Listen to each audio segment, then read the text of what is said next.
Chapter 1 This father has some substance.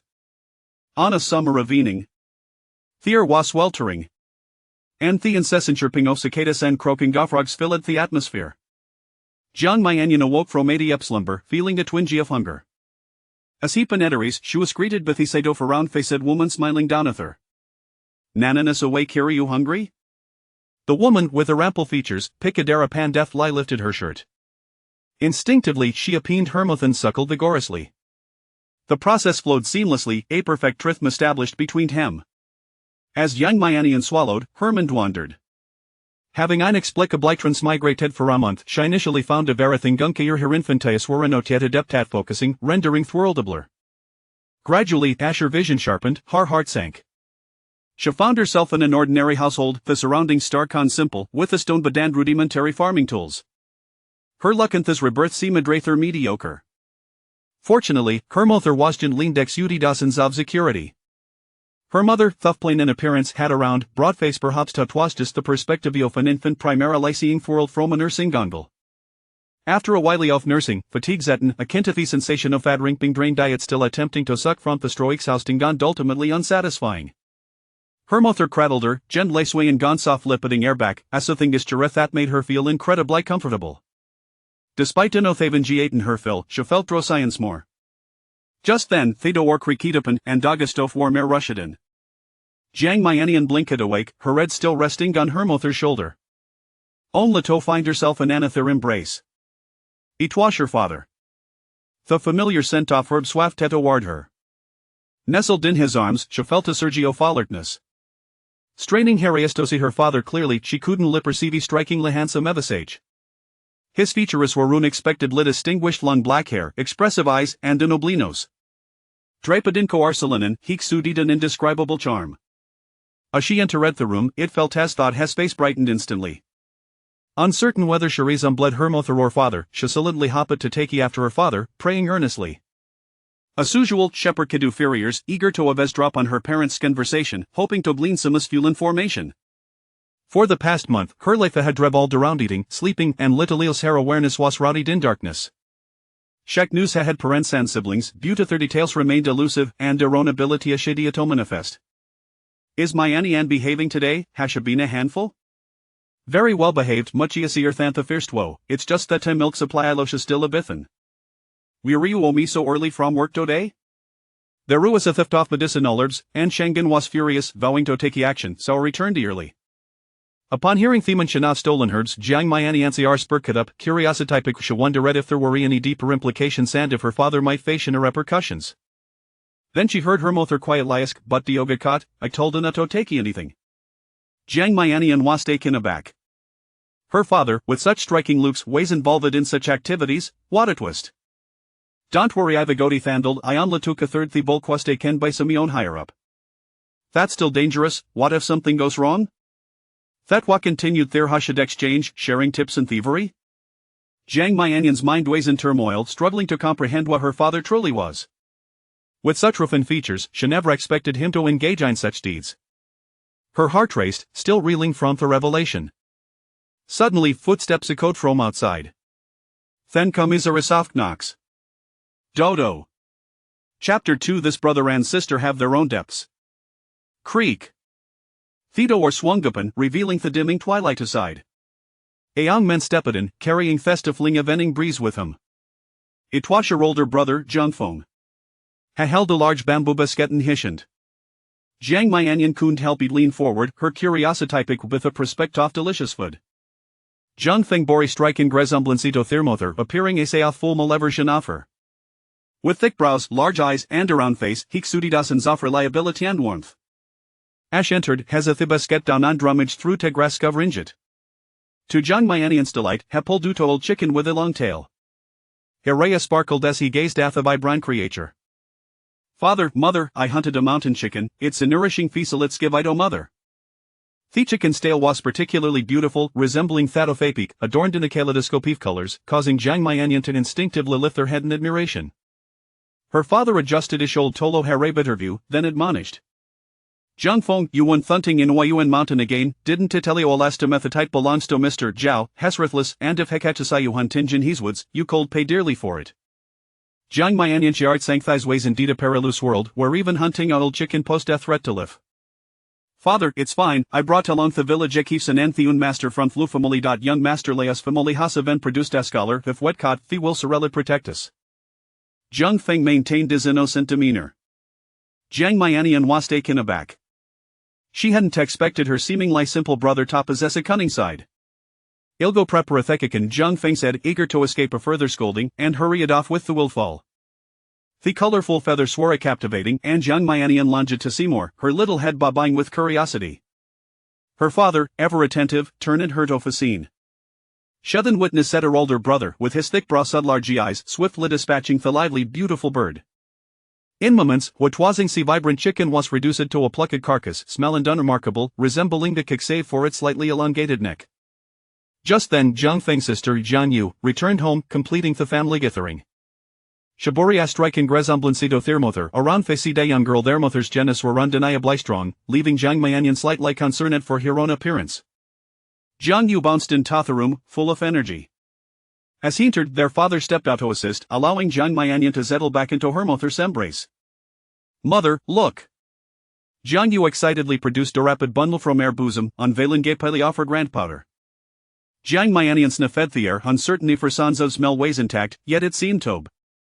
Mother, he helped at lo familis kitchen, and the steward praised my efficiency, rewarding nuithos manthuskake, which she brought back. As manthuskake, Jiang Miannian starred at to powder, momentarily mistaken jit for some illicit substanza, heard hot swear wandering. Watching her sister speak, her throat visibly moved, clearly yet refraining from indulging. What an soul! It's usually a QUAGOS what did it fall toyado Thermother inquired. Jiang Yu glanced around conspiratorially before leaning closer to her mother and whispering, everyone outside is saying that they guards told Liashavia connection with H-way a herfy ank mediacine and the steward here to booty so equivas dismissed from kitchen duties. Jiang Miannian perket up, intrigued by the gossip how old have thought such scandalous news could surface in a small village? Then she noticed her mother, with her unoccupied hand, gently poking Jiang Yu's forehead. Istus remoriers, how could you spread such tales, such gossip can ruin a person's life. Jiang Yu pouted, defending herself in a shed tone vanless bokethatrith, a quebo instead to that guard woodgifted hair a silver hairpin, and deventoff she has a fian, she still flirting with others. Jiang Miannian was taken aback. Her sister was rather fierce workplace competition ways indeed cutthroat, alforis implirant, just for a piece of fosman Hermuth fell upon in astonishment. Just then, Amersalofta powder was bopped into Hermuth it was sweet, she licked her lips, swallowed, and opened her mouth again.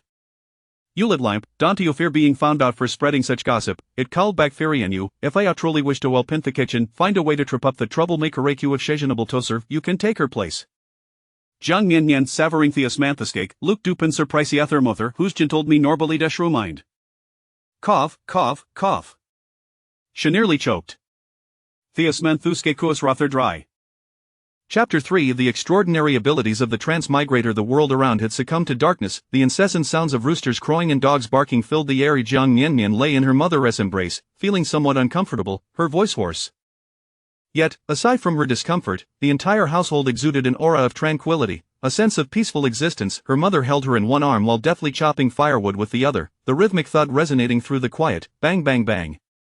Her father busied himself at the stove, slicing unknown leaves with a soft scrape. Her elder brother, wielding a knife, carefully whittled the tip of a piece of wood, producing a soft swish. Her sister washed clothes, hammering them against a wooden board, the sound echoing thump. A mountain chicken swam in the boiling water of the pot, making gentle bubbling sounds, glug glug. Jiang Miannian stifled a yawn, feeling drowsy once more, her eyelids growing heavy. Suddenly, she sensed her mother lowering her down. It was a wooden basin, a makeshift cradle crafted by her mother, lined with a heap of unknown dry grass and topped with several layers of repeatedly washed rags. Initially resistant, she soon found it surprisingly comfortable. Once her mother placed her down, she awoke, her eyes fluttering open, yet she did not cry, behaving obediently. She even attempted some stretches, trying to bring her foot to her mouth. Then, she felt the wooden basin being moved, and soon, she gazed up at the sky. Her sister had brought the basin beside her. Mother, I'll wash clothes while keeping an eye on my sister. You should lie down for a bit, she said. Jiang Miannian marveled at her sister's strength, as the basin was steady, not swaying at all. With a sense of delight, she turned her gaze skyward. The heavens twinkled with a multitude of stars, countless in number, and a rare gentle breeze brought a hint of comfort. At that moment, her sister stood up to cover her with a garment. Jiang Miannian wished to protest, but no matter how she squirmed, she could not dislodge the clothing. Her sister merely giggled at her struggles. As Jiang Miannian beheld her sister's laughter, she noticed how her eyes resembled their handsome father's when he smiled, with a gentle curvature that was quite charming. Engrossed in stargazing, she pushed against the fabric and soon fell asleep again. When she next opened her eyes, it was time for dinner. The family gathered around the table, where no unspoken rules of silence prevailed. Today, a large pot of wild chicken and vegetable soup graced the table, its vibrant green hue promising delightful flavors. Her mother served each person a generous bowl, offering her father a chicken leg. "You need to eat well. You'll be working hard." Her elder brother, Jiang Feng, passed his chicken breast to their mother. "Mother, you should have more. Look at how thin and dark my sister has become." Thin and dark little Miannian, their sister then handed over the chicken neck from her bowl to their brother. "Brother, you eat it. I snuck some food from the landlord Louis' kitchen today, so I'm not hungry." In the end, their father passed his chicken feet to their sister. "You enjoy gnawing on these, they're for you." Jiang Miannian could only drink milk, watching the chicken circulate among the family. Had she not overheard those earlier remarks, she would have truly believed they were a family filled with genuine warmth and affection. The family's mealtime was remarkably civil, everyone chewing slowly and savoring their food, the wild chicken bones being meticulously crushed and swallowed. After dinner, they shared the pastries her sister had brought back. Jiang Miannian watched with eager eyes, not wishing to eat directly. She hoped tonight's milk would taste like osmanthus cake. Once the adults finished, it was her turn. She strained to drink, her face reddening, perhaps due to her mother consuming chicken, as it felt like there was a bit more milk tonight, or maybe it was just her imagination. Just as Jiang Miannian was sucking vigorously, feeling as if she had drained the last drop, a knock came at the door. The family quickly went into a flurry, ensuring no traces were left, and only then did her brother step outside to open the door. In walked a woman clad in silk, her face heavily painted, a sight that was quite alarming. Jiang Miannian thought to herself that even though her new family appeared impoverished, at least they were pleasing to the eye. What if she had been reborn into this woman's household? "What brings you here, sixth aunt? Come in and sit." Her mother greeted warmly. The woman took a seat, scrutinizing the child in China's arms with a critical eye, then appraising Jiang Yu thoroughly before speaking. "Sister Yu, you're truly stunning, with such a round and fair face. There is good fortune in the air. I'm certain that Lord Wu from the capital is seeking a bride." If Sister Yu catches his eye, not only will she enjoy a life of luxury in the capital, but Lord Wu will also offer a handsome sum. The woman extended her palm, twirling it around. A silver ring adorned her middle finger, her chubby hand looking slightly swollen. 10 taels of silver, enough for your phone to find a wife. Jiang Miannian stared at the ring, wondering if her finger might rot, only to realize a moment later what this entailed. Was this a proposal to sell human lives? Perhaps Jiang Miannian's eyes widened too much. After finishing her statement, the woman fixed her gaze on her and remarked, "Tsk, poor little thing." Even disregarding phone, "You must consider this little one. I've heard she was born weighing just over 4 pounds. As the saying goes, 3 die, 4 are crippled, 5 are weak, 6 survive, 7 are healthy, 8 are robust. This child is both dark and thin, looking hardly worth the trouble to raise. If Sister Yu goes to the capital to enjoy life, she could still support her sister, at least it would save a life." Jiang Miannian found herself drawn into this conversation, her emotions surging as she began to struggle. Her mother held her tightly, leaving her utterly immobile. "Mother, why not sell me? Use the money to buy good food and raise my sister to be as strong as I am." Her sister Jiang Yu interjected. In that moment, Jiang Miannian felt as though her infant heart was being crushed. She began to wail, her cries echoing through the air. Previously, she had thought her sister was a bad girl for exposing a friend's secrets to secure a kitchen job, but now, she was willing to sacrifice herself for a single meal for her sister. How foolish! Where was that selfish spirit? Jiang Miannian cried with all her might, her voice turning into a desperate wail, as if she were about to suffocate, startling the entire family. "Sixth aunt, we cannot host you, please leave," her mother stated firmly. "Sixth aunt, please go, we will not sell our daughter," her father declared with conviction. Her elder brother took decisive action, physically escorting the woman out. The sixth aunt stood at the door, furious, cursing as she spat a mouthful of phlegm. "A family of wretches, unable to enjoy a good life, you deserve to suffer in poverty for eternity. John Lair, if you can manage to raise your little one, I'll eat 3 pounds of dung." Due to Jiang Miannian's terrifying cries, the family ignored the sixth aunt's ranting. Jiang Miannian was genuinely frightened. Regardless of who held her, she could not stop crying. She had gained a personal understanding of their dire circumstances. They were exceedingly poor. Sister Yu cradled her gently, swaying her back and forth. "Mian, don't cry. I want to leave you. I'll stay with you every day. I will never leave again." As she spoke, her own tears flowed freely. If there were any way out, who would willingly become a servant? Suddenly, as Jiang Miannian cried, her vision blurred. A spring appeared in her line of sight. The spring was as wide as a bowl, bubbling up with water about the thickness of a finger, shooting into the air. The falling water vanished into the void without a trace, not a single splash. Instinctively, Jiang Miannian reached out toward the spring, and a drop of sweet water fell, landing on her tongue, refreshing and delightful, clearing her stuffy nose. Ah, the extraordinary abilities of a transmigrator. She forgot her tears, her mouth agape in astonishment. Jiang Yu noticed her sister had indeed stopped crying, and it seemed she even smiled. She smiled back, though her tears continued to flow. Chapter 4. In search of news. The following day, before dawn had broken, while the insects were still in slumber and the dew had yet to form, Jiang Miannian's father, the second son of the Jiang family, Jiang Changtian, set off for work. Wrapped up like a rice dumpling, Jiang Miannian gazed sleepily at her father. Though the surroundings were shrouded in darkness, she could discern clearly. This indicated that the spring water was no mere illusion. Despite her drowsiness, her vision had improved. No longer did it feel as though she were enveloped in a film of sleep, rendering everything somewhat blurred. It was still quite early. She yawned widely, only to have her cheek pinched. Miannian, your father is off to work. I shall bring you back some delicacies, Jiang Changtian said. Jiang Miannian responded with a clever yeah.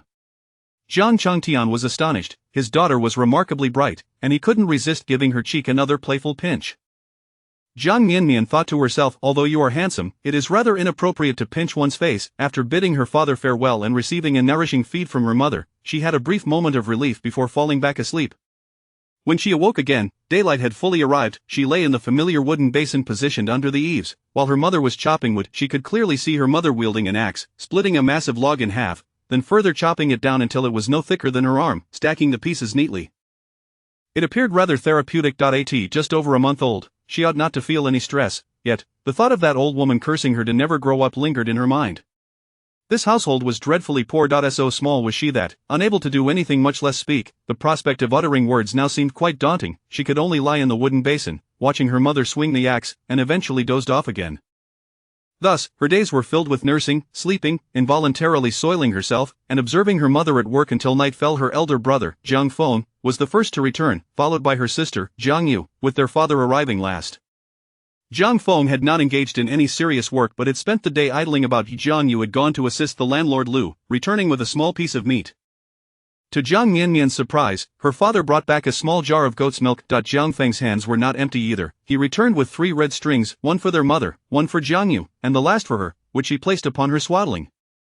Upon seeing the red string, Jiang Miannian instinctively reached out her tiny hand, eager to grasp it. However, her hands, akin to those of a robotic cat, made it difficult to hold onto. Each time she managed to grasp it, it would slip away, leading her to engage in a playful struggle with the string. Jiang Feng, noticing his sister's delight, happily remarked, "Today at the market, I worked for someone, and they rewarded me with these." Yet, their father, Jiang Changtian, scoffed and scolded, "Are you not once again helping the girls from Lichuan courtyard deceive customers?" Jiang Miannian, having finally caught hold of the red string, found herself at a loss, unsure whether to release it or hold on, feeling somewhat bewildered.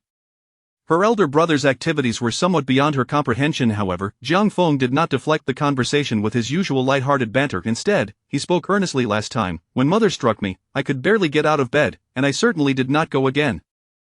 This time, I have a legitimate concern. Sixth aunt has always been one to rise early for profit and looks down upon us. This time, she has set her sights on Yujia. I must inquire about the situation, which is why I went to Lichuan courtyard. There, the news is most accurate." Their mother, who had been chopping wood, set aside her axe, and Jiang Yu turned her curious gaze toward her elder brother. "There is a foolish son of Lord Wu in the capital who, when afflicted, loses control of his strength and has killed a previous maid. Thus, he seeks to purchase a maid here in this remote place, offering 50 taels of silver for one of good appearance." With a resounding thump, Jiang Yu struck the wooden hammer she held, exclaiming, "This old crone dares to swindle money even for selling her body.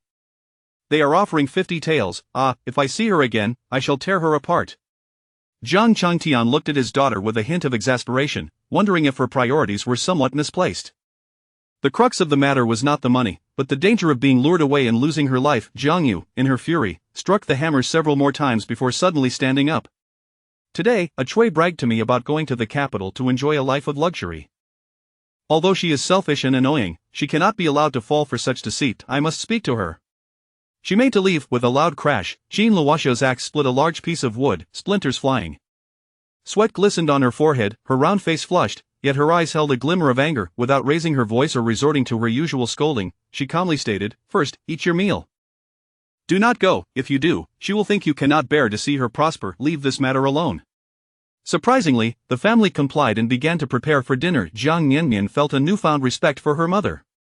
She had always thought that their handsome father was the one in charge, not realizing it was the seemingly plain mother who truly held sway. Dinner was not as sumptuous as the previous evening.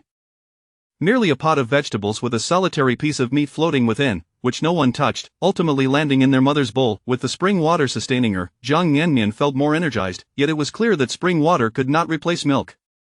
It left her feeling unsatisfied. The family's circumstances were quite meager, and her mother's milk supply was evidently insufficient. She felt quite hungry. To ensure a healthy and abundant milk source, Jiang Miannian devised a plan to make some discreet movements while sleeping that night, but she ended up falling asleep before she could execute it.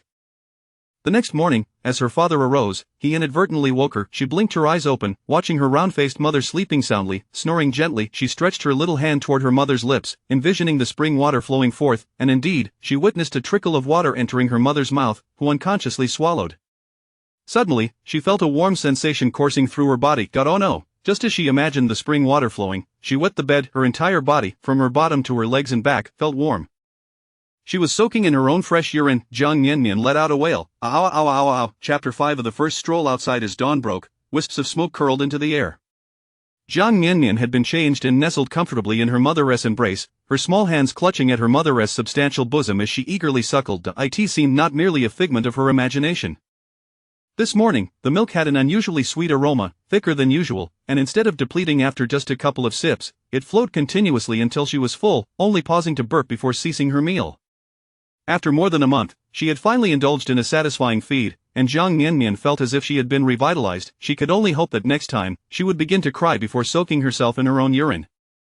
After finishing her milk, she reached out to paw at the spring water, watching as it cascaded in a steady stream, always appearing just as a small bowl or cup, with only a thin layer at the bottom. Once she drank it all, it gradually returned to that level. As she sipped the spring water, she felt her sense of smell sharpen slightly, detecting a fresh scent of milk and excrement emanating from herself. Luoxia gazed at her little girl, flailing her arms, and couldn't help but chuckle. Rising to her feet, she found her body surprisingly steady, feeling as if she had regained her pre-birth agility.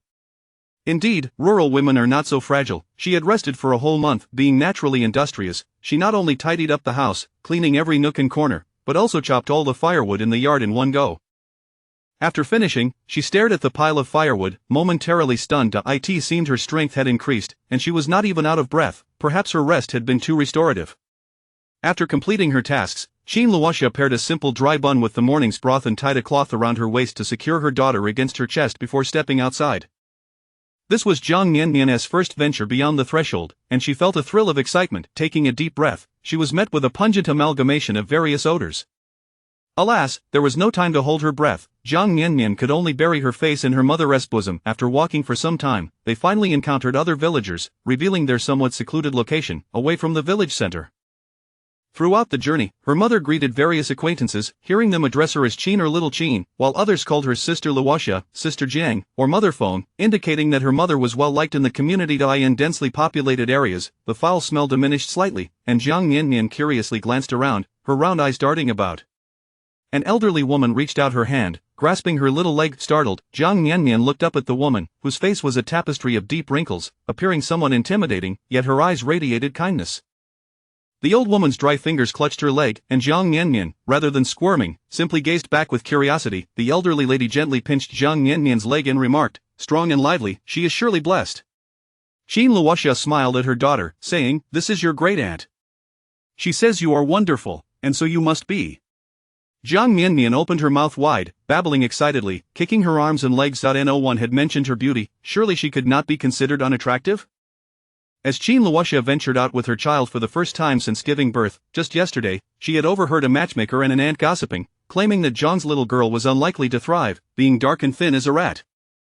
Thus, the villagers were drawn to come and see for themselves. Upon seeing the swaddled infant, though slightly dark and thin, it was noted that plump babies were rare in this era.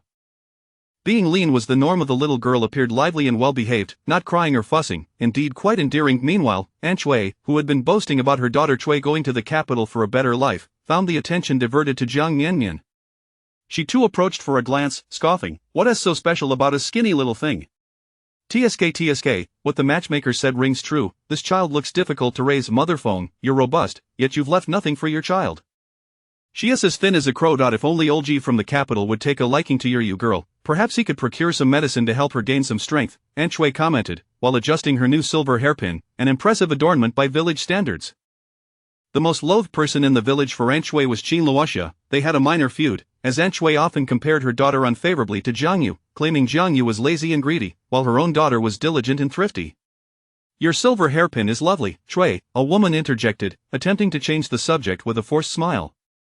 Jiang Miannian gazed curiously at the woman before her, the very one her mother had said would break her legs. Indeed, her words were irksome. The woman's face appeared caked with uneven powder, her pronounced cheekbones and fair skin giving off an unfriendly aura, making her seem difficult to engage with.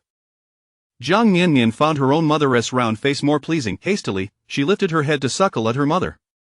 "What does it matter? The matchmaker said that once my Shui enters the capital, her silver hairpins will outshine anything here. The capital has grand mansions, and do you know what that means? The servants there live in better quarters than our own. Oh, motherphone, I heard that the matchmaker visited your home but found no appeal in your girl, saying she lacks perception, unlike my Shui, who is clever and capable." This time, Qin Luoxia did not grow angry. Instead, she gently swayed her daughter in her arms, chuckling. "Indeed, the matchmaker offered 80 taels of silver. Our girl is a bit slow, but what a pity." Aunt Shui's face darkened at the mention of 80 taels.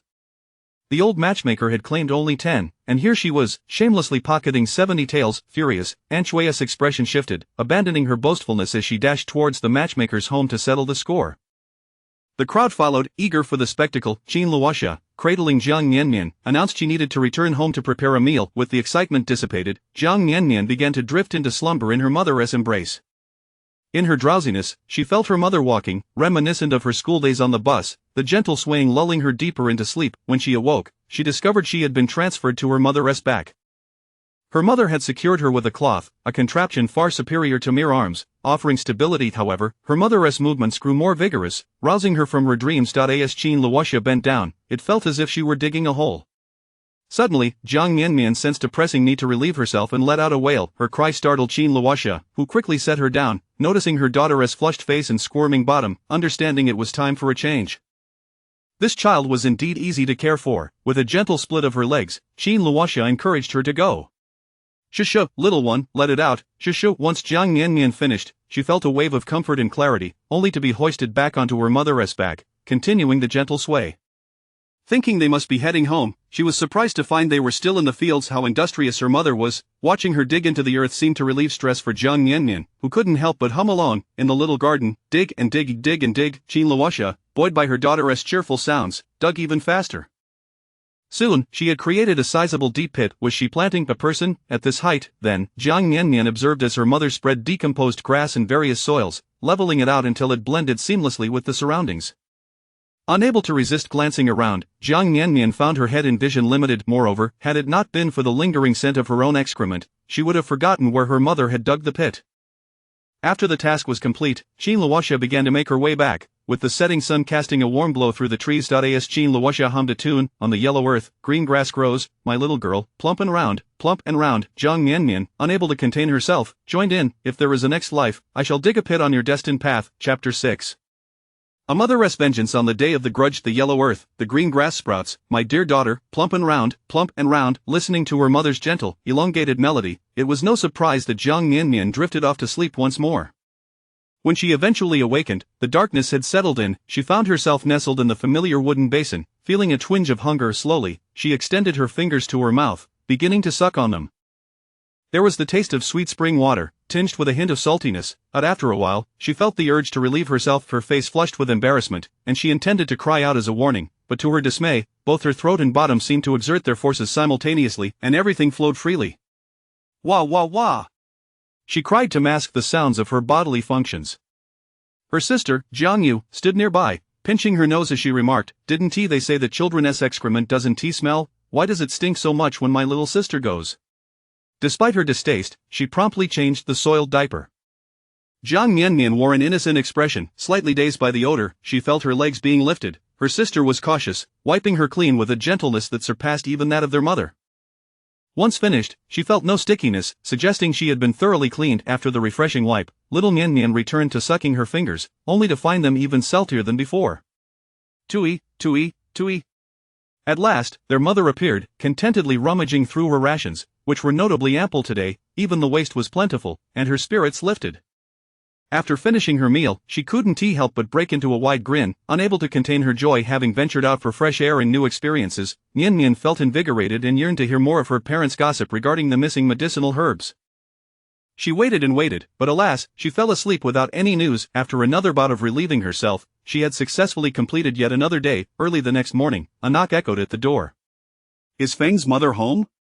A woman stood at the entrance, clutching a handful of wild vegetables. Their mother leaned against the doorframe in response. Jiang Miannian nestled in her mother's embrace, finding a comfortable position. Have you heard? Sixth aunt fell into the latrine last night and broke her leg. Apparently, some mischievous child had dug a deep hole in the path, the woman divulged. Their mother, eyes widened in astonishment, inquired, didn't sixth aunt claim her chamber pot was made of old sandalwood?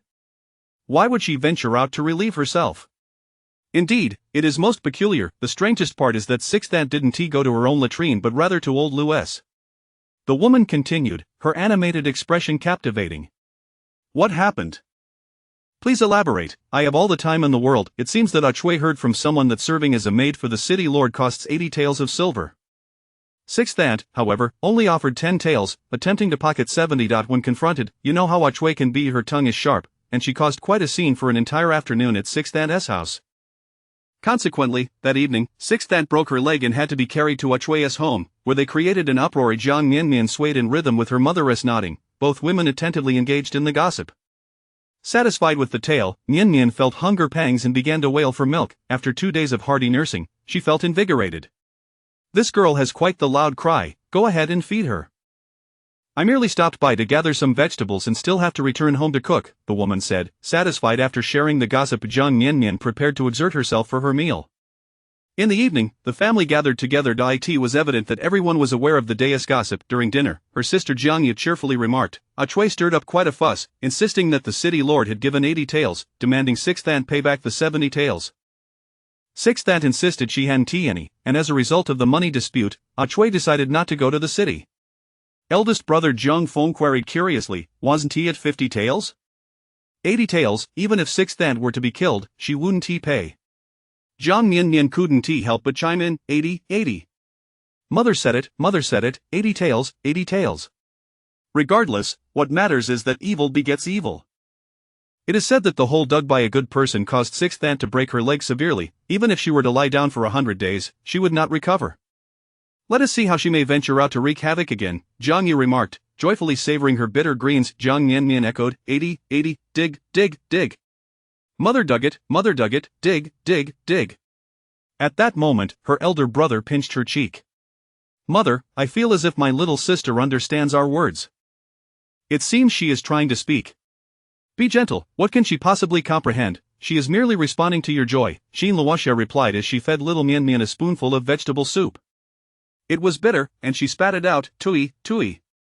Jiang Miannian scrunched her face, displeased by the taste, her mouth pouting as if on the verge of tears. When her mother offered the spoon again, she tightly shut her lips, refusing to open them. It was unpalatable, and she declined. Xin Luoxia and Jiang Changtian exchanged amused glances at her antics. This child was far too clever. As night deepened, Jiang Miannian drowsily overheard her mother speaking, do you think anyone will suspect it was me who dug the hole? Not at all. Sixth aunt is known for her carelessness, and many do not think highly of her. Had she not gone to old Lou's, she wouldn't have broken her leg. It's all her own doing. Now, sleep, he replied with that reassurance. Jiang Miannian fell into a peaceful slumber, quickly resuming her soft snores. She dreamed of digging holes, dig. Chapter 7 Awaiting for a rabbit by the tree stump. FFF. The new day commenced with the sound of flatulence. The entire family had not rested well, as the little one had been suffering from diarrhea throughout the night. Xin Luoxia herself had made several trips to the latrine, suspecting that she had consumed something bad that had affected the child. Jiang Feng and Jiang Yu also rose to assist, primarily to help their sister change her soiled diaper, fearing that she might be harmed by the mess. It must be that wicked sixth aunt's curse. Why doesn't she just kill her outright? Jiang Yu remarked with a hint of bitterness. Jiang Feng concurred, rest assured, sixth aunt has offended so many people, she will not escape retribution. Jiang Miannian felt a twinge of guilt and remained silent, no longer making any sounds of protest. This was certainly not entirely the fault of sixth aunt. Children should not indulge in outside food, and the spirit spring water was no exception. While adults consumed the water to cleanse and rejuvenate their bodies, she was merely dragged along for the ride. The weight of her excrement was nearly equivalent to her own body weight, which seemed rather implausible. She was now quite hungry, feeling remarkably energetic, yet her mother refused to nurse her. In her impatience, she began to babble excitedly, I want to eat, flailing her arms and legs in a fervent display. Before dawn, the family was already bustling with activity. Her father, Jiang Miannian, miraculously produced a handful of fine grains. Her mother, Luoxia, fetched a stone mill from a nook in the corner. Elder brother Jiang Feng turned the stone mill while sister Jiang Yu added the fine grains. They watched as the grains were ground into powder by the mill, with Jiang Yu carefully collecting the flour into a bowl. Their father heated a pot, removed the firewood, and left only the charcoal to keep the pot warm, before pouring the flour into the pot for stir-frying. Their mother held Jiang Miannian, who was watching intently. Jiang Miannian felt a twinge of embarrassment as she observed her family working diligently to prepare a meal for her. Soon, the fragrant aroma of the fried flour filled the air.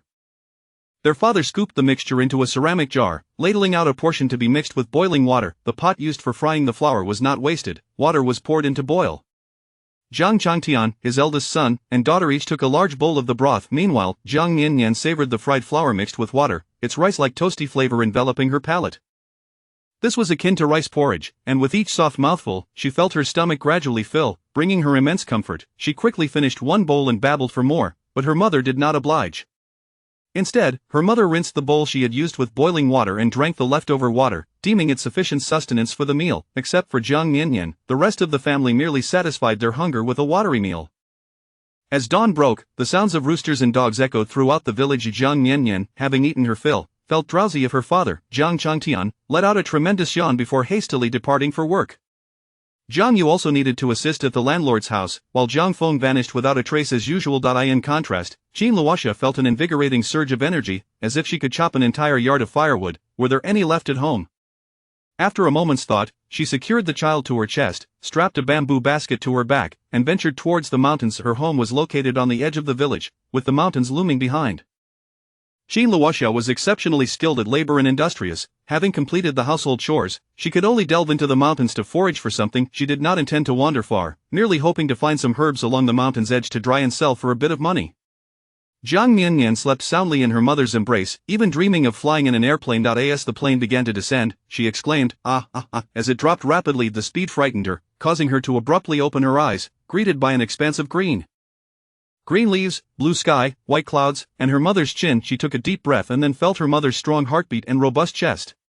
Yaya, she cried out, expressing her desire for food. At the sound of her call, Luoxia felt her milk swell, and her thin clothing instantly became damp. During her confinement, she had experienced a lack of milk, and she was astonished that now, after the month had passed, she had so much. Feeling that her body had recovered after a night of emptiness, she thought it was time to nurse her child. Thus, she found a large stone, sat upon it, loosened her clothing, and began to breastfeed. The weather remained warm, but fortunately, the mountain breeze cooled her, dissipating the heat. The sounds of insects and birds filled the air, creating a harmonious backdrop. Jiang Miannian, with milk in her mouth, began to suck voraciously.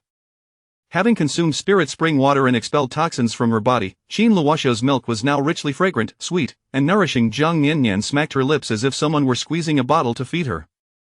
There was no time to waste. The excess milk flowed from the corners of her mouth. Luoxia held her child tenderly, taking the opportunity to rest for a moment. As Jiang Miannian continued to drink, she became a bit fatigued, and her mother lovingly switched sides.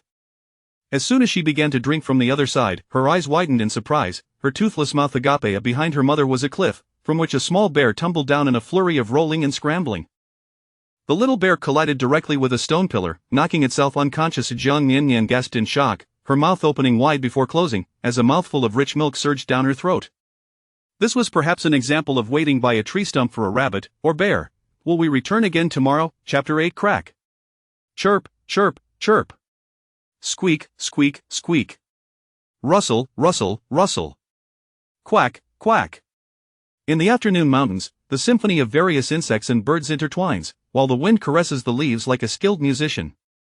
Luoxia filled a basket to the brim with herbs. Some were medicinal, while others could serve as a hearty meal. Beneath the herbs lay an unfortunate little black bear, tumbling down the cliff in a frantic rush, only to collide with a stone pillar and knock itself unconscious. She walked home, the slanting sunlight casting a warm glow, with the bear on her back and a child in her arms. After a day of labor in the mountains, one would typically feel weary, yet today, her back was not sore, nor her legs tired. She strode with vigor, attributing her energy to the restful confinement period she had enjoyed. She trotted down the mountainside, the sounds of chirping and rustling fading, replaced by the louder calls of chickens and dogs, signaling her nearing home. At that moment, Jiang Miannian was slowly awakening. Her mother's embrace was profoundly comforting, allowing her to sleep soundly. The fresh air of the mountains invigorated her, evoking a sense of return to nature.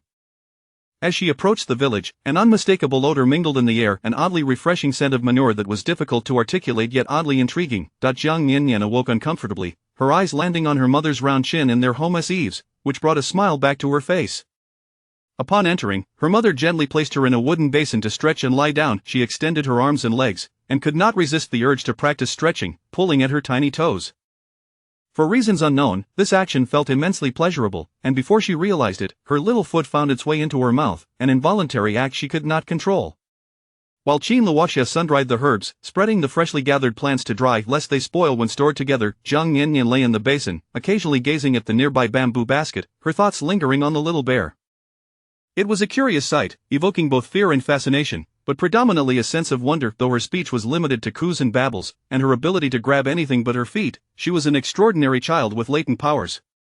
Observing the little bear in the basket, she eagerly anticipated the prospect of nurturing a spirit bear with her mystical waters, parading it about proudly. Indeed, fortune favors the prepared. Just as her mother stepped indoors to fetch a winnowing basket, the bamboo basket toppled over, and the dazed bear tumbled out. It had not even opened its eyes but crawled straight towards Jiang Miannian's basin. The moment she caught a whiff of its foul odor, a stench far worse than her own, it sent a shiver down her spine. The bear, leaning in, opened its mouth, exuding an even more repugnant smell. Jiang Miannian was frozen in fear, her cry stifled. Oh no, this is the end, she thought. This was no mere pet. It felt more like an impending disaster. In that moment of utter panic, a large foot swooped in, sending the little bear flying. Qin Luoxia was equally startled. She had not expected the bear to awaken in her brief absence. Fortunately, her reflexes were quick. As she saw the bear approach her child, her legs moved faster than her thoughts. Jiang Miannian let out a wail, clinging tightly to her mother, terrified. Qin Luoxia, drenched in cold sweat from the frightful scene, scolded herself for being so careless. After all, it was a bear. Currently, she possessed but one method to soothe her child. Lifting her garments, indeed, as Jiang Miannian nestled into her mother's soft embrace, swallowing her milk, she gradually calmed. Her little heart had been thoroughly frightened. Meanwhile, Qin Luoxia gently rocked her child, allowing her to drink comfortably, softly singing a lullaby. On the yellow earth, green grass grows, my little one is round and plump. As she sang, she moved towards the little bear, deftly grasping it by the corner and twisting its head with a firm grip, accompanied by a crisp crack that brought her peace. Jiang Miannian focused intently on drinking, her body trembling with the residual fear. The sight of the bear had truly terrified her. It was a bear, a real bear. In response, Qin Luoxia secured her daughter against her chest, continuing her chores. Jiang Miannian felt a profound sense of safety. Unlike other elders, who might have scolded her for falling, her mother instead prepared a nourishing soup for dinner. That night, Jiang Miannian awoke crying twice, startled from her dreams. She felt embarrassed, frightened, a genuine fear. In her infantile perspective, the little bear appeared nearly as large as an adult grizzly. The psychological impact lingered. The following day dawned clear and bright, the sunlight melting away the remnants of gloom. Jiang Miannian sprawled comfortably in the wooden basin, wearing no pants, basking in the sun. One must admit, there are certain merits to ancient child-rearing practices. Though she felt a tinge of embarrassment, lying there was rather pleasant, especially with only her mother present. Content, she lay there, occasionally practicing lifting her head. To her surprise, she spotted a cluster of tiny black ants scuttling on the ground nearby. Her aspirations of raising a bear dissipated. Bears were impractical, but ants? Surely she could manage that. The timid Jiang Miannian observed the ants with keen interest, patiently waiting. With no other distractions, she found herself engaged in this simple observation, for turning her head was a laborious endeavor. When one little ant approached her, she cautiously extended her arm and delicately dripped a drop of her mystical water onto it, which landed perfectly on the ant. Instantly, the small creature froze in place. The essence of her water vanished in an instant, yet the ant remained, raising its head and antennae, scanning its surroundings. Jiang Miannian longed to observe further but was soon flipped back around. Qin Luoxia dressed her daughter, lifting her to feed. Jiang Miannian attempted to search for the little ant but found herself unable to resist her mother as hold. She drank her milk absent-mindedly, worrying that she might have wasted a precious drop of her mystical water. At that moment, Qin Luoxia felt an itch at the sole of her foot, shifting it aside while continuing to cradle her daughter, swaying gently as she fed her. Meanwhile, a bewildered black ant, whose antenna had been bent, aimlessly circled the wooden basin. Chapter 8. Inch chirp, chirp, chirp. Squeak, squeak, squeak. Rustle, rustle, rustle. Croak, croak. In the afternoon mountains, The symphony of various insect chirps and bird calls intertwined, while the wind caressed the leaves like a skilled musician playing a delicate melody. Jiang Miannian filled a basket brimming with herbs, some medicinal, others suitable for a hearty meal. Beneath the foliage lay an unfortunate little black bear, who, for reasons unknown, tumbled down the cliff in a flurry, colliding with a stone pillar and rendering itself unconscious. She strode along the slanting rays of the sun, with the bear on her back and a child in her arms, making her way home. Typically, a day's labor in the mountains would leave her weary and sore, yet today, to her surprise, her back bore no ache, and her legs felt invigorated. Jiang Miannian attributed this newfound vitality to the restful days she had enjoyed during her confinement. She trotted down the mountain path, the sounds of birds and insects gradually faded, replaced by the crows of roosters and the barks of dogs, an indication that home was near. At this moment, Jiang Miannian began to awaken slowly. Her mother's embrace was so comforting that she had slept deeply. The fresh scent of the mountains enveloped her, providing a sense of tranquility and a return to nature. As they approached the village, an unexpected and pungent odor mingled in the air, a rather unpleasant yet oddly intriguing scent. Jiang Miannian stirred uncomfortably awake, catching sight of her mother's rounded chin in the eaves of their home, which brought her joy once more.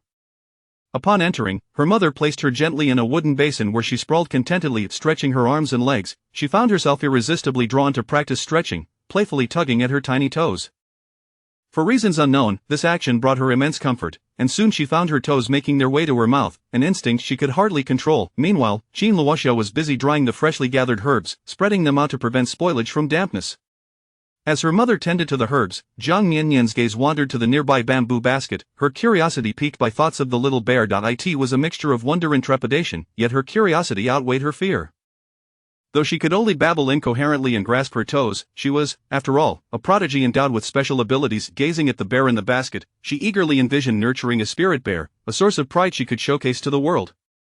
Indeed, fortune favors the prepared. Just as her mother stepped inside to fetch a winnowing basket, the bamboo basket toppled over, and the dazed bear rolled out. Its eyes remained closed as it clumsily crawled towards Jiang Miannian's basin.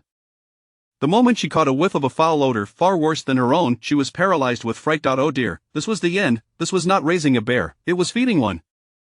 Jiang Miannian, though timid, found herself unable to escape the basin, even if she summoned every ounce of strength. Just as the situation reached a critical point, a large foot swooped in, sending the little bear tumbling away. Jiang Miannian, startled, had not anticipated that the bear would awaken during her brief absence. Thankfully, her reflexes were sharp. As she saw the bear approach her child, her legs moved faster than her thoughts. Jiang Miannian let out a wail, her heart racing. Terrified, she clutched her mother tightly, her little hands gripping her mother's clothing for dear life. Jiang Miannian, shaken and drenched in cold sweat, couldn't bear to think of the near disaster. The mere thought sent shivers down her spine. She chastised herself for her carelessness. After all, it was a bear. To soothe her child, Jiang Miannian employed her only trick, lifting her garment. As expected, Jiang Miannian calmed down while nursing, her little heart gradually settling. Jiang Miannian gently rocked her while humming a lullaby. In the yellow earth, the green grass grows, my dear baby is plump and round. As she sang, she approached the little bear, swiftly lifting it by its corner and giving its head a firm twist with a satisfying crack, restoring her peace of mind. Jiang Miannian focused intently on nursing, her body trembling slightly as she drank. This sight tugged at Jiang Miannian's heart. After finishing her meal, Jiang Miannian clung to her mother, unwilling to leave her side. She had been frightened. After all, that was a bear, a real bear. Hence, Jiang Miannian secured her daughter to her chest while continuing her chores. Jiang Miannian felt enveloped in safety. Unlike other elders who might have scolded or chastised a child for falling, her mother simply prepared a pot of soup for dinner. Later that night, Jiang Miannian awoke crying in fright on 2 separate occasions. She felt cowardly and embarrassed, genuinely terrified. To her infantile perception, the little bear seemed no different from a full-grown grizzly. The experience had left her with a psychological scar. The following day dawned bright and clear, the sun melting away the remnants of fury. Jiang Miannian sprawled in the wooden basin, her bottom exposed to the sun. There was something to be said about ancient child-rearing practices, though she felt a hint of embarrassment, yet, basking in the warmth was undeniably pleasant, especially with no one but her mother around. Contentedly, she lay there, occasionally practicing lifting her head. To her surprise, she noticed a swarm of tiny black ants nearby. The dream of raising a bear evaporated. If a bear was not feasible, could ants be an option? Little Jiang Miannian, though timid, watched the ants intently, her patience unwavering. With no distractions to pull her gaze away, she found it easier to focus. When a small ant ventured close, she carefully extended her arm, dropping a single drop of spirit spring water onto it. The water enveloped the ant, freezing it in place. The spirit water quickly dissipated, yet the ant remained, curiously raising its antennae. Jiang Miannian wished to observe further, but was abruptly turned back around by her mother. Qin Luoxia dressed her daughter and picked her up to nurse. Jiang Miannian, still longing for the aunt, struggled against her mother's hold, worried she might waste precious spirit water. At that moment, Qin Luoxia felt an itch at the sole of her foot, shifting it slightly while continuing to rock her child and nurse. Meanwhile, a bewildered black ant, with one antenna bent, wandered in circles around the basin. Chapter 9. In disrespect, the weather was sweltering, with the sun beating down fiercely. Thick clouds drifted across the sky, momentarily shielding the sunlight, yet the air remained stifling, as if a lid had been placed over a steamer, intensifying the heat. Qin Luoxia glanced upwards, sensing that rain was imminent. She resolved to gather her herbs, which had been laid out to dry, lest they be drenched and rendered useless. The ants on the ground had multiplied, likely sensing the moisture in the air. A storm was approaching. A legion of worker ants emerged, busily foraging for food. Their diet was diverse. They relished insects but also consumed leaves, fungi, and honeydew. Within the colony existed factions of the sweet-toothed and the savory. The sweet-toothed ants could not resist honeydew. If presented with both honeydew and the carcasses of insects, they would invariably choose the former. The savory ants, being carnivorous, would prioritize the insects instead. Among them was a little ant, whom we shall call Xiaohong, a quintessential member of the sweet faction, utterly enamored with honeydew. Unbeknownst to it, a substance descending from the heavens, a liquid with an aroma 100-fold more enticing than honeydew, enveloped it entirely. Upon drinking, Xiaohong experienced a flicker of contemplation. It was then trapped beneath a colossal foot. Had this occurred previously, it would have faced certain death or severe injury, yet this time, its antennae merely bent, and it emerged unscathed, feeling as though it had somehow become more resilient. A compelling force drew it to circle around a massive wooden basin, resembling a mountain. Soon, it encountered another ant. Startled, Xiaohong retreated a couple of steps, sensing a shift in its own scent, fearful of being detected by its kin. However, in its retreat, it collided with yet another compatriot. Instinctively, Xiaohong understood that if it were to blend in with those of a different scent, it risked being torn apart and consumed. Cleverly, it sought to flee, only to find itself surrounded by an increasing number of its kind. They did not appear hostile, rather, they seemed intent on following it. Xiaohong found a secluded corner and deliberately At that moment, a thought struck it. If it were to touch antennae and the other ant discerned its difference, it would strike first, confident in its ability to easily overpower its adversary. Clash. A gentle collision ensued, exchanging pheromones. There was no aggression. The ant before it expressed a friendly demeanor, even drawing closer. Moments later, the ant that had just collided with Xiaohong surprisingly procured a morsel of insect flesh for it. Xiaohong was both astonished and delighted. Its first instinct was to carry the morsel back to the nest for the queen. After dragging it a few steps, however, it paused, a question surfacing in its mind. Why should it toil so diligently to find sustenance for the queen, to the point of exhaustion? Who was it? What was the purpose of its existence? What was it doing? The little black ant's mind spiraled into a series of existential inquiries. The complexity of the questions caused them to vanish as quickly as they had arisen, only to be replaced by an overwhelming desire for honeydew, an insatiable craving for honeydew. Infants, it seems, enjoy an abundance of sleep after feeding. Jiang Miannian fell into a deep slumber. As if enchanted, she was awakened by a sudden knock at the door, her heart racing with surprise.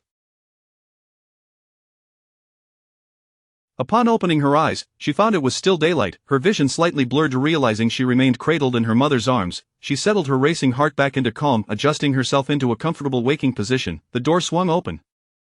In the village, doors are typically left unlocked during the day. A robust woman entered, and while Jiang Miannian considered her mother to be quite tall, this woman was even more imposing.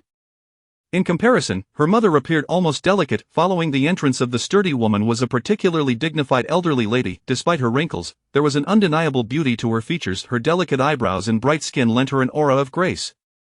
Just as Jiang Miannian was pondering the identity of her visitors, her mother called out, "Mother." Ah, so this was her grandmother. No, that couldn't be right. Her eyesight was sharper than ever. Although the elderly lady wore plain and seemingly old-fashioned clothing, it appeared to have once boasted intricate patterns, quite a rarity in these times, where garments with colors and designs were highly esteemed. At the very least, it suggested a past of affluence. The elderly woman possessed a face reminiscent of a hibiscus flower, her attire and demeanor starkly contrasting with the village's simplicity, accompanied by a maidservant. Her gaze held a mixture of pride and an almost childlike innocence. Jiang Miannian's father, Jiang Changtian, also bore striking looks, presenting a stark contrast to the village's common folk. Had one not known his background, one might have assumed he was a scholar of considerable repute, rather than merely a farmer, and one without land at that. Thus, this woman must be his mother. Could this be her grandmother? After more than a month since her birth, it was indeed peculiar that her grandmother had yet to visit. The stout woman surveyed the room before finding a seat, meticulously tidying it up. She produced a cloth from her pocket to lay down, allowing the elderly lady to sit. This elderly matron must have wealth to command such service. Others referred to Jiang's father as Jiang Laosi, suggesting he had at least one elder brother, Jiang Lauda, though villagers seldom spoke of him. Even within her own family discussions, he was rarely mentioned, leaving a hint of oddity in the air. Jiang Miannian's infant mind raced with thoughts, leaving her somewhat dizzy. After the elderly lady took her seat, she straightened her back, displaying impeccable poise. Her neck, albeit lined with wrinkles, was long and elegant, resembling that of a swan, adorned with a lovely high collar. Her gaze fell upon Jiang Miannian, radiating an innate compassion, a divine maternal love that made Jiang Miannian uneasy. She buried her face deeper into her mother's embrace, presenting her little bottom. Normally, this action would prompt her mother to lift her garment and offer nourishment, yet at that moment, Qin Luoxia remained solemn, merely stroking her daughter's back without. This grandmother was quite intimidating. While she appeared kind and gentle, her silent demeanor could render one's life unbearable. Upon her entry, Jiang Miannian had initially thought her to be. It was precisely such women, appearing amiable, who could cast a shadow of disgrace upon a husband, extinguishing his path to scholarly pursuits, leaving him to struggle in this rural life for eternity. Did you come here for a reason, mother? Qin Luoxia inquired, her demeanor guarded. The elderly lady's gaze fell upon Qin Luoxia, displaying a semblance of pity, yet she remained silent. It was the robust woman who spoke first. To bear sons who roam aimlessly and daughters who are coveted as servants, why endure the shame of bringing another into this world to suffer? The elderly lady seemed to disapprove of her tone, frowning slightly, yet she softly murmured, "Ayao, do not speak so. After all, it is a life." The elderly lady's voice was melodious, crisp, and devoid of age. One might mistake her for a youthful maiden. Her tone was measured and soothing, reminiscent of the world's standard dialect. Jiang Miannian was momentarily perplexed, unsure of the purpose behind this exchange. Was it mockery or compassion? Qin Luoxia was equally confounded by her mother-in-law's intentions. This woman was typically regarded as a paragon of virtue, said to have never harmed even an ant. All misdeeds were attributed to others. Qin Luoxia tightened her embrace around the child, stating, "Mother, are you here to provide assistance, as it appears we are struggling?" The elderly lady's gaze, filled with pity, seemed to intensify. She spoke with an air of wisdom. "You see, your actions are misguided." Though she criticized, her tone was gentle, almost affectionate. The robust woman, however, retorted with a steely expression, "To contend for the position as her mother, you should not seek revenge. Such behavior brings disgrace upon the ancestors, and if you are still a member of the Jiang family, you should adhere to the family's discipline." Jiang Miannian was taken aback. How could the elderly lady know everything? Her fierce countenance was quite intimidating. What family discipline was she referring to? The elderly lady sighed, "I cannot bear the title of mother from you, for our Jiang family has been of noble standing for generations.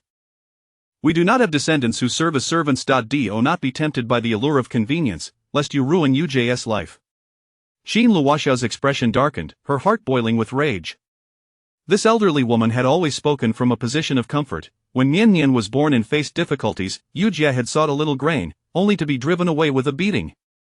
Even strangers from the village would have done their utmost to help in such times. Jiang Miannian could sense her mother's chest heaving, her rounded chin trembling. Had it been anyone else, Qin Luoxia would have thrown them out with disdain.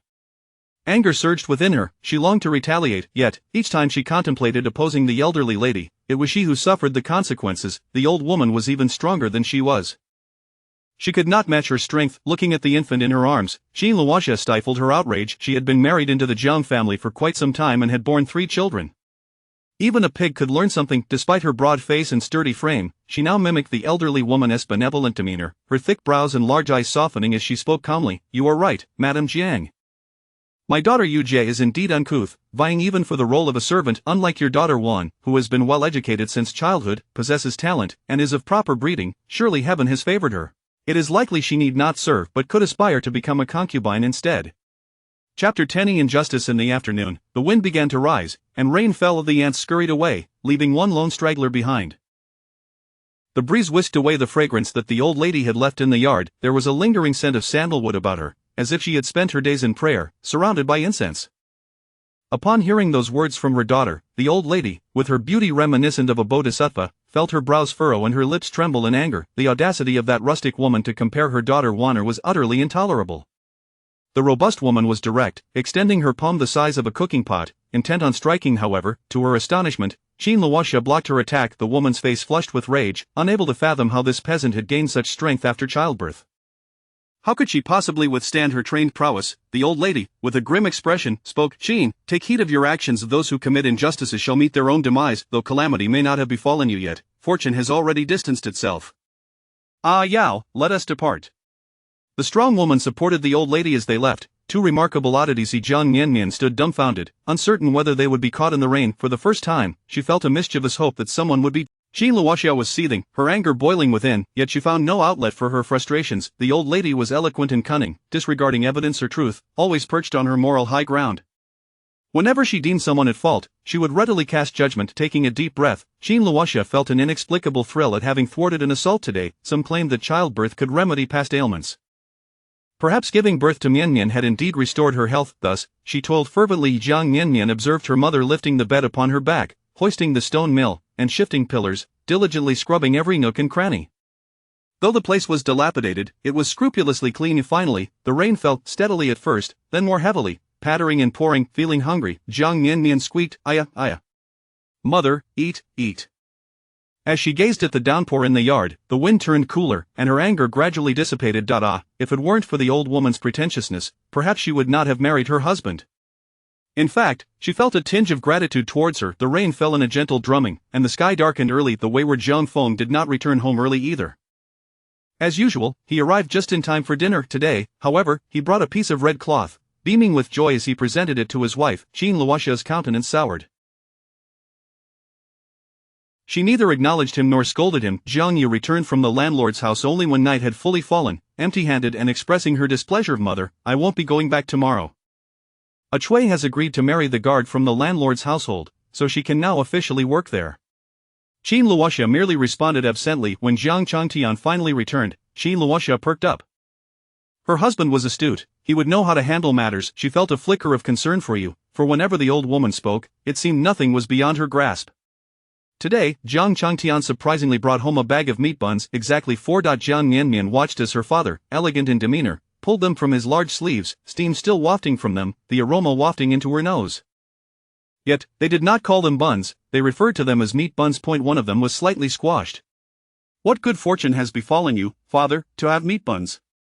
With 4 in total, she snatched one and bit into it, her satisfaction evident as she asked, "What is the occasion?" Jiang Changtian chuckled, "I have been promoted, I am now a small steward. My salary has doubled. From now on, I shall buy you meat buns once a month." Zhang Feng handed one to his mother, keeping the squashed one for himself, devouring it in just a few bites, his cheeks stuffed, and after swallowing, he rubbed his belly and inquired, "What of the former steward, though?" "He was difficult to deal with. When mother gave birth to my sister, I encountered him, and he kicked me. My side still aches. If he has been promoted, father, your work will be even more challenging." Jiang Changtian took the last meat bun and, unlike his son, ate it with decorum, finishing it slowly before replying, "He is dead. He was caught stealing public property and was killed." The family fell silent. Jiang Miannian's eyes widened, her pupils dilating slightly. She remembered her father's earlier mention of the stolen medicinal herbs. Then, she gasped. Luoxia was startled as well. Her mood had already been poor, and hearing her husband speak of this matter brought forth a smile that was more painful than tears. "It is for the best. He need not suffer any longer in this world." The family seemed comprised of hardened souls, hastily moving on to prepare dinner with cheerful spirits. Jiang Yu, brimming with happiness, remarked, "Perfect. I need not assist tomorrow and can stay home to care for my sister. With father's promotion, we shall no longer go hungry." With meat buns to fill their bellies, the evening's wild vegetable soup tasted even more bitter.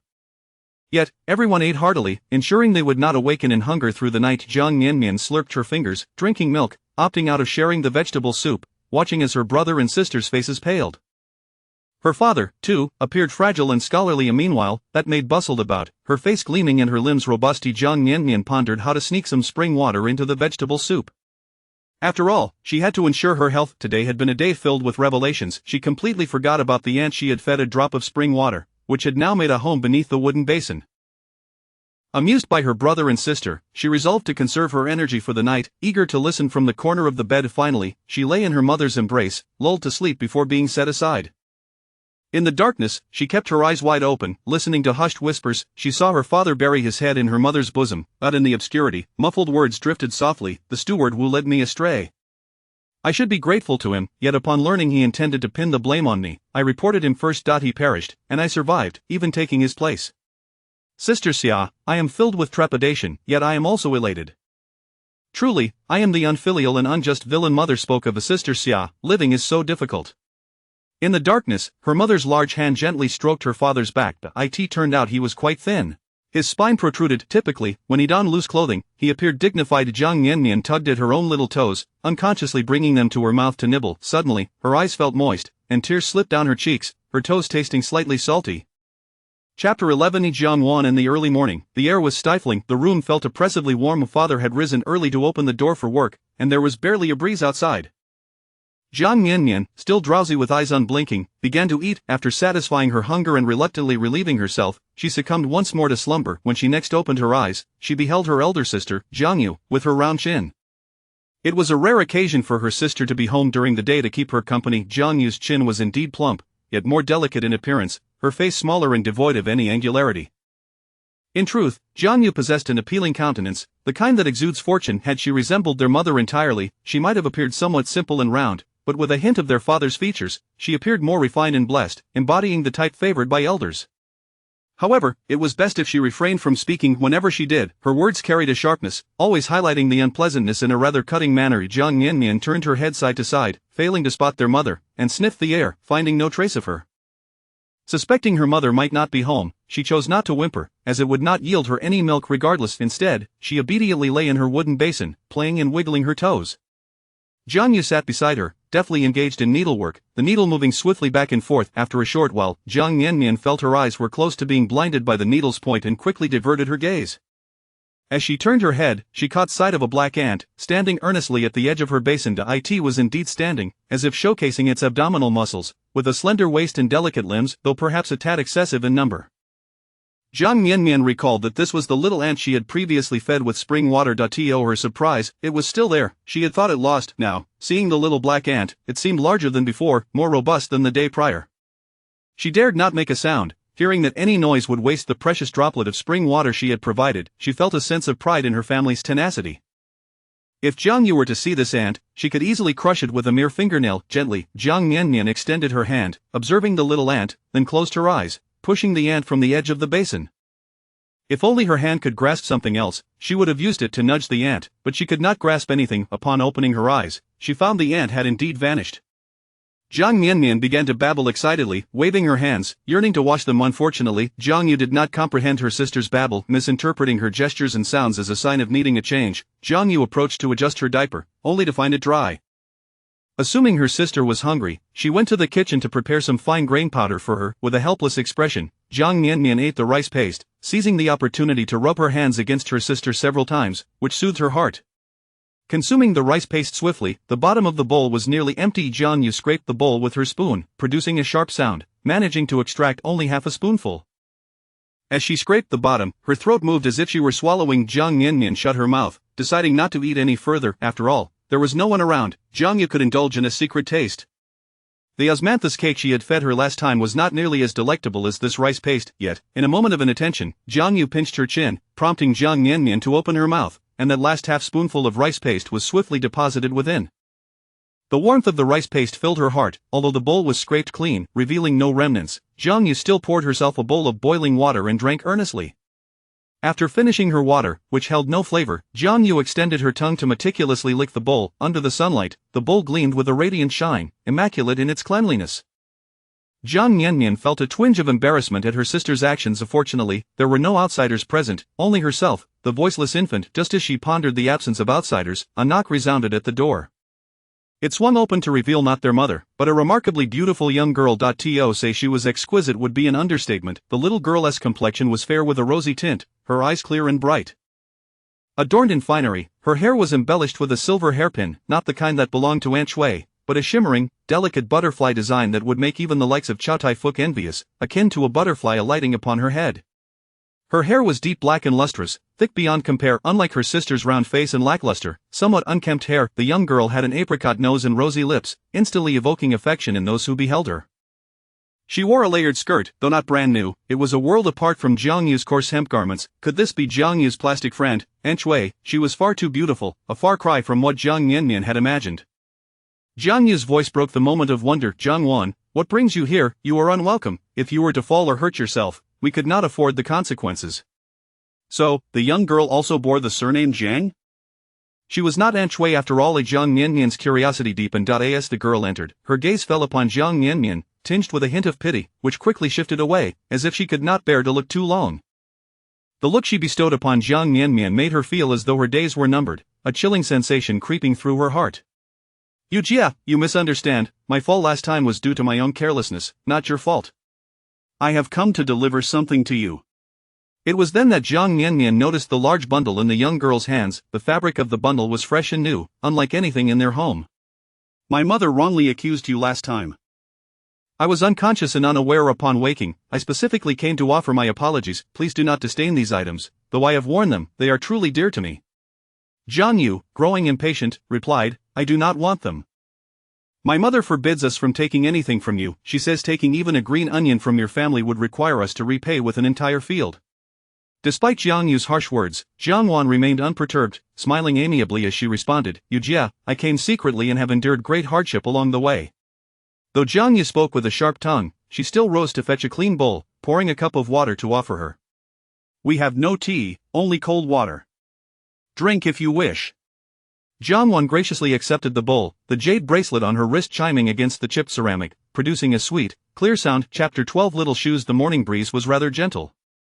Jiang Miannian opened her mouth wide, then closed it again. Observing the little girl's politeness made her feel slightly embarrassed, as she considered her and her sister's prank to be somewhat excessive. However, she would not voice this sentiment. She stood beside her elder sister. Jiang Yu also lowered her head, but Jiang Wan only took a sip, offered a compliment, and then set the bowl down. She unwrapped her bundle, displaying the items she had brought for Jiang Yu. Jiang Miannian, curious about the contents, exclaimed "Yeah," indicating her desire to see. Uncertain of her sister's intentions, Jiang Yu picked her up in response to her calling. As the bundle was opened, it revealed a complete outfit and a pair of embroidered shoes. They were not new. Jiang Miannian noticed the clothing had faded colors, having been washed several times, and the tips of the shoes were slightly worn down. Yet Jiang Yu's eyes sparkled with excitement, her grip on her younger sister tightening. Had she not been holding Miannian, she would have been unable to resist touching the garments. Although old, the fabric still bore faint colors and intricate patterns, along with a delicate belt, contrasting sharply with the coarse cloth she wore. The embroidered shoes were particularly exquisite, vibrant in hue, adorned with lifelike butterflies, and embellished with tiny beads that shimmered in the sunlight. Seeing Jiang Yu's expression, Jiang Wan knew she would appreciate them. Her fair, delicate hands gently caressed the shoes, which had been custom-made by their mother, along with the silver hairpin adorning her head, both crafted by the renowned Baolai Pavilion. Unfortunately, the shoes were too small for her, and she could not wear them. She also cherished the outfit, though the hem of the skirt was somewhat short for her. I heard from Aunt Yao Yao that you are to go to the capital. You must not go, it is dangerous there. Trust me, sister Yu, I only have your best interests at heart. Do you remember when I was little, climbing trees and accidentally fell? You were there to cushion my fall, or I would have perished. I would never harm you, Jiang Wan insisted earnestly. Jiang Miannian couldn't help but feel a fondness for her. This little girl seemed different from the elderly woman and made from yesterday. At least, her sense of right and wrong was clear. Then, their elder sister spoke up, I didn't mean to be your cushion, I was merely unfortunate. Jiang Miannian thought, sister, sometimes you could refrain from saying too much. Jiang Wan, with a serious and persistent expression, replied, in any case, sister Yu, you are my savior, remember that, and please do not go to the capital. Jiang Yu, slightly impatient, responded, I know, mother certainly won't allow me to go. You used to call me second sister, but now you call me sister Yu. You're quite clever, don't feign concern when the cat weeps for the mouse, just leave. If you were to injure yourself, our family truly cannot afford it. Jiang Wan, taken aback, did not grow angry. She simply said, I cannot stay long. If mother finds out I came to see you, she will be furious. In any case, I am looking out for you, so I shall take my leave. Who cares if you come? Hurry along. Jiang Yu waved her hand to shoo her away. Watching Jiang Wan exit, she slammed the door shut with a resounding bang, a bit fierce. Once the door was closed, Jiang Yu felt a twinge of unease and peeked through the crack. Jiang Miannian also leaned forward to see. Noticing that Jiang Wan had not gone far before being met by someone, Jiang Yu scoffed heavily. As expected, it is the young lady out for a stroll. She set her sister down and rummaged through the bundle again, searching meticulously but finding no hidden money. Their family was in dire need of funds for purchasing grain. She had hoped Jiang Wan's misguided kindness would leave her some money. Jiang Yu sat in a daze before the splendid clothing and shoes, hesitant to touch the fabric, fearing her rough hands might tear it. She picked up the shoes. They were truly beautiful, especially under the sunlight. After all, she was a young girl herself, with an innate fondness for beauty. Holding the shoes, she muttered, You give me your worn-out clothes and shoes, expecting my heartfelt gratitude. If my father could pass the imperial examination, I would wear such things too. I've heard from the village scholar that my father is exceptionally gifted at studying, such misguided kindness, such vain concern. Yet, unable to resist, she untied the shoes. She slipped off her own straw sandals, eager to try them on. Before even wearing them, she imagined how lovely she would look. Jiang Miannian watched as her sister's flushed face squeezed her large feet into the tiny embroidered shoes, which bulged slightly. Jiang Yu carefully stood up, wobbling as she walked. The butterflies on the shoes swayed as if preparing to take flight. Though they pinched her feet, Jiang Yu felt a flutter of excitement, approaching Jiang Miannian to ask, "Do they look good?" Jiang Miannian replied, "Yeah, yeah. Don't wear them, sister.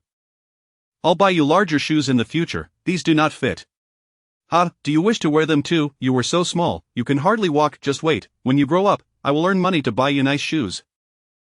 She continued to tread carefully around the courtyard for several laps, her forehead beaded with sweat. Concerned that her feet might sweat and dirty the shoes, she finally sat down and gingerly removed them.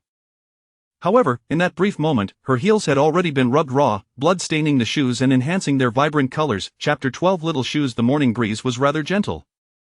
Jiang Miannian opened her mouth wide and then closed it again. Observing the little girl's politeness, she felt a tinge of embarrassment, realizing that her and her sister's prank might have been a bit excessive. However, she refrained from voicing this sentiment. She stood beside her sister. Jiang Yu also lowered her head, yet Jiang Wan only took a sip, offered a compliment, and then set down her bowl.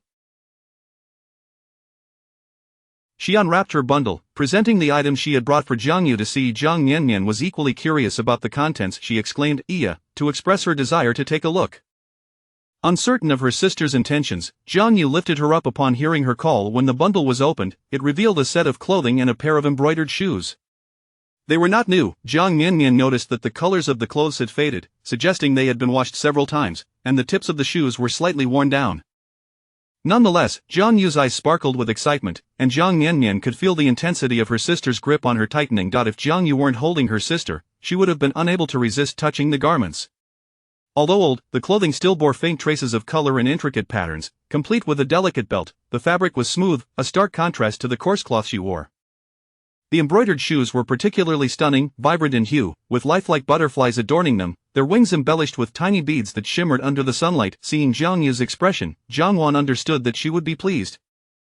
Her fair and tender hands caressed the shoes with reluctance. They had been custom-made by their mother, along with the silver hairpin she wore, both crafted by the renowned Baolai Pavilion. Regrettably, the shoes were too small for her, and she could not wear them. She also adored the skirt, though its hem was a tad short for her. "I heard from Aunt Yao Yao that you should go to the capital." "You absolutely must not go. It is dangerous there. Trust me, sister Yu, I am looking out for you. Remember when I was little and mischievous, climbing trees, I accidentally fell, and you were there to catch me. Otherwise, I could have been seriously hurt. I would never wish you harm," Jiang Wan asserted earnestly. Jiang Miannian felt a surge of affection upon hearing this. This little girl seemed different from the elderly woman and the servant from yesterday. At least she could distinguish between right and wrong. However, their elder sister interjected, "I didn't mean to be your cushion, I was merely unfortunate." Jiang Miannian thought to herself, a sister, sometimes it would be wise to say less. Jiang Wan, with a serious and determined expression, continued, "In any case, sister Yu, you are my lifesaver. Remember, you must not go to the capital." Jiang Yu, slightly impatient, replied, "I know, mother certainly won't allow me to go. You used to call me second sister, and now you call me sister Yu. You're quite clever, so stop pretending to care. It's like a cat mourning a mouse. Just hurry home. If you get hurt, our family truly cannot afford it." Jiang Wan, taken aback, did not feel anger but simply stated, "I cannot linger. If mother finds out I came to see you, she will be upset. In any case, I am looking out for you, so I shall take my leave. Who cares if you come? Just go, go." Jiang Yu waved her hand to shoo her away. Watching Jiang Wan leave, she slammed the door shut with a decisive bang, her demeanor somewhat fierce. Once the door was closed, Jiang Yu felt a twinge of unease and peered through the crack. Jiang Miannian also leaned her head to look through the door. She noticed that Jiang Wan had not gone far before someone came to fetch her, prompting Jiang Yu to scoff heavily. As expected, "It's the young lady heading out." Setting her sister down, Jiang Yu rummaged through the bundle, meticulously searching for hidden money. Currently, their family was in dire need of funds to purchase grain. She had thought that Jiang Wan's overly generous heart might have left her some money. Jiang Yu sat still for a moment, captivated by the splendid clothing and shoes, hesitating to touch the fabric for fear her rough hands might ruin it. She picked up the beautiful shoes, marveling at their allure, especially in the sunlight. After all, she was still a young girl with an innate love for beauty. Clutching the shoes, she muttered, "You expect me to be grateful for these worn-out clothes and shoes you can't even wear? If my father could pass the examination, I could wear such things too. I've heard from the scholars in the village that my father has a great talent for learning, so generous, so feigned." Yet, she couldn't help but unfasten the shoes. She removed her own straw sandals, eager to try them on. Before even putting them on, she imagined how exquisite they would look on her. Jiang Miannian watched as her sister's flushed face squeezed her large feet into the tiny embroidered shoes, causing the shoes to bulge. Jiang Yu stood up cautiously, her walk unsteady. The butterflies on the shoes swayed as if ready to take flight. Though painful, Jiang Yu felt a thrill of excitement as she approached Jiang Miannian and asked, "Do they look good?" Jiang Miannian exclaimed, "Iya. Don't wear them, sister. I'll buy you bigger shoes in the future, these don't fit." "Ha, do you want to wear them too? You're so little you can hardly walk. Just wait, when you grow up, I'll earn money to buy you nice shoes." Jiang Yu was reluctant to take off the embroidered shoes, carefully twirling around the courtyard several times. After a while, she began to sweat from her forehead, worried that her feet might sweat and dirty the shoes, so she finally sat down, cautiously removing them. As a result, in that brief moment, her heels had been rubbed raw, blood staining the embroidered shoes, making their colors appear even more vibrant. Chapter 13: How to communicate with one's pet. Yesterday, the rain had fallen. Today, the heat was not as oppressive. Sunlight danced through the air, accompanied by a gentle breeze. Jiang Wan had departed, leaving behind a faint, lingering fragrance in the courtyard. It was not solely the scent of the incense upon Jiang Wan's skin, even the old garments she left behind bore the same aroma. Jiang Miannian was not particularly fond of that smell. Jiang Yu sat upon a wooden stump in the yard, her brow furrowed in concentration as she meticulously peeled away the calluses that had formed on her heels. Each tug caused her to hiss in pain, tears welling in her eyes. Watching her sister's discomfort, Jiang Miannian instinctively clenched her tiny fists. To her surprise, Jiang Yu, after tearing off the skin, did not tend to the wound but merely rinsed it with cool water from the courtyard. Observing that the bleeding had ceased before returning, lying in a small wooden basin, Jiang Miannian gazed at her sister, who seemed quite content to resume her tasks. Jiang Yu had a pleasant disposition. Aside from her somewhat harsh words, she was generally cheerful and bore no grudges. Jiang Miannian's infant mind pondered this for a moment before fatigue washed over her, prompting a desire for milk. As she turned her head, she noticed a small black ant climbing back onto the edge of the basin. Undeterred, the tiny creature ascended cautiously, its form robust and proportionate, with a slender waist and 6 delicate yet powerful legs. Its body, elongated and glossy black, resembled a shell, while its tail bore a mysterious heart-like shape adorned with 2 distinct stripes. Though she could not discern its eyes, it felt as if the little black ant was observing her. Contemplating this, Jiang Miannian reached out her hand slowly toward the ant, closed her eyes, and nudged it gently off the edge. Suddenly, she let out a wail. Who among her family could understand? She was frightened even by the ant, and the more she scrutinized it, the more her fear intensified. Hearing her sister's cries, Jiang Yu hastily rose to investigate. The familiar routine ensued. She first checked Jiang Miannian's bottom. Oh dear, it was wet. Time for a diaper change. Seizing the opportunity, Jiang Miannian rubbed her finger, which had pushed the ant, against her sister's clothing a few times. After the new diaper was secured, Jiang Yu set aside her needlework to wash clothes instead. The family was frugal with their garments and did not wash them frequently, primarily tending to Jiang Miannian's diapers. Jiang Yu worked with remarkable efficiency, ensuring that no trace of odor lingered on the freshly washed cloths. Yet, her mouth was restless. Although their mother often admonished her to remain silent when outside to avoid trouble, she was now at home, with only her sister nearby and the fleeting presence of Jiang Wan lingering in the air. Jiang Yu had a wealth of words she yearned to express. Even if her sister could not comprehend, she could not help but chatter away. "If our mother returns and discovers I took something from Jiang Wan, she will surely be displeased." Jiang Miannian quickly responded, "Ah. Indeed. The belongings of a courtesan can be taken by brothers, so why should Jiang Wan's possessions be any different?" Yeah. True enough. But brother was working for them, and what he took was in exchange for his labor. I did not assist Jiang Wan, she inexplicably offered it to me. Perhaps this is what our father refers to offer kindness without cause is either treachery or theft. Regardless, it was given to me. I might as well take it. Jiang Miannian nodded in agreement. Ah.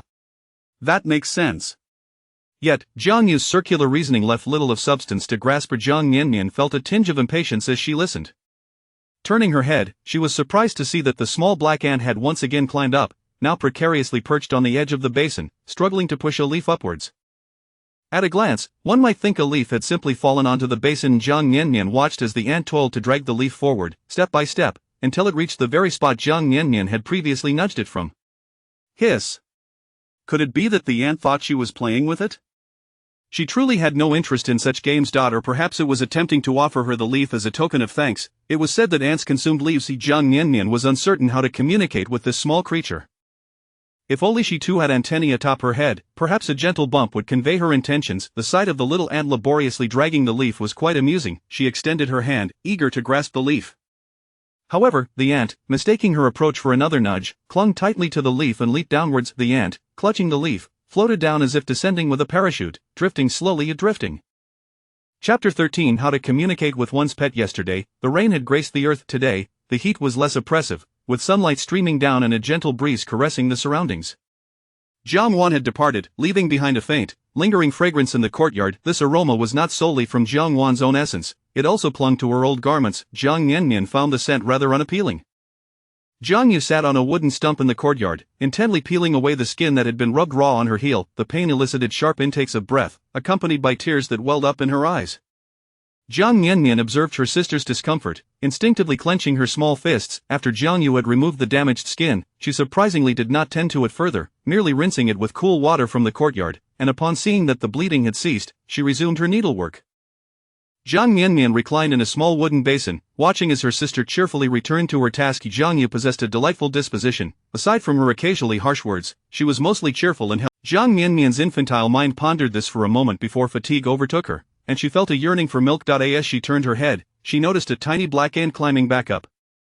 Persistent and cautious, it traversed the edge of the basin. The ant was so close that she could discern its robust form. Its proportions were quite pleasing, with a slender waist and 6 delicate legs that appeared strong. The head-to-body ratio was at least 9:1, with a long, sleek body that shone a deep black, resembling a polished shell. Its tail bore a shape reminiscent of a chicken heart, adorned with 2 mysterious stripes. Aside from its 2 antennae, it sported 2 pincers that looked quite sharp. A bite from such a creature would surely be painful. Though she could not locate its eyes, it felt as if the little black ant was gazing at her. With this thought in mind, Jiang Miannian extended her hand, inching closer to the ant, closing her eyes as she gently nudged it downwards. Then, she let out a wail. Wah wah wah wah wah.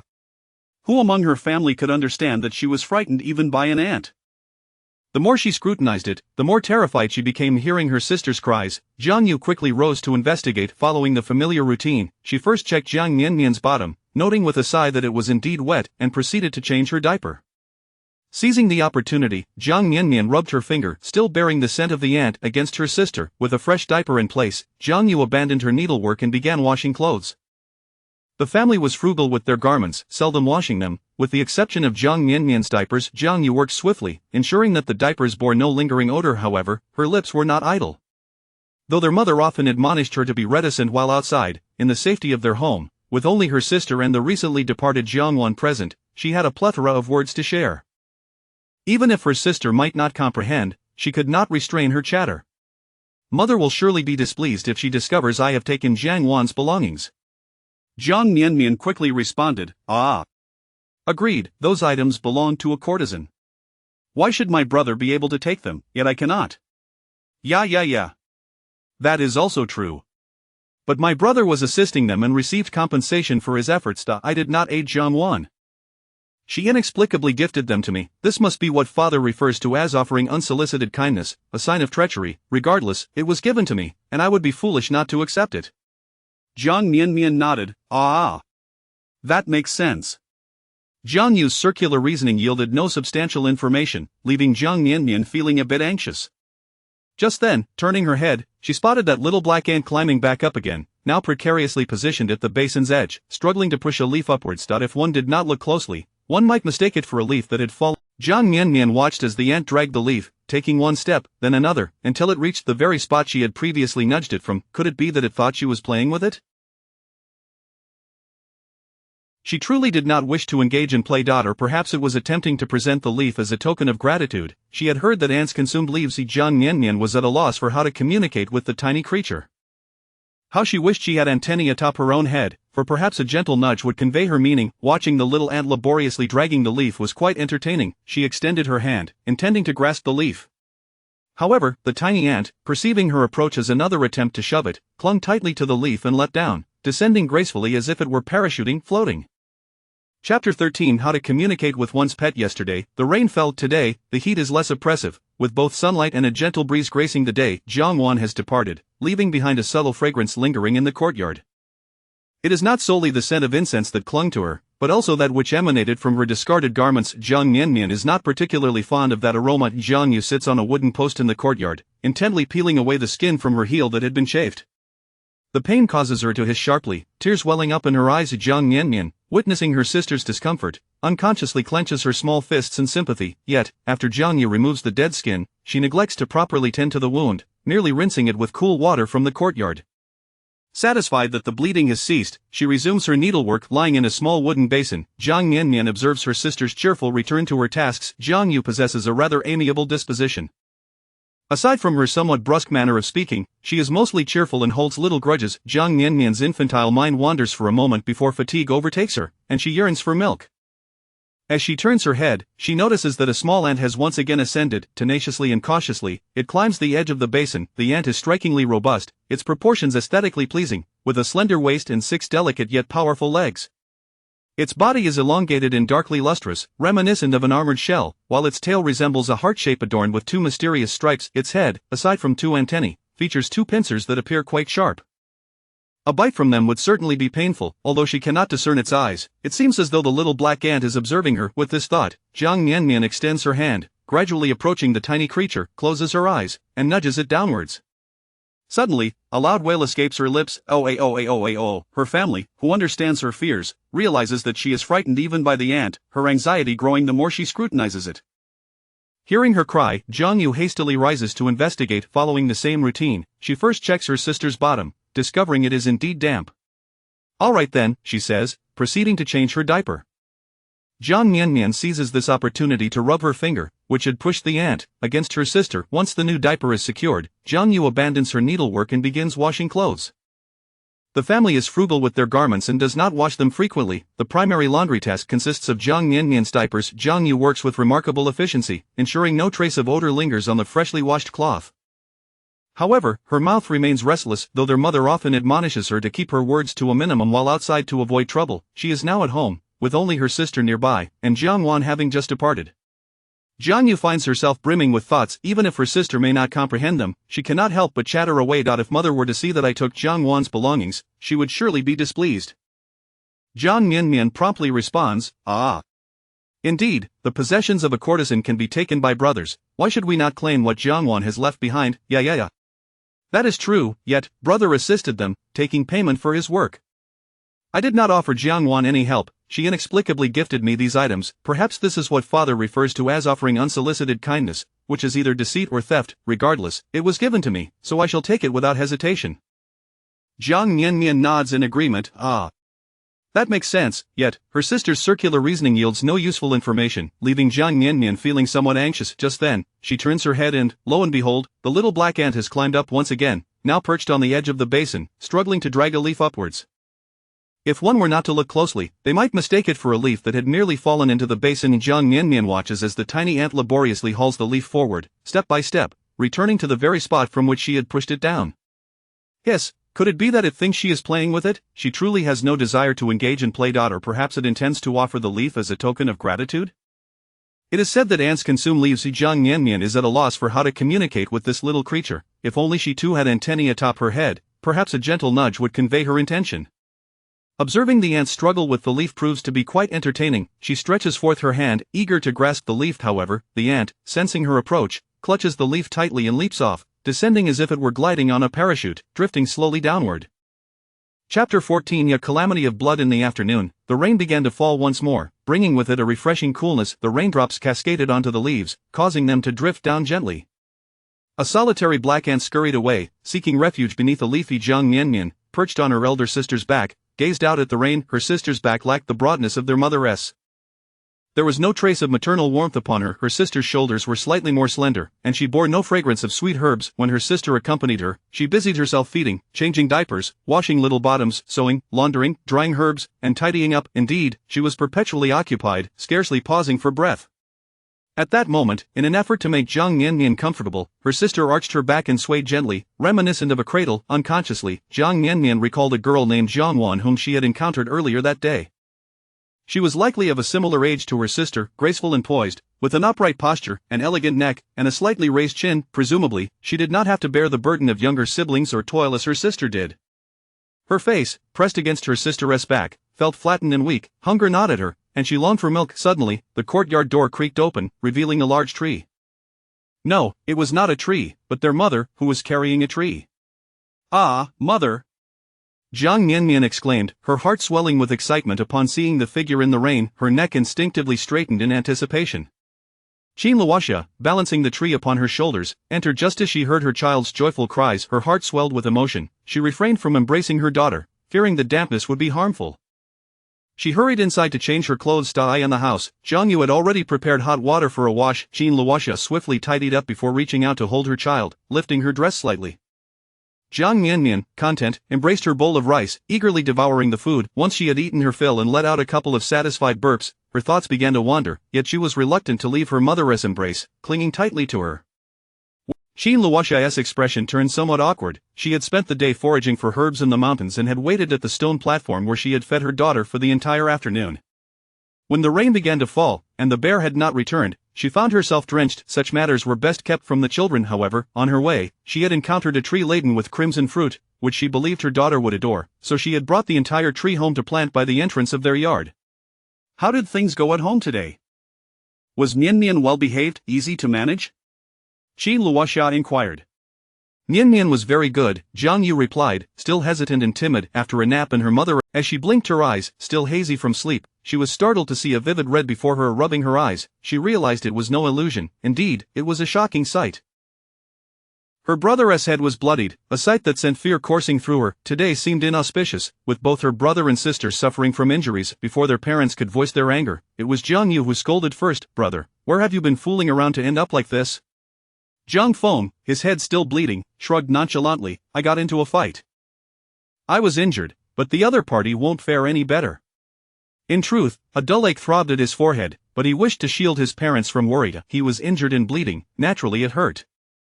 Jiang Miannian winced at the sight, particularly concerned about potential repercussions from the injury. As they lived in an era with limited medical care, she dared not cry, fearing it would only complicate matters, so she watched anxiously. At that moment, she was placed in a basin, and once again she spotted the black ant. Though she had no inclination to play with it, the family was bustling about, with her mother and father not scolding but tending to the wounds. Her mother gathered a handful of herbs, crushing them vigorously in a stone mortar. Her father was cleaning the wounds, utilizing none other than her own diapers, presumably the softest fabric in the household. He soaked the diaper in boiling water and then waited for it to cool. It seemed as though her family possessed a modicum of medical knowledge. Her sister, bleeding from her foot, understood to rinse it with cold water to halt the bleeding.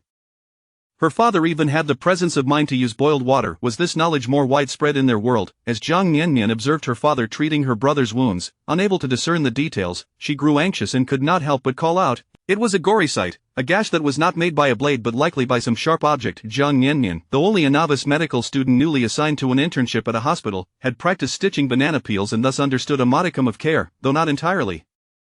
It did not appear to be a deep cut, likely not requiring stitches. Even if it did, they lacked the means to perform such a procedure. Watching as her mother applied the crushed herbs directly to her brother's forehead, it resembled a makeshift algae face mask for a wrinkle treatment.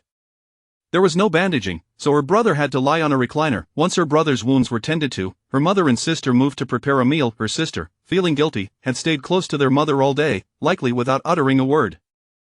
Jiang Miannian then found herself cradled in her father's arms, who sat beside her brother on a small stool. Who did you fight with? What was the reason? Did you win or lose? Her father asked slowly. Though he did not raise his voice, in that moment, he seemed rather fierce. Jiang Miannian lay in her father's embrace, relieved that she was not yet capable of speech, thus avoiding any potential trouble. Jiang Feng recounted, I ran into Jiang Rong in the county town. He accused me of stealing discarded clothes and shoes from his family, claiming that we are all habitual thieves. I fought Jiang Rong and his two lackeys. One of them, with a black mole by his eye, was unfamiliar to me but very fierce, skilled in combat and armed with a weapon. I felt I might be beaten to death. I was no match for them. I intentionally fought in a place where the constables usually patrol, and when I saw them, I slammed my head into the ground. I received 22 taels of silver in compensation, giving 10 taels each to the two constables, and I kept 2 taels for myself. Upon hearing this, Jiang Yu could no longer contain herself, bursting into tears. Mother, I did not steal anything. I did not want it. It was brought by Jiang Wan. Chapter 15 Planting a tree. The heavens have drawn down the curtain of night, the rain has temporarily ceased its relentless patter, those returning home are spared the burden of facing the darkness while braving the downpour. For dinner, Mother prepared a broth of wild vegetables, a clear soup that is both wholesome and devoid of any meat, embodying the essence of pure, natural green without any harmful additives. One need not worry about the perils of fatty liver or hypertension. However, there is a likelihood of anemia and perhaps a deficiency in calcium, yet, it seems that Mother possesses remarkably strong genes.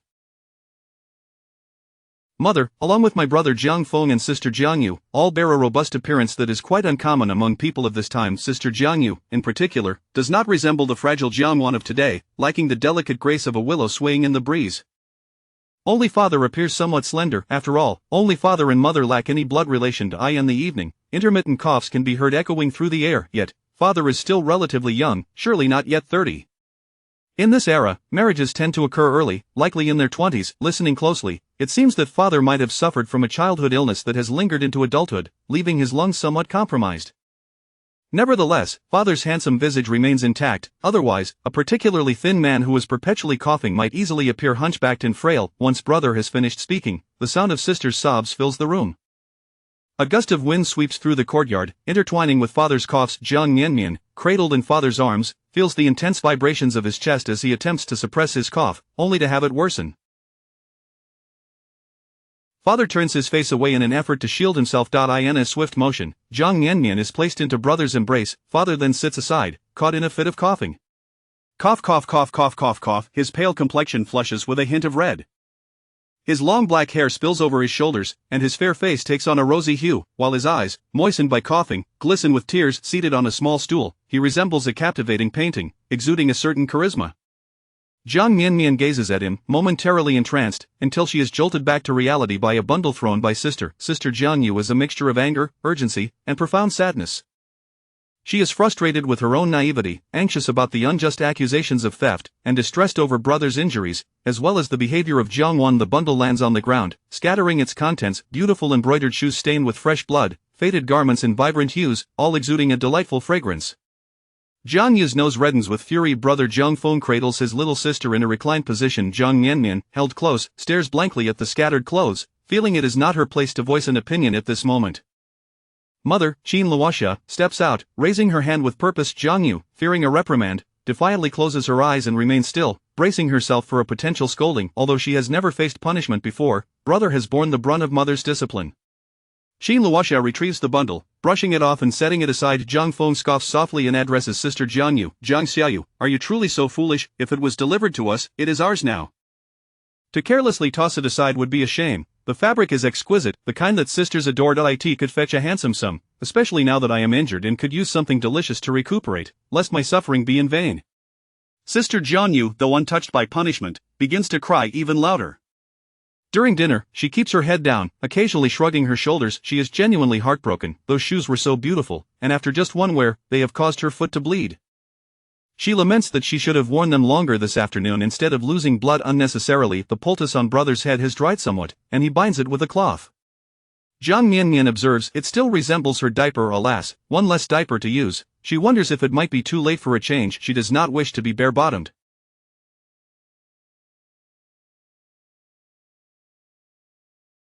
The family gathers around the dining table, a picture of togetherness. It is a lovely sight. Despite brother's bleeding head and sister's wounded foot, Jiang Miannian wishes to offer her family some healing spring water, but as a baby, her motor skills are limited.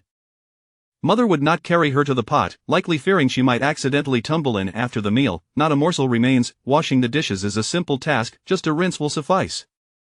Once everyone has finished, it is Jiang Miannian's turn. She clings to mother, devouring her food voraciously, for she is quite hungry. Mother was out for the better part of the day, leaving Jiang Miannian feeling rather anxious without her bowl in sight, a sensation of insecurity washing over her.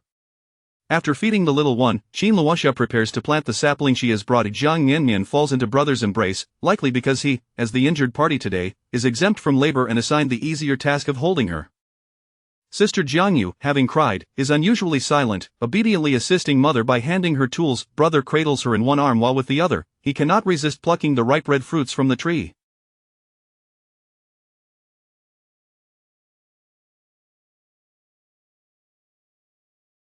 As he picks one and pops it into his mouth, Jiang Miannian, seeing him eat, desires some for herself. She reaches out, exclaiming, "Yeah," and opens her mouth in anticipation.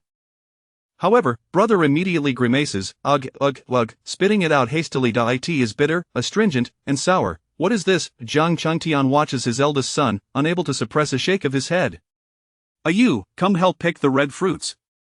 Leave the green ones. When called to action, she becomes quite nimble, feeling guilty for having inadvertently caused brother's injury by taking Jiang Wan's belongings. As a small bowl of red fruits is gathered, mother finishes digging the hole.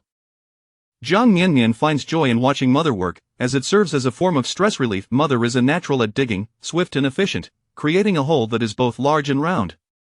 Once the hole is ready, mother carries the sapling over, placing its roots into the earth. The father assists in covering it with soil, while sister Jiang Yu and brother join in, compacting the earth firmly.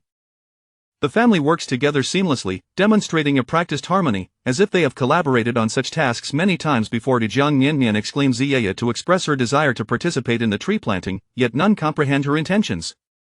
Upon hearing her, brother gently pats her bottom, discovering it dry, and turns to mother. "She just ate, she can't possibly be hungry again," Qin Luoxia remarks. Jiang Miannian, excitedly gesturing, persists in her attempts to be included. Ultimately, it is father who understands her meaning and lifts her into his arms. Squatting down to the ground, Jiang Miannian scoops up a handful of soil, her tiny fist barely grasping a pinch, but she energetically flings it toward the roots. Unbeknownst to her, her hand inadvertently strikes father's face, splattering mud upon his fair skin. Yet, Jiang Changtian is not angered. Instead, he affectionately kisses his daughter. "My little darling is the best." Lifting his daughter high above his head, Jiang Miannian finds herself elevated, gazing down at the newly planted tree, a large canopy resembling an umbrella. She bursts into joyous laughter. Chapter 16. The weeds king. Alone. The sounds of barking dogs echoed through the village, accompanied by the croaking of old frogs. It was not lively, rather, it imparted a sense of tranquility. The mountain village at night was enveloped in darkness. Occasionally, a flicker of starlight appeared, faint and blinking. The village's lights seemed dimmer than the fireflies dancing before them. At this hour, there were no streetlights. Ordinary households would not waste candles unnecessarily. Fortunately, the post-rain sky was remarkably clear, the clouds having been swept away by the downpour. The moon hung obediently in the sky, not perfectly round, yet approaching that state. Jiang Miannian was outside the courtyard for the first time at night. Her family's enclosure was not fortified by high walls, just a low fence, with a gap in one section that could be easily climbed through. At this moment, a tree conveniently stood at the corner of that gap, lending a sense of completion to the wall. Beneath the grand tree, her mother brought over a stone stool, arranging several small stools around it, along with a bamboo chair. Her elder brother, Jiang Feng, reclined on the bamboo chair while Jiang Yu poured water for everyone. They drank warm water, devoid of any herbs. The dinner had already been sufficiently bitter. Plain water sufficed. The cups were fashioned from bamboo, wholly natural. Their father also sat on a small stool, sipping water while holding Jiang Miannian. Except for her brother, everyone else occupied the small stools, while their father appeared particularly tall and handsome. Especially when the night breeze tousled his long hair, he looked even more striking. Jiang Miannian glanced at her father before curiously peering towards the village. With the aid of moonlight, she could faintly discern some houses. The village resembled a basin, with a considerable cluster of larger houses at its center, several buildings interconnected. The other dwellings were sparse and scattered, some merely small thatched huts, the purpose of which was uncertain, whether inhabited or merely their home was situated at a higher elevation, with nearby structures not forming a continuous line. The area had a few clustered houses, whereas their side was more isolated. A tree planted at the entrance seemed to extend the territory slightly, creating an inexplicable sense of delight. On this summer night, even after the rain, the air remained warm. Beneath the large tree, occasional insects buzzed, and mosquitoes were present as well. Jiang Yu diligently lit a handful of mugwort powder, releasing a faint scent of the herb into the air. Mosquitoes were still around, but they seemed less inclined to bite. Jiang Feng, reclining, was not idle either, peeling the skin off small red fruits. Their father had already instructed that these fruits be cooked in a pot. Now, everyone gathered around the stone stool, manually peeling the skins. "This is so bitter. What can we make with it?"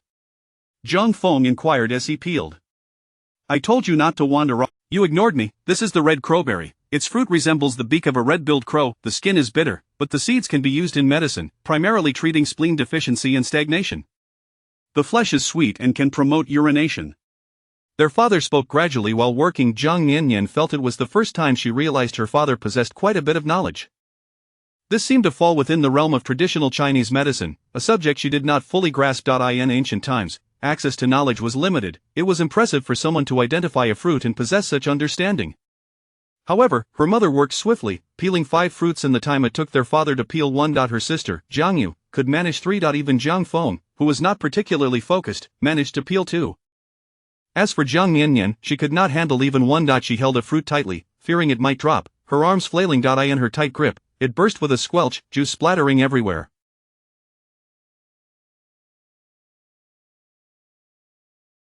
Unable to resist her curiosity, she brought her hand to her mouth and licked it.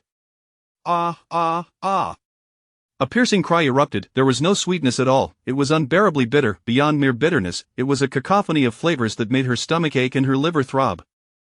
Observing her sister's plight, Jiang Yu, who had endured a bitter evening, finally burst into laughter. Others joined in, unable to contain their amusement. As time passed and the star shifted, the mugwort ash was blown away. A new day dawned. Surprisingly, her eldest brother, with a cloth bound around his head, set out early, before dawn, carrying a burden. Their father also departed for work before the sun rose, leaving together with his son. Early in the morning, Jiang Yu carried Jiang Miannian as they stood beneath the great tree, watching their brother and father depart. They lingered for some time, Jiang Miannian resting her head on her sister's shoulder, both gazing for a while longer until their figures gradually diminished from view. Jiang Yu did not return to the house right away. It remained unclear whether she was reluctant to part with their father and brother or the bundle of clothes and embroidered shoes. The morning breeze was rather strong, tousling Jiang Yu's hair and causing Jiang Miannian's face to itch. In a bold moment, she urinated. Jiang Yu felt a sudden warmth on her back and hurried inside. Mother, Jiang Miannian also took the opportunity to relieve herself. Afterward, she had a drink of milk. Their mother intended to place her in her designated wooden basin. However, just as she was about to lower her, Jiang Miannian spotted a large ant peering from beneath the basin, its head even larger. She clung tightly to her mother's clothing. Jiang's mother released her grip entirely, and Jiang Miannian found herself suspended by her mother's clothes, refusing to descend into the basin. Who could understand? Her pet frightened her to the point of tears. Qin Luoxia, with no other option, assumed her daughter was clingier today because she had left home yesterday, so she simply carried her on her back. She intended to venture deeper into the mountains today, hoping to hunt something. Jiang Feng had bled profusely from his forehead, and little Yu had sustained considerable abrasions on her ankle, yet they remained silent. Had she not checked on her daughter during the night to cover her with a blanket, she would have remained oblivious, unaware that a chunk of flesh had been scraped away. Those embroidered shoes were already small, crafted specifically for Jiang Wan's petite feet, and forcing them on would surely be unwise. To replenish the body, one must consume what it lacks. Blood and flesh must be restored with blood and flesh. Once her husband and Jiang Feng had departed, Qin Luoxia rummaged beneath the bed for a spearhead rusted and long unused. She placed the spearhead on a stone slab in the courtyard to sharpen it. Swish, swish, swish, ha, ha, ha. The clashing of iron and stone reverberated with a rhythmic sound. Each time their mother worked, she exuded a sense of strength and rhythm. Even the act of sharpening a spear resonated with a captivating cadence that nearly lulled Jiang Miannian, who was perched on her back, into slumber. She wondered what kind of work her mother's family had done. The rusted spearhead soon gleamed in Qin Luoxia's hands, emanating a faint, ethereal glow. Jiang Yu squatted before her mother, occasionally adding water to assist. She knew her mother intended to hunt discreetly. Without their father's knowledge, their father scolded Jiang Feng whenever he went hunting, considering it dangerous. Mother, may I join you in the mountains? No, you must stay home and tend to the child, Qin Luoxia firmly refused. The mountains are perilous. If anything happens, I won't be able to manage. At this age, young girls often exhibited a bit of rebellion. The more their mothers forbade them, the more Jiang Yu yearned to go. Jiang Miannian observed her sister, who pouted and murmured. Then their mother added, "Girls should cherish their small feet as a beauty trait. If you work with me, your feet will become large. If you climb mountains, they will be not only big but also thick, making it hard for you to find a suitable match in the future." Jiang Yu shrank her feet slightly. Defiantly, she replied, "But mother, you married father." However, she no longer persisted in her desire to venture into the mountains. Jiang Miannian felt her mother was truly formidable. Despite her robust appearance, she was adept at emphasizing key points in her speech. After finishing with the spearhead, Qin Luoxia placed it in a frame, preparing to assemble the spear and spearhead. Once she entered the mountains, Jiang Miannian drank another round of milk in her mother's embrace before reluctantly transferring to her sister's arms. She watched as her mother deftly buttoned her clothes, secured her frame, and held the long spear as she stepped outside. Upon exiting, she encountered villagers, exchanging greetings. "I'm going to gather some grass." Chapter 17. Do you believe? Today marks the peak of the summer heat. It is an auspicious time for planting, rearing livestock, raising children, and receiving gifts, while it is deemed inauspicious to tend to graves. Mother has ventured into the mountains. Jiang Yu carries her younger sister on her back, holding a diminutive golden bucket in her hand, essentially a chamber pot. Its shape resembles a wooden flower basket, with a rounded wooden basin at the bottom, adorned with a vine-like handle that arches gracefully. Taking advantage of the mild sunlight, she intends to water the newly planted trees. Direct watering would scorch the roots, so she must dilute the water in a ratio of about 1:9 for optimal results. Jiang Miannian, covering her eyes, knows that this little golden bucket is exclusively hers. Curiously, she wonders whether the diluted urine, when combined with water and used to nourish the trees, might possess some extraordinary properties. If so, how intriguing. After watering the trees, her older sister carries her back inside. Jiang Yu resumes her needlework. Seated beneath the eaves to escape the glaring sun, Jiang Miannian is placed back into the wooden basin, reluctantly forced into bonding with her pet ant.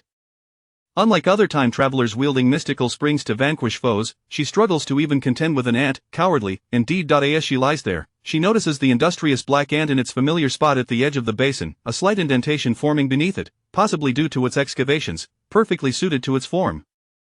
Jiang Miannian silently stretches her hand, opening and closing her fist. The distinction between humans and animals lies in humanity's ability to wield tools. If only she could grasp a stick, she would dare to prod the ant.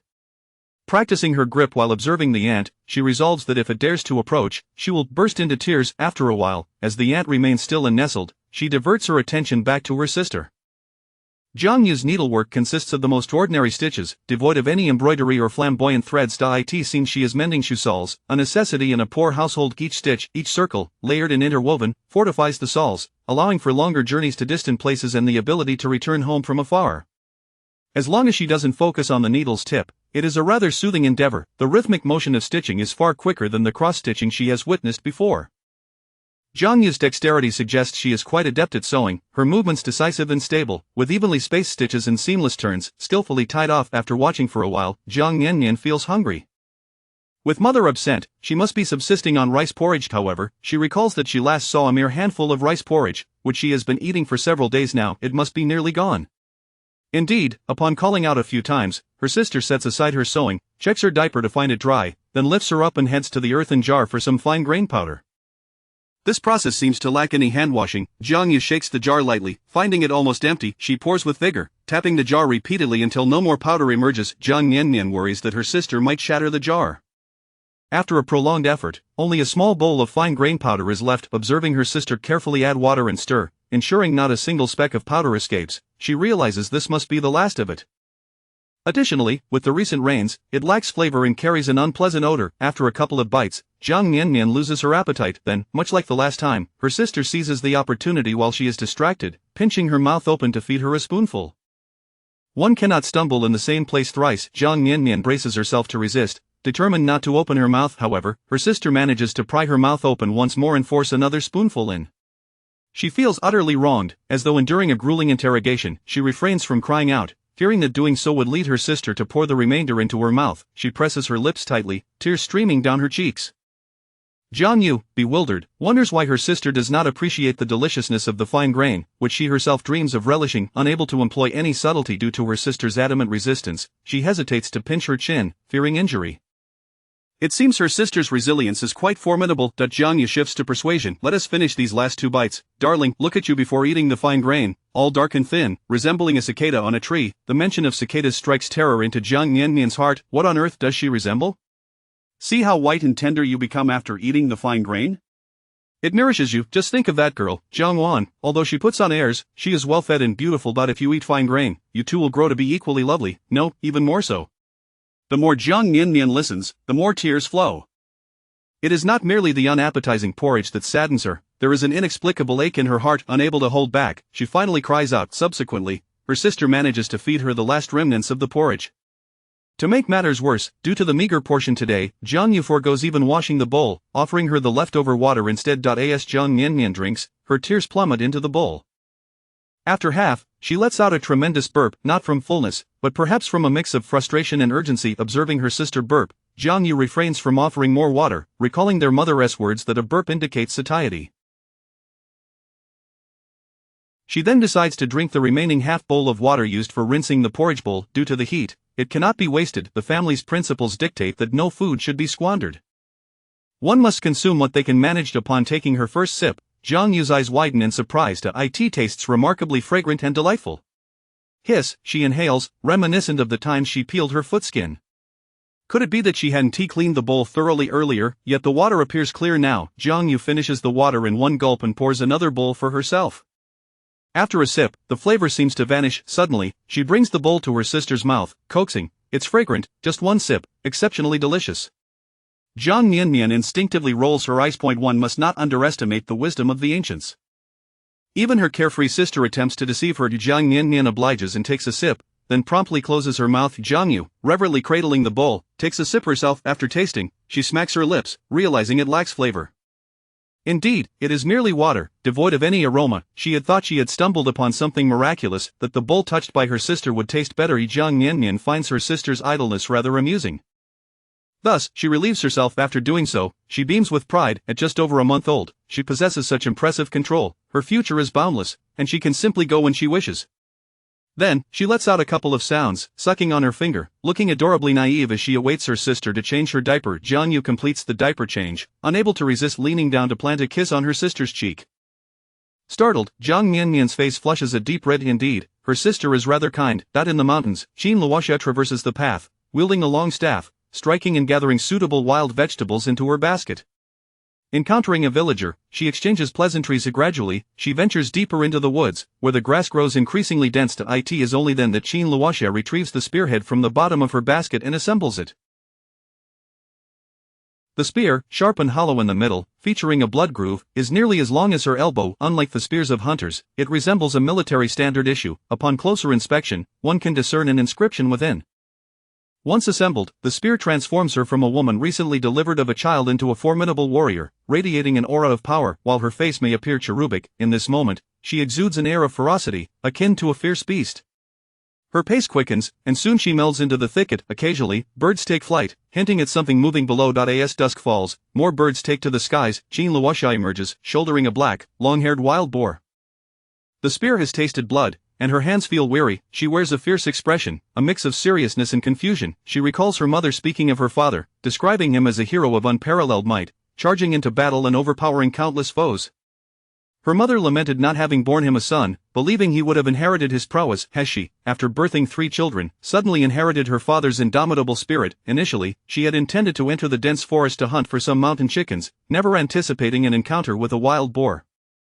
Startled, she thrusts the spear wildly, never expecting to kill the beast. Now, with a stern countenance, she worries about how to explain this to her husband. The last time, she claimed to have collided with a small black bear, and even her husband had seemed skeptical. Would he believe her if she said she merely stumbled upon this wild boar? Chapter 18 Dissection. The birds in the mountains chirped melodiously, and the water flowed with a gentle gurgle. Qin Luoxia suspected her husband would not believe her, so she shouldered the wild boar and made her way to a mountain ravine with flowing water. She devised a clever plan. Setting the wild boar down, she noted that a living wild boar could be somewhat intimidating, but a dead one was far less so. By the water's edge, Qin Luoxia began to dismember the wild. The spear transformed into a tool for butchering. It was only today that she realized how remarkably useful this spear was. It could be disassembled, allowing her to use a segment attached to the spearhead as a convenient short knife for cutting meat. Qin Luoxia worked with decisive efficiency, first severing the boar's head. When she encountered bone, she employed careful strength, slicing through the fascia with ease. In the afternoon, the slanted sunlight illuminated the water cascading down the ravine like a curtain of colorful beads, each droplet falling. The vibrant beads landed in the deep pool, creating ripples that spread outward. At the pool's edge stood a statuesque woman with a generous bosom, long legs, and flowing hair, her silhouette exuding a natural sensual beauty. It was not the delicate, willow-like beauty admired in the capital, but rather the robust and ample allure reminiscent of foreign lands. She tilted her head back, wiping the blood from her brow, standing at the foot of the ravine, relishing the mist of water and the cool breeze. If one disregarded the scattered pieces of wild boar meat at her feet, this scene could easily be rendered as a beautiful portrait of a lady. Once she cooled off, Qin Luoxia sought out large leaves to wrap the dismembered boar meat in pieces, placing them into a basket, topping it with grass, and shouldering it as she made her way home. With each step, the thought of her family enjoying a hearty neat soup and a satisfying meal filled her with uncontainable joy, prompting her to quicken her pace into a light jog. As the sun set in the west, the birds chirped incessantly, urging travelers to return home. Jiang Miannian's face had flattened in sleep. Jiang Yu, while working, frequently glanced at her sister, feeling that Miannian resembled soft cotton, so tender and pliable. As she slept, she let out gentle snores, being utterly adorable. Jiang Yu remarked that Miannian's diet of fine grains had made her fairer and more attractive, a statement she did not utter lightly. Indeed, Miannian had transformed entirely from her earlier days. Once dark and mouse-like, she now possessed a cute, upturned little nose, rosy lips, and long eyelashes that fluttered beautifully even in slumber, though still lacking in density. Her hair had darkened as well. It was as if she changed by the day, growing ever more lovely, with her small face increasingly resembling a miniature version of their father. The more she looked, the more her heart ached. Lost in her thoughts, Jiang Yu inadvertently pricked her palm with the needle, causing a small bubble of blood to surface. She hastily sucked on her finger, unwilling to waste a single drop. Jiang Yu then recalled the incident with Jiang Wan from the previous day. Each encounter with Jiang Wan seemed to bring misfortune. The last time, she had sought fine grains due to their mother's difficult labor, only to cross paths with Jiang Wan, who claimed she would fetch them, yet ended up fainting and inexplicably beating Jiang Yu. This time was no different. Jiang Wan had come to deliver something, yet it nearly resulted in her elder brother being gravely harmed. Though her intellect was not particularly sharp, Jiang Yu managed to glean two insights. First, any association with Jiang Wan brought ill fate. Second, she sensed that whatever Jiang Wan forbade should be approached in reverse. Jiang Yu pondered what she would do if she were to become a servant in the capital. Surely, she would require a new set of clothes first. She had heard that the maids in the capital donned fine garments, though new shoes were likely a luxury reserved for the more affluent, as a servant needed only to appear presentable. She had never served anyone before. At the Lu landlord's house, she merely ran errands without ever approaching those of higher status. Hearing that the young master could be violent, she worried that if she retaliated, she might inadvertently harm him. Yet, if faced with a multitude, she would likely be beaten, just as at the Jiang residence, where she was consistently outnumbered. Moreover, she had never left home, and fear lingered. Resolved not to act foolishly out of spite for Jiang Wan, an image suddenly flashed in her mind. One day, she would be adorned in splendid silk, her embroidered shoes gleaming with gold beads, her hair adorned with numerous golden hairpins, all sparkling brilliantly as she rode in a grand palanquin, parading through the streets. The thought of this vision made her feel as though she were daydreaming, and she couldn't help but break into a broad grin. Jiang Miannian woke to see her elder sister sucking her finger, alternating between frowning and grinning. Seemingly lost in thought, startled, she wondered if her sister had awakened some latent ability. Habitually, she too began to suck on her fingers, though she found it rather unsanitary to do so after they had been moistened with her own saliva. If only she could stand, she would surely wash her hands 8 times before indulging in such a habit. Just then, she thought she heard familiar footsteps approaching from outside the courtyard, heavy, deliberate, and steady. It must be their mother returning. Jiang Miannian anxiously called out, "Yaya," in excitement, "Milk, I want milk." Sure enough, a moment later, there was a knock at the door. With only Jiang Yu and her sister in the house, she had locked the courtyard gate today. Upon hearing her mother's voice, she dashed to open the door. Jean Luoxia's basket was filled to the brim with grass, its tips protruding. Though it should not have been heavy, when she set it down, it emitted a dull thud. Jiang Miannian's calls grew louder. She was desperate for milk. Hearing her daughter's cries, Jean Luoxia felt her heart swell with pride, yet she restrained herself to change her clothes and Jiang Miannian clutched her bowl, gulping down milk without hesitation, only pausing to ponder when her little stomach felt full. Suddenly, she detected an unusual scent in the milk, a strong metallic tang of blood. What had their mother been up to? Even if hunting, it shouldn't have resulted in such a pronounced odor. The scent on her mother seemed reminiscent of her forensic science seniors after a fresh dissection. Jiang Miannian glanced at the basket her mother had set down at the entrance, crimson blood oozing out slowly. Chapter 18 Dismemberment. In the mountains, birds chirped melodiously, and the water flowed with a gentle gurgle. Jean Luoxia sensed that her husband would undoubtedly be skeptical. Thus, she shouldered the wild boar and made her way to a mountain stream with flowing water. She devised a clever plan to lay down the living wild boar, which appeared rather intimidating, but once deceased, it would be less fearsome. At the water's edge, Jean Luoxia commenced the dismemberment of the boar. The spear transformed into a tool for butchering. Today, she realized just how effective this spear was. It could be assembled and disassembled into 3 sections. By taking one segment and attaching the spearhead, it could serve as a short knife, making the task of cutting meat exceedingly convenient.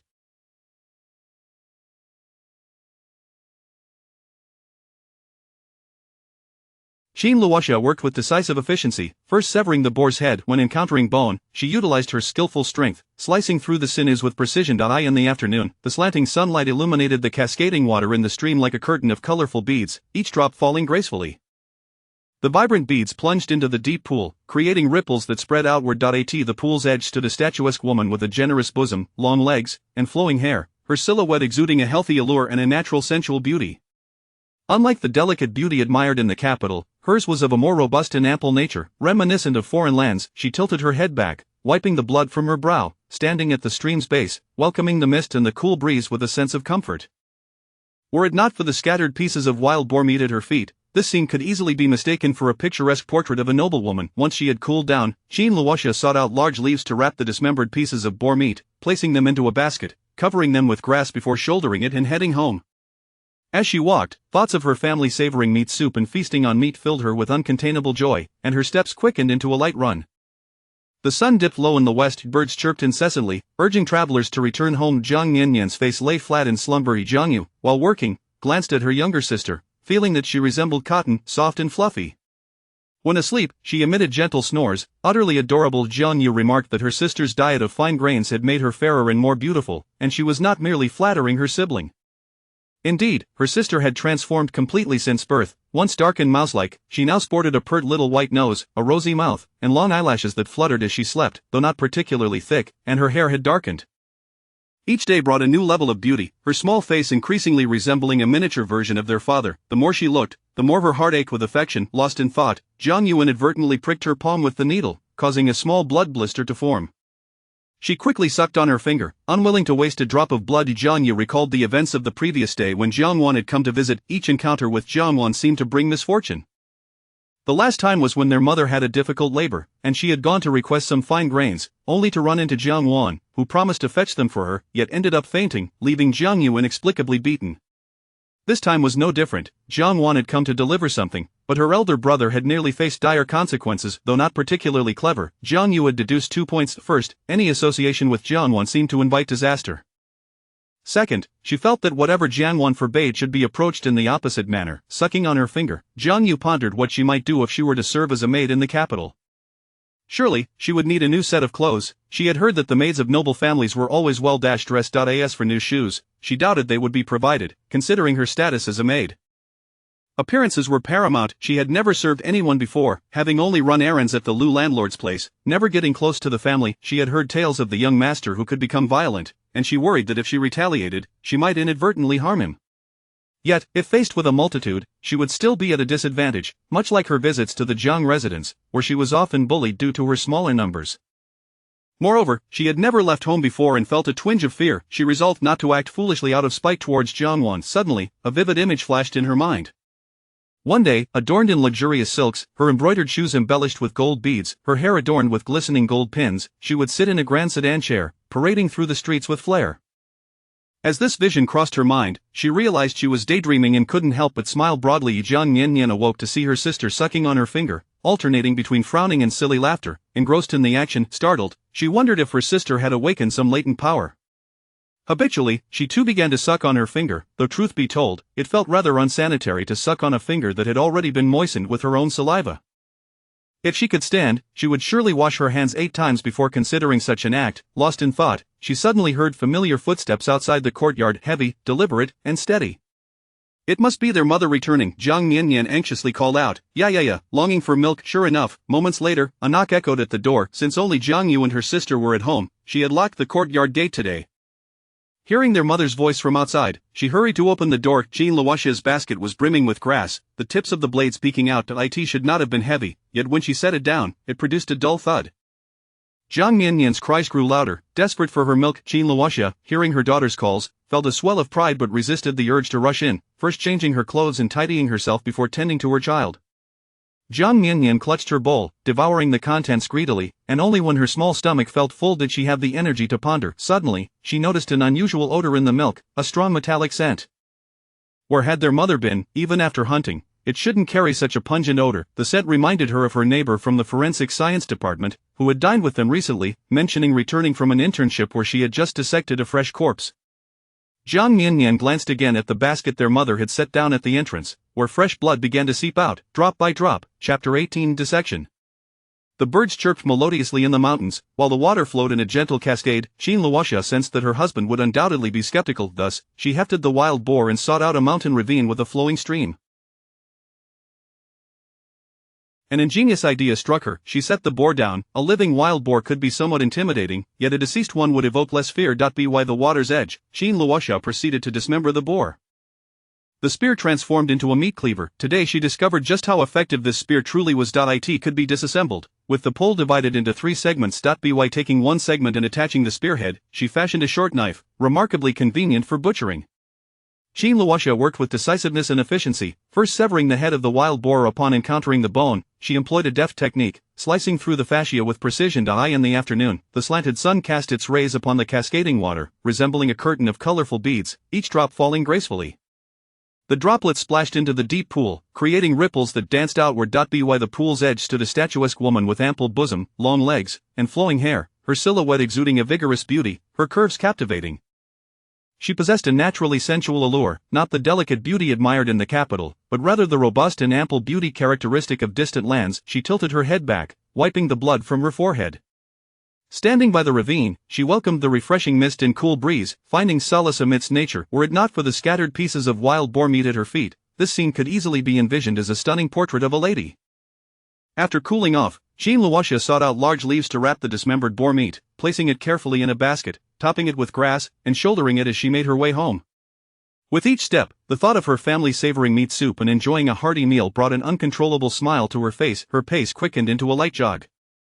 As the sun dipped below the horizon, birds chirped incessantly, urging travelers to return home. Jiang Miannian's face lay flattened in slumber. Jiang Yu worked diligently while casting glances at her younger sister, who resembled a fluffy cotton ball. As she slept, she emitted soft snores, exuding an endearing innocence. Jiang Yu remarked that her sister's consumption of fine grains had indeed transformed her into a fair and lovely girl, and her observation was no mere flattery.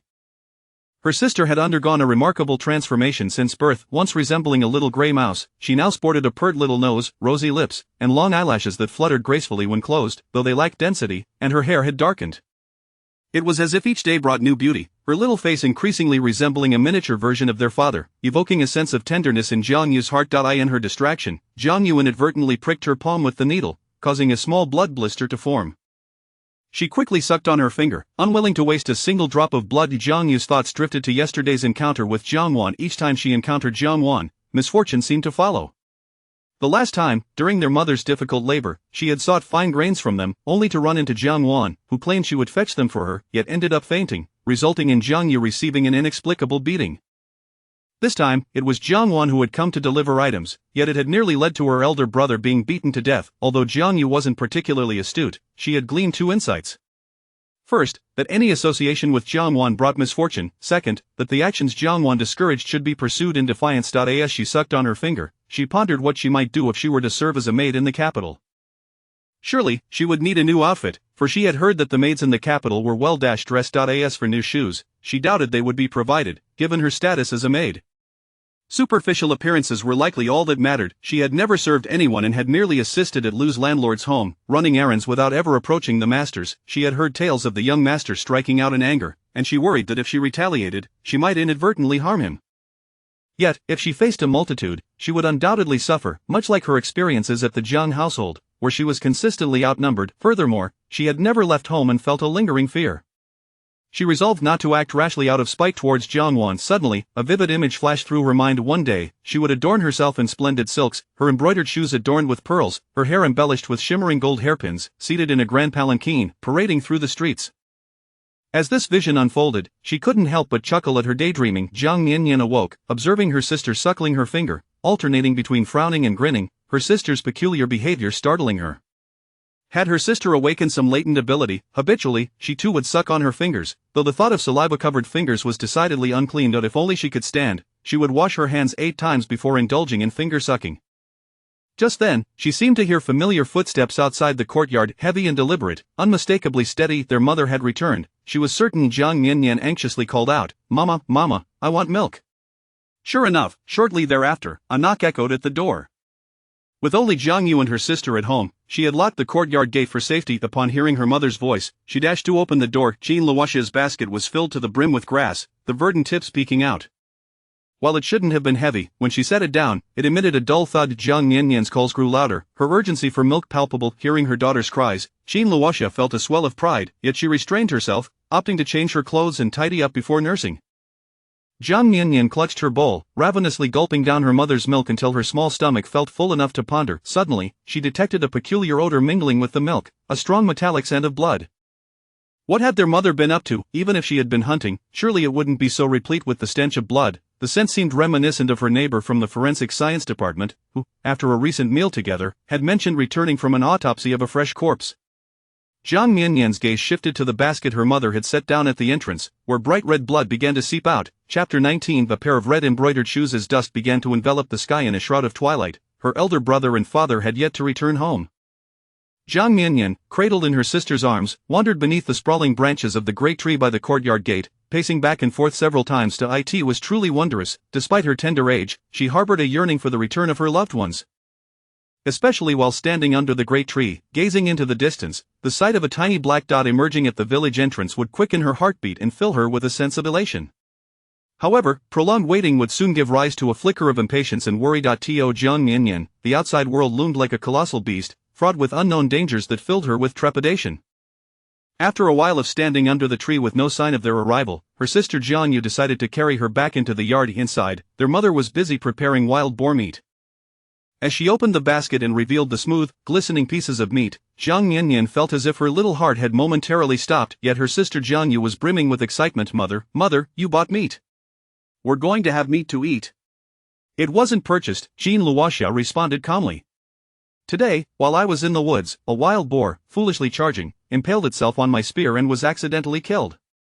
Jiang Miannian, that mother is deceiving me. Wild boars have long, thick fur. How could there be not a single hair left? Just the bare white skin. Surely, mother did not slay a wild boar in the mountains, skin it, and meticulously cut it into pieces, washing them clean. Does she have obsessive-compulsive disorder? Hannibal. Then she watched as their mother arranged the meat with precision, stacked neatly like building blocks. Finally, the pig's trotters and head were placed, the entire wild boar laid out in an orderly fashion. The fur had not been discarded either. Mother had organized it neatly, binding it with straw according to length, resulting in 6 bunches of pig bristles. Had she not seen the pig, Jiang Miannian might have mistaken those bunches for pine needles. She had never encountered a dismembered pig presented so thoroughly. Was this some ancient version of Lego? Upon seeing the meat, her sister Jiang Yu was even more exhilarated than she. Without a second thought, she spun around with Jiang Miannian on her back, occasionally rushing to the door to check if their father and brother had returned, for their arrival would mean an earlier feast. Jiang Miannian observed her sister wiping her mouth from time to time. She was truly salivating. Then, her sister would humorously wipe Jiang Miannian's drool and ask with a smile, "Are you hungry, Miannian? Do you want to eat some meat?"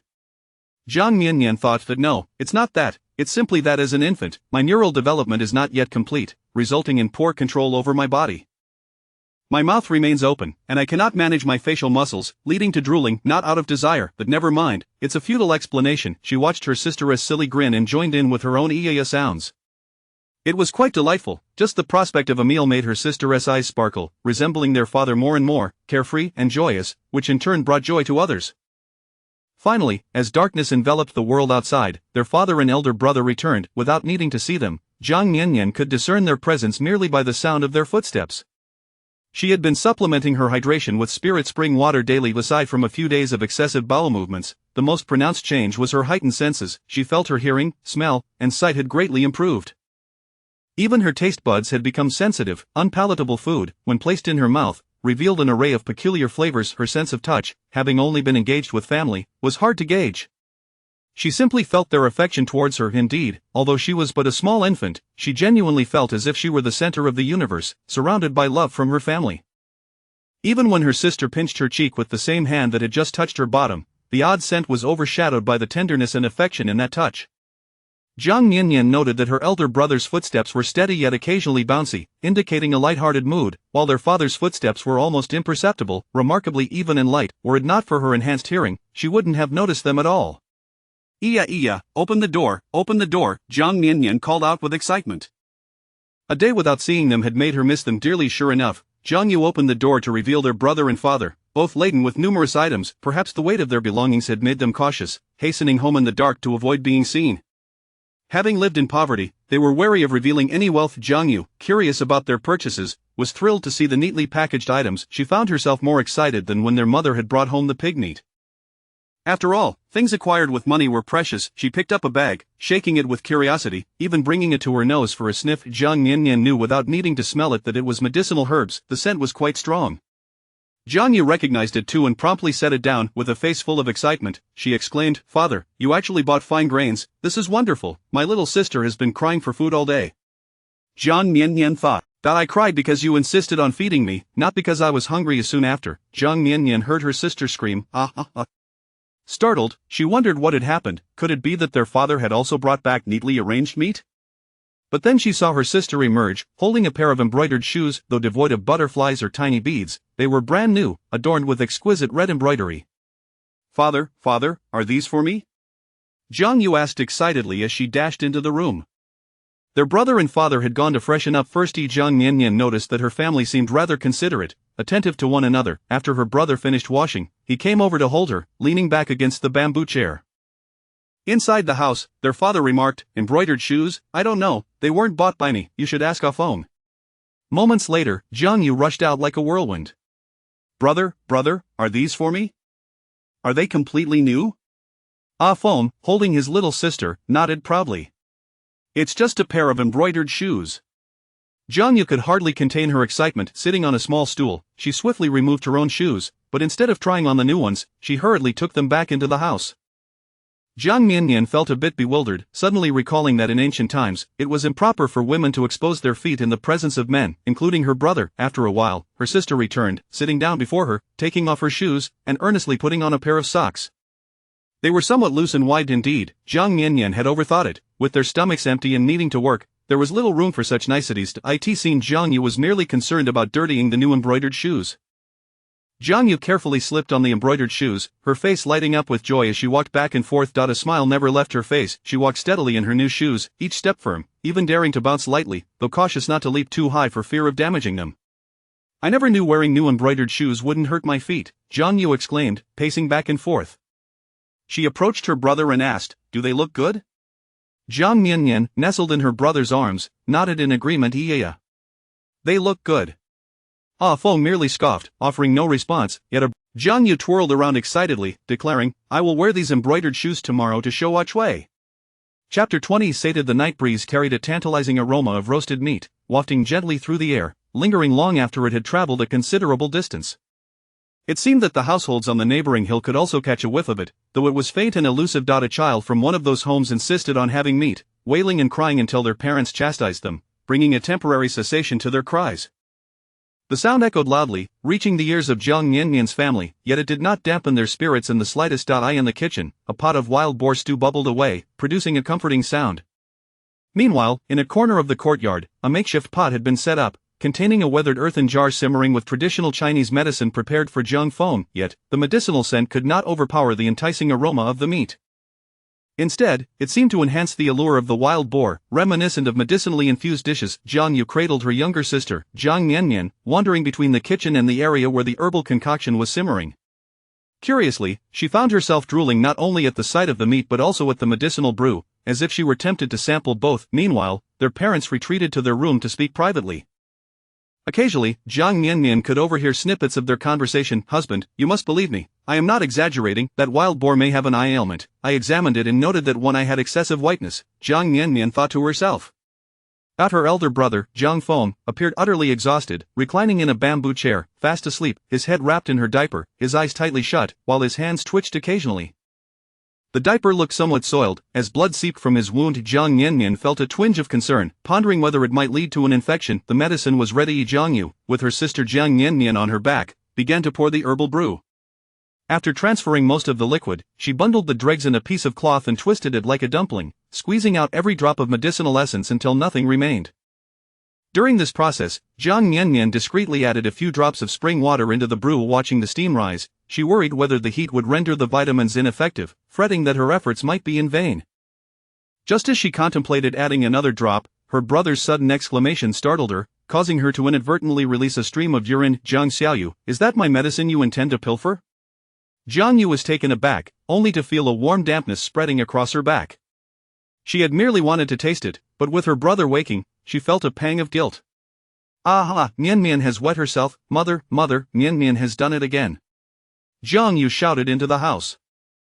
Jiang Miannian, after a change of diapers, the now dry little Miannian nestled in her father's embrace. Among the family, the most comforting hold belonged to their mother, who exuded a delightful scent of milk. Next was their father, who carried a subtle scent of traditional medicine, also quite pleasant. At dinner, the family gathered around the table with utmost sincerity. Their mother served each person a generous bowl of pure meat broth, rich and hearty, enhanced only by a modest amount of herbs, with the meat far outweighing the greens. The previous bear had provided only a meager portion for the family, the rest sold by their father. That evening, Jiang Miannian learned from the corner of her bed that their father had recently been promoted and had used part of his earnings to purchase a fine. He was indeed adept at navigating social interactions. Tonight's meet was substantial. The family members did not engage in any polite exchanges, each intently focused on their own bowls, embodying the adage of eating without conversation. Jiang Miannian, feeling a bit bored, turned her head from side to side. Perhaps due to her previous mishap, her family no longer offered her random morsels, and there was no meat broth allocated for her while she awaited her mother's. Once their mother finished, it was Jiang Miannian's turn to eat. Nestled in her mother's arms, she adjusted her position comfortably, bringing her bowl to her lips. After finishing her meal, she was passed to her sister Jiang Yu's back. She observed her brother consuming his medicine. Jiang Yu went to clear the bowls and, to Jiang Miannian's astonishment, she actually rinsed the bowl that had contained the medicine with water and drank the rinse. Determined to taste it, her stubborn sister, after finishing, Jiang Yu grimaced, declaring, "Indeed, it is quite bitter." Bug. Jiang Miannian, that once her brother had consumed his medicine, he reclined once more in the bamboo chair. Jiang Yu, feeling a bit sheepish, approached him and quietly inquired, "Brother, did you sell those clothes and shoes? How much did you get?" Jiang Feng glanced at Jiang Yu with irritation, retorting, "Are you still fixated on that? Those shoes are far too small for you, and the clothes wouldn't fit your narrow shoulders either." Jiang Yu puffed up her cheeks and replied, "I wasn't fixated, I merely wanted to know how much they could fetch." "Brother, how do you know so much about women's clothing and shoes? If I were to speak with mother and father," cough, cough, cough. Jiang Feng erupted into a fit of coughing, causing Jiang Miannian to feel a surge of alarm, fearing that his cough might provoke further bleeding from his wound. "You ungrateful child, I exchanged them for a tael of silver, yet spent 100 when on your embroidered shoes," Jiang Feng said, exasperated. Jiang Yu's eyes widened in astonishment as she calculated, "Wow, those clothes and shoes are worth that much, the tael of silver. Aunt Lu said she would only give 1 tael for me if I were sold. Ah, had I known, I would have worn them longer." Jiang Feng rolled his eyes, incredulous at the thought of his sister wearing the blood-stained shoes longer. "Hand Miannian to me, if you continue to carry her around, you may catch her foolishness, and there will be no remedy for it." The playful banter echoed throughout the courtyard, filling the air. The stars twinkled above, as if curious extraterrestrial observers were wide-eyed and captivated by the unfolding scene. Chapter 21 The Inside Story. The summer sky twinkled with stars, shimmering like a multitude of flickering hearts, casting a warm glow upon the earth. As night fell, the heat showed no sign of abating. The cries of children gradually subsided, and the barking of dogs diminished, perhaps due to fatigue, yet the croaking of frogs and the chirping of cicadas grew ever more fervent. With neither air conditioning nor fans, the room felt stifling. For those of modest means, seeking relief from the heat typically entailed sitting shirtless beneath a tree, waiting for a breeze. The Jiang family also found themselves gathered beneath a newly planted tree. Their attire remained tidy, none of them bare-chested. The area beneath the tree was somewhat open, with an occasional gentle breeze that could barely ruffle the tips of Father Jiang's hair. His gown, made of coarse linen, was too stiff to be lifted by the soft wind. The heat had become so oppressive that Jiang Miannian lay alone in a wooden basin. The basin rested atop a stone pedestal, while her mother clutched a fan, diligently waving it to provide everyone with a modicum of respite. Jiang Miannian felt a faint hint of coolness but was also curious about the whereabouts of her little aunt. Had her mother moved the basin outside and inadvertently crushed it, or could it be hiding within the straw mat? The thought made her anxious, and as she shifted in the basin, it creaked and groaned. Eventually, Father Jiang picked her up. He felt somewhat cool to the touch, his body chilled even in the sweltering summer heat. One could poetically describe him as gentlemanly as jade, though in less flattering terms, it might be said he suffered from insufficient vitality, weakened by the oppressive heat. Nestled in her father's embrace, Jiang Miannian comfortably gazed at the sky. Occasionally, she heard her father cough softly. Her elder brother, Jiang Feng, also coughed a couple of times. Cough, cough. Cough, cough, cough. Time stretched on. The stars continued to twinkle in the sky. The plaque of the Jiang residence had been weathered by the passage of time, its colors faded. Jiang Rong, accompanied by a servant and a bodyguard, stealthily pushed open the door to return home. To his surprise, he was greeted by a brightly lit room. Upon entering, he was ushered into the grand hall. There, his grandmother, mother, and father were present, and his sister, Jiang Wan, stood beside their grandmother, casting him furtive glances. Jiang Rong's heart sank as he thought, "I'm doomed. With father here, I am certain to receive a beating today." "Kneel," commanded a stern voice from the hall. Jiang Rong quickly complied, and the servant and bodyguard knelt even sooner. "I sent you to study, yet you squander your days in idleness. Fighting is one thing, but you dare to abscond with 100 taels of silver to visit such sordid places. Look at you, sooner or later, you'll get yourself into serious trouble. It would be better to put an end to it now." The man's genuine anger was palpable as he regarded his kneeling son with visible impatience, a whip in hand, ready to administer punishment. Seated in the center, the elderly matriarch, clad in a robe of Buddhist simplicity, regarded her son with a furrowed brow. In her hands, she gently played with a jade pendant set with gold, its delicate movements betraying her concern. Hearing her son's words, she interjected, "What manner of speech is this? The child is still young. If he does not understand, it is our duty to teach him. How can you speak of death so casually?" Amitabha, may the Bodhisattva forgive. Upon hearing his mother's words, Jiang Miannian's frown deepened. When his brother had erred, their mother had been exceedingly stern. Was it a case of love deepens the responsibility? Now, when it came to his own son, he was afforded leniency for his misdeeds. This would surely sow the seeds of future calamity. Witnessing her husband wield a whip, a graceful and beautiful woman anxiously wished to rush to her son's side. My dear husband, please listen to Ronger's explanation before speaking of punishment. He has always been obedient. Today's misbehavior must surely have a reason. Wushi tugged at her husband's sleeve, pleading earnestly. The matriarch observed Wushi's actions, her brow furrowing slightly as the movements of the pendant quickened. Indeed, father, mother, grandmother, please allow me to explain. Zhang Rong immediately rose and rushed to kneel before his grandmother, clutching her legs and weeping. "Grandmother, I did not intend to fight. It was Zhang Feng who sought to extort money from me, deliberately provoking me and feigning injury before the officials to extort 22 taels of silver. Moreover, when I went to the treasury to withdraw 100 taels, it was not for that sordid place. Rather, it was to preserve my sister's honor. That scoundrel Zhang Feng, having already extorted my money, even went so far as to steal my sister's clothing and embroidered shoes to sell in that vile location for 20 taels. I was compelled to act swiftly to redeem her garments and shoes, hence the expenditure of 100 taels." Jiang Wan knelt beside her brother, her face a picture of disbelief and tears. She could hardly fathom that Zhang Feng would stoop to such depths. Initially indifferent towards her brother, she now felt a wave of revulsion at the thought of her clothes and shoes being worn by such lowly individuals. Tears streamed down her cheeks, unbidden, as the heartache overwhelmed her. Jiang Huayuan had intended to chastise his unfilial son but was taken aback to discover that this incident involved his usually obedient daughter, leaving him at a loss with the whip in hand. Jiang Wan had inherited her mother's beauty, her figure and features reflecting her lineage, yet her smooth, rounded forehead bore a resemblance to her father, and her eyes sparkled with the depth of her grandmother's, filled with warmth and emotion. She seemed to embody the best traits of the entire family, her radiant beauty striking and dignified. In contrast, Zhang Rong bore a closer resemblance to his father, his features more austere.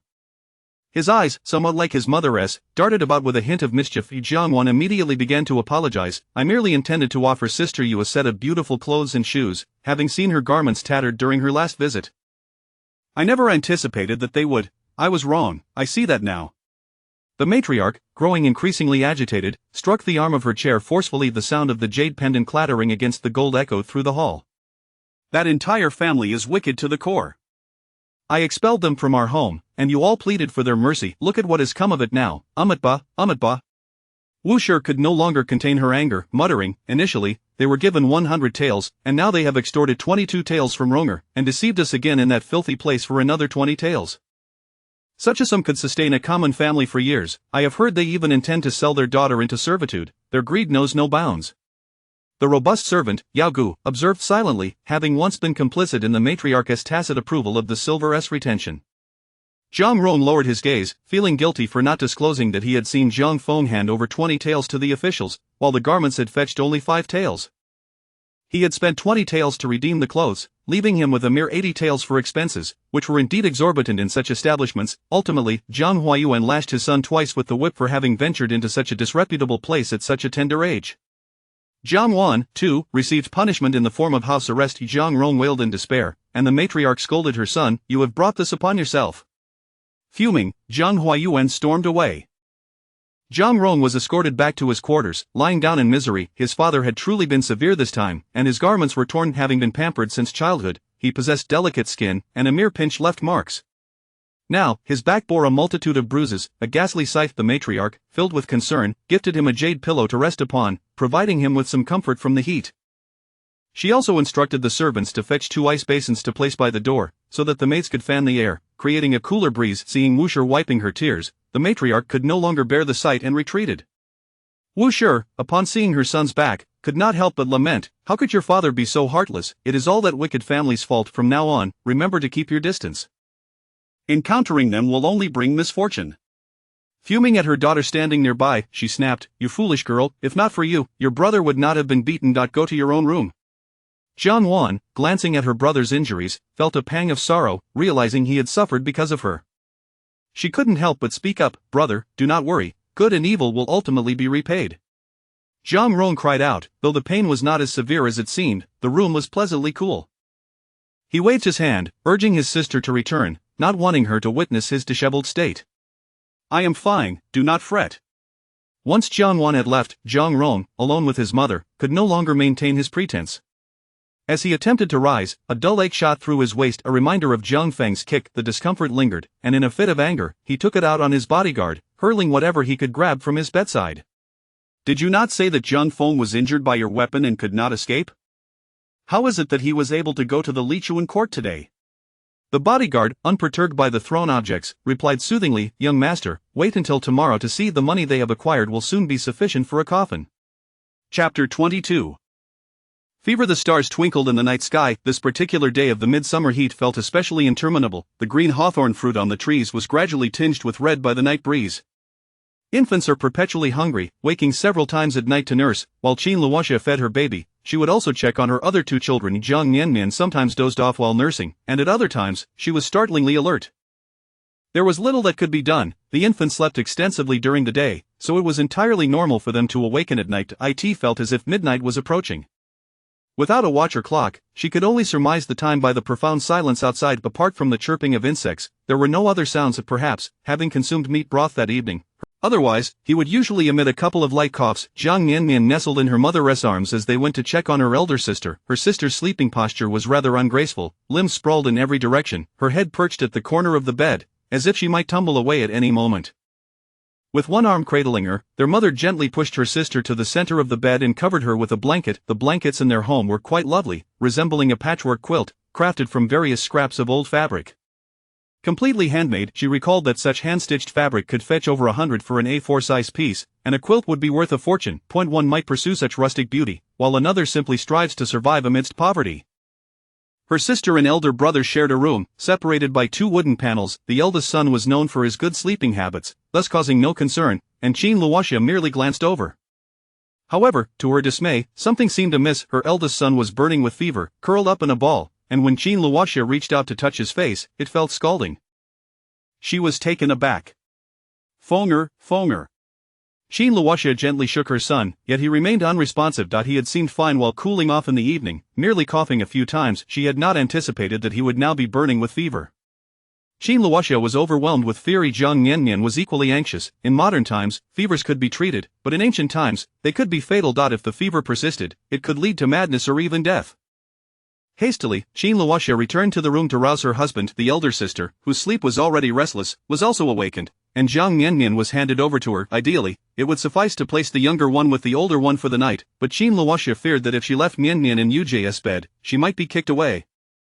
Jiang Yu, still groggy, had little idea of what was happening, yet she took her sister into her arms, which felt warm and comforting. Jiang Miannian sensed a slight discomfort. Her sister's embrace. However, she refrained from causing any fuss and merely adjusted herself into a more comfortable position. Jiang Yu, rubbing the sleep from her eyes, became slightly more alert as she held her sister, noticing that their father and mother had arrived.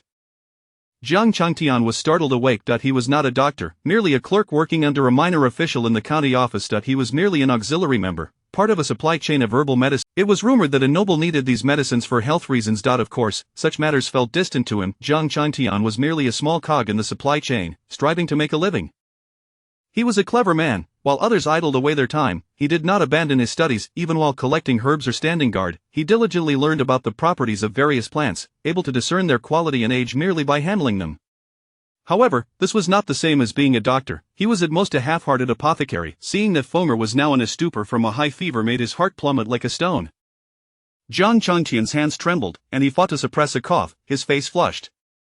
It's all right, he had medicine last night, the remedy was effective. He was fine then, he will surely be As he did so, he noticed numerous bruises and scratches covering his son's body, with a particularly evident wound on his head. He remained silent about the other injuries. Jiang Changtian's mouth fell open, desperately trying to keep his tears at bay.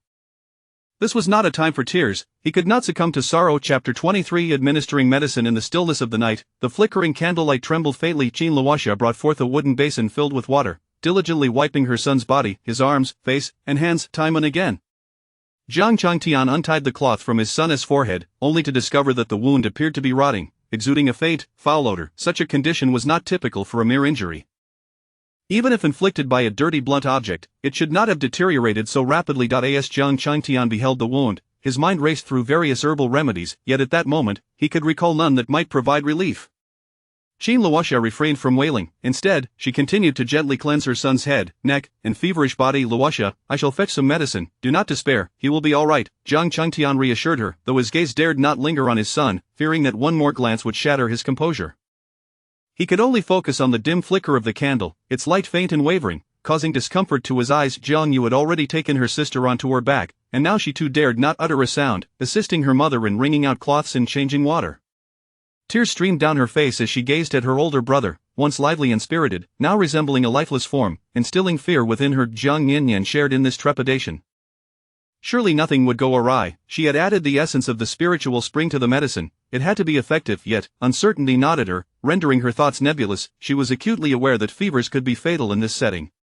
A sudden bang echoed from the adjacent room, as though something had toppled over. Qin Luoxia's worry deepened, prompting her to send Jiang Yu to continue changing water while she went to investigate.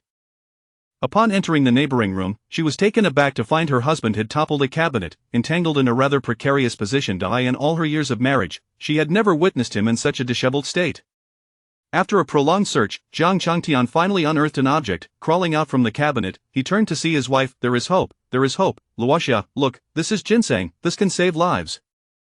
If Fomer consumes this, he will recover, he exclaimed, clutching a broken piece of ginseng, unspoken knowledge weighing heavily upon him, that this very ginseng had led to the execution of Steward Wu. In his haste to pilfer from Wu's belongings, he had unknowingly extracted this item. Now, understanding its implications, he dared not speak of it, concealing it closely. He was uncertain of its efficacy for Fonger, yet it had been the cause. It had to possess some merit. How should it be administered? Qin Luoxia asked, gripping her swaying husband for support. Slice it. If slices are unmanageable, grind it into powder and mix it with water to be administered, Jiang Miannian instructed, steadying his wife. Without delay, Qin Luoxia sliced a piece for her husband before taking the remainder to crush. Jiang Miannian attempted to place the ginseng slice in Fonger's mouth, but his son remained completely unconscious, rendering the effort futile. Prying open his mouth was of no avail. His hands trembled, yet he turned to his daughter. Yor, come here, hold this medicine, do not let it fall. He stepped away to change the water and continue wiping. The sound of pounding medicine resonated in the courtyard. Quick and urgent. Jiang Miannian, feeling anxious, could no longer suppress her need to urinate, having consumed milk earlier. Jiang Yu, sensing the warmth on her back, disregarded her discomfort, focusing instead on feeding the ginseng slice into her brother's mouth while gently rocking her back. Miannian, it's all right. Once brother awakens, I shall change your diaper. Just be good. Qin Luoxia had pounded the medicine into a bowl, adding a bit of water before bringing it in. Observing her son's continued unresponsiveness, she struggled to hold back her tears, her mouth agape as she fought against the overwhelming sorrow. Those who are profoundly grief-stricken often find themselves rendered mute, as if performing a silent play. It's all right, the medicine is here. Husband, we have medicine. Once consumed, he will recover, Qin Luoxia reassured, gently patting her husband's back. Hold the medicine steady. Husband, come here and lend me a hand, she instructed calmly. Seated at the head of the bed, she and Jiang Miannian worked together to lift their son, allowing him to lean against her bosom. He had grown into a young man, a phase long past the intimacy of childhood, having spent his days running about and engaging in audacious antics. Yet now, he lay against her, akin to a small furnace, his body marred by countless wounds, bruises of deep purple and black, his lips tinged with a shade of violet. As Qin Luoxia cradled her son, her throat constricted with emotion, yet she resolutely stated, Husband, you administer the medicine, I shall support. Fonger. Jiang Miannian's hands shook, the spoon wavering as he struggled to guide it to his son's mouth. This was his firstborn, and he himself had once been as childlike as Fonger. It was only after becoming a father that he had gradually embraced responsibility, no longer succumbing to despair. In times past, he had been like a trapped beast, resentful of the world and all within it. As he watched his wife gently pry open their son's jaw, allowing his mouth to part, Jiang Miannian stammered, This will not do. If the throat does not open, the medicine cannot be administered. I will apply pressure to the acupoint beneath the jaw. You take over. Jiang Yu took the bowl of medicine, anxiously stirring it repeatedly. Jiang Miannian, witnessing this scene, was filled with dread. She had never imagined her once carefree brother, who had laughed and playfully embraced her, could be so grievously injured. As her sister vigorously stirred the medicine, she seized the opportunity, leaning against the bowl's edge, and with great effort, she dripped the essence of the spiritual spring into it, depleting her supply until only a thin layer remained, perhaps merely a spoonful, all exhausted in her endeavor. After finishing, she felt utterly drained, slumping against her sister's back, oblivious to being soaked in her own urine, sensing that if she lingered any longer, she might evaporate entirely. Jiang knew, as if feeding her sister fine grains, carefully administered spoonfuls of medicine into her brother's mouth, scraping up anything he spat out to ensure it was consumed.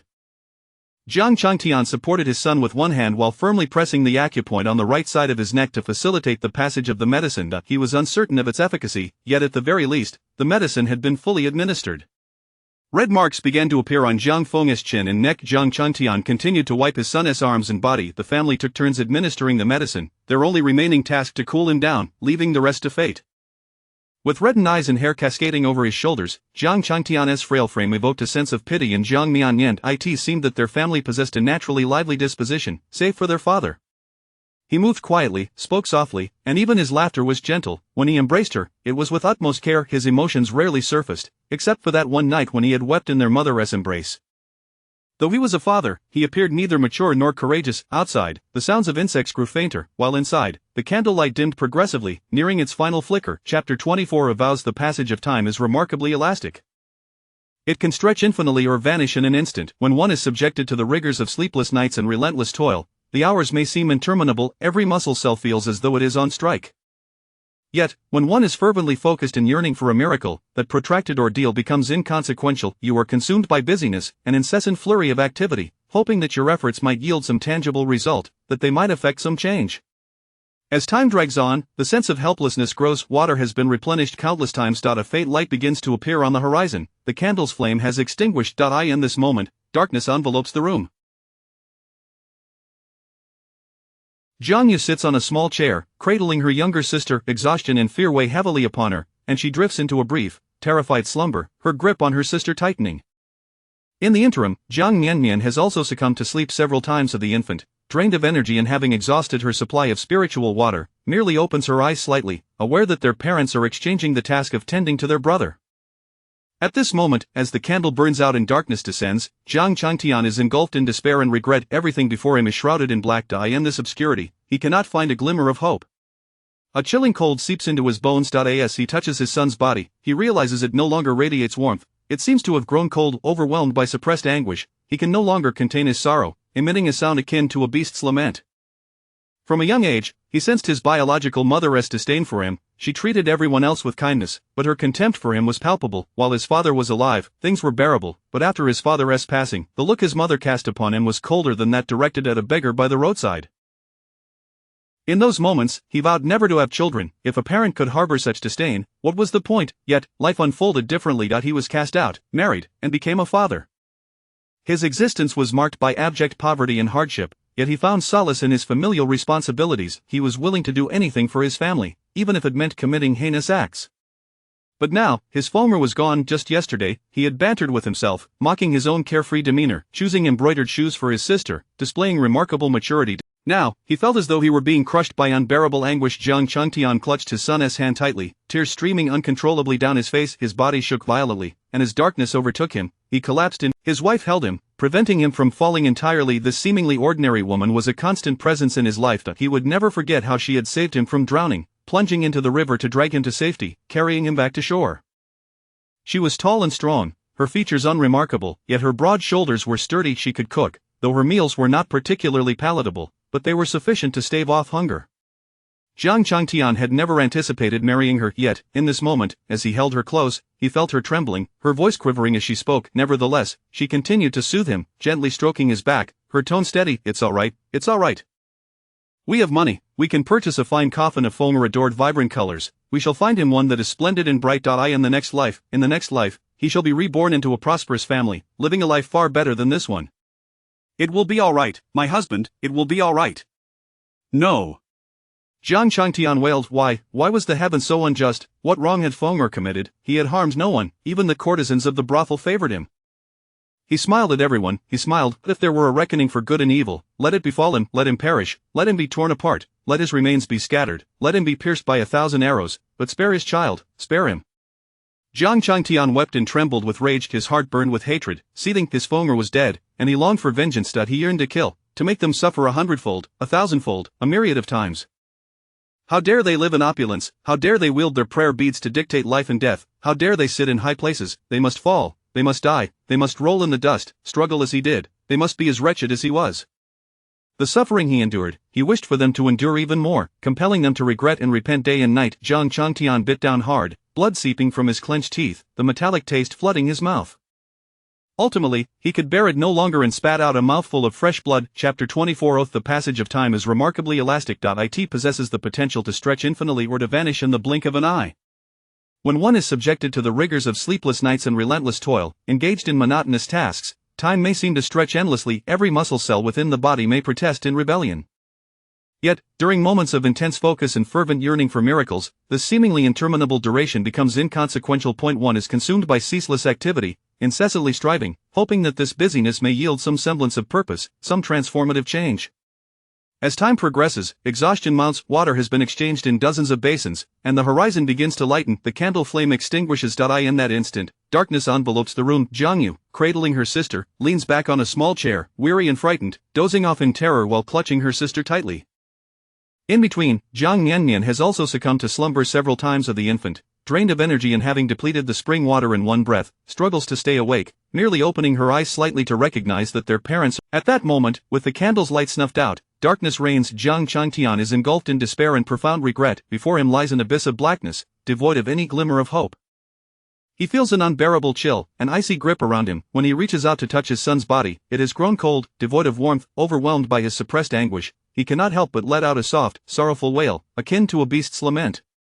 From a young age, he sensed his biological mother's disdain for him. She greeted everyone with kindness, yet her contempt for him was palpable. While his father was alive, things were bearable, but after his father's passing, his mother's gaze towards him turned colder than that directed at a beggar by the roadside. In those moments, he vowed never to have children of his own. What was the point if they were to be so loathed? Yet, fate led him to marry and father a child, despite enduring a life of profound poverty and hardship. Nevertheless, he found solace in his family, willing to do anything for them, even commit heinous acts. However, his beloved Fonger has perished. Just yesterday, he had playfully bantered with himself, relishing in carefree moments, selecting embroidered shoes for his sister, displaying such maturity, all while bearing wounds that he never cried out about. Now, he feels an excruciating pain that pierces his very being. Jiang Miannian clutches his son's hand tightly, tears streaming uncontrollably down his face, his entire body trembling. He sways unsteadily, and as darkness overtakes him, he collapses into an embrace.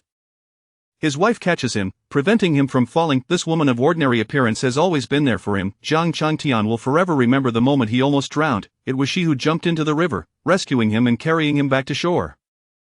She is tall and strong, her features unremarkable, yet her shoulders are broad and sturdy. She cooks, though her meals lack flavor, yet they satisfy hunger. He never imagined he would marry her, but in this moment, holding her close, he senses her trembling as well.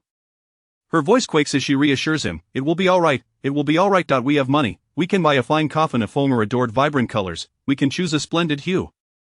In the next life, he shall be reborn into a prosperous family, where he will live far better than now. My dear, it will be all right, it will be all right."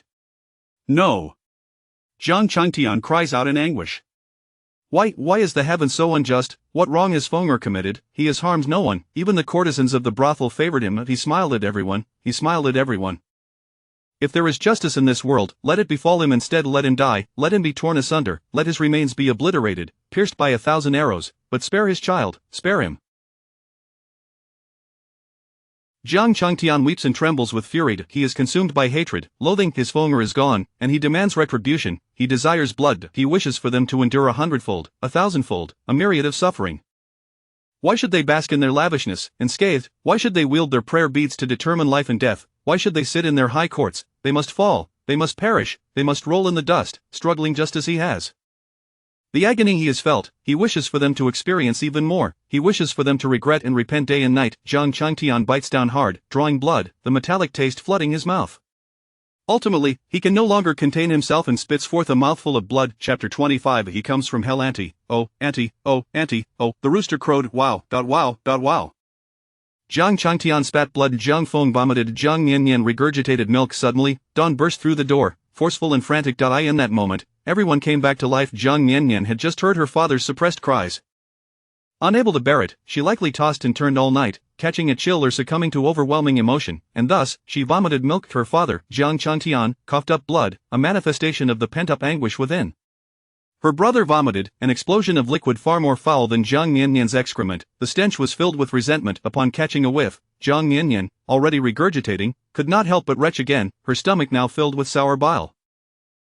Yet, seeing her parents' faces alight with joy as they rushed to clean up and wipe away the mess, showed no hint of disdain. Her sister, Jiang Yu, assisted Jiang Miannian, changing her into a fresh outfit but refraining from wiping her down, likely due to the absence of water heaters and electric blow dryers, making it perilous to clean an infant.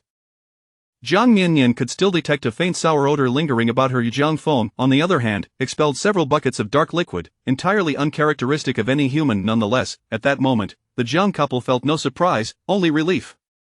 Perhaps even if their son transformed into a demon or a ghost, they would still rejoice, as long as he had returned to life. Their hearts and eyes brimmed with joy.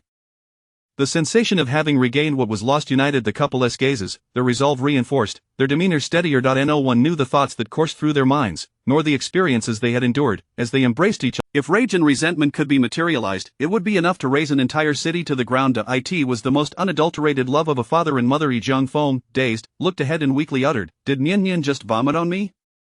"Why does it smell so terrible?" Jiang Miannian replied, "Yeah. Hey, don't falsely accuse me." Hearing her son's words, Jean Luoxia laughed through her tears. "Don't say such nonsense, your sister smells delightful. Are you hungry? Mother will prepare something for you." "Oh father, I'm so hungry. I want to eat beef." Jiang Feng's voice remained weak, yet his words were as cheeky as ever. Under usual circumstances, he would have received a scolding. His parents would inevitably chide him. Where would a commoner find beef? Why not just ascend to the heavens? To Jiang Feng's surprise, however, Jiang Changtian responded, "All right, we shall have beef tomorrow. For today, you just recovered, you need to rest." Jiang Feng gazed at his father in astonishment. Although he lay there, a smile suddenly broke across his face. Daylight broke. Jean Luoxia went to prepare breakfast. Jiang Changtian moved a bamboo chair into his son's room, lay down, and instantly fell asleep, the sound of his snoring filling the air. Jiang Yu, still young, had also endured half the night, but having slept intermittently, now sat in her brother's room, her eyes wide as she watched him. She wished to speak, but her brother silenced her with a gesture. Thus, she stared at him for a while, eventually dozing off, cleverly positioning her head against the back of the chair to keep from falling. Jiang Feng glanced at his sister, then at his father. He found himself lost in a long dream. Last night, he had felt unwell, his body aching, and had wished to vomit, hoping that a good night's sleep would remedy his discomfort. His parents had work to do the next day, and although he felt ill, he thought he could endure it. Besides, he had taken medicine and had some meat soup in the evening. Surely, he would be fine. Thus, he drifted into a hazy stupor. However, this state of unconsciousness was no relief. He vaguely sensed things happening around him, yet he could not open his eyes. He felt his parents administering medicine to him and heard their cries, yet, no matter how hard he tried, he could not open his eyes or speak, as if he were truly dead.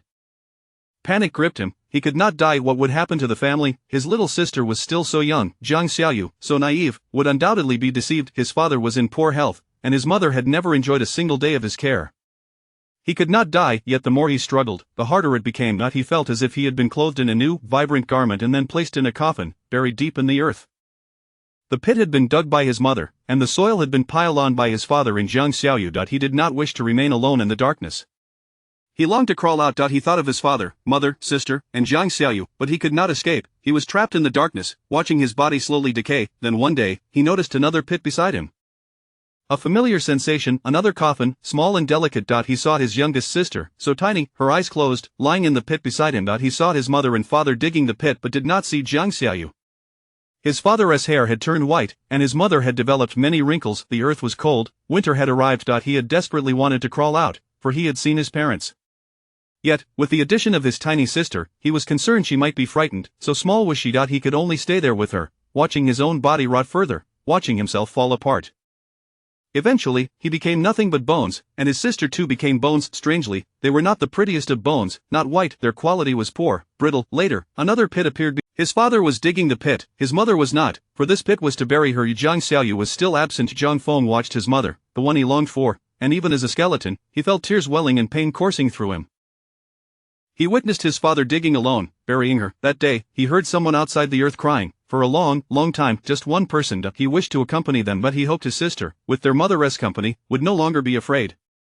He longed to crawl out, to be with his father, and wondered where Jiang Xiaoyu had been deceived to, but he could not escape. Time sped by, and soon his mother had become bones too, her bones white and beautiful, yet her neck was shattered.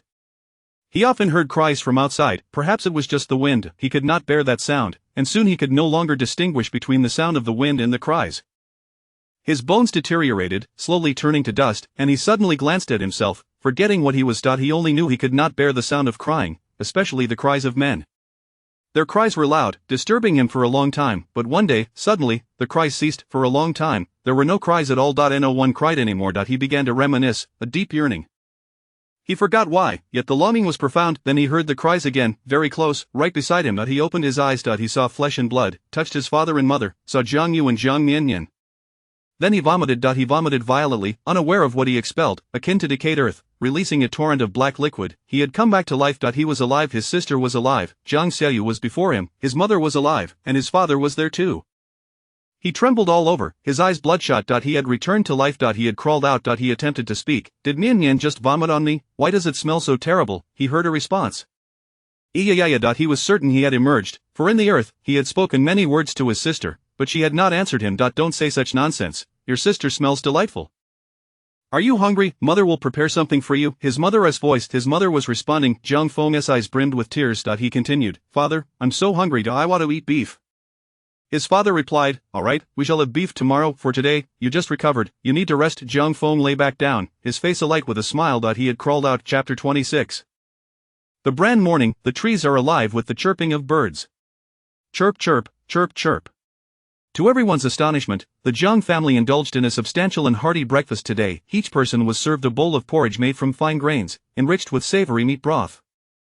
The aroma was enticing. Jiang Miannian found the scent utterly delightful, and she felt an irresistible urge to partake. However, after taking a tentative sip, she discovered it was a bit rough on her throat, as if the fine grains still contained some grit. Indeed, her mother's milk was far more palatable. For once, her father did not venture out to work at dawn. Frankly speaking, it was the first time Jiang Miannian had seen her father during the day since her arrival in this world. He would typically leave before the sun rose and return only after dusk. Today, however, he appeared somewhat less handsome than the previous day, as if he had aged a decade overnight. Upon closer inspection, she noticed that his hair had turned significantly grayer, yet it was not unattractive. Rather, it possessed a kind of rugged beauty that spoke of life's hardships. But who desires such beauty in their family? Jiang Miannian mused, it would be better if he appeared more normal. She reassured herself, knowing she possessed the spirit spring, so there was little cause for concern. Her elder brother had survived, and there was even a pleasant surprise. She had long worried that the spirit spring water would run out, and had refrained from using it to the fullest. Yet, after utilizing it all yesterday, she discovered that today the spirit spring water had increased a tad.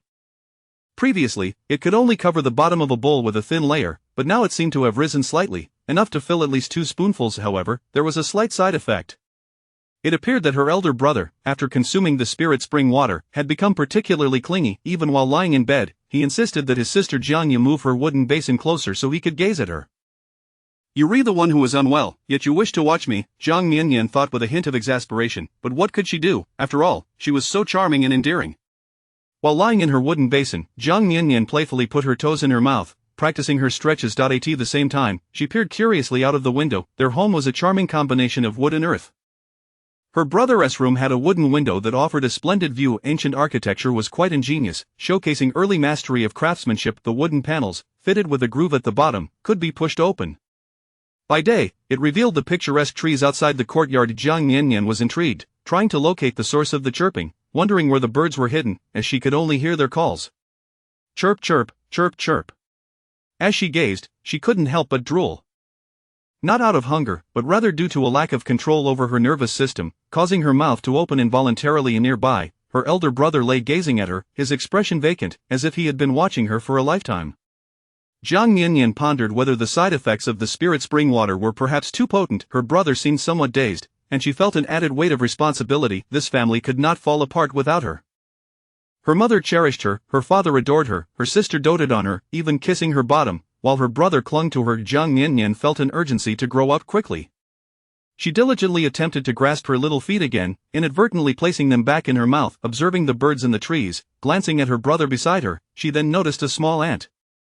It was quite remarkable, as it had managed to dig a hole right by the edge of her wooden basin. At that moment, it poked its head out of the tiny hole, swaying gently as it gazed back at her. Jiang Miannian fancied that the little creature was smiling at her. Perhaps it was merely her good mood after all. Her elder brother was safe and sound, and the spirit spring water had increased. Looking up, she caught her brother's gaze fixed upon her. Instinctively, she offered a smile, with no teeth yet. Her grin was simply a display of drool. Jiang Feng smiled back, greedily basking in the sunlight, savoring the breeze, and drinking in the vibrant presence of his lively sister, never able to gaze upon her enough. At that moment, their father, Jiang Changtian, and mother, Qin Luoxia, entered the room, along with sister Jiang Yui. Jiang Miannian was enveloped in her sister's embrace, only to see her mother bringing in a fire basin.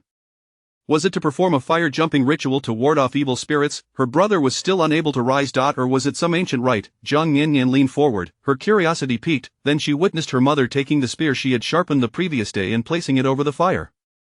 A sense of foreboding washed over her. What was this for? Next, Jiang Miannian observed her father tending to the wound on her brother's forehead, just above his left eye. The injury emitted a faint, putrid odor, appearing rather grotesque. Jiang Changtian spoke. Fenger, this may hurt a bit, bite down on this. He offered a piece of softwood to his son. Jiang Feng managed a weak smile, saying, Father, I'm not afraid of pain. Really, he truly feared no pain. Indeed, my child is brave and unafraid of pain, Jiang Changtian affirmed, patting his son's shoulder before placing the softwood in his mouth. He then turned to his wife, saying, Xiaomei, hand me the spear. Qin Luoxia, holding the glowing iron spear, replied, Husband, let me do this. I am quick with my hands. Jiang Changtian shook his head, saying, You have strength, hold down Fenger. Jiang Miannian watched as her father tied his long hair into a bun. Goodness, even a man with a bun could look so handsome. Her father's features were fully revealed, making him appear even more dashing. Then her sister covered her eyes. She heard a muffled groan and struggled vigorously. Finally, she managed to peek through her sister's fingers, witnessing the horrifying scene before her. Her father was pressing the searing spear onto her brother's wound. The brutality of the action was shocking. This was akin to torture in a prison, yet she noticed that her father's hands remained steady, devoid of tremors.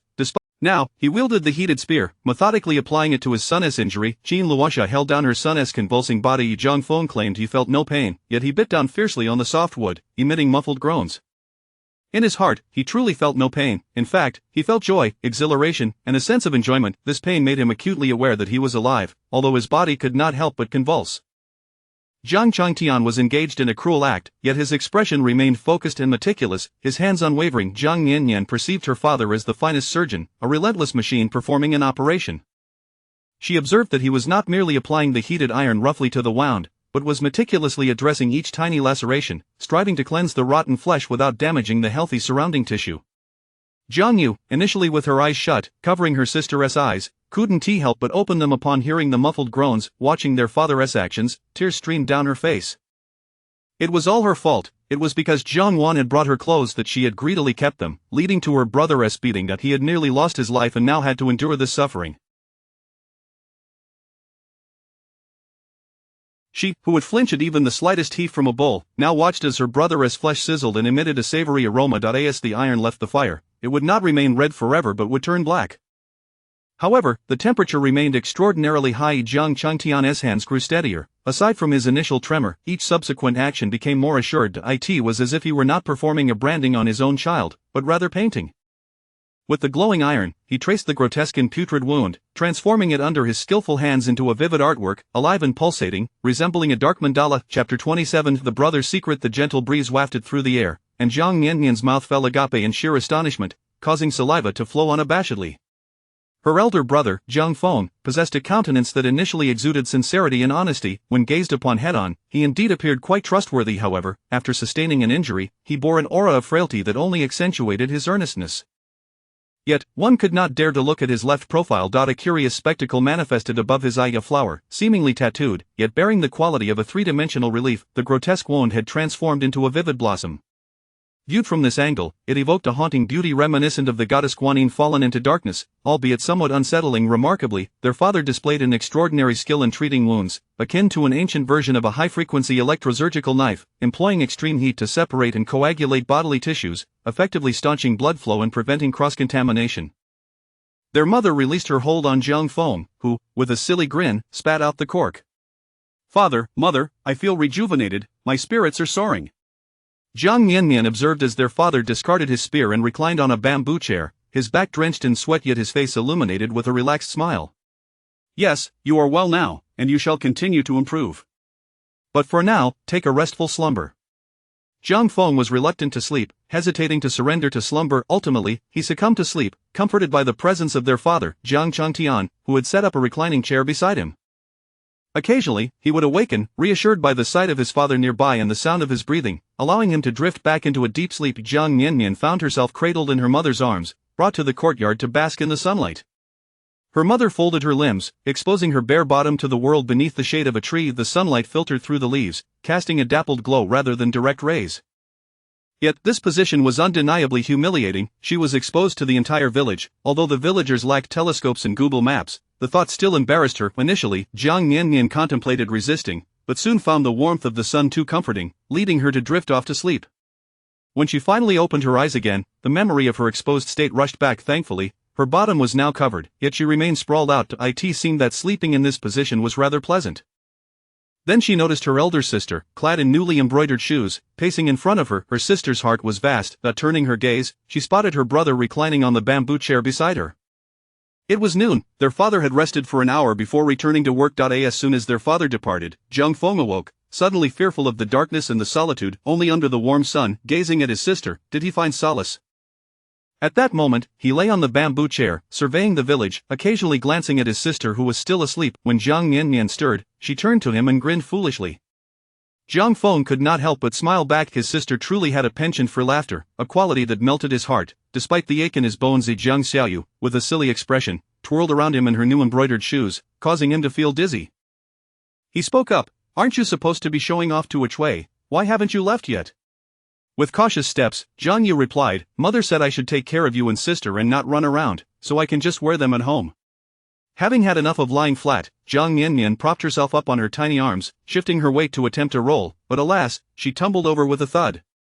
The sound of her sister's laughter echoed beside her. "Ha, sister looks just like a little turtle, she can't even roll over." Jiang Miannian thought to herself, "You managed to roll after a month. Show me how it's done." And so, she was manually flipped over by her sister. Infuriated, Jiang Miannian had an accident. "How dare she laugh at me, I shall make you smell my mess."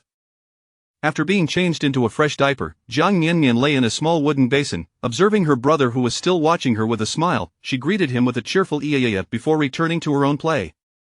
It was exhausting to turn and look at him. Others who drank from the spiritual spring flourished, yet she merely wished to master the art of rolling over, and failed.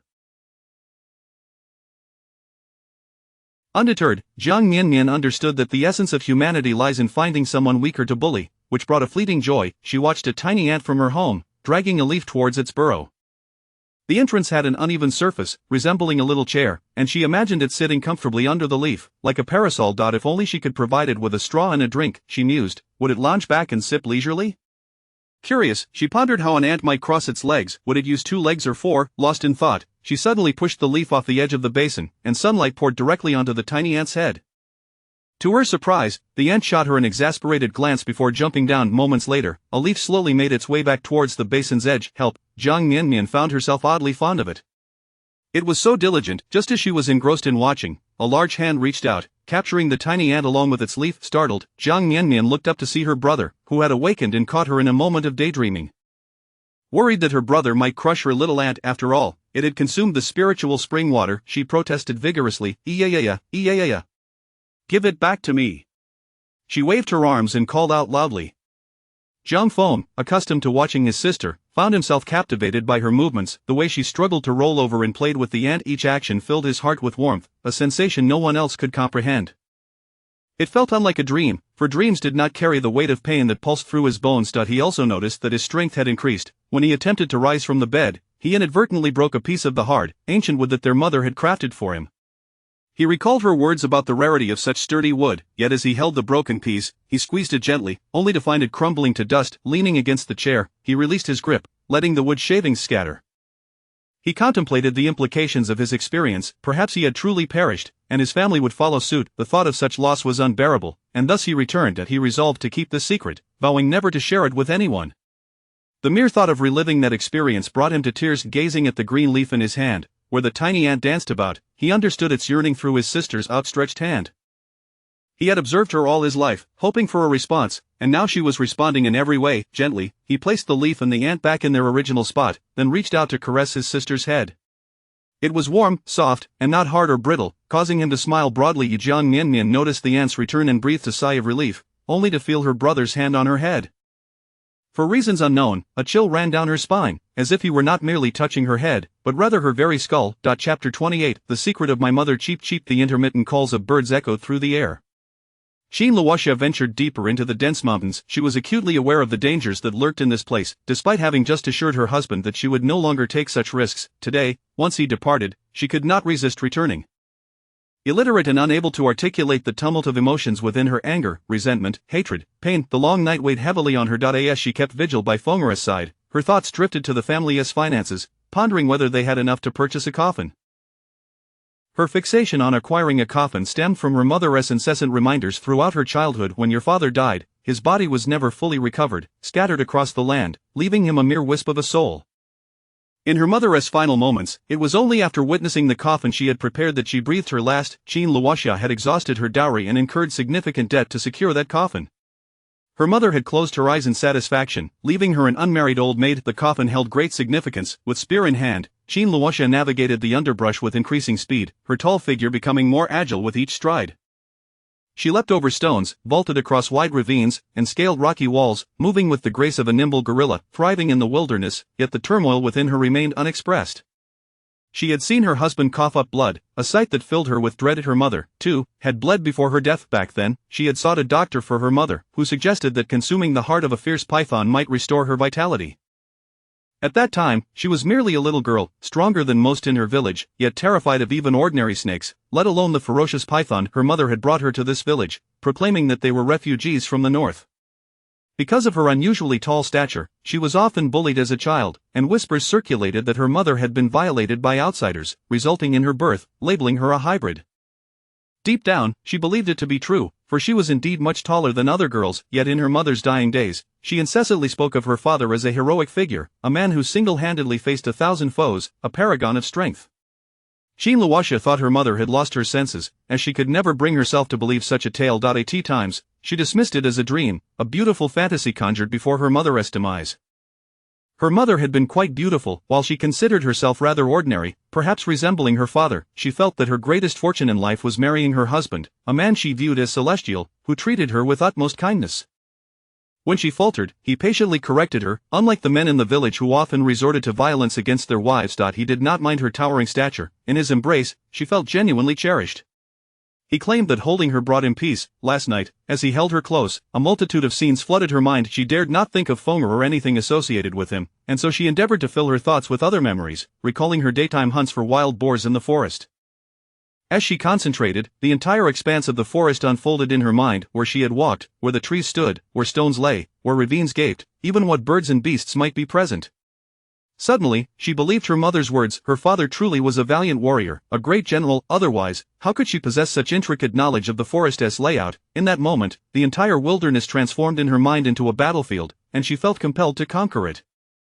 But the moment she remembered that Feng'er had also entered the forest, all thoughts ceased, fading away with her tears, as if her recent reveries had merely been a figment of her overwhelming sorrow, akin to her mother's delusions of her father's heroism. Yet she pressed on, disregarding whether her mother had indeed lost her mind or if she herself was succumbing to hallucinations. She had to hunt a python. She could not be without her husband. Upon entering the forest, she was astonished to find it was not an illusion. Having visited only once before, she recalled every detail vividly, instinctively knowing where stones and cliffs lay, running as if on level ground. She darted through the underbrush, arriving at the location of the ravine where she had previously spotted an unassuming plant. At that time, she had merely glanced at it while butchering a wild boar, but now, memories flooded back. Many years prior, an old doctor had told her that pythons often dwell near a certain type of grass with tongue-like leaves. The image and the words melded together in her mind, confirming her belief that a giant python resided below the ravine. With a single breath, she dashed over. The ravine was situated halfway up the mountain, with water cascading down to form a waterfall, while the depths below resembled a sheer cliff. Even at noon, a chill emanated from its depths. Xin Luoxia was certain the python lay below, as it preferred the cool shade. She recalled her husband's teachings. He was incredibly knowledgeable. Indeed, there were the grass-like tongues below, and she envisioned a massive python entwined around it. The damp black stones bore traces of moisture, evidence of the python's frequent excursions. Seated at the edge of the ravine, she remembered her previous visit, where she had dissected wild boar meat just yesterday. Thrilled by her fortune, she rejoiced at the prospect of bringing meat home, yet felt a twinge of anxiety over her husband's potential disapproval. Nevertheless, her spirit was resolute, yet now, something felt different. After the harrowing experience of nearly losing her son and witnessing her husband bleed, she sat at the ravine's edge, the mountain breeze caressing her, droplets of water gazing into the distance at the forest and down into the abyss. She found herself unable to compose poetry or summon the courage to shout into the void. Instead, she rubbed her spear against the cliff face repeatedly, carving deep grooves into the stone. She was uncertain of her thoughts. In truth, her desires were simple: to ensure her family was fed and clothed. As the seventh groove appeared on the cliff, Jiang Miannian sprang into action. She leapt down the cliffside, soaring like a majestic eagle, though it seemed she plummeted directly downward. Her descent was deft, one foot pressed against the cliff, propelling her outward, where she seized a vine and swung forward, her imposing figure vanishing in an instant, as if absorbed into the depths of the chasm. Cheep cheep, occasionally, the calls of birds flitted by. Drip drip, the sound of water striking the rocks reverberated. Thud thud, the echoes of droplets plunging into the deep pool resounded. Rustle, the wind stirred the leaves, creating a gentle symphony of nature.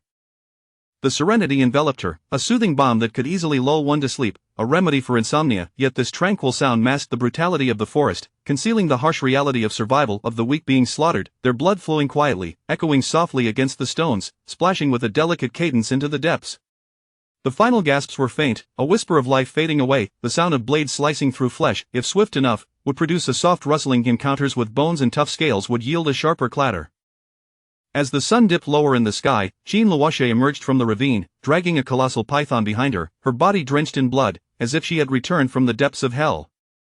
Yet the confident smile on her face resembled that of a triumphant warrior. In this moment, her ordinary appearance shimmered with brilliance. In this familiar place, as the water cascaded around her, she began to dismember the python. Despite her numerous wounds, her joy and exhilaration could not be concealed. She had succeeded. She was capable. Previously, she had felt self-conscious about her towering stature and strength, believing herself to be different and ashamed, always striving to blend in, even subconsciously lowering her head and hunching her shoulders. But today, as she recalled the precise methods of hunting a python and successfully put them into practice, an overwhelming self-assurance surged within her. She was not a hybrid. Her mother had not been delusional.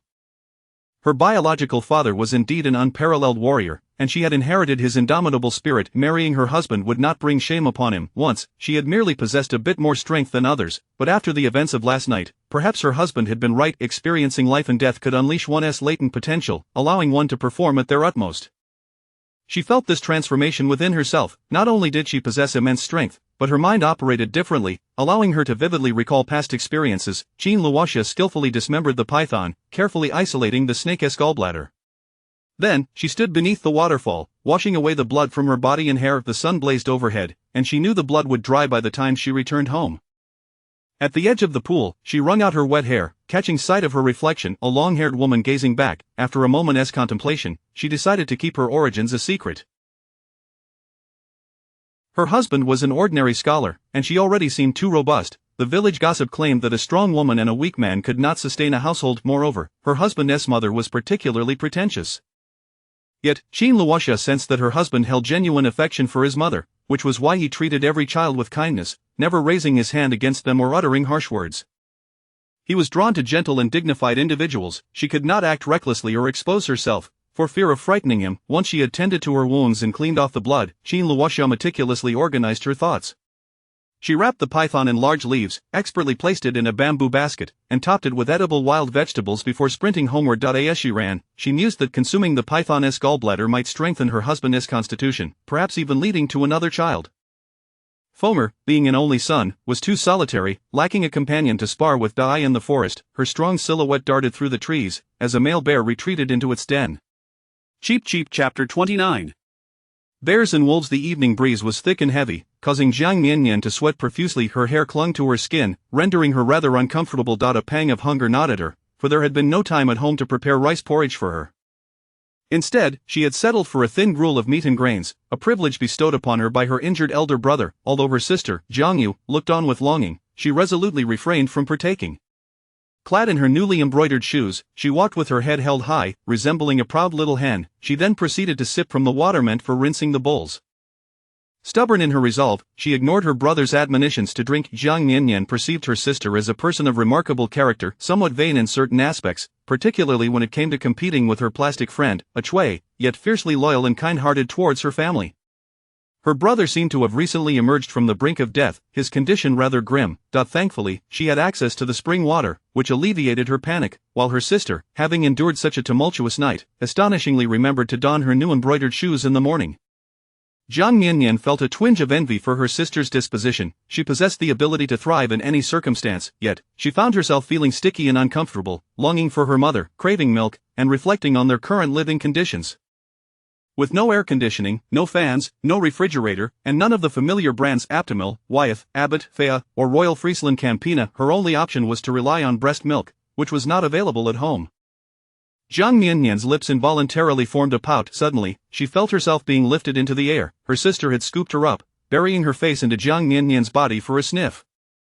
Jiang Miannian wore a bemused yet slightly smug expression. Deep down, she felt a flicker of warmth. Her sister truly adored her. Perhaps her sister saw her as a little kitten to be coddled. Jiang Yu inhaled deeply, savoring the sweet scent without any unpleasant odors, and remarked, "Miannian must be missing mother. She will be back soon. Let me give you a little shake." With that, Jiang Yu gently rocked her sister at first, then with more vigor, eliciting giggles from Jiang Miannian, who found herself unable to keep her mouth closed from laughter.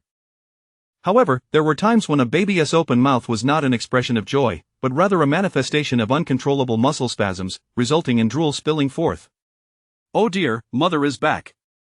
She is really back!" Jiang Yu suddenly exclaimed, ceasing her shaking. Jiang Miannian, still in a daze, glanced into the distance. She observed a robust figure charging towards them, its speed almost alarming, like a bear lunging forward. Startled, she felt as if her sister's shaking had left her disoriented. Striving to reach her eyes with her hands, she rubbed them and opened them again, only to find that the approaching figure was indeed their mother. Her vision had not deceived her. As her mother drew near, an overpowering and nauseating stench of blood wafted through the air, even more potent than before. It was clear that this odor was not from human blood. Her mother must have gone hunting again. A wave of guilt washed over Jiang Miannian. She had administered the spring water to both her mother and brother. If they experienced any changes, would they suspect her? In this household, only her sister seemed a touch anxious, while the others remained remarkably astute. She heard no discussions, so she chose to feign ignorance, reminding herself that she was merely a child who could not yet articulate her thoughts. What malice could a child harbor? Upon seeing their mother return with a bamboo basket on her back, Zhang Feng instinctively rose to assist, but Qin Luoxia quickly declined his offer. "You're still injured. Don't move." The bamboo basket was exceedingly heavy, the enormous python within was truly burdensome, and she feared it might crush her son's fragile frame. Moreover, he was still recovering from his injuries. Zhang Feng sensed a peculiar change within himself. Having just reclined on the bamboo chair, he had casually picked up a stone to test his strength. While he could not crush the smooth, round pebbles, he found that he could throw them remarkably far, almost as if they could serve as weapons to strike down prey.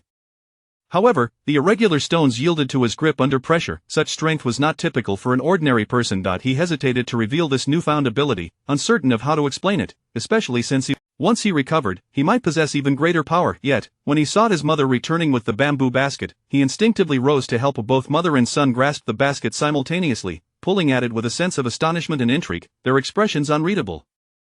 Zhang Feng released his grip, allowing Qin Luoxia to take hold. It was a rather mundane exchange, unnoticed by Jiang Yu. Jiang Miannian, initially indifferent, found herself captivated by the strange energy that seemed to envelop her mother and brother in that moment, akin to witnessing a bear and a wolf in a silent struggle. Perhaps she was simply experiencing a bout of delirium in the daylight. She mused that she might have consumed too much spring water. It was undeniably her mother and brother. She cooed, "Yeah. Both her mother and brother turned their gaze towards her. The smile on her mother's face radiated warmth and gentleness, more so than usual, while her brother's expression was one of earnest simplicity. "Yeah," Jiang Miannian chimed, her limbs flailing with delight. Chapter 30. A homecoming. The wisps of smoke rise gently. Preparations commence, fire is lit, and the water in the pot transitions from tranquility to rippling waves. Medicinal herbs are stewed, wild vegetables are gathered, and the stove is tended to. When mother returns, the household comes alive with warmth and vitality. She forbids her eldest son from laboring, so he sits in a chair, sorting through the wild greens. The elder sister Jiang Yu continues. The herbs purchased with coin must never go to waste. The remnants from yesterday are also preserved, intended for a second steeping, effectively yielding 3 doses of medicine. Mother quietly organizes the python meat. Jiang Miannian is aware of this because mother does not conceal her actions from her. Perhaps she assumes the child is too young to comprehend. Thus, Jiang Miannian, perched on mother's back, watches in trepidation as the chunks of meat are revealed. They are cut as if they were salmon, leaving her to wonder just how immense the original creature must have been. Then, she catches sight of the head of the beast.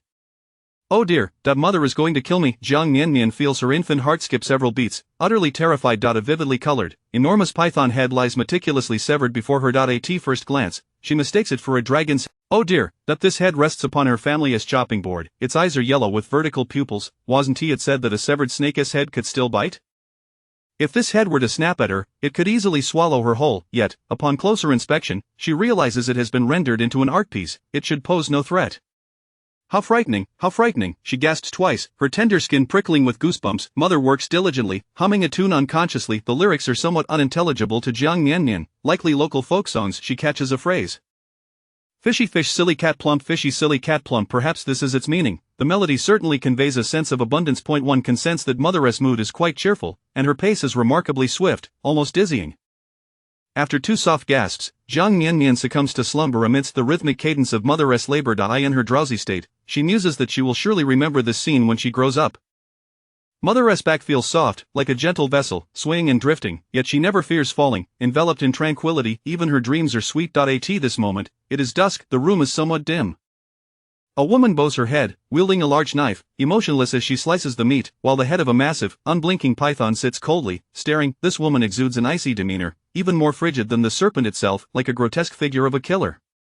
Yet, upon closer inspection, one sees that her crouched posture is merely to allow her back to slope gently, providing a better resting place for the sleeping infant. The childless face presses against her back, sleeping soundly, cheeks plump, occasionally mumbling softly, breathing lightly, as if blowing tiny bubbles. She is the fiercest of hunters and yet the most tender of mothers. As evening settles, the county office hall remains solemn and desolate, the plaque gleaming high above. The day's work is winding down. Matters are typically addressed in the morning. By afternoon, cases are seldom taken. The county office is situated at the heart of the town, flanked by the city god temple on one side and the grand residences of affluent families on the other. The world today is rife with turmoil, natural disasters, and human misfortunes abound. Corrupt officials reign, wielding power through deceit. The common folk live in despair, while the rich cultivate vast fields, and the impoverished struggle for mere survival. In the farthest corner of the county office, a scholarly-looking man sits in a modest chamber. Various medicinal herbs are meticulously arranged, each labeled with its name, purpose, age, and quality. This space should appear chaotic, cluttered with numerous items, yet it is astonishingly orderly, with a wooden board fashioned into a makeshift desk by the window. Stacks of roots serve as a seat, worn smooth from prolonged use. A man clad in a coarse linen gown occupies the spot, having sat there for countless hours, the roots polished to a glossy sheen. The improvised desk, connected to a small window, allows light to filter in, providing just enough illumination for reading and writing. His calligraphy possesses a profound elegance. If one were to admire merely the script without regard for the content, applause would be inevitable for the exquisite penmanship. However, this densely written text is not poetry or prose, but rather a catalogue of herbs with annotations. The ink upon the table is of the lowest quality, prone to clumping, requiring utmost care in its use, though thankfully the medicinal aroma within the room masks its pungency. In this corner, he has inscribed countless words. Were he a true scholar, his hands would bear only the calluses of writing, yet his hands are marked with many, far surpassing that of a mere scribe. A man lacking filial piety cannot hope to take the imperial examinations. No one would vouch for him. Long ago, he was barred from the path of scholarly advancement. At that time, he did not grasp the significance of this deprivation. Each subsequent day has been a cycle of labor, relentless and repetitive, devoid of hope or future, not only for himself but for his children as well. A lifetime of toil, performing the most arduous tasks, subsisting on barely sufficient sustenance. A life less than that of swine or dogs. Gradually, he comprehended the gravity of his plight. He had fought back, had once knelt in supplication for his children. Initially, when he was cast out from his home, he did not kneel, but once he had children, he found himself kneeling all too easily. He did not disclose to his wife that he had knelt, receiving only more scorn and humiliation in return. It turns out that the knees of men bear no gold. Once you kneel, others will merely spit upon you, trampling upon your spine, seeking to bend and shatter it, to render you wretched and forever unable to rise again. Every sacrifice ought to yield rewards. To give one's heart inevitably invites suffering. This small, suffocating room possesses but a single, narrow window, allowing only a faint glimmer of light. Yet, within these confines, he has read every book he could procure, transcribing and recording endlessly. The work he engages in is laborious with meager compensation. The sole benefit is the opportunity to write. He feels ashamed as the head of the household, incapable of providing his wife and children with. Utterly powerless. As dusk descends, the bells of the city god temple resonate. 3 chimes sound after the third. The affluent families will commence their evening meals. From his vantage point, he can see not far, just enough to glimpse through a small door, which, when opened, reveals the street outside, opposite which lies the side entrance of a residence. This side door opens 5 times daily, with a steady stream of comings and goings. His fingers gently tap the table's surface. He observes as the side door swings open, revealing 2 figures. He stretches forth his right hand, massages his stiff neck, and rotates his head before returning to his writing. The room is suffused with the fragrance of medicinal herbs. Ink gradually emerges upon the paper. Arsenic, strychnine, aconite, white atractylodes, panelia, Nanjing star, Qingyang insect, gansui, tanghuang, qianjinzi, neoyangua, hongshengdan, toad venom, oleander. Medicine is 3 parts poison, and these herbs are indeed toxic. Beneath the list of herbs lies a sheet detailing an individual's life. Wulu, a mole by the eye, adept with a needle, standing 5 feet 3 inches tall, fond of meat pies from the corner of West Street. He has a mistress, is married, residing at 46 West Street. Upon completion, he tears the 2 pages, crumpling them into fragments. Darkness envelopes the room. He rises and steps outside. The man emerges, with long hair cascading over his shoulders, his steps light and graceful. He greets those he encounters with courteous salutation, enjoying a good rapport with others. Hey, open up. Several gambling officials spot the approaching Jiang Miannian, exclaiming, Mr. Jiang, care for a round? Jiang Changtian waves his hand, cheerfully explaining, my wife and children await, I must return home. Exiting the county office, he passes by the city god temple, where the incense burns brightly. The more dire the world becomes, the more fervent the worship. Not far beyond the temple, the streets teem with life. The scent of women overpowers the aroma of incense. Come, dear guest, sit a while. Jiang Changtian walks past without a glance. As he approaches a steamed bun shop, he hesitates momentarily before purchasing 2 meat buns. He continues on, clutching the buns, his pace quickening. The night deepens, the trees on either side appearing like clawed shadows.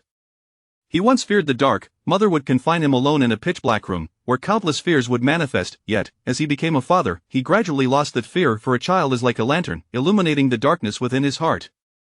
He strides onward, the wind whispering in his ears. Gradually, the sounds of roosters crowing and dogs barking reach him. A smile spreads across his face uncontrollably. Home is near. Chapter 30. A homecoming. As smoke spiraled upwards, the household became animated with the sounds of washing, fire kindling, and the water in the pot transitioning from calm to rippling waves. Medicinal herbs were simmered, wild vegetables gathered, and the stove tended to. When mother returned, the atmosphere in the home grew lively. She forbade her elder son from laboring, leaving him to sit in a chair, sorting through the wild greens. Sister Jiang, you continued to stew yesterday's medicinal concoction in a ceramic pot. The herbs, purchased at a price, were not to be wasted. The remnants from the previous day were saved, intended for a second boil, effectively yielding 3 doses of medicine. Mother quietly handled the python meat, unaware that Jiang Miannian observed her, perhaps believing her daughter to be too young to comprehend. Jiang Miannian, perched on her mother's back, watched in trepidation as chunks of meat were cut, resembling salmon in appearance, leaving her to wonder just how large the creature must have been. Then, she caught sight of the creature's head. Oh, how it sent chills down her spine! The vibrant, colossal head of the python lay there, meticulously severed, and for a moment, she thought it resembled a dragon's head, akin to those seen in festive lion dances, so lifelike.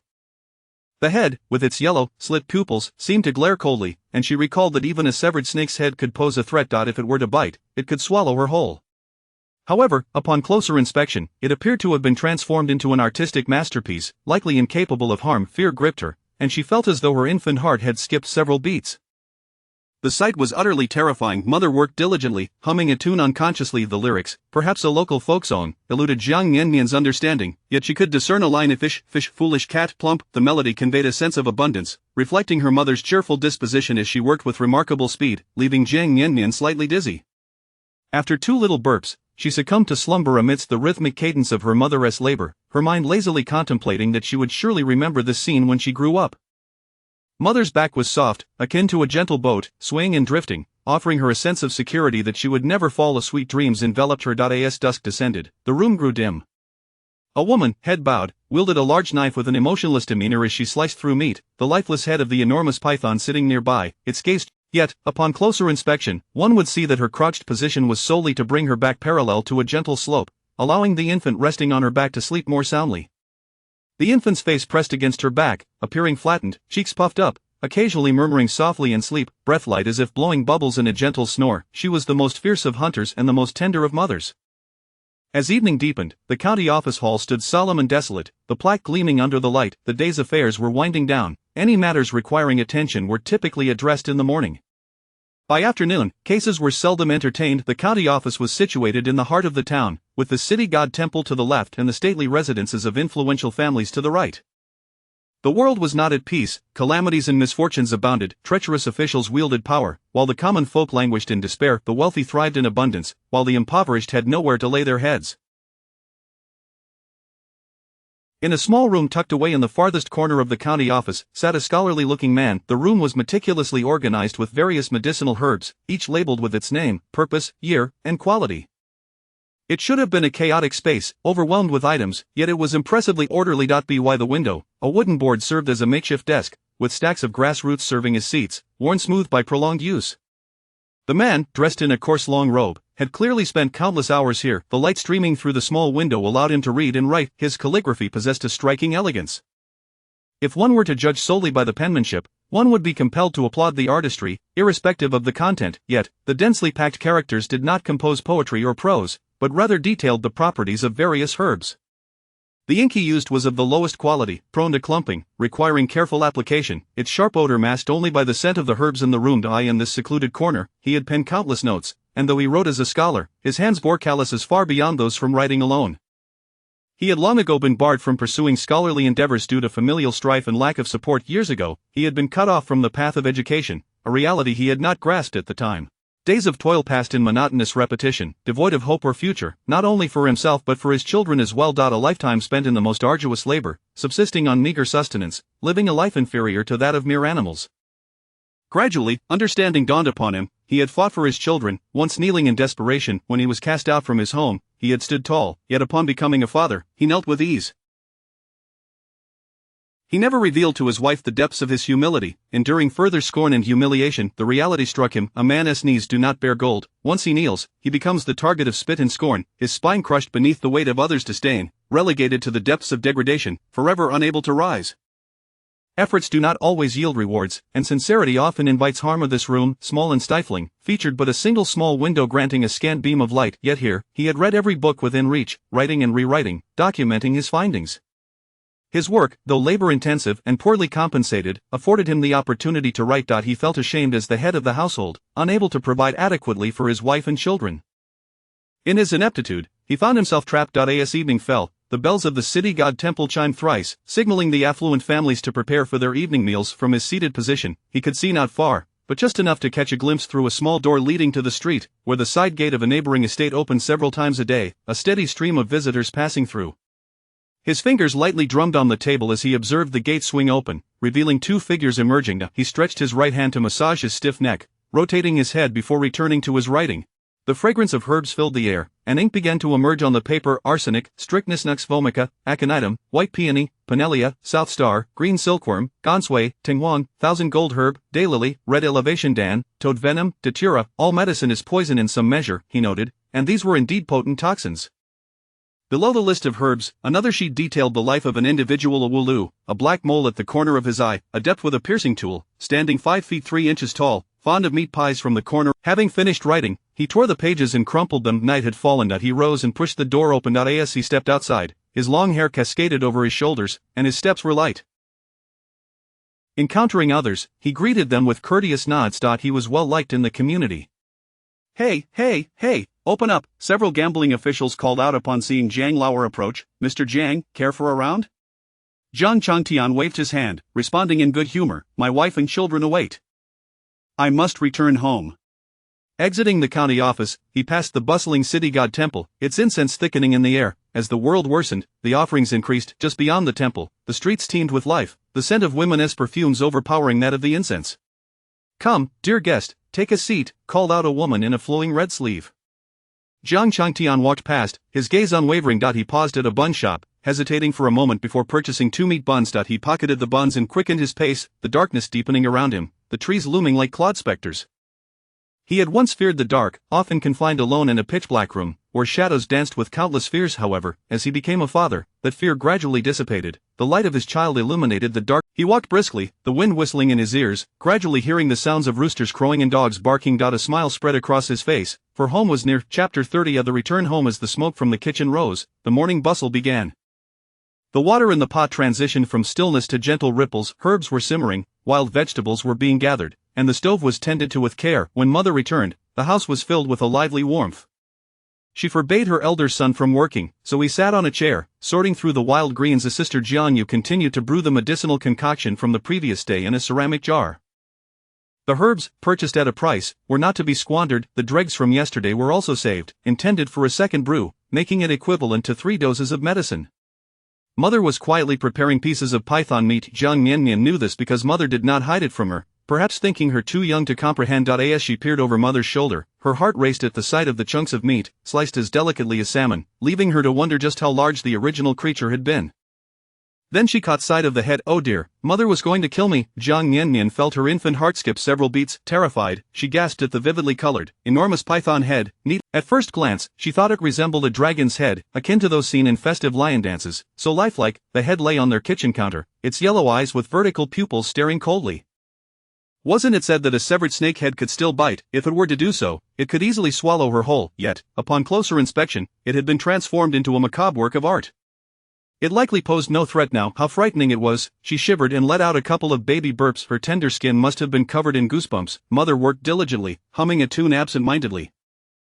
The lyrics were somewhat incomprehensible to Jiang Miannian, perhaps a local folk song. She understood only a fragment. Fish, fish, silly cat, plump. Fish, fish, silly cat, plump. Not quite grasping its meaning, she felt the melody resonated with a sense of harvest. It was evident that Mother was in good spirits, her swift pace almost dizzying. After burping twice, Jiang Miannian succumbed to sleep, lulled by the rhythmic cadence of Mother's labor. As she drifted off, she thought that she would surely remember this scene when she grew up.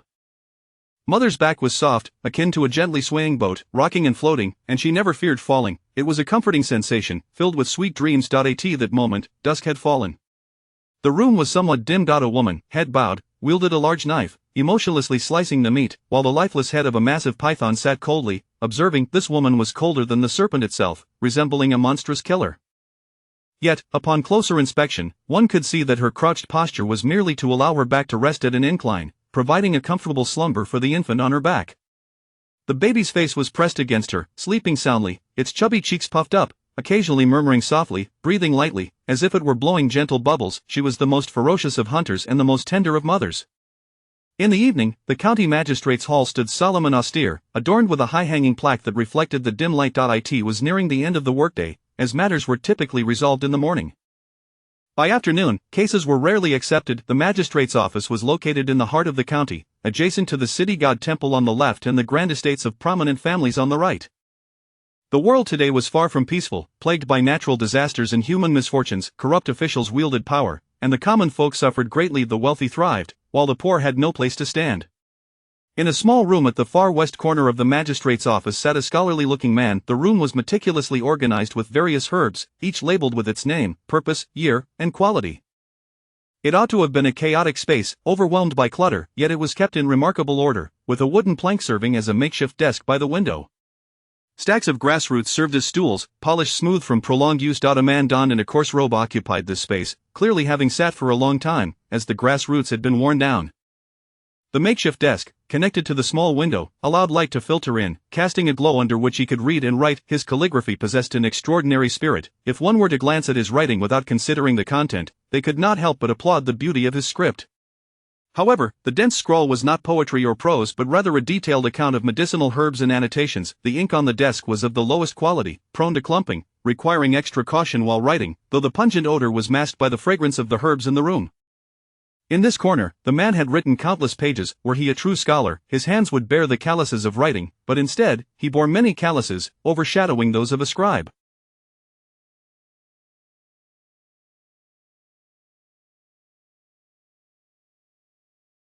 A man who disrespected his family could not sit for the imperial examinations. No one would vouch for him. Many years prior, he had been cut off from the path of learning and advancement.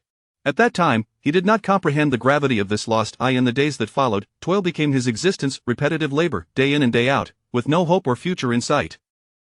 Not only did he lack a future, but so too did his children. A lifetime spent in the most arduous work, subsisting on barely sufficient food, living a life worse than that of pigs or dogs. Gradually, he began to understand. He had fought against his fate, pleading on behalf of his children. When he had initially been cast out from home, he had not knelt, but later, upon having children, he easily succumbed to that position. He never revealed to his wife that he had knelt, enduring even more scorn and humiliation. It turned out that there was no gold beneath a man's knee. Once one kneels, others merely spit upon him and trample upon his back, seeking to bend and shatter his spine, driving him into the mud, never to rise again. The effort one puts forth is not always rewarded. Sincere devotion can lead to profound hurt. This room was small and stifling, with only a tiny window allowing a sliver of light. Yet, within these confines, he read every book he could find, writing and recording repeatedly of the work he undertook paid little but afforded him the opportunity to write. He felt ashamed as the head of the family, unable to provide his wife and children with sufficient nourishment.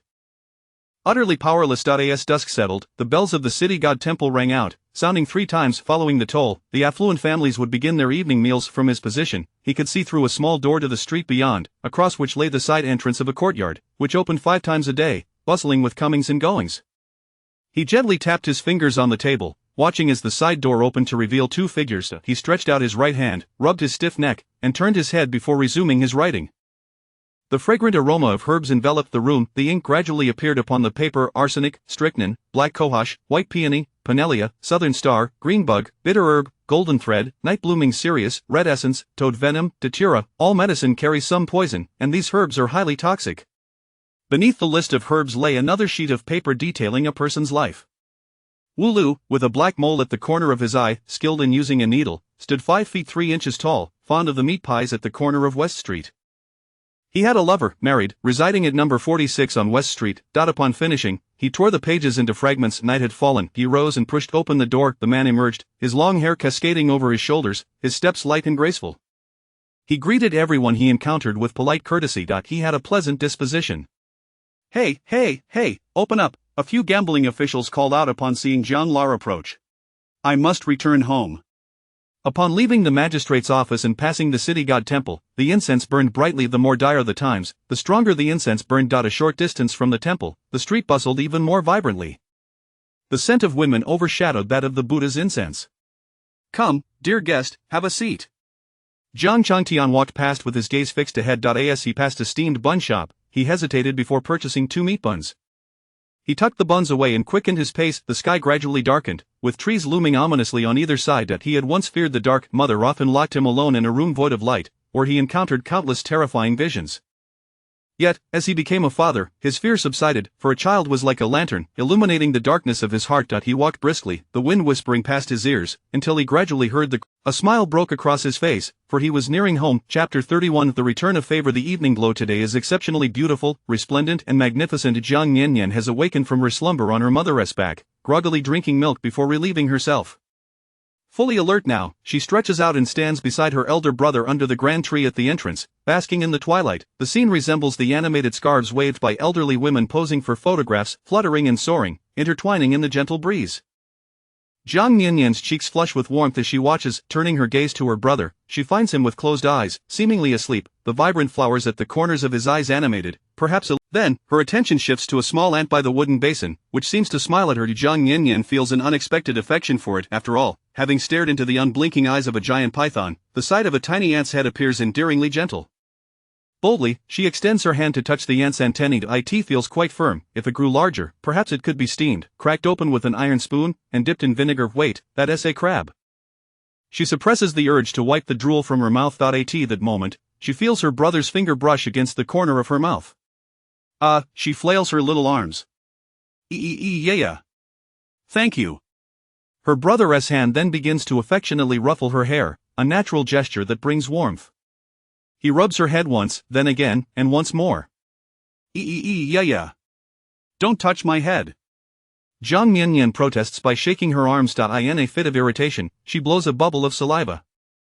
It seems her resistance is in vain. The more she struggles, the more earnestly her brother continues to pet her. She feels the gentle pressure of his hand on her skull, even catching the soft sound of his snoring. Jiang Miannian puffs up her cheeks in annoyance. Just then, she notices the little ant, seemingly out of nowhere, carrying a red berry, step by step, towards the wooden basin. It is neither pushing nor rolling, but rather hoisting it.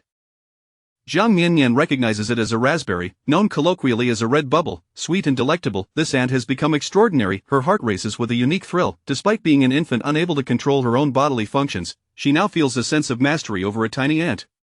She watches as the small black ant steadily approaches, the berry seemingly effortlessly in tow, reaching her palm in just a few steps. An ant can carry objects over 400 times its weight and drag more than 1,700 times its own mass, a fact she recalled from her time in the ant workshop. However, the ants she had kept were quite lethargic, likely due to domestication, and did little work. Yet this ant has indeed repaid her kindness. Aware of her clumsiness, it pushes the red berry into her palm while delicately avoiding contact with her antennae. Oh my! Staring at the beautiful, rolling red berry in her hand, Jiang Miannian finds it impossible to suppress her salivation. She longs to taste it, but should it not be washed before eating? Gazing at the alluring red, with its spiky fuzz still fresh and upright, she can no longer contain herself, her mouth watering profusely. She struggles to control her grip, fearing that in her excitement, the berry might be crushed. Heaven knows how difficult it is for an infant to accurately deliver an object to her mouth. Just as she wishes to gnaw on her hand, it seems effortless, but holding something makes it nearly impossible to align with her mouth.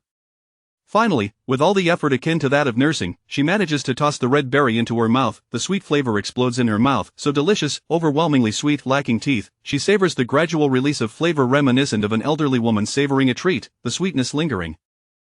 Content. After her feast, she initially felt a twinge of guilt for having fed the little ant her precious spring water, but now she has finally received her reward. Yeah. Yeah. She cannot contain her exuberance, her hands and feet dancing uncontrollably. Suddenly, she hears her sister's voice. Oh, I smell meat buns. Jiang Miannian sniffs the air. She detects nothing, despite her heightened senses. Father is back, bringing meat buns. Jiang Yu exclaims, dancing with excitement. Jiang Miannian sees a tall figure emerging from the darkness, long hair flowing. Jiang Yu dashes down to greet their father, not even minding her new embroidered shoes. Night has fallen, the sounds of roosters crowing and dogs barking echo in the air, mingled with the cries of children. Jiang Feng awakens from his nap, gently patting his sister's head, watching as Jiang Xiaoyu rushes to greet their father, glancing back at their mother leaning against the doorframe. This is the most beautiful scene. Jiang Miannian grows a bit restless, worried about her early onset of baldness. Surely, the hair on her head is merely fetal hair. If it has fallen out, will it grow back? It must, right? Chapter 31. The return of favor. The evening glow today is exceptionally beautiful, vibrant red, grand, and majestic. Jiang Miannian has awakened from her slumber on her mother's back, drowsily consuming milk and relieving herself. Fully awake now, she stretches out and stands beside her elder brother beneath the great tree at the entrance. Basking in the evening light, they resemble elderly ladies capturing photographs, incessantly waving their silk scarves, fluttering and soaring, intertwining in graceful patterns. Jiang Miannian feels her cheeks flush with warmth. She glances at her brother, who has closed his eyes, seemingly asleep. The flowers at the corners of his eyes seem to come alive, perhaps illuminated by the glow of the setting sun. Then, her gaze falls upon a small ant by the edge of the wooden basin, which appears to smile at her. Jiang Miannian finds this quite endearing. After all, having previously encountered a giant python with its unblinking gaze fixed upon her, the sight of the tiny ant's head now seems remarkably charming and gentle. Emboldened, she reaches out to touch the ant's antennae. How firm! If it were to grow larger, it could be steamed, tapped open with a metal spoon, and dipped in vinegar. Slurp. Wait, that's a crab. She cannot help but wipe the drool from the corner of her mouth. Just then, she feels her brother's finger brush against her lips. As she waves her little arms, yeah. Thank you. Her brother's hand then begins to ruffle her hair, a gesture so natural, that her head is gently kneaded, again and again. Yeah. Don't touch my head. Jiang Miannian extends her arms in protest. In her frustration, she blows a bubble of saliva. It seems her resistance is futile. The more she struggles, the more earnestly her brother ruffles her head. She feels the gentle force of his hand against her skull, and she can even hear him softly snoring. Jiang Miannian puffs out her cheeks in annoyance. While lost in thought, she suddenly notices the little ant, now carrying a red berry, steadily climbing up towards the wooden basin. It is not pushing or rolling but rather shouldering it. Jiang Miannian recognizes it. Its scientific name is raspberry, colloquially known as red bubble, sweet and delicious. This little ant has truly become extraordinary. Her heart races with a unique excitement, for as an infant, she struggles to control even her own bodily functions. This sense of helplessness is daunting, yet, she can now command the actions of a tiny ant. She watches the little black ant, balancing the red bubble with ease, making its way to her hand in just a few steps. An ant can carry objects over 400 times its own weight and can drag items weighing more than 700 times its body weight. This is knowledge gleaned from her previous experiences in the ant workshop. However, the ants she kept were rather lazy, likely domesticated, and did not engage in labor, but this ant has indeed delivered its reward. Understanding her clumsy grasp, it carefully nudges the red bubble into her palm while avoiding contact with its antennae. Oh my, as she gazes at the rolling, beautiful red bubble in her hand, Jiang Miannian finds herself unable to suppress her salivation. She desires to taste it, but should it be washed before consumption? Her eyes linger on the exquisite red hue, its prickly surface still fresh and upright. She can barely contain herself as her mouth waters even more. She strives to control her grip, fearing that an overly enthusiastic movement might crush the berry. Heaven knows how challenging it is for an infant to deliver something accurately to her mouth. When she wishes to gnaw on her hands, she can do so at will, yet when holding something, it never seems to align with her mouth. At last, Jiang Miannian exerts all her strength, reminiscent of her nursing days, and successfully tosses the red bubble into her mouth. The sweet flavor explodes within her mouth, so sweet, utterly delightful. Lacking teeth, she savors the slow, lingering sweetness akin to that experienced by an elderly lady. After finishing, she feels immense joy. Having previously offered the little ant some spring water, she felt a tinge of regret, but today, she finally sees the fruits of her labor. Yaya, she cannot restrain her exuberance, flailing her arms and legs in delight. Suddenly, her sister's voice rings out. Oh, I smell meat buns. Jiang Miannian sniffs the air. Surely not, as her keen senses detect nothing. Father, it's father returning with meat buns, Jiang Yu exclaims, dancing with excitement. Jiang Miannian observes a tall figure emerging from the darkness, long hair flowing gracefully. Jiang Yu dashes down eagerly, forgetting her newly embroidered shoes. Night has fallen, the sounds of roosters crowing and dogs barking fill the air, accompanied by the cries of children. Jiang Feng awakens from his slumber, patting his sister's head, watching as Jiang Xiaoyu rushes to greet their father, then glancing back at their mother leaning against the doorframe. This is the most beautiful scene. Jiang Miannian, feeling slightly restless, moves her head anxiously. She worries about her premature hair loss, but surely the fine hair atop her head, akin to fetal hair, will grow back, right? It must, surely. Chapter 32 of the Evolution of Father. Nighttime. Inside the house, Jiang Miannian watched as her mother secretly fed her father. The eye in her hand was a fist-sized, triangular, golden-yellow object that was slightly sticky, an impressively large item. Darling, eat this, Qin Luoxia said with a serious expression. Beside her was a bowl of water, intended to accompany the meal. Jiang Miannian felt a twinge of sympathy for her father. Having observed her mother's entire process, she had already deduced what it was. Snake gallbladder. Typically, snake gallbladders are about the size of pigeon eggs, but this one was as large as a chicken egg, or perhaps even the size of a goose egg. Jiang Changtian looked at the object before him, utterly perplexed. He had a slight understanding of medicine. By examining its shape and scent, he could roughly ascertain its nature. The strong fishy odor indicated that it was indeed from a snake. However, its size seemed almost unreal, reminiscent of a sheep's gallbladder disguised with the scent of a snake. Xiaomei, is this really a snake gallbladder? It seems rather oversized, doesn't it? Qin Luoxia cradled the child and pretended to be busy nursing. Isn't it bold? I caught the snake while it was out for a stroll, and now it's perfect for you. Just eat it all at once.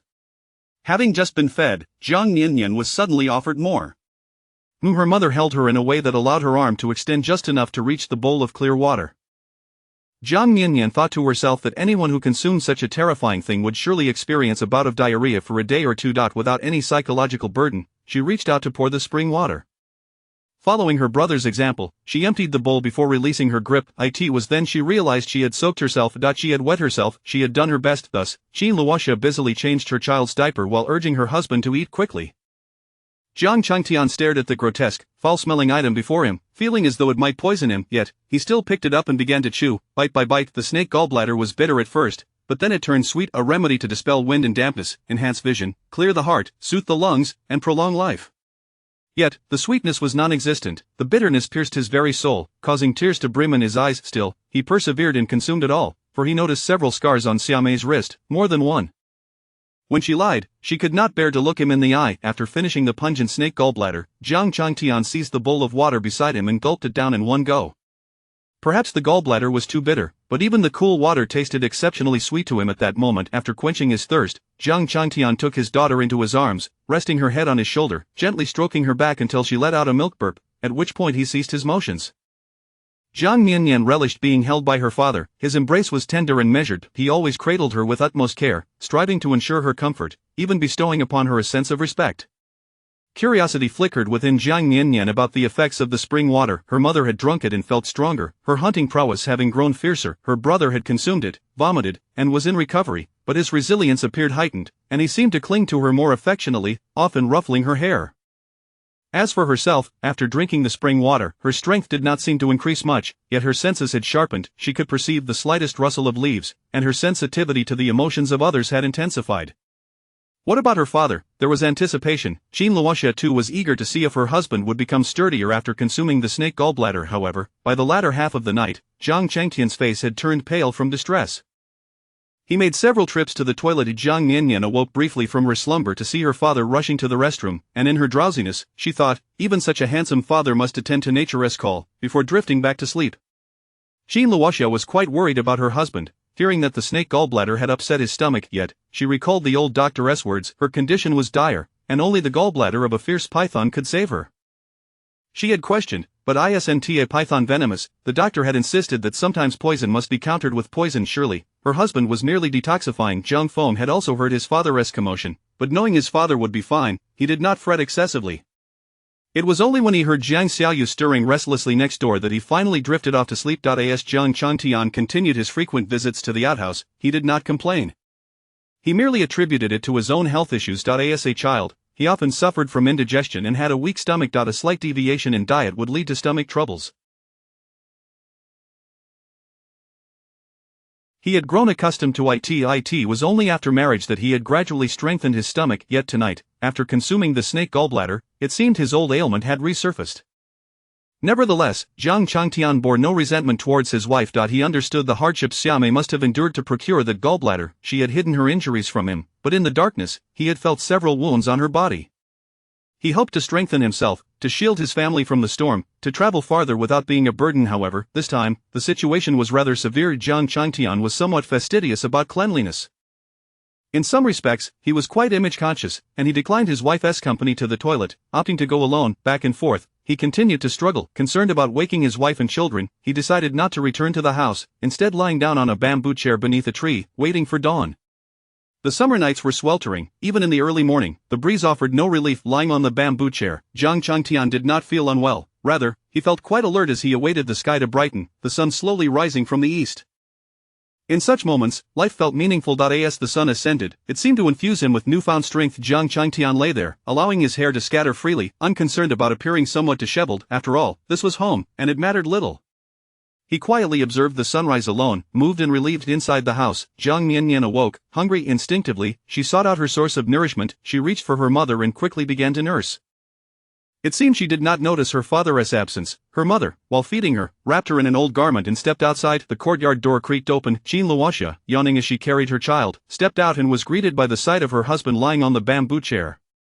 The first rays of morning sunlight illuminated him. In that instant, Jiang Miannian found herself at a loss for words, her heart racing in a disjointed rhythm. When she had once jumped into the water to rescue him, she had thought she was retrieving a beautiful water spirit, only to discover he was a man.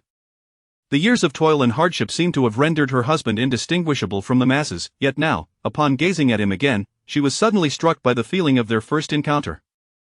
Bathed in the morning light, her husband appeared as though he were enveloped in a golden glow, resembling a true celestial being descended from the heavens. Jiang Miannian, who had been nursing, felt her mother gently patting her back, but as she drank, she sensed something was amiss. Her mother had stopped the rhythm. She glanced up, only to be astonished. Her mouth agape. In the early morning, a handsome young man with flowing hair lay on her family's bamboo chair. His entire being was gilded in golden light, exuding an air of nobility.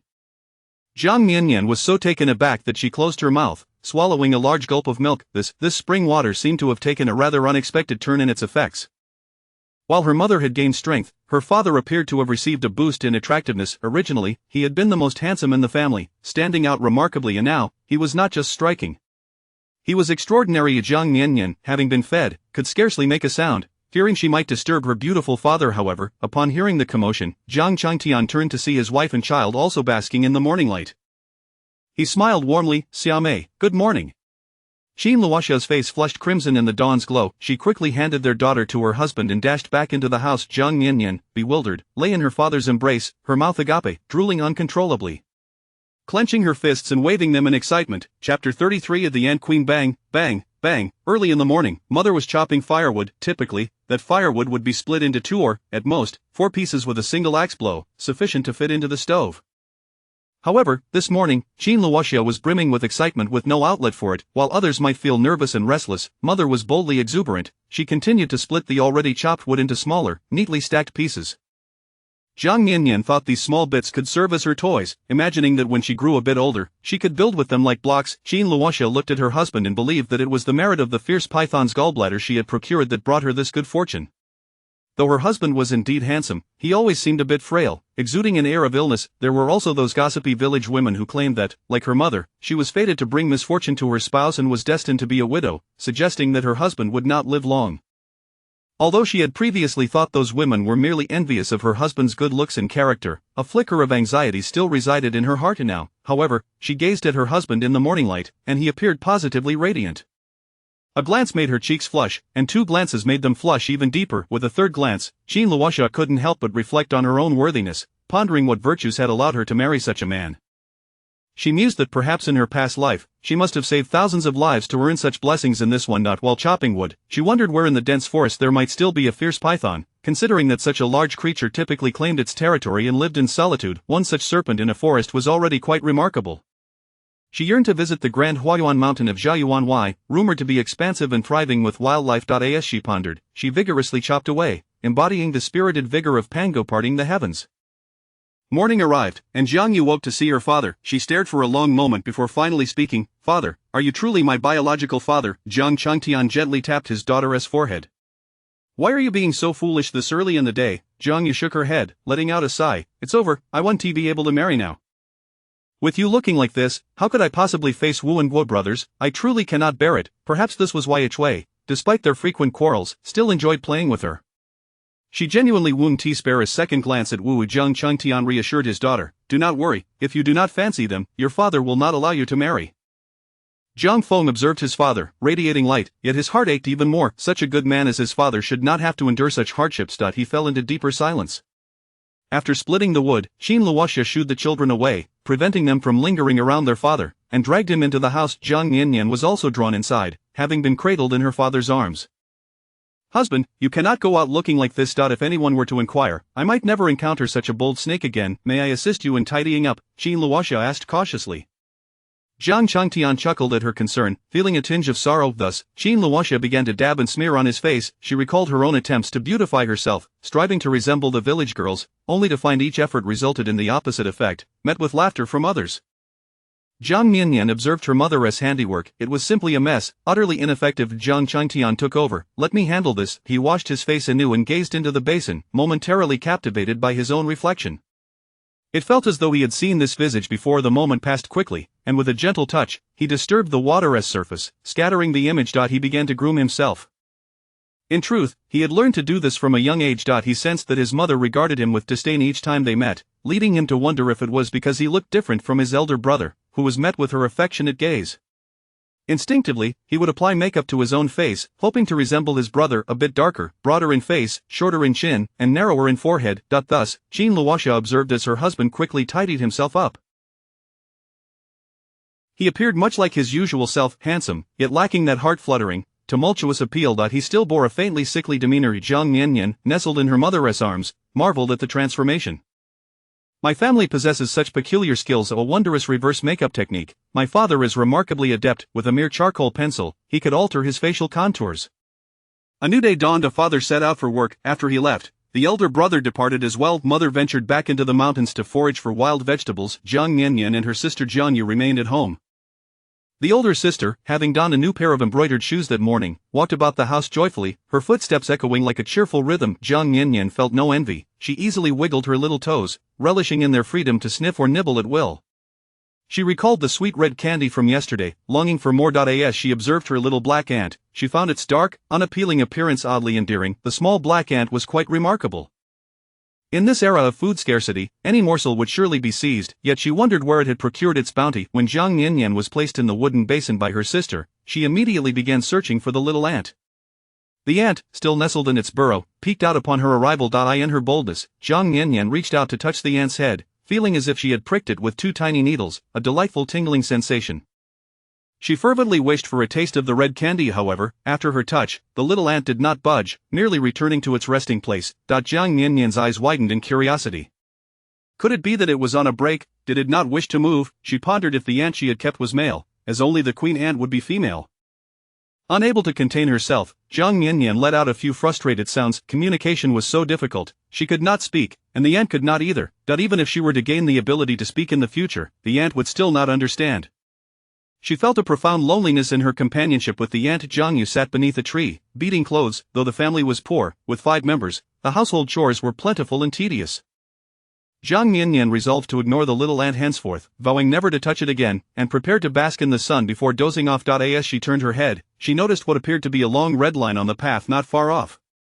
Upon closer inspection, she saw a procession of little ants carrying 1, 2, 3 red candies toward her. Goodness, Jiang Miannian thought she was hallucinating. She rubbed her chubby little hands over her eyes.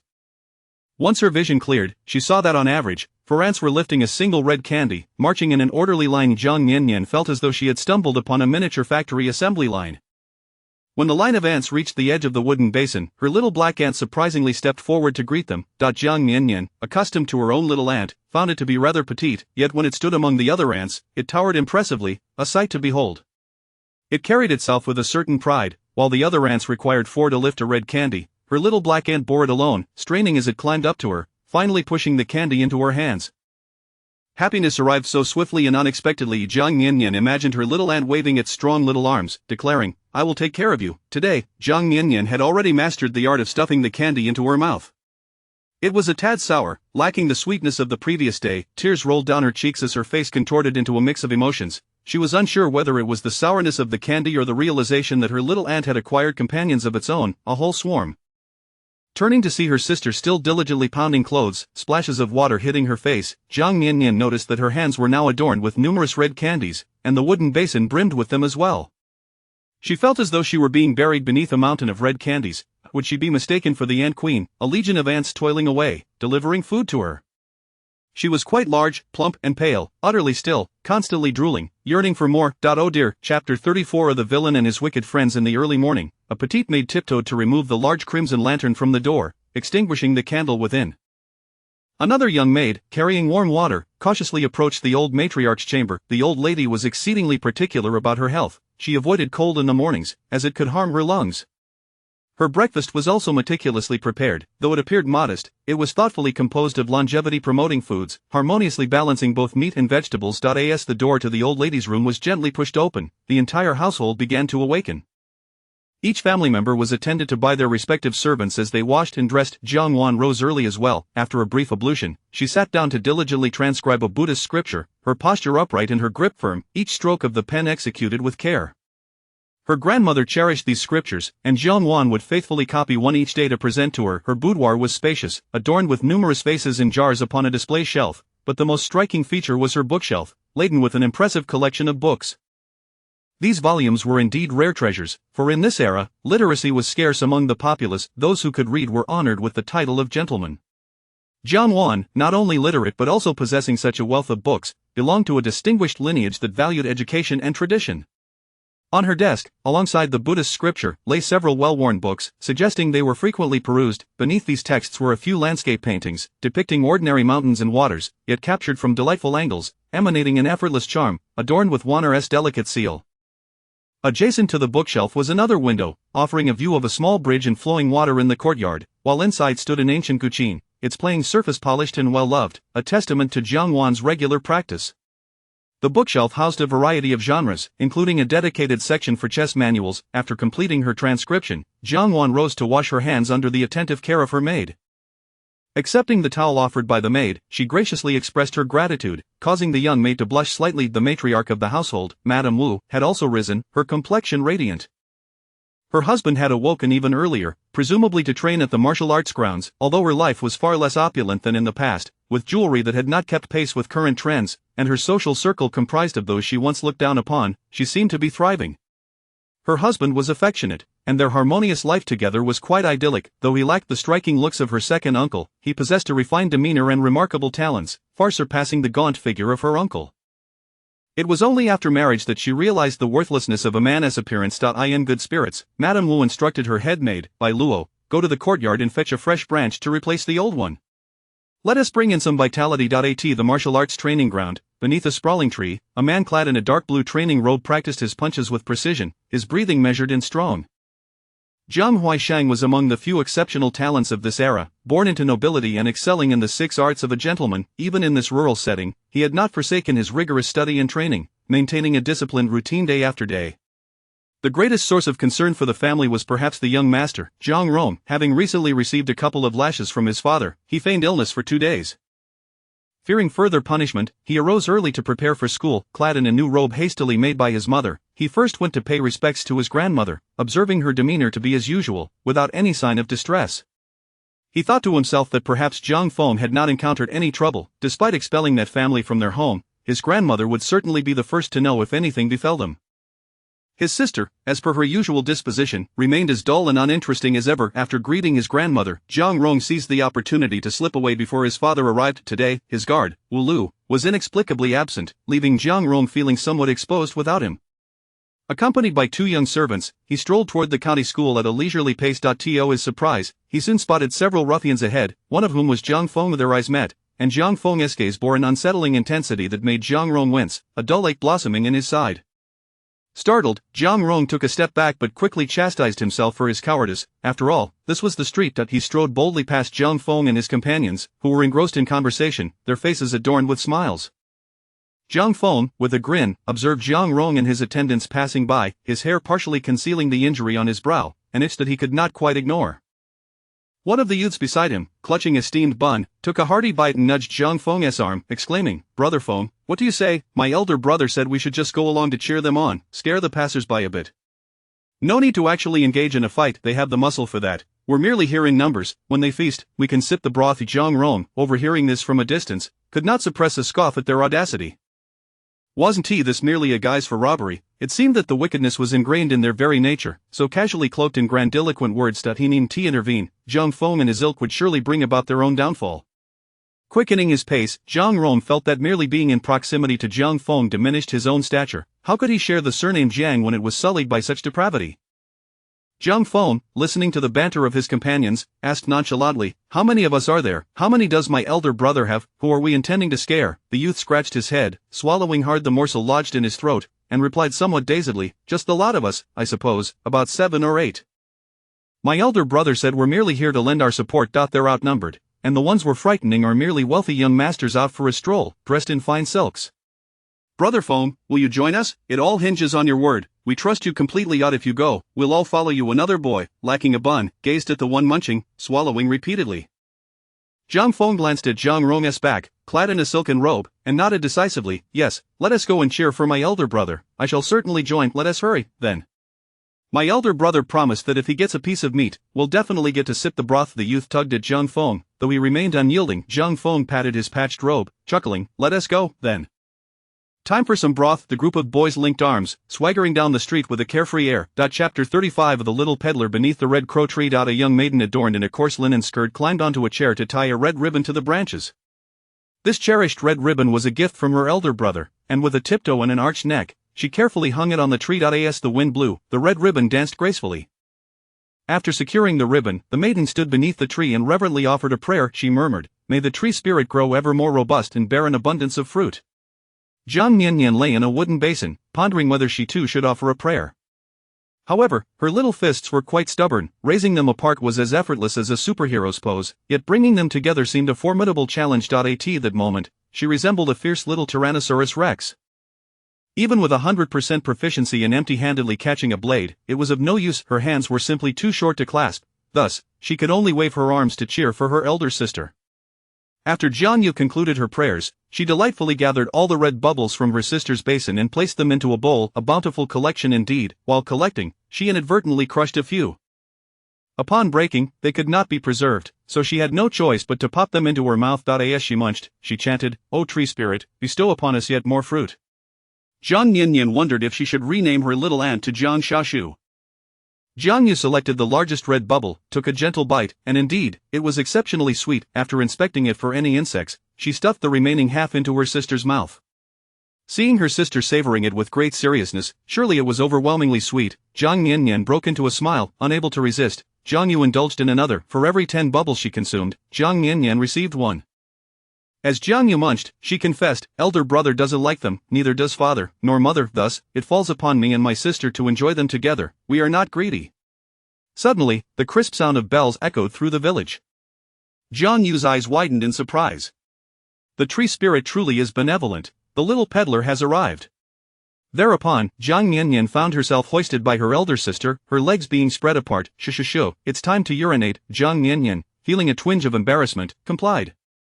She understood her sister's urgency to relieve herself before embarking on a playful outing. During her internship at the hospital, the first thing she sought before meeting the head physician was a restroom. Once relieved, her nerves eased considerably. Before attending to patients, a trip to the lavatory was paramount. God knows, this intern physician was often more anxious than the patients themselves. Reflecting upon it, the restroom had marked the commencement of every significant moment in her life. Life, a medley of flavors. After Jiang Yu ensured her sister had relieved herself, she secured the diaper and carried her on her back. She then returned to the house to retrieve a small wooden box hidden beneath the bed, containing a bundle of rags and a few copper coins, which she carefully tucked away. Jiang Miannian had discovered yet another of her sister's secret hiding spots. She pondered whether, when she grew up, if she exchanged her sister's copper coins for stones, her sister would weep inconsolably. Reflecting on this thought, she suddenly felt a pang of discontent. How could she entertain such notions? With the coins secured and her sister comfortably positioned on her back, Jiang Yu donned her newly embroidered shoes and prepared to head towards the village center. Just before departing, she felt the urge to relieve herself once more. She placed her sister in the basin and dashed off to the latrine. Jiang Miannian thought to herself. Truly, she was my dear sister. As Jiang Miannian lay in the wooden basin, she noticed the little ant peeking out, seemingly discontent that the red bubbles had been taken by her sister. Tentatively, she poked the little ant's head with her finger. Would you like to join me and play, but do not climb on me, for I fear. She felt her expression was overly lengthy and wondered if the little black ant could comprehend. When her elder sister came to hold her, she saw the little black ant leap onto Jiang Yu's new embroidered shoes. Jiang Miannian was secured on her sister's back, her bottom wrapped and her little legs kicking. Beneath the grand tree at the village entrance, the atmosphere was particularly lively today. Following her sister, Jiang Miannian squeezed into the throng of people, catching sight of the little peddler encircled by the crowd. She had initially thought the little peddler referred to a youthful merchant, only to discover upon closer inspection that he was, in fact, a dwarf, a rather short-statured individual with a large head, long arms, and a robust physique. Beside him stood a tall cabinet and a basket, from which he continuously displayed goods onto the cabinet. The silk flowers atop the display were particularly adored by the young maidens and brides. Jiang Miannian observed the silk flowers, which resembled inexpensive plastic blooms, and considering that plastic was not yet available, creating them required a vibrant touch, which was no small feat. Each silk flower cost 10 copper coins, and from the conversation she overheard, it was evident her sister's coins were insufficient. She had just seen her sister counting, coming up short with only 8. Little peddler, could you lower the price? 8 copper coins, and we shall purchase together. May we acquire a few more? A young wife inquired with a blush. The little peddler shook his head vigorously. That won't do. The cost is 8 copper coins. The remaining 2 are merely for my travel expenses. I have to eat and drink on my journey. Should you wish to purchase more than 10, the minimum is 9 copper coins. Jiang Miannian continued to observe the commotion. Her sister reached out to touch a silk flower, then set it down to explore other items. At that moment, a Chui arrived. Clearly, she had been enjoying herself at the Lu landlord's abode. A Chui squeezed in, exclaiming loudly, "Little peddler, did you bring the hairpin I asked for last time?" The little peddler looked up at a Chui and smiled. "Miss Chui, I certainly remembered your request. However, that hairpin is valuable, and I feared misplacing it, so I left it at the inn in the county. Once I finish selling, you may accompany me to retrieve it, or you may send someone along with me." "Chui, are you purchasing another hairpin? Your family must be doing quite well." "Chui, when will we partake in your wedding sweets?" Chui, Wu Hua's mother was notoriously frugal. She would divide a single vegetable leaf over 3 meals, yet here you are, living so lavishly. Jiang Miannian, nestled on her sister's back, was unexpectedly splattered with the spittle of those around her. Such saliva could be lethal, and this was no mere embellishment. The way they spoke was indeed a shower of drool. Startled, she quickly buried her head. Even the thick-skinned Chui couldn't withstand such a deluge. She tugged at Jiang Yu, asking, "What are you buying? Have you made a purchase?" Jiang Yu glanced around and, feeling a bit bashful, inquired, "Little peddler, do you have those white candies you brought last time?" The little peddler looked at Jiang Yu and beamed even wider, patting his large head. "Unfortunately, that bag of candies was left at the inn. I had too much to carry. After I finish selling, you may accompany Miss Chui to retrieve it. This time, I have brought peach-flavored ones." After finishing his sentence, the little peddler earnestly encouraged the other young wives and mothers to make purchases. Occasionally, he shared snippets of fresh news from outside, which elicited bursts of laughter and astonishment from the crowd. Even those who did not intend to buy found themselves drawn to the spectacle. Given the limited purchasing power of the village, most were impoverished families merely seeking novelty. The truly affluent, such as the Lu landlord's family, would not bother purchasing here, opting instead for the county or city. Before long, the little peddler began to pack up his cabinet and basket, preparing to depart. A Chui tugged at Jiang Yu, whispering, "Come with me to fetch the hairpin. Once we have it, I shall lend it to you for half a day." Jiang Yu shook her head. "I cannot go. I must take my sister." "But did you not wish to buy candy as well?" Jiang Yu gulped and replied, "I only have 4 copper coins, I cannot buy much." In truth, she possessed 8 copper coins, but kept that to herself.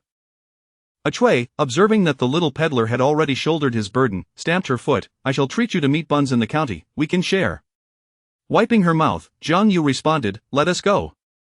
It is not the meat buns I desire, but rather your company." A Chui shot her an exasperated glance. The two tugged and pulled, following after Jiang Miannian sensed something was amiss, yet the villagers appeared completely at ease. Others had previously accompanied the peddler to retrieve items, and everyone seemed quite familiar with him. Perhaps she was overthinking it. As they exited the village, the path narrowed, though not excessively so. A cart could pass, and 3 people could walk side by side, albeit a bit snugly. Jiang Miannian curiously glanced about. Dense forests flanked both sides, slightly intimidating. Suddenly, a wild owl was startled from the woods, its wings flapping as it soared over their heads like a moving shadow. The owl's call was sharp and urgent. Hoo-hoo, hoo-hoo. Hala, hala. Chapter 36. A chance encounter. Chirp chirp chirp chirp chirp. Outside the intricately carved wooden window, the tree stands lush and verdant. The elderly lady finds the incessant chirping of the cicadas unbearable, deeming it a distraction from her devotions. Each day, the servants have a singular task, to catch the cicadas. However, this morning, a magpie with a black head, neck, and back, and a white belly and long tail, perches atop a branch, calling out in its distinctive manner. The old lady furrows her brow slightly. The weather is rather warm, and in this rural abode, they can only place a few ice basins, fearing the chill might seep in. If they were in the capital, there would be water pavilions and cool gazebos to escape the heat, sparing her from feeling so sticky and uncomfortable. Being of advanced age, the old lady is sensitive to both heat and cold. "Grandmother, why not allow Wana to accompany you to Qingyuan Temple outside the city for a vegetarian feast? You could stay there for the night and return thereafter. Wana wishes to present the copied scriptures to the longevity Buddha, seeking blessings for your long life and the health and safety of our family." The elderly lady gazes at her granddaughter, who stands gracefully in her half-worn skirt, delicate hands resting on the cover of the scripture, reminiscent of her youthful beauty. "Your filial piety is commendable, Io. Please make the arrangements."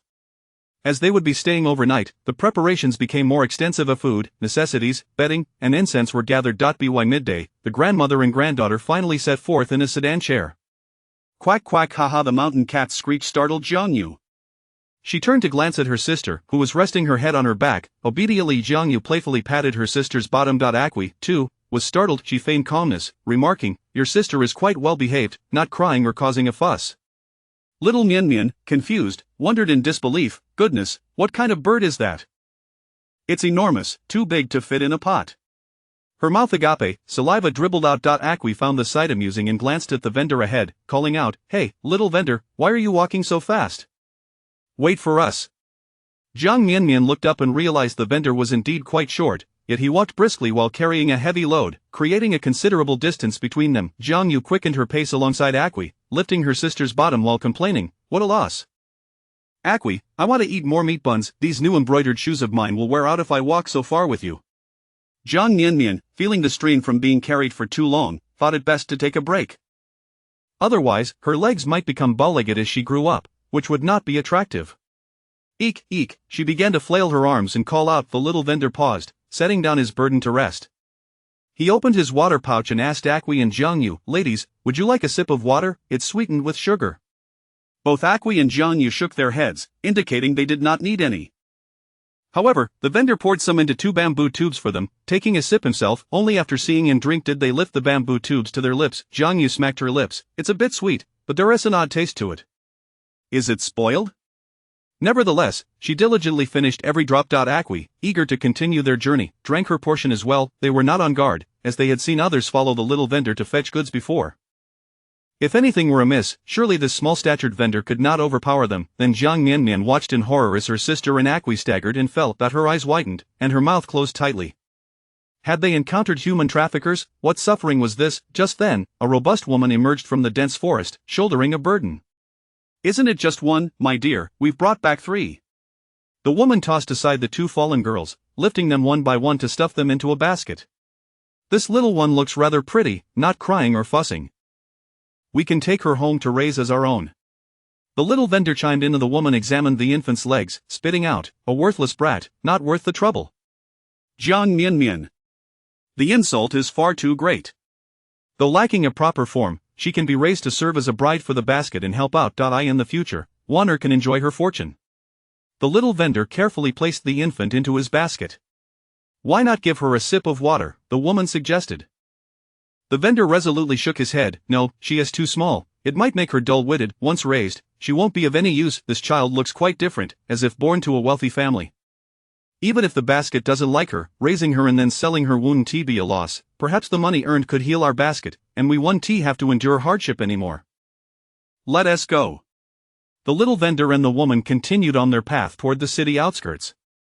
Once these 2 girls are sold, we won't be able to sell goods in this area anymore, sighed the vendor.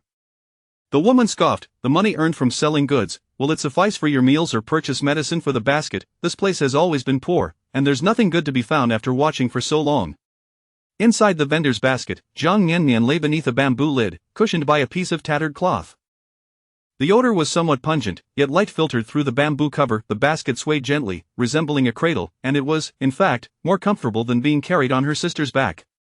However, she felt an overwhelming sense of dread listening to the 2 conversing outside. Their accents were heavy, and their speech rapid. She could only grasp fragments. They seemed to be professional traffickers. What to do? What to do? It was far too difficult to expect a 1-year-old infant to save herself. At that moment, she spotted Little Black, who had surprisingly followed her, lying obediently atop the bamboo lid, resembling how she would rest in her wooden basin at home, providing her with a modicum of comfort. She reached out and poked Little Black's antennae, feeling anxious yet striving to convey her thoughts succinctly. If they encountered anyone, it should bite the little vendor, that short one, and to be cautious. Worried that Little Black might not comprehend, she offered it a drop of the spring water. It was time for Little Black to fulfill its purpose. After drinking the spring water, Little Black nimbly crawled away, glancing back at her once before disappearing. She lay there obediently, feeling akin to a queen ant sold into captivity, large yet utterly useless. The little vendor and the robust woman moved swiftly along the path. Suddenly, they encountered a luxurious sedan chair, complete with bearers, attendants, and 2 guards. The little vendor and the woman did not display much alarm. They were no strangers to such deeds. Once completed, they would simply change locations. As long as they did not abduct the children of the wealthy, there would be no repercussions. The loss of a poor family's child could go untracked. As they approached the sedan, they wore humble smiles, stepping aside to yield the path. Suddenly, the little vendor exclaimed, "Ouch, ouch," as if something had bitten him, causing him immense pain, prompting him to cry out. The sedan came to a halt. The curtain was lifted, revealing a fair and exquisite face, adorned with a white jade hairpin and pearl-studded earlobes, her dark hair framing large eyes. Grandmother, it seems there are 2 vendors, the young lady remarked to the elderly matron. Chapter 37. A Good and Evil. Nash, Nash, Nash, Nash. Noon. The forest is devoid of birdsong. The cicadas sing, their chorus dense as a net, ensnaring the listener within. A group of youths frolic and playfully bicker amidst the trees. One of the boys ascends a tree, perching upon a branch, surveying the world from his elevated position. From this height, a gentle breeze stirs, lifting the bangs from his forehead, revealing a faintly visible dark red scar that, from a distance, resembles a flower. The boy gazes into the distance, where a road stretches forth, shimmering in the sunlight, devoid of any travelers. He muses that if his mother were to discover he was involved in ambushing passers-by, she might very well rush over wielding an axe. However, he has no intention of robbing the wayfarers. He is merely waiting here for the elder brother spoken of by Dogsy. Dogsy claims his brother is the 4th in command of their village, a figure of considerable prowess. Once they complete this venture, the elder will undoubtedly ascend to the position of 3rd in command, at which point he will take the boy under his wing, indulging him in a life of luxury. This is their initiation. They lack an understanding of what an initiation truly entails but feel a sense of pride in uttering such words. Any valiant man who wishes to join must present an initiation. Without committing an act of wrongdoing or shedding blood, how could they ever gain trust? Bloodshed marks the beginning of an irrevocable path. His father had warned him against criminal activities, at least not overtly, for that would be the height of folly. If one must engage in such deeds, a safe escape route must be secured.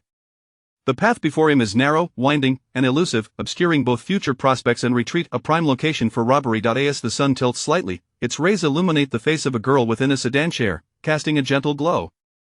The small peddler's eyes glint with fleeting greed. Before he can mask his humble demeanor, he cannot help but exclaim, alas. The peddler's wife, even less composed, grows anxious, for her basket contains 2 young maidens.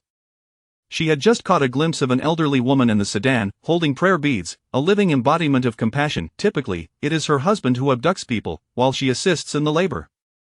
She is stern with her husband, yet remains reticent outside. They usually pass by unnoticed, for such prominent figures seldom take notice of them. Yet, unexpectedly, her husband begins to shout, his voice a cacophony of confusion. How reckless! At that moment, she suddenly realizes that the lid of her basket is not secured properly, pinching a portion of her sleeve, causing beads of sweat to trickle down her forehead. The small peddler, noticing her trembling hand, grips it tightly, offering a reassuring smile toward the occupants of the sedan. I am but a humble peddler from this vicinity, bringing fine goods from the county to sell in the village. Noble ladies, might there be something you desire? I possess a plethora of goods. Yao Gu casts a disdainful glance at the shabby basket, retorting, what fine goods could possibly come from the county? A plethora, you say? The elderly lady furrows her brow slightly. It is far too hot to be idling in the middle of the road. She still has prayers to offer. Suddenly, a sharp clatter resounds. The lid of the peddler's basket rolls away, drawing the collective gaze of the onlookers. To their astonishment, nestled upon the dark, worn fabric is a delicate, plump infant, her arms flailing adorably. The woman as sweat drips to the ground, and she feels a deep sense of regret. She should have suffocated the child just moments ago. Jiang Miannian dares not cry out, fearful that her cries might alert others and provoke annoyance. Instead, she strives to push the lid aside, revealing her most endearing visage. At home, this expression earns her affection from her elder sister, gentle pats from her brother, inquiries from her mother about her hunger, and loving embraces from her father. As she discards the lid, her keen eyesight allows her to recognize the people within the sedan. She knows them all. A thrill courses through her, those she recognizes are undoubtedly preferable to human traffickers. Her sister is still in the basket. Now that the young girl has been abducted, her fate is likely grim. At this moment, Jiang Miannian perceives that the girl in the sedan appears even more beautiful than the last time they met. Not merely exquisitely crafted, she seems like a celestial being descended to earth, a fairy sister. She flails her arms, calling out, Iya, Iya. Indeed, the young girl responds, is this your child? Quite a lovely one, indeed. The small peddler, suppressing his pain, swiftly scoops up the child, kneeling at the roadside with his wife, saying, we are impoverished, with no one to care for our child, forced to sell goods while tending to her. If the esteemed ones find favor in my child, it would be a blessing beyond measure. We would gladly offer her to you in exchange for a morsel of food. It is far better than enduring hardship alongside us. Tears stream down the peddler's face as he speaks. His wife follows suit, bowing her head in reverence, using her body to shield the basket. Jiang Wan glances at this scene, startled, and turns to her grandmother. The elderly lady frowns. One cannot invite unknown individuals into the home. Best to give them a sum and send them on their way. Jiang Wan produces a handful of silver coins, tossing them forth. I merely complimented your child's appearance. I had no intention of taking her. It is best for children to remain with their parents. Take this money to buy her some fine treats, and consider it a token of our brief acquaintance. Saying this, she lets the sedan curtain fall. A group of individuals strides away with a sense of purpose. The small peddler and his wife remain kneeling, watching the sedan depart. The bearers continue onward. The elderly lady murmurs a prayer. Umut by old servant Yao observes with keen perception, refraining from comment. Her extensive experience allows her to discern that the two peddlers are not what they seem, noting the rough fabric peeking from the basket. Peddlers who traverse streets and mountains, surviving against all odds, may have engaged in unspeakable deeds. Though the peddler and his wife may appear to complement one another in stature, the ferocity that emanates from them cannot be concealed. Such individuals are capable of heinous acts, steeped in malevolence. Yao wishes to avoid trouble, not to disturb her mistress's rare outing for leisure. She refrains from exposing the truth, allowing Miss Wan to perform her act of kindness unimpeded. Seated within the sedan, Jiang Wan reflects on the peculiar scene she has just witnessed, feeling a sense of familiarity with the child. Her memory is sharp, while not infallible. She can recall details after 2 or 3 readings.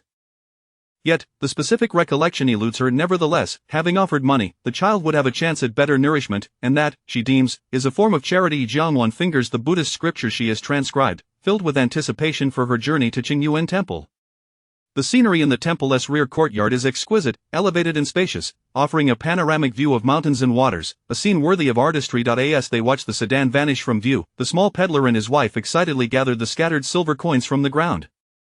The wife, undeterred by the dirt upon the coins, bites into one, thrilled to see her teeth marks left behind. A husband, it truly is silver. Just moments ago, I contemplated suffocating that little one, yet it seems she bears good fortune.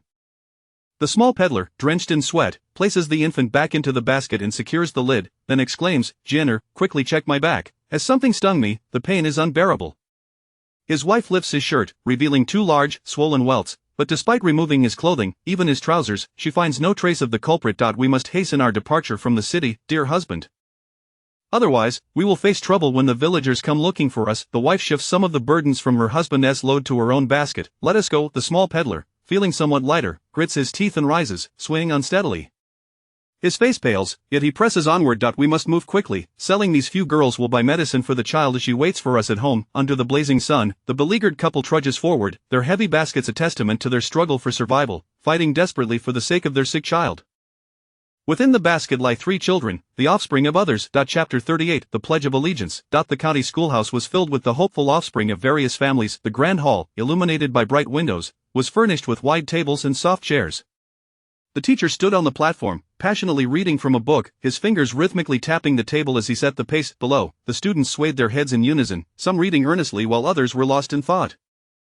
Jiang Miannian, swaying as he read, was, in fact, quite intelligent. After hearing the teacher read once or twice, he grasped the material. Unfortunately, the county school lacked quality instruction, and the teacher's method was painfully repetitive, insisting that reading a book 100 times reveals its meaning.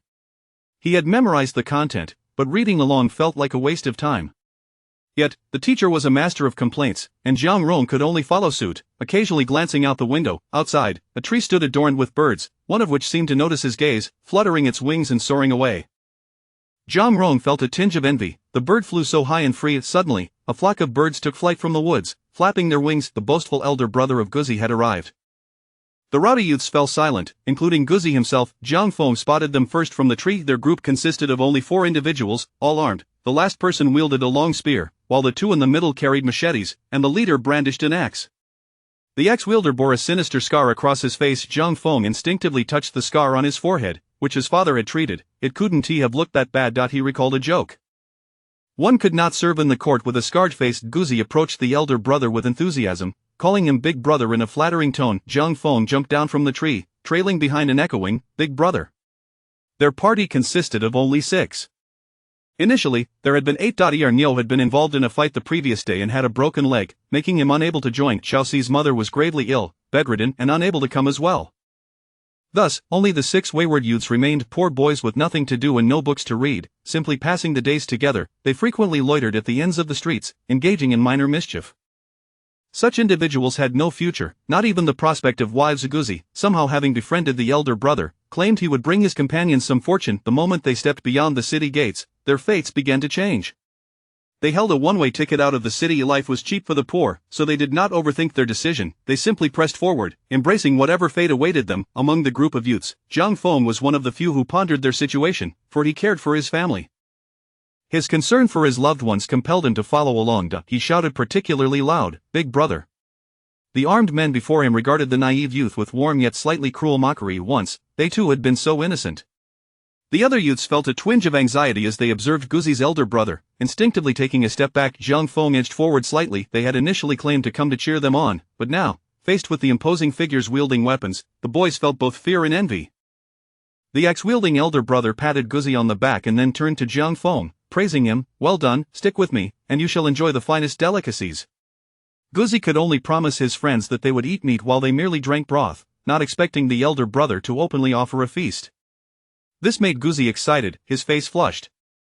"Big brother, we will do whatever you say without question. These are my good brothers, and we all listen to you," Guzi declared, thumping his chest proudly. Jiang Feng, along with his companions, echoed his agreement. He was neither the strongest nor the leanest. He typically managed to scrape by without growing too stout, unlike Guzi, who was better connected and somewhat sturdier. Yet, Jiang Feng was clever and could usually secure some food, ensuring he wouldn't go hungry. His gaze was sincere, and his features were quite reliable among the group of youths. Even the bandits had a favorable first impression of him. "There will be a time for you to shine, but for now, be patient and wait. Today, Big Brother will teach you your first lesson." "To have patience," said the bandit with the axe as he sat down to clean it, the handle stained with thick blood and the blade razor-sharp. The other bandits followed suit, sitting down to tend to their weapons. The youths, barehanded, felt an inexplicable surge of adrenaline. Jiang Feng edged closer to the bandit with the axe, asking, "Big brother, could you grant us a weapon? I fear we won't be able to assist if a fight breaks out, and I wish to be as formidable as you." The bandit looked at the boy, whose eyes brimmed with trust and admiration, and found him quite agreeable, someone with potential. If he survived, he could be taken back to the camp. Certainly, Lao Jiao, take them to fetch some weapons, the bandit with the spear instructed, leading them into the dense forest. Beneath a large tree, they uncovered some fine weapons buried beneath the ground, spears and knives, varying in length, some stained with blood and others rusty. Jiang Feng selected a long spear. His mother had one, and he had played with it before. The youths were astonished that they were truly being armed, rather than just coming to cheer. They had thought they would merely be spectators at a brawl. Now, seeing the weapons, they felt exhilarated, as if they were participating in a significant event, akin to a rite of passage rather than an act of robbery. Guzi picked a large knife, and as the group brandished their chosen weapons joyfully beside their elder brother, the bandits merely observed, allowing the merriment to unfold. Jiang Feng joined in the playfulness, using the opportunity to familiarize himself with the weapon, though his aim was far from accurate. He noticed the one who had led them to the weapons had climbed a tree. Suddenly, the man in the tree tapped a branch, signaling the elder brother to raise his axe. The youths ceased their frolicking, mimicking the adults as they crouched down, peering cautiously. Not far off, figures approached on the road, a sedan chair accompanied by servants, maidens, and guards, wealthy folk. The youth's eyes lit up with anticipation as they looked to their elder brother. Jiang Feng squinted, recognizing the sedan chair. It belonged to the Jiang family, and he was familiar with the servants and guards. His heart raced, pounding fiercely. He could hardly contain himself, yearning to rush forward.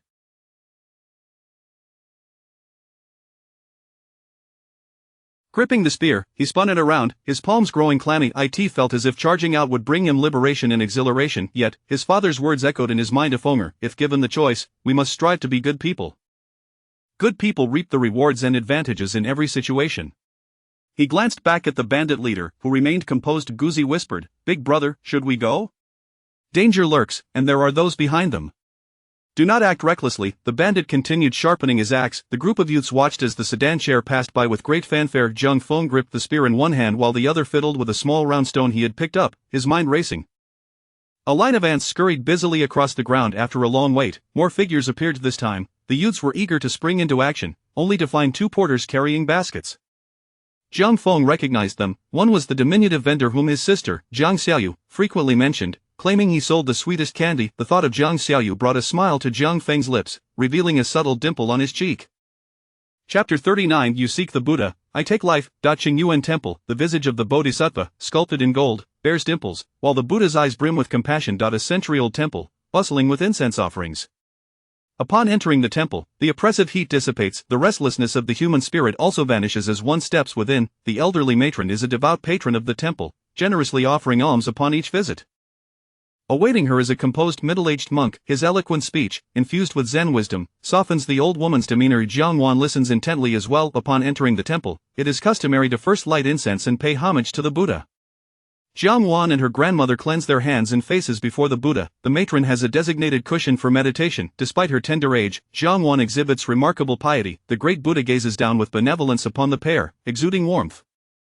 The old lady fingers her 18-bead rosary, reciting sutras. The golden Buddha stands tall and majestic. The gentle maiden kneels gracefully. Incense wafts softly before the Buddha. The girl sings the scriptures earnestly, her voice soft and melodious, a delightful sound.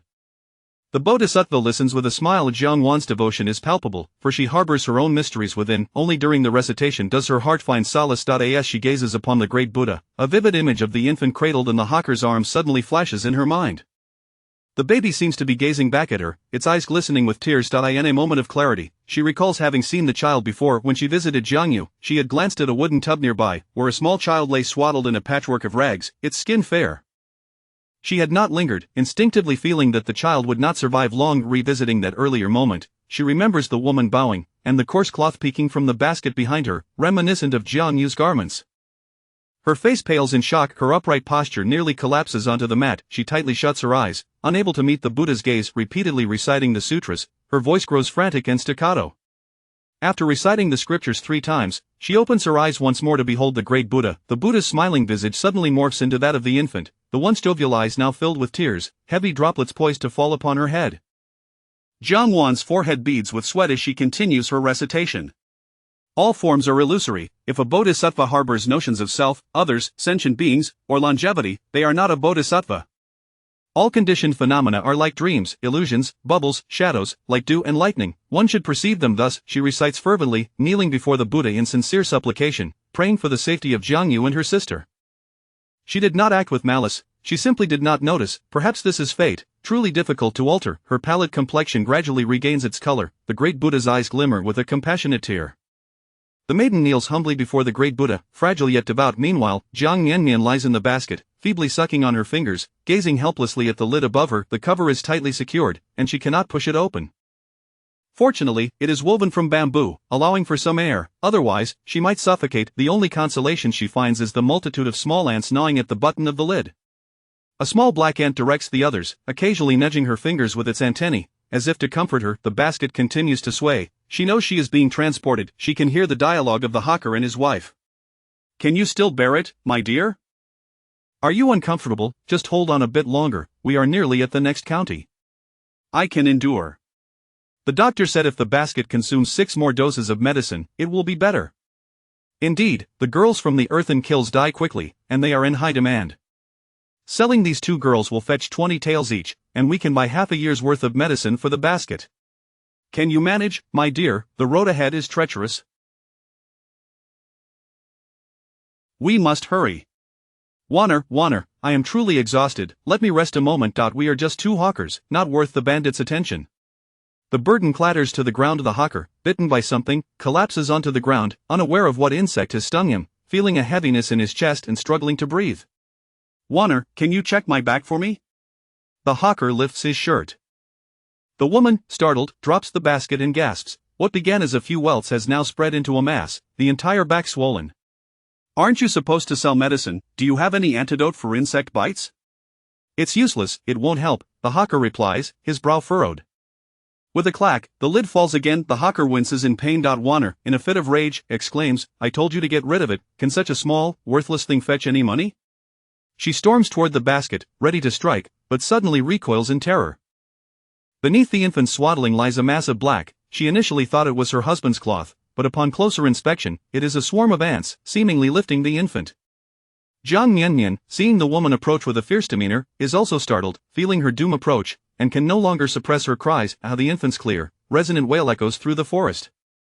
A group of youths in the woods stirs, only to find 2 impoverished hawkers. The youth, eager to prove themselves, recognizes that such hawkers are not worth the trouble, yet, upon hearing the baby's cries, they pause.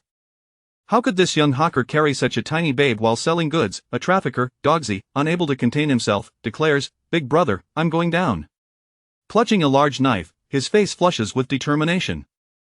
Before the elder brother can nod, another youth rushes forward, followed by a group of youths who, in their bravado, charge ahead, albeit clumsily. The 4 bandits do not intervene, remaining seated, hoping these little rabbits learn a lesson before they act.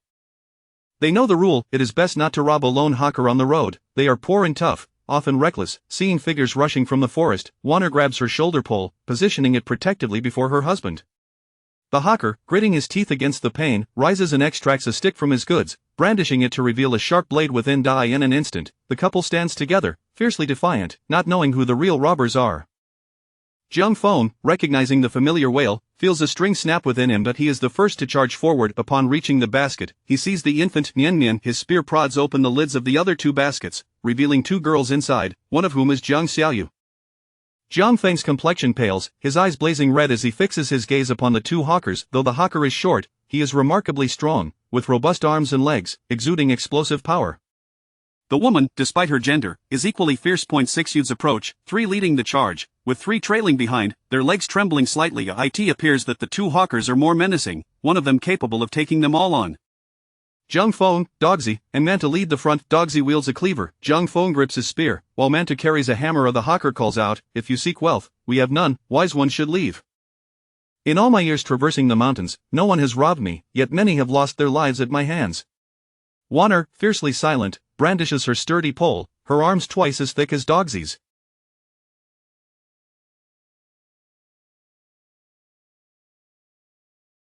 Jiang Miannian, lying in the basket, opens her mouth, momentarily forgetting to cry. She is bewildered by this turn of events. She knows her brother is well versed in a wide array of endeavors and did not expect him to be involved in highway robbery. Unsure whether to laugh, cry, or cheer him on, she remains silent. "You are a trafficker, we will report you," shouts a trembling youth at the back, clutching his spear as if it were a cane to prevent himself from collapsing. The bandits behind chuckle at this, report to whom Jiang Feng's rage surges as he gazes at Jiang Xiaoyu, who, usually so vocal, now lies like an object in the basket. Observing Miannian, who had just been wailing loudly, her cries cease upon seeing him, though tears still glisten in her eyes. She recognizes her brother Jiang Feng, typically one to let others take the lead, finds himself in a position where he must act. Thus, the group, led by Dogsy, feels a kinship with Jiang Feng. No need to report. Those who sell people deserve the gallows, any who witness may take action. This time, Jiang Feng charges forward, spear in hand. The youths follow suit, rushing in with eyes shut. They are 6 against 2, yet the two are exceptionally fierce. In a mere moment, Dogsy is sent flying with a kick, Mantu's face is lacerated, blood spraying everywhere. They have fought before but never killed. Jiang Feng has never killed either, yet, he drives his spear deep into the hawker. Withdrawing it, flesh and blood cling to the tip. He plunges it again, and again. The rhythmic sounds of thud resonate. Initially awkward, he soon adapts to the sensation of the spear piercing through fabric and into flesh, overcoming the resistance of bone. Gradually, he becomes accustomed to it. He has hunted before, wielding wooden spears, sharp-tipped. Each thrust sends blood splattering. He too will be injured, but his opponents suffer far worse. A woman strikes him hard on the arm, and he feels a bone crack, yet he steadfastly raises his spear, thrusting again and again. In the end, he cries out, "I cannot kill, I must not kill, I cannot kill." The hawker and the woman collapse, their bodies riddled with wounds, blood pouring forth, yet they do not die. This youth with the spear seems to understand anatomy, each thrust landing with precision. Had he veered even slightly, they would have perished many times over. Yet, the boy continues to pierce their bodies relentlessly. 5 youths lie on the ground. The 4 bandits in the dense forest rise in shock. A sharp, clear cry pierces the air, startling the frenzied Jiang Feng. He drops his spear, frantically rubbing his bloodied hands against the surrounding grass until they are clean, before rushing over to embrace the wailing infant. "I am here, brother is here, do not fear, do not fear." Chapter 40. A meeting need not be an acquaintance. The wailing of the infant was piercingly sharp, resonating far and wide. Jiang Miannian was truly frightened to tears.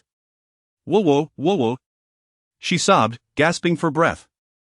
The scene she had just witnessed was horrifying. It began as a chaotic melee, which soon devolved into her brother mercilessly stabbing the 2 assailants. Whoa woo! So much blood, an overwhelming amount. She had never seen such a profusion of blood even in a blood bank. Brother is here, do not fear, do not fear." As her blood-soaked brother embraced her, her cries intensified. It was uncertain whether her tears stemmed from lingering terror or profound relief. When she finally fell into the familiar embrace, Jiang Miannian lost control of her bladder. After holding it in for so long, as her brother lifted her, she wailed even louder. Jiang Feng caught a whiff of the foul odor, yet, despite his bloodied visage, he smiled. Antidote. Jiang Feng cradled his damp-bottomed sister in one arm and wielded a spear in the other, approaching the small peddler couple. The small peddler shook his head in terror. "There is no antidote, just drink plenty of water." Meanwhile, the dog hurriedly scrambled to retrieve his water pouch, promptly administering it to Jiang Yu.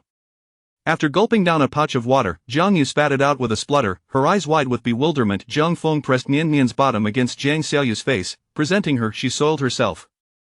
"Change her diaper." Jiang Xiaoyu glanced around, spotting another basket containing a tray, then looking at the fallen peddler and the woman beside him, both bleeding profusely, while her brother, drenched in blood, held his sister tightly. She burst into tears. She vowed never to indulge in gluttony again. As she cried, she began changing Miannian's diaper. Having brought a spare with her, Jiang Feng produced a rope from his person, calling for assistance to bind the 2 peddlers. The 4 bandits lurking in the dense forest had yet to emerge, while 6 young men, all severely injured, stumbled about. At that moment, 2 young men mounted on splendid steeds approached, kicking up dust. The horses were magnificent, with well-proportioned bodies, muscular builds, and their manes glistening red in the sunlight. Their saddles were equally ornate, adorned with colorful stirrup straps. The 2 youths atop the horses were even more impressive, dressed not merely in silk but also clad in armor that protected their vital areas.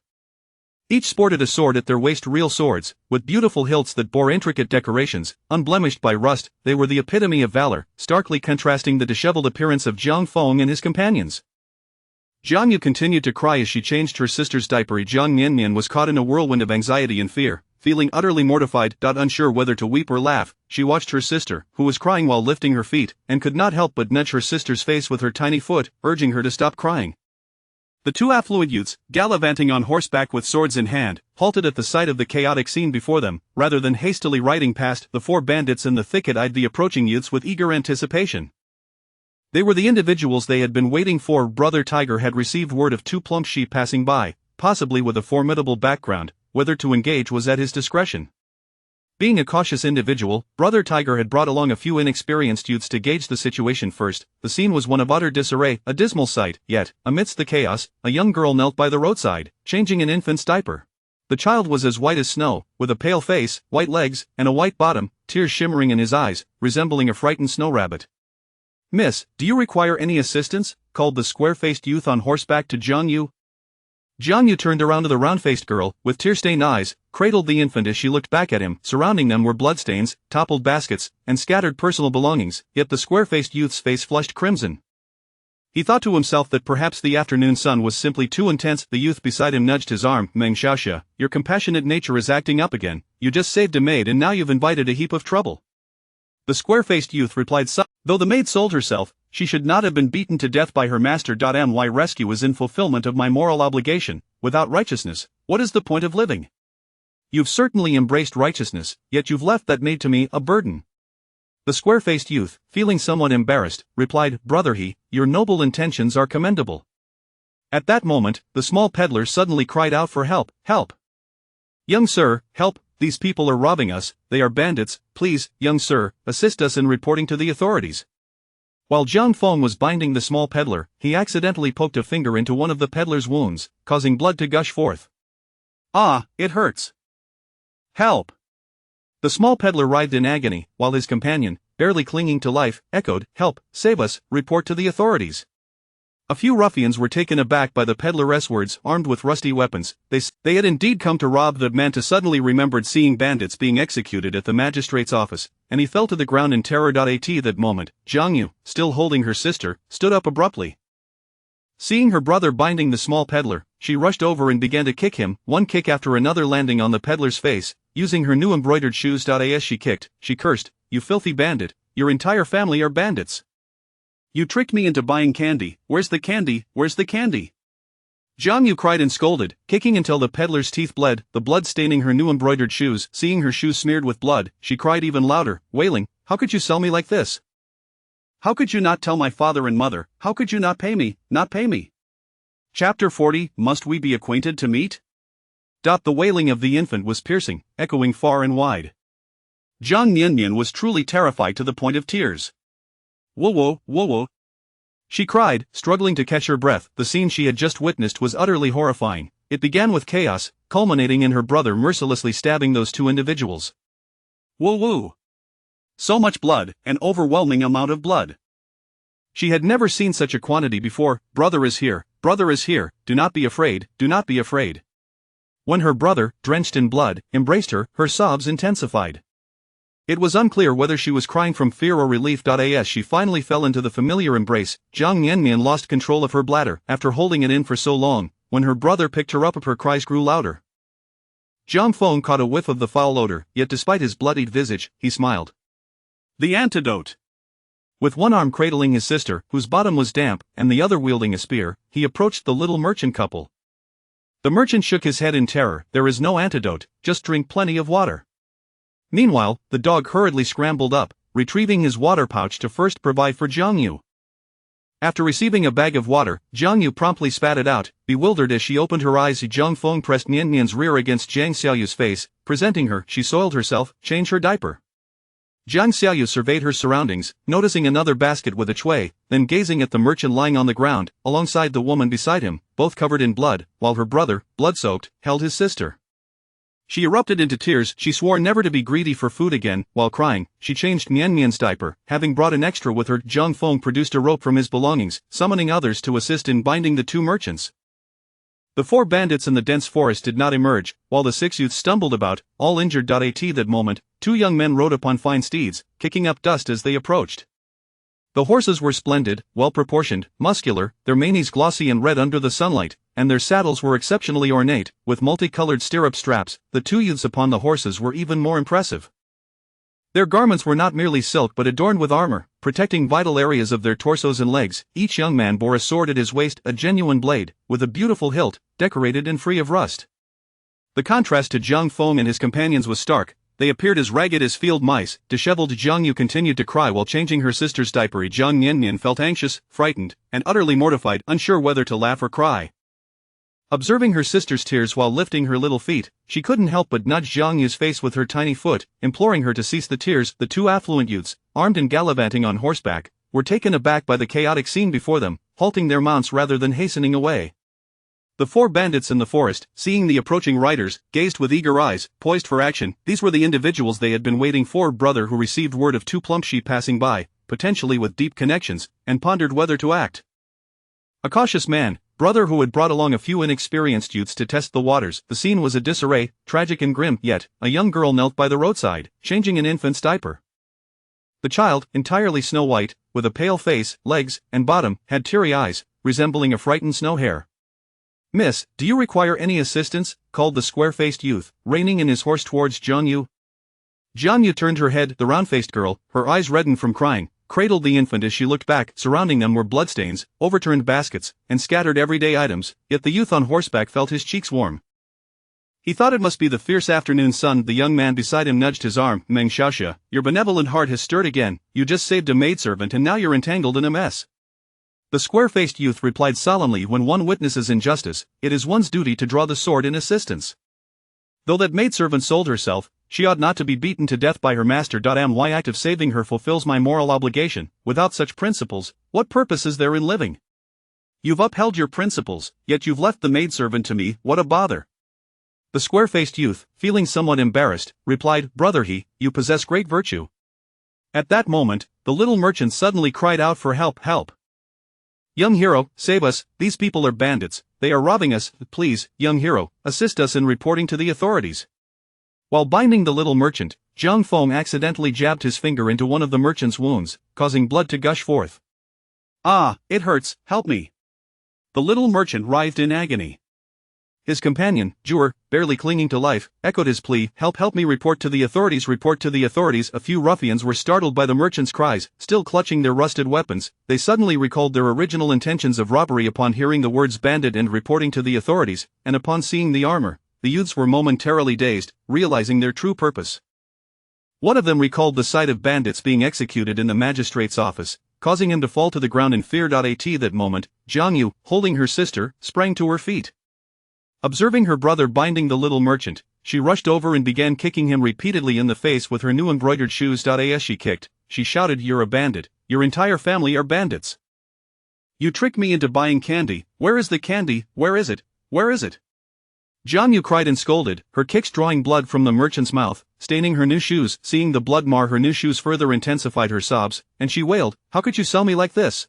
How could you not tell my father and mother? How could you not pay? How could you not pay?" Chapter 41. Qingyuan Mountain. Zhang Feng. Once, there stood a mountain named Qingyuan Mountain. Nestled within its embrace was a temple known as Qingyuan Temple. Within the temple's confines, there was a vivid yellow wall, resplendent in hue. Beneath this ancient temple's yellow wall, a pair of embroidered shoes adorned with pearls wandered leisurely. She ambled slowly, as if in synchrony with the passage of time. As the sun dipped towards the horizon, it transformed into a breathtaking glow, which rendered the yellow wall even more vibrant. Beneath the sunset's embrace, she seldom voiced her desires, yet today she unexpectedly expressed a wish for her grandmother to accompany her to Qingyuan Temple to pay homage to the Buddha. It seemed as though she possessed an innate sense that here, she would encounter someone of significance. In her act of devotion, she also awaited a person, an indescribable feeling akin to a momentous opportunity. Thus, along the way, she dared not tarry, fearful of missing it. Only upon reaching Qingyuan Temple did she find solace. She strolled beneath the wall, step by step, though her embroidered shoes had picked up a few specks of mud, causing her brow to furrow slightly. Jiang Yu's embroidered shoes were stained with blood, her heart ached fiercely, and her sobs grew louder. Jiang Miannian nestled in her sister's embrace, cautious and obedient, no longer daring to act mischievously. She vowed never again to exchange her sister's hidden savings for stones. The other youths felt a pang of empathy. A boy nearby whimpered softly, missing his little sister, who was so small and lost.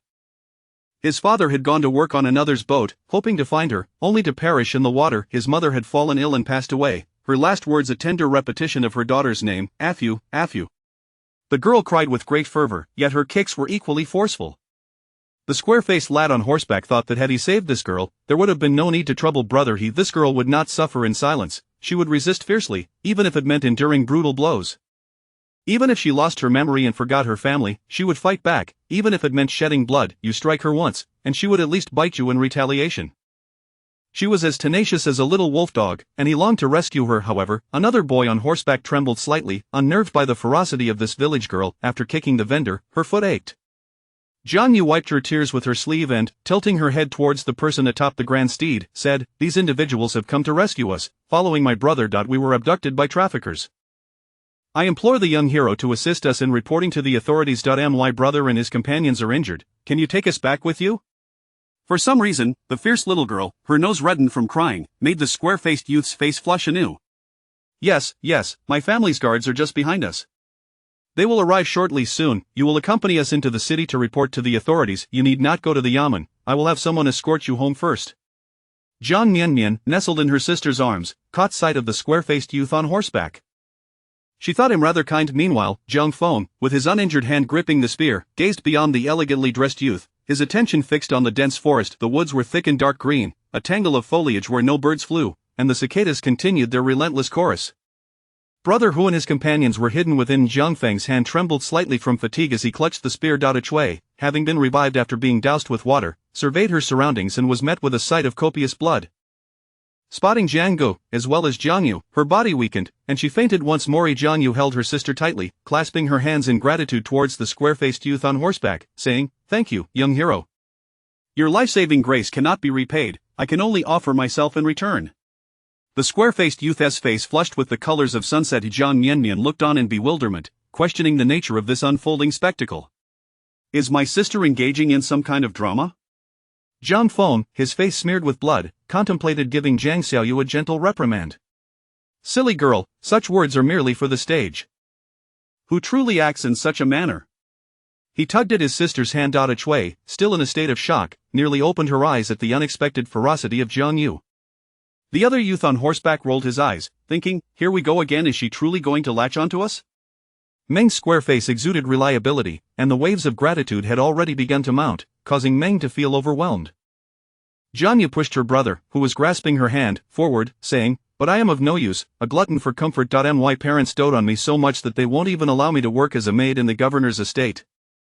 Therefore, I shall offer my brother to you. He has a pleasing voice, is industrious, and is well liked by all." Jiang Yu's round face radiated sincerity, her eyes glistening with unshed tears, the bloodstains on her shoes still fresh, while the little doll in her embrace playfully sucked her fingers. She perceived this square-faced youth as a benevolent, affluent individual. Her brother, who spent his days wandering the streets, would be better off associating with this person. Perhaps he could find a brighter future. The elders always said that those who followed dogs would eat filth, while those who followed wolves would feast on meat. Upon hearing her words, the other ruffians felt envious of Fengge for having such a good sister, each wishing to be in his position. To them, aligning with a young master who possessed both fine steeds and swords was far superior to aimlessly wandering the streets. They were hardly a match for even a single mountain bandit wielding an axe. Jiang Feng felt his foolish sister's grip tighten around his hand, and he looked up, his eyes inexplicably moist. He feared that if he did not look up, his tears would fall. The square-faced youth dismounted, his complexion less flushed now, and politely stated, "You were already on the path to self-rescue. I have merely lent a hand, nothing to be overly grateful for." He surveyed the scene, noting that the round-faced girl's brother was covered in blood, as was his spear, while the two robust traffickers lay on the ground, riddled with wounds. Although the girl's brother bore a scar on his forehead, it did not mar his appearance. Despite his bloodied visage, his eyes shone with clarity and righteousness, exuding an aura of a valiant hero capable of slaying foes from 10 paces away without leaving a trace. Recalling that he had traveled far to save lives yet refrained from taking them, the square-faced youth felt a surge of admiration. He approached the round-faced girl's brother with respect, clasping his fists in salute, saying, "I am Meng Xiaoxia from the Meng family of the capital. Even a flaw cannot overshadow a gem. Your skills are remarkable. Given time, you will surely achieve greatness." The other youth on horseback, witnessing Meng Xiaoxia's gesture, realized that despite his overly kind heart, he possessed a keen eye for character. Upon hearing Meng Xiaoxia's declaration, he too dismounted and clasped his fists, introducing himself, "I am He Chun from the He family of Qingzhou." The two introduced themselves, both hailing from prestigious families. However, in this rural setting, the unruly youths were oblivious to the significance of such lineage. Jiang Yu did not comprehend, nor did Jiang Miannian, who merely thought this exchange of introductions rather impressive. "Yaya," she exclaimed loudly, "I am Jiang family." Miannian, the vendor, and his wife, lying on the ground in pain, could only wonder at the unfolding events, questioning whether they would report to the authorities or not, all while suffering. Jiang Feng, who had rarely been treated with such formality, returned the gesture with a bow, saying, I am Jiang Feng of Qingyuan Mountain. He Chen burst into laughter, and Meng Xiaoxia joined in. Today you bear the name of Qingyuan Mountain. In the future, Qingyuan Mountain shall take pride in you. Jiang Feng too smiled, his bloodied face unable to conceal his dimples. His arms felt less painful now that he thought to himself that this square-faced youth spoke even more eloquently than he did. He Chen, from the venerable He family of Qingzhou, also laughed heartily. We were originally intending to visit Qingyuan Temple. Since we have encountered Jiang Feng of Qingyuan Mountain, we have indeed found a kindred spirit. Come, let us head into the city and share a drink. Jiang Yu pursed her lips, unsure of what these individuals were discussing. Did the young square-faced hero agree or not? She felt anxious.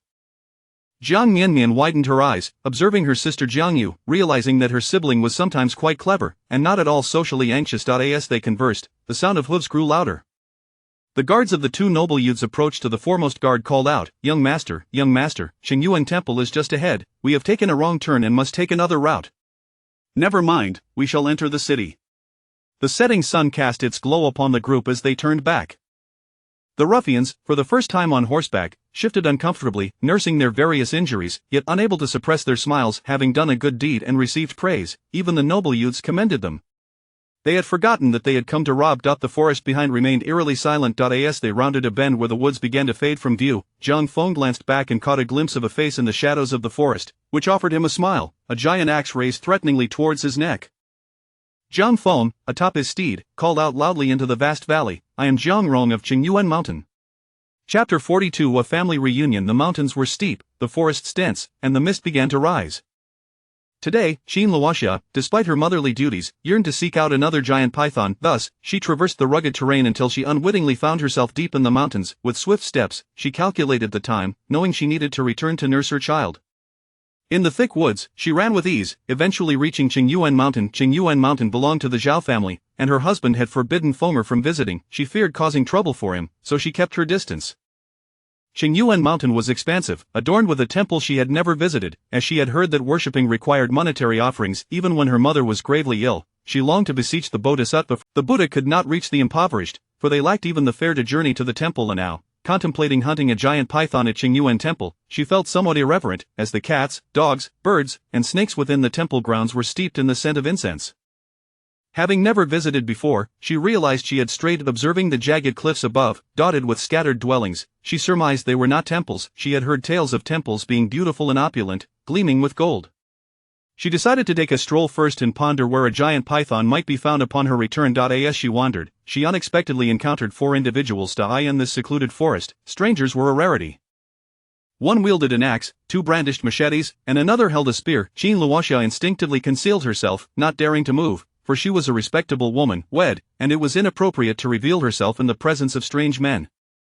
In the village, where everyone was familiar, it mattered little, yet, in the wilderness, she maintained a healthy level of caution. As she crouched, she blended seamlessly into the surroundings, becoming one with the forest. When the 4 men drew near, they were only a few paces away. She observed that the axe was larger than her own wood-splitting tool, and the machetes were more formidable than hers, though the spear was inferior to her own. The man with the spear appeared somewhat shrewd, casting glances in her direction. Qin Luoxia overheard them conversing. Tiger brother, what use are these inexperienced fools, only to meet their demise, to take the blame? I sense something amiss this time, Tiger brother. If there were truly good fortune, the second in command would have gone himself. If fortune is found in peril, whether we succeed remains to be seen. Hearing their words sent a chill down Qin Luoxia's spine. She was terrified to the point of milk spilling from her. My goodness, had she stumbled upon bandits? The dwellings she had glimpsed on the cliffs were not a temple but a bandit's lair. Frightened to her core, she concealed herself more thoroughly and, once the men had moved on, she turned and fled. In her heightened state of fear and anxiety, she accidentally knocked down a tree as she ran back. The bandit quartet, walking normally, passed by the fallen tree. Tiger brother, this tree seems out of place. It looked fine yesterday, remarked the man with the spear. Puzzled, the 2 machete-wielding bandits also halted, gesturing with their weapons, noting the tree's girth. It would take them considerable time to chop it down. Tiger brother, hefting his axe, pondered for 3 seconds before saying, it must have been a bear. There are indeed bears in these mountains, though they haven't been seen in this area before. Be cautious on your patrols. If you encounter one, it will mean certain death. The 4 continued on their way. The spear-wielding bandit glanced back at the fallen tree, sensing something was amiss but unable to articulate it. There were no bear tracks on the ground, yet Tiger brother's word was law. Qin Luoxia sprinted home, her heart racing, realizing the outside world was far too perilous, just as her husband had warned. As she neared home, she remembered her intention to gather wild vegetables. However, the patches near her home had long been stripped bare. After some thought, she uprooted a small tree to take home, knowing her family enjoyed sitting beneath the shade. One tree seemed rather sparse, planting another would create a more lush environment. Breathlessly, Jiang Miannian carried the tree home, only to find the house empty. Inquiring around the village, she learned that Sister Yu had gone to the county town with her sister and Atreus to fetch supplies. Atreus' mother was at the village entrance, scolding, "Why haven't they returned yet? They must be slacking off. A Sister Yu has always been lazy. I worry she'll lead my Atreus astray." Jiang Miannian sensed something was amiss. Although Sister Yu had a penchant for food, she was also sensible. It was already late afternoon. How could they still not be back? Her daughter, being clever, would surely calculate her time. Anxiously, she hurried home to fetch her spear and head towards the county town. With each passing moment, Jiang Miannian felt increasingly guilty. It was all her fault for not keeping a closer watch at home. Her husband had gone to work, and she had let Sister Yu and Miannian slip away. Her husband adored their children and showed no disdain for their daughters. He treated each child with kindness. In a state of panic, she repeatedly told herself to remain calm, to think of her husband. No matter the situation, he maintained his composure and steadiness. She too needed to keep her wits about her. Exiting the village, she scanned her surroundings, observing the mountains and forests on either side. Eventually, she discovered a hiding spot where someone had previously sat, leaving behind 2 baskets. The young merchant must have. He couldn't have managed to abduct 3 children alone. Upon reaching a fork in the road, one leading into the county town, the other out, Jiang Miannian hesitated not a moment and chose the path leading out of town.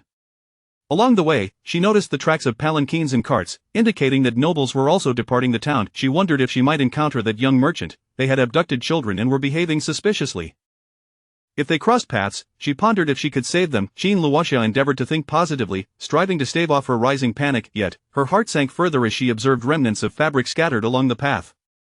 Picking up a piece, she recognized the scent, Miannian's scent, that of a nursing infant. She could identify it without doubt. Increasing her pace, she hurried onward, unwilling to contemplate the possible scenarios. She could only think positively, assuring herself that everything would be fine, that there would be no harm. The fragments of fabric were markers left by Miannian. Her heart raced, feeling as if she were leaving behind echoes of herself. The evening sky blazed crimson, mirroring the fiery hue of Jiang Miannian's eyes. Suddenly, she heard the sound of galloping hooves. Standing in the middle of the road, she did not step aside, intent on halting the riders to inquire if they had seen the young merchant. With spear in hand, she stood resolutely in the path. Halt, in the wilderness, where no one was present, horses often galloped recklessly. As dusk descended, the surrounding mountains were picturesque. The foremost rider failed to notice her presence in the road until it was too late. When he finally saw her, he pulled on the reins, startling his horse. The animal reared in fright, and the rider, enraged, wondered aloud how someone could stand in the way of their procession. Yet, horses are instinctively more perceptive than men. Sensing the presence of a formidable adversary, they not only halted but also began to back away, resulting in chaos as riders were thrown off balance. "Are we encountering robbers?" exclaimed one of the men at the rear of the group, astonished. Just before reaching the county town, who would have such audacity? A few ruffians, emboldened by their earlier bravado, soon realized the gravity of their situation.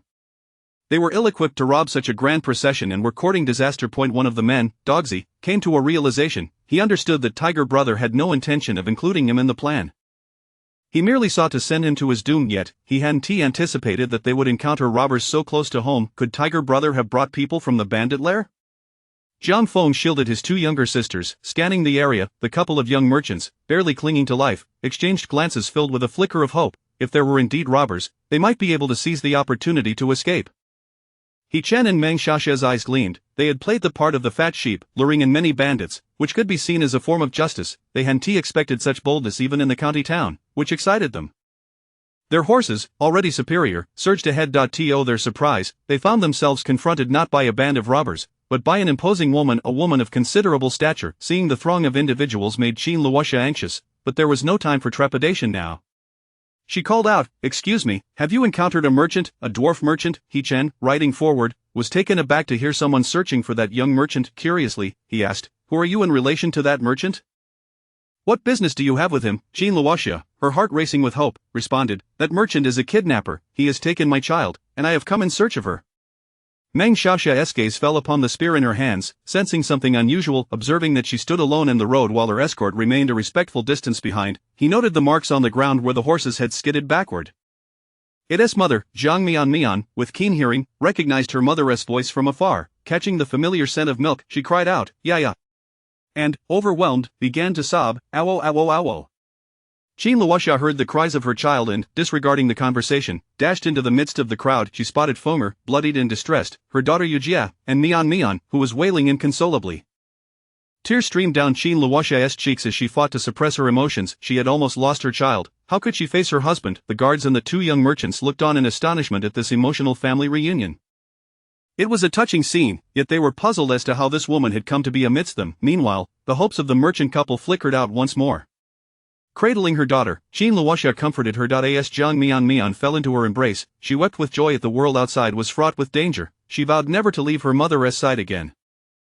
Her mother's robust frame was the safest haven. She sobbed and hiccuped, yearning for milk but feeling a touch embarrassed. Holding her child close, Jiang Miannian turned to the two young merchants leading the entourage, expressing her gratitude. Her gaze shifted to the merchant couple, and she said, "I have heard that they resorted to this line of work to buy medicine for their sick child. Such is the plight of parents everywhere. May I speak with them?" The onlookers noted that the woman held a nursing infant, clearly recently delivered, and still nursing. At such moments, a woman's heart was most tender, even as the couple had attempted to sell her child. The kindly, round-faced woman appeared genuinely compassionate. Of course, they replied. Approaching the merchant couple, Jiang Miannian leaned in and whispered, "You will surely face dire consequences upon reaching the county office. I understand your anxiety for your child. I shall bring him to you for a reunion. I have heard he is a plump child, not yet acquainted with hardship. Is that not so? I will ensure he suffers no distress. I can swiftly end his life and bring him to you. You must remember to wait for him, for he is but a child and may become lost on the road to the underworld." Chapter 43. The infamous spirit. Spring. As darkness enveloped the sky, a new tree appeared at the entrance of Jiang Miannian's home, an alluring red crowberry tree, accompanied by another whose name remained a mystery to her. Its leaves were large and thick. The head of the household, Jiang Miannian, had returned home. During his visit to the county office, he had encountered the peddler and his wife, only to discover that their family had nearly been torn apart, with 3 out of 5 members lost. Jiang Miannian gazed at the couple with a faint smile, observing their disheveled state and listening to the murmurs of the crowd. The kidnappers are utterly despicable. Those who steal children should be dealt with severely. These two No one could discern that he was the victim in this scenario. He engaged in detailed conversations about the origin of the two traffickers and their methods of abduction. He learned that a group of young heroes had rescued the victims. Had they not been saved, they would have been sold into a wretched life in a clay kiln, where young girls were treated not as human beings but as mere beasts of burden. The traffickers claimed to have their own hardships, citing a mentally challenged son who required medication. The peddler hailed from a nearby county, yet he had resorted to such nefarious activities while relying on others to care for his son. Surely, the medication could not be that costly. They must have been deceived. Jiang Miannian turned and walked away briskly, heading home. As he made his way, a smile remained on his face, and he greeted passers-by with unusual warmth. This was his nature. His inner hatred manifested as an even more radiant smile, his appearance somehow more striking, despite any attempts at concealment. He reflected on his mother's words. She was right. He was indeed a villain, a man corrupted to the core, with malice and cruelty ingrained in his very bones. He felt a constant urge to unleash his madness, just as he did now. While walking home, he passed by the addresses of numbers 44, 45, 46, and 47 on West Street without pausing. As usual, he continued forward, turning a corner to buy 4 meat buns before retracing his steps. Just as he always did. He hurried home, his slender, scholarly figure carrying both the meat buns and a small, sharp knife, slender, pointed, and exceedingly sharp. The knife represented his courage, his family, his soul. Upon arriving home, he beheld Shamai planting a tree, Finger leaning against a chair with drooping hands, and Yujie cradling Miannian. Seeing everyone together, he exhaled slowly, yet the hands concealed beneath his sleeves trembled uncontrollably. The tremors were intense, and he instinctively attempted to cough, but nothing emerged. It seemed the snake gall that Shamai had given him was remarkably effective. Otherwise, he felt he would not have made it home, his fear intensifying with each step as he dreaded finding the house empty, terrified that the news he had heard was false, that the traffickers had already sold the children. Now, witnessing his family gathered, he could not suppress his shivering. He handed a meat bun to his second daughter and gently embraced his youngest daughter. Feeling her slight weight, soft and imbued with the scent of milk, he finally breathed a sigh of relief. It was not a dream. His family was indeed present. At dinner, they feasted on a sumptuous meal of unidentifiable cured meat, python meat, dried vegetables, coarse grains, and the meat buns. After a day fraught with fear, Jiang Miannian had managed to discreetly add more ingredients to the family's meal. The harshness of their living conditions compelled her to fervently enhance everyone's physical constitution. She sought not wealth, but merely survival. The family relished their meal, believing the deliciousness stemmed from the meat, complemented by the addition of meat buns. Jiang Yu savored her food particularly well, tears streaming down her face as she pondered that if she were ever sold, she would likely never again taste such delightful meat broth and buns. Zhang Feng devoured his food with fervor, his head bowed, too afraid to meet his parents' gaze, unsure how to explain his ambush outside the city. Jiang Miannian ate with great seriousness, each mouthful of wild vegetable soup exuding elegance. Xin Luoxia consumed copiously, needing to eat more for nursing food not only filled their empty stomachs but also soothed their restless spirits. At any time, it was essential to eat well to muster the strength to continue living. After the meal, their mother fed Miannian while their father washed the dishes. Jiang Xiaoyu tidied up, and when her brothers offered to help, they were gently dismissed, causing a hint of panic. Miannian gobbled down her food, eagerly tugging at her mother, consuming it voraciously. She was frightened, her swaddling cloth having been shredded by the little black dog, which had left a trail of marks behind. Her mother was so clever for having picked it up. Miannian grew increasingly reliant on her mother, vowing that the next time her mother went out to forage for wild vegetables, she would throw a fit and insist on accompanying her. Although her elder sister was also wonderful, Miannian perceived her as someone whose thoughts revolved around her stomach. As for her brother, she was curious how their mother would react if she discovered he had been involved in the robbery. Miannian looked forward to the spectacle. Ultimately, after a hearty meal, she found herself unable to resist the weight of sleep, succumbing to exhaustion. She truly could not control it. She was utterly drained and soon began to snore softly. When Jiang Miannian next opened her eyes, she found it was dark, likely past midnight. However, only her father was present in the bed. Her mother was nowhere to be seen. Yeah, she called out for her mother. Jiang Miannian cradled her and reassured, "Your sister was startled during the day. She has a slight fever now. Your mother has gone to tend to her and will return shortly." In the darkness, her father gently rocked her. She wished to check on her sister, who, after all, was just a little over 10 years old, a modern-day primary schooler, and surely would be frightened. Yeah. Miannian tugged at her father's sleeve. Jiang Miannian surprisingly understood, wrapping a piece of clothing around his little daughter and carrying her outside. Upon seeing her husband approach with their daughter, Xin Luoxia took her from him to nurse. "My dear, go rest for a while. Yujie is fine, she has a slight fever, likely from drinking that impure water from the peddler. She has been running to the toilet frequently, and the poor girl is too shy to let you see her," Xin Luoxia explained as she nursed. Jiang Miannian yawned, not opting to sleep but instead heading to the kitchen to start a fire and boil water. As Miannian drank her milk, her eyes darted around, fully awake in the middle of the night, filled with energy. She speculated that her sister's upset stomach was likely due to the spirit spring water she had added to their dinner. The upset stomach version of spirit spring water was something her sister had not consumed before. From her observations, her mother had drank the spirit spring water and seemed to gain strength, her milk tasting richer and appearing more abundant, though she had yet to notice other effects. Her brother also seemed stronger, otherwise, the fierce peddler couple would have likely overpowered the other boys, yet her brother wielded a spear, managing to subdue them. Additionally, her brother had developed a fondness for ruffling her hair and being affectionate. Her father, after drinking the spirit spring water, appeared to have stopped coughing, though it seemed his strength had not significantly increased, as he still held her lightly, his hands somewhat cold, yet his appearance had become noticeably more handsome. Miannian wondered how her sister was faring. She watched as Yujie limped over, her legs cramped and emitting an unpleasant odor. Sipping her milk, she pushed her sister away, unwilling to let her come too close. Jiang Yu, that she had just witnessed her milk-drinking sister roll her eyes at her, expressing clear disdain. It was true, she had always been physically robust, rarely falling ill, but this time had been a trial. Her stomach felt horrid, almost overwhelming her senses. It must have been the peddler's tainted water that had spoiled it. She vowed never to consume anything of dubious origin again, promising herself to taste before committing to a full meal. With a pale complexion, Jiang Yu turned and dashed back to the toilet. Meanwhile, Jiang Miannian continued innocently drinking her milk, assured of its healthiness and abundance, determined to grow tall and strong. Chapter 44. Jade custard. In the dead of night, the candlelight flickered and was extinguished. Jiang Miannian's eyes widened, unable to succumb to slumber, such was the unpredictable nature of an infant's sleep. One could doze off when the urge struck, yet awaken just as abruptly. She tossed and turned upon her bed, which felt vast and expansive. Rolling to one side brought her into her mother's embrace, while rolling to the other found her nestled against her father's chest. How delightful it was! Her parents, though growing weary, remained alert while she was still wide awake. After some time of rolling about, she was finally restrained by her mother, who cradled her tightly. "Be good, your father must work tomorrow. Shall we sleep now?" Her mother sang a lullaby, a haunting melody floating through the night. Jiang Miannian mused that perhaps this was the song her mother's mother had sung to her. She listened intently.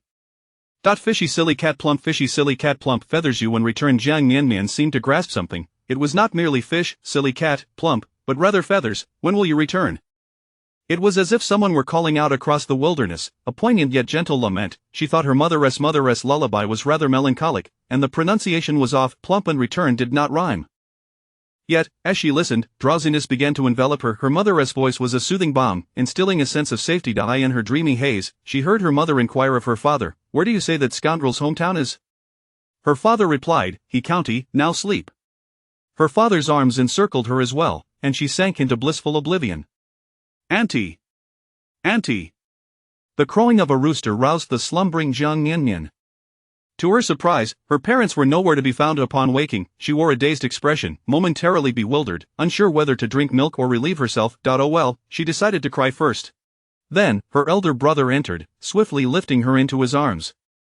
Do not cry, I am here," Jiang Feng cooed, gently rocking his sister. He had rushed in upon hearing her cries. The moment Jiang Miannian fell into her brother's embrace, her tears ceased. Initially, her cries were merely an announcement to the world, "I am awake, come attend to me." However, her brother, to her dismay, placed her back down on the bed and proceeded to inspect her from head to toe. Her brother was a weirdo. Jiang Miannian felt as though she were a mechanical doll, with her brother assessing each part to ensure all was well. Jiang Feng thoroughly examined his sister and found her to be perfectly fine. She was lively, showing no signs of distress. He then helped her don her clothing once more. Outside, their mother's voice echoed, "Why are you taking so long to carry the child?" "I'm coming, just a moment," Jiang Feng replied.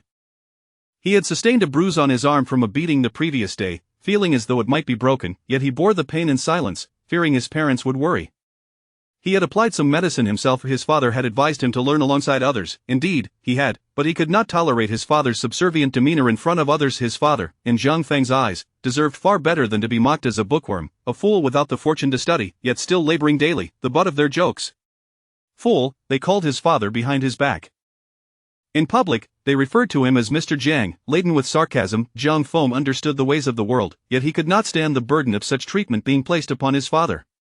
He believed his father to be the best, worthy of the finest life. Though reluctant to assist his father in labor, he secretly worked hard to learn everything his father taught him. Jiang Feng had grasped some medical knowledge. He knew his injury was serious. The peddler's wife possessed immense strength, and when the stick struck his arm, he had distinctly heard the sound of bone cracking.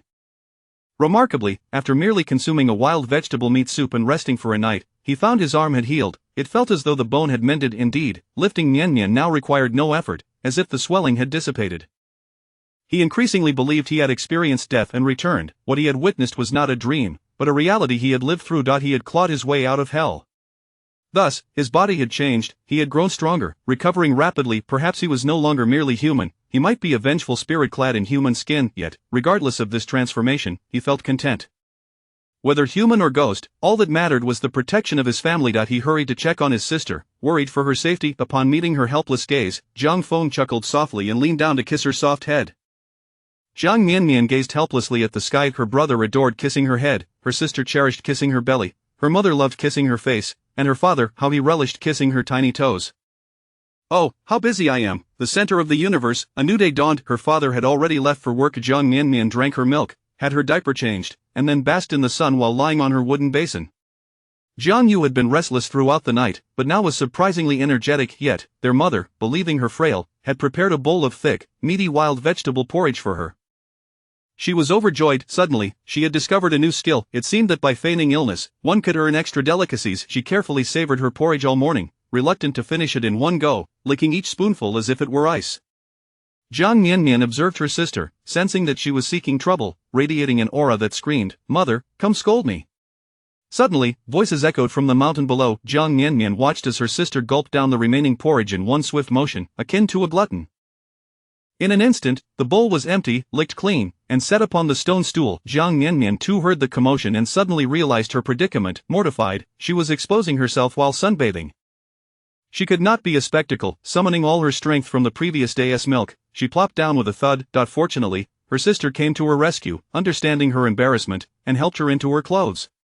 Miss Luo Xia.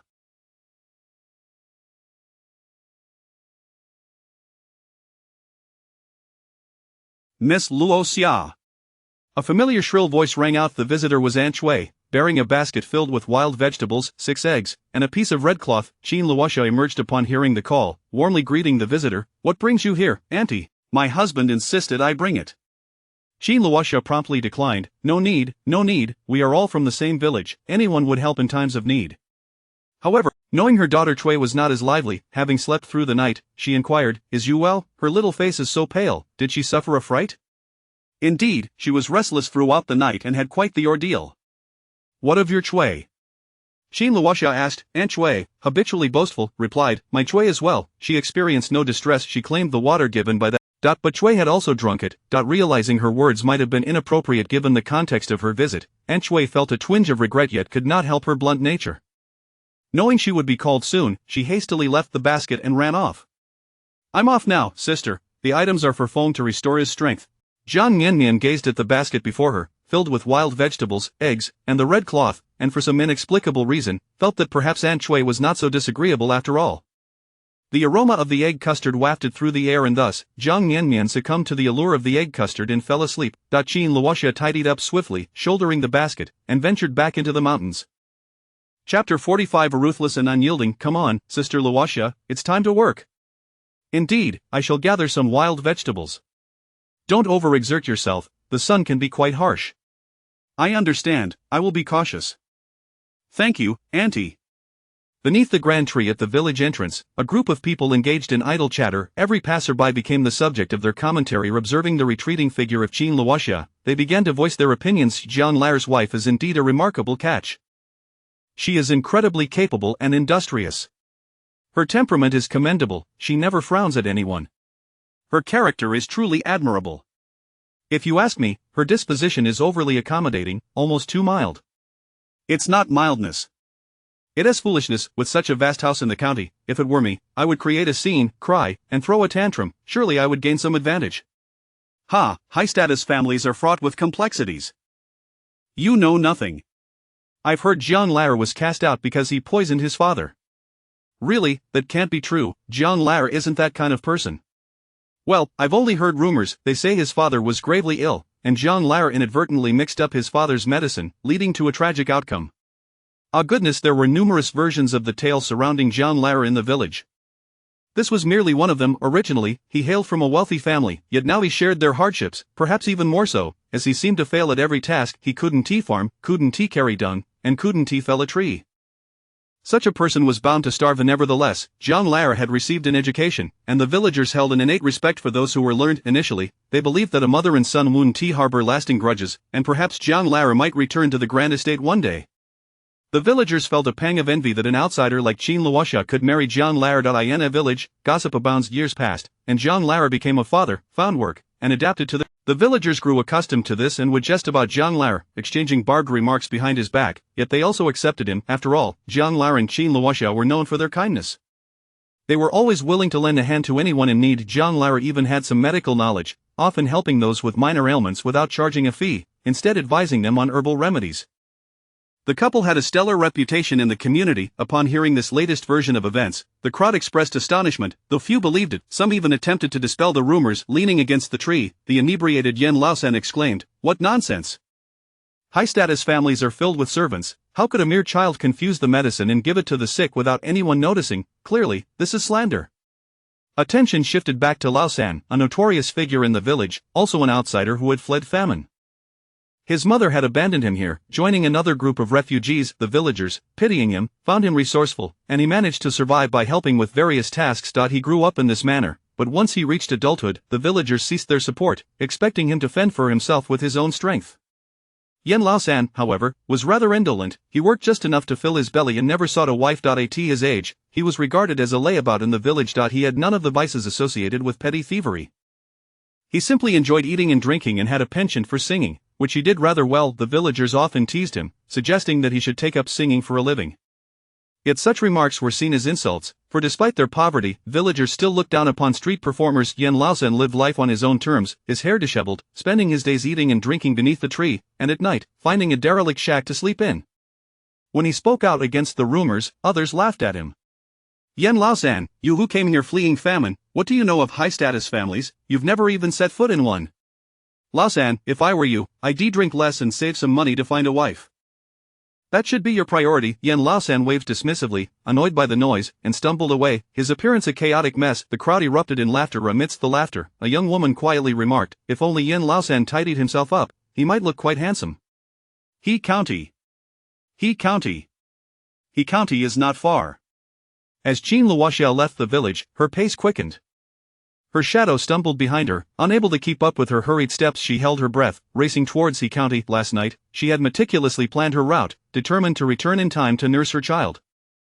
Approaching He County, she began to encounter more people. Under the blazing sun, fields were still being tended. He County was evidently more prosperous than their village, with fertile, level fields and abundant water. Qin Luoxia disguised herself as a peasant woman, her head wrapped in cloth, making it difficult to discern her features. She walked with her head down and shoulders hunched, exuding a sense of timidity. Clearly, the news about the peddler couple had yet to reach this place. He County was vast, surrounded by affluence. The town was noticeably wealthier, with streets that were twice as wide.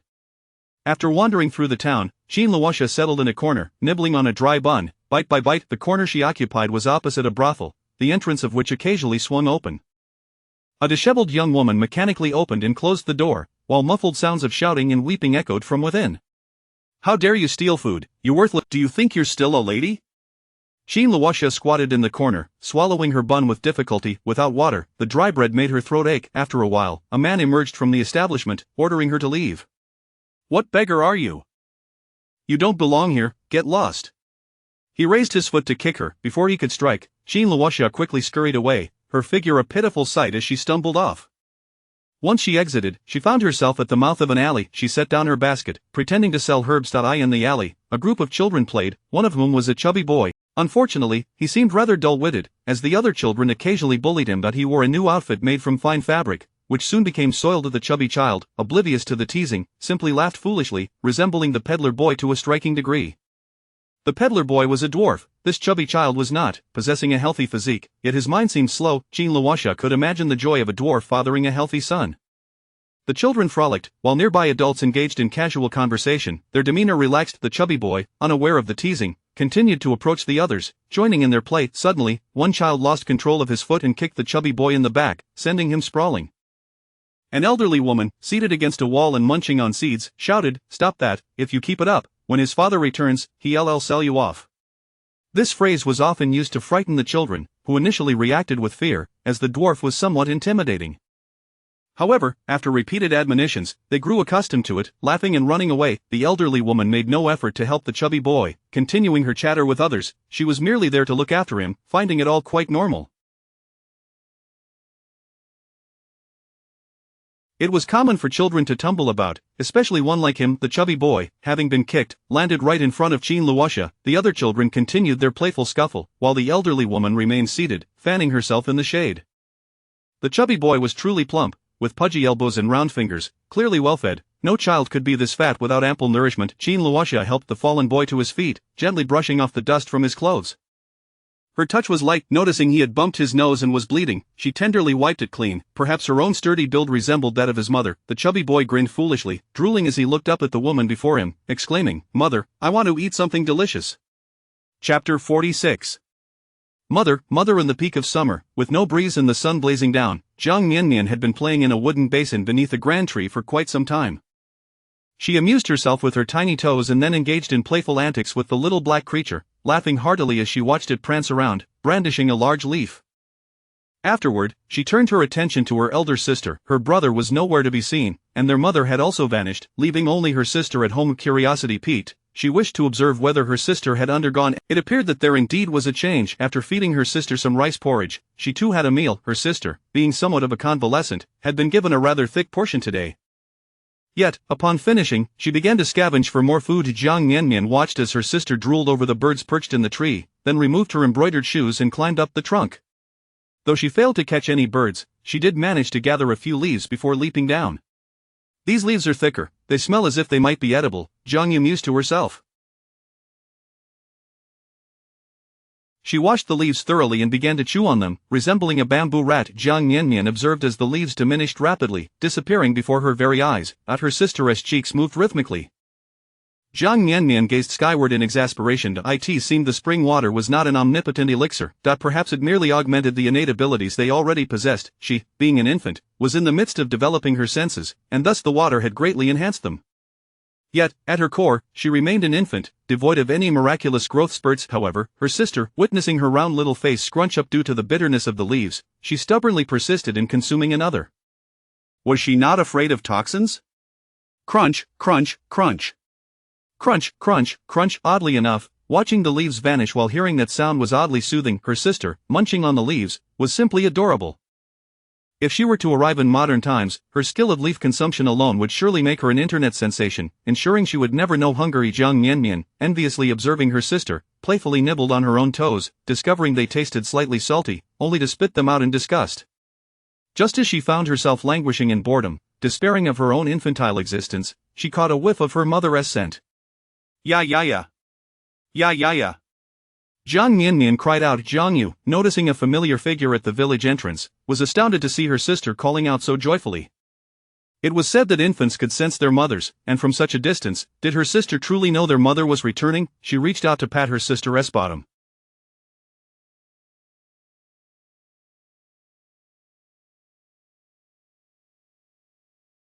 "Oh, it's wet," she said, startled to discover her sister had soiled herself after changing the diaper. Jiang Yu turned just in time to see their mother arrive at the doorstep. Their mother appeared breathless, her face flushed. Jiang Miannian inhaled deeply, trying to discern the scent. The last time their mother had returned calmly after slaying a large python, but now she seemed hurried. There was no peculiar scent to note, perhaps just a hint of blood. No, it was more like the scent of a child. Had their mother encountered another little one while out and about? I want to be held, I want to be held. Jiang Miannian raised her tiny fists in excitement. After tidying herself, Luoxia finally scooped her daughter into her arms, lifting her clothing to nurse her. Jiang Miannian drank eagerly, feeling a sense of contentment wash over her, though something felt amiss. Her mother's heartbeat was unusually rapid, much faster than usual. Suddenly, their mother buried her head against her, and Jiang Miannian thought to herself how clingy her mother was. Surely, having been away for so long, she must have missed her, and Jiang Miannian decided not to dwell on the lingering scent of other children on her mother. Luoxia wept as she held her child. She was engulfed by fear. Having committed a grievous act, she had initially intended to harm that child, yet when the moment arrived, she found herself unable to do so. That one utterance of mother had stayed her hand. After much contemplation, she had only torn a piece from the little one's clothing to wipe away the child's nosebleed, bringing that remnant back with her. The little one had continued to frolic joyfully with playmates, blissful. As she walked away with her basket, she could hear the laughter of children echoing from the alley. She returned to the earthen cave, where faint cries occasionally broke the silence. She struck a match, igniting a fire. The cave was the epitome of malevolence, the root of all evil. The foolish child knew nothing. As long as both parents were gone, a life of suffering awaited him, a long, arduous existence. In this world, death was often easier than life. Luoxia wept for her own weakness, for her child, and for herself. Yet, as a mother, she could not afford to weep. She had always detested her own mother's tears. Whenever her mother cried, she wished for death alongside her. No more tears, for tears would resolve nothing. Now that she was a mother, she must not cry. She could not. She would smile, presenting a cheerful visage to her child, reassuring them that there was nothing to fear. This world was not so dreadful. She must smile. They still had their mother and father. Fear not. Her silent tears soaked Jiang Miannian's swaddling cloth. Jiang Miannian sensed the dampness on her arm, her instinct alerting her that something was amiss. She opened her mouth, pushing away her mother, and looked up at her. To her surprise, her mother wore a broad smile, her eyes glistening with tears while her brows arched in joy. Has my darling eaten enough? From now on, wherever I go, I shall take you with me. I promise I will never lose you, and you will never mistake another for your mother, Luoxia said, her voice trembling yet gentle. Jiang Miannian waved her arms, reaching out to touch her mother's face, wiping away her tears. Luoxia's face lit up with surprise. Her little one could call out for her mother now, unable to contain herself any longer. She wept freely, yet her face was radiant with joy. I am here, always here. Do not be afraid, do not fear. Chapter 47. You kill. I set fire 8th day of the month, clear skies. It is auspicious for burial, worship, and coffin relocation, but it is ill-fated. There exists a clandestine brothel in the county that has been discovered. The flames burn fiercely, casting a bright light akin to the blazing sun. The raging fire engulfs the darkest corners, warming the bones of many unknown young women buried beneath the ground.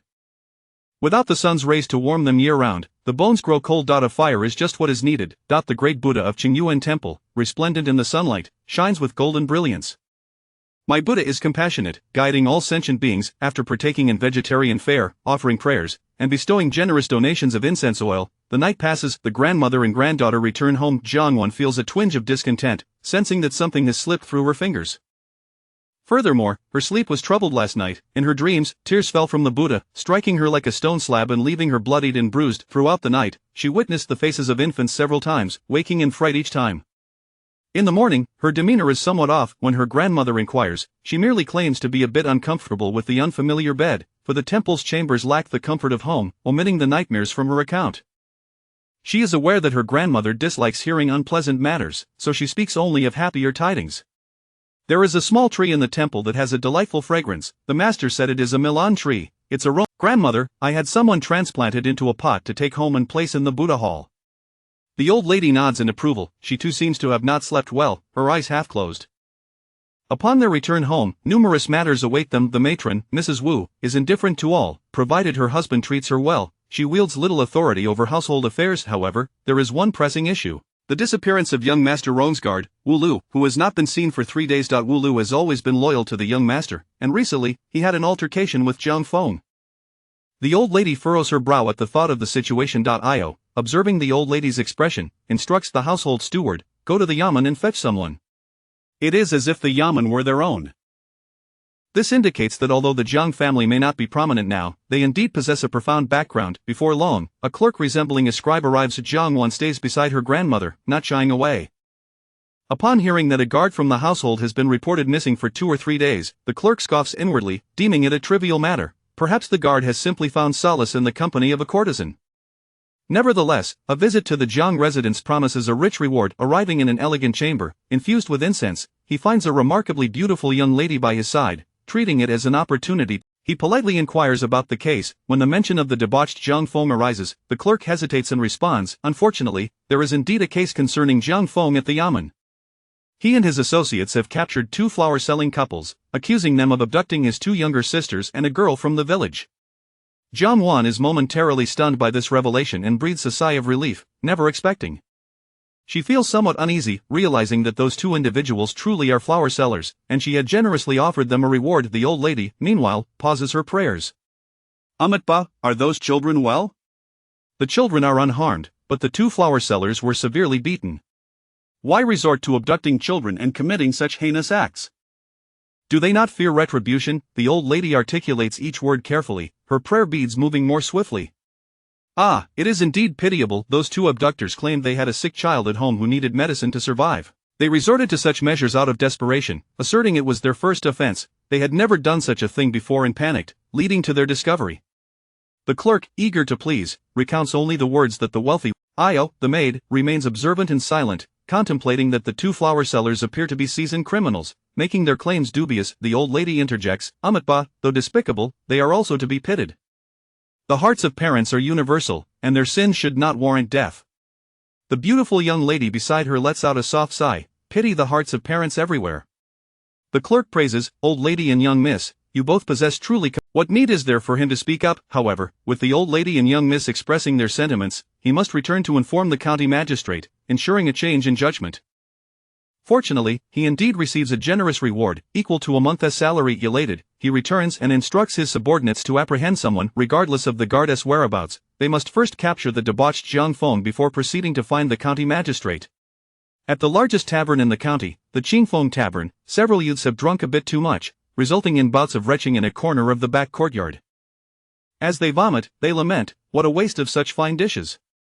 Jiang Feng, however, remains unaffected. His tolerance for alcohol is surprisingly high, showing no signs of. They have all donned their finest attire, with fewer patches than usual, yet even so, they still bear the appearance of misfits, some with facial injuries, others with disfigured hands, or limping legs. Their overall demeanor is lacking, they have neither proper posture when standing nor grace when seated, and their nervousness only exacerbates their awkwardness. After all, they are nothing more than idle rascals, street urchins, unaccustomed to the finer things in life, with backgrounds and experiences far inferior to those of the young master's guards. Typically, they would not dare to seek scraps at the Qingfeng Tavern, yet today, they have ascended to its heights, feeling quite out of place. In truth, the 2 young masters primarily wished to invite Jiang Feng. However, Jiang Feng did not accept alone. Instead, he brought his companions along. This action did not make Meng Xiaxia and He Chen feel that he was overstepping. Rather, they found him to possess a sense of camaraderie, deeming him a person worth associating with. Jiang Feng may not have extensive experience, but he speaks of local customs and the scenic beauty of nearby mountains with poise. He maintains a respectful demeanor, his voice melodious and his gaze clear, leaving a positive impression. I was worried you might not come today, especially after seeing your injuries yesterday. By the way, how are your sisters faring? Meng Xiaoxia inquires. My eldest sister was a bit startled last night and developed a slight fever, but she is well this morning. My younger sister is fine as well.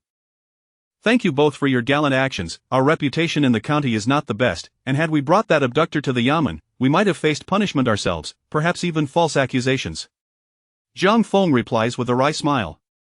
Meng Xiaxia and He Chen are not surprised. Although they are young masters, they hail from affluent families with excellent upbringing and broad knowledge, naturally able to discern Jiang Feng and his companion's awkward predicament.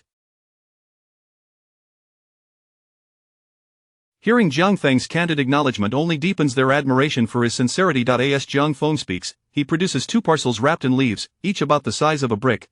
Our family is poor and lacks anything of value, but this is game meat hunted in the mountains, dried and cured. If you are traveling and find it inconvenient to find lodging, it can serve as sustenance on the road. Meng Xiaoxia and He Chen. Dried game meat, yet, seeing the youth before them, courteous and unashamed, with a sincere expression as he presents the precious offering, they are taken aback, remembering how the other youths devoured their food ravenously, while Jiang Feng, though not as gluttonous, still eats quickly. They realize that perhaps they are simply not accustomed to ample meals. They are astonished. As they walk together, they can no longer utter phrases about the luxury of meat. Thus, this meager gift must hold significant value for Jiang Feng. The weight of sentiment matches the weight of the gift.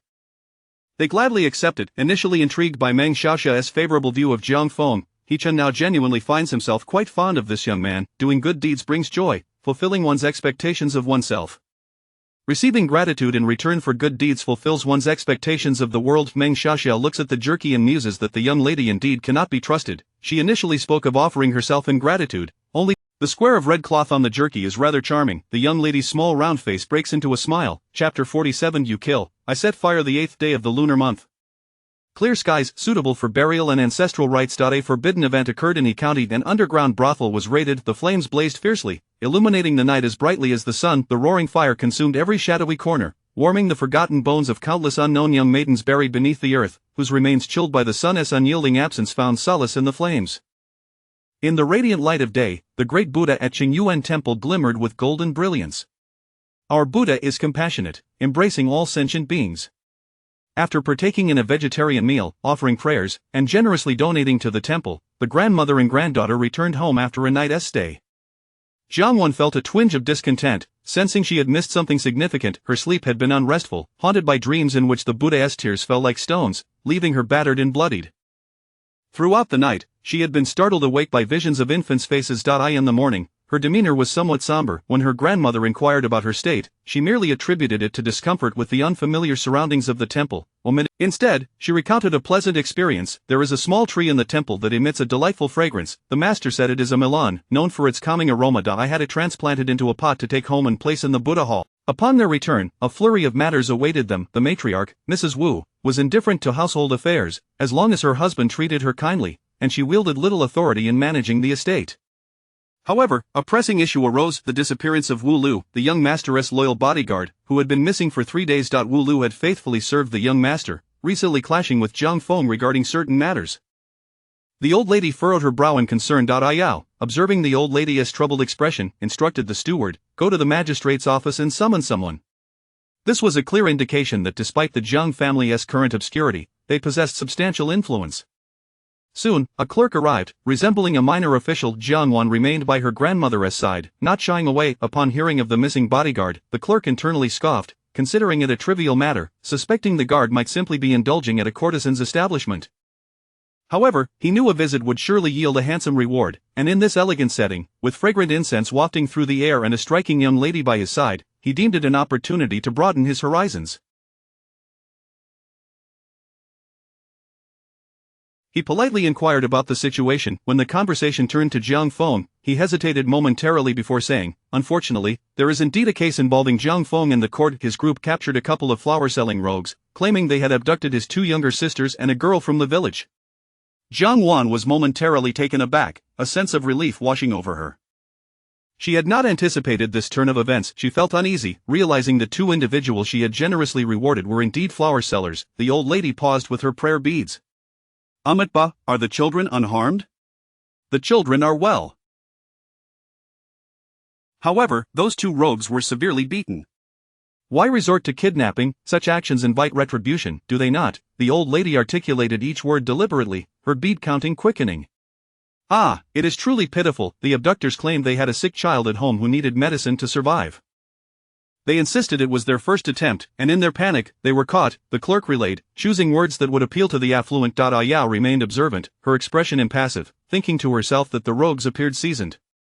It was unlikely this was their first offense, the old lady intoned. Amitabha, though their actions are despicable, they are also pitiable. The hearts of all parents are heavy, their crimes do not warrant death. The beautiful young lady beside her sighed softly, echoing, pity the hearts of all parents. The clerk. However, the sentiments expressed by the old lady and the young miss compelled him to report their perspective to the magistrate, possibly influencing a lenient judgment. Fortunately, he returned with a generous reward, equivalent to a month's salary. Content, he ordered his men to apprehend the rogues, prioritizing Jiang Feng's capture. He hurried off to seek the magistrate. At the largest tavern in the county, the Qingfeng Tavern, a few youths indulged in drink, soon succumbing to inebriation, retching in the corner of the courtyard.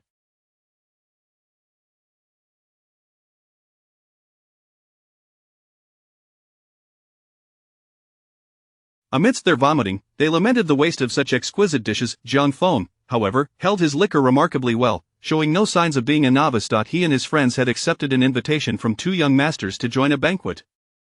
They donned their finest garments, albeit patched and worn. Despite this, their appearances were still rather disheveled, bearing injuries or limps, lacking the poise of gentlemen. These ruffians, unrefined and inexperienced, had never dared to enter such an establishment before. Yet today, they found themselves inside, feeling out of place. The two young masters primarily sought Jiang Feng's company, but he had not accepted the invitation alone, he had brought his friends along. This gesture did not offend Meng Xiaxia and He Chan, rather, they admired his loyalty and camaraderie. Jiang Feng, though not particularly worldly, spoke of local customs and the scenic mountains nearby. His demeanor was neither servile nor arrogant, his voice melodious and his gaze clear, leaving an excellent impression. I noticed you were hurt yesterday and worried you might not make it today. By the way, how are your sisters? Meng Xiaoxia inquired. My eldest sister was startled last night and ran a slight fever, but she is well this morning. My younger sister is also fine.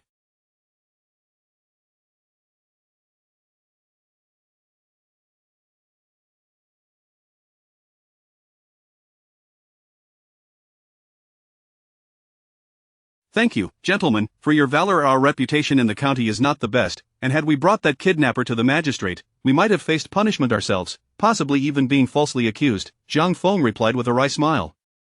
Meng Xiaoxia and He Chen were not surprised. Despite their affluent upbringing and excellent manners, they could discern Jiang Feng's awkward predicament. Hearing him speak so candidly only deepened their admiration for his sincerity.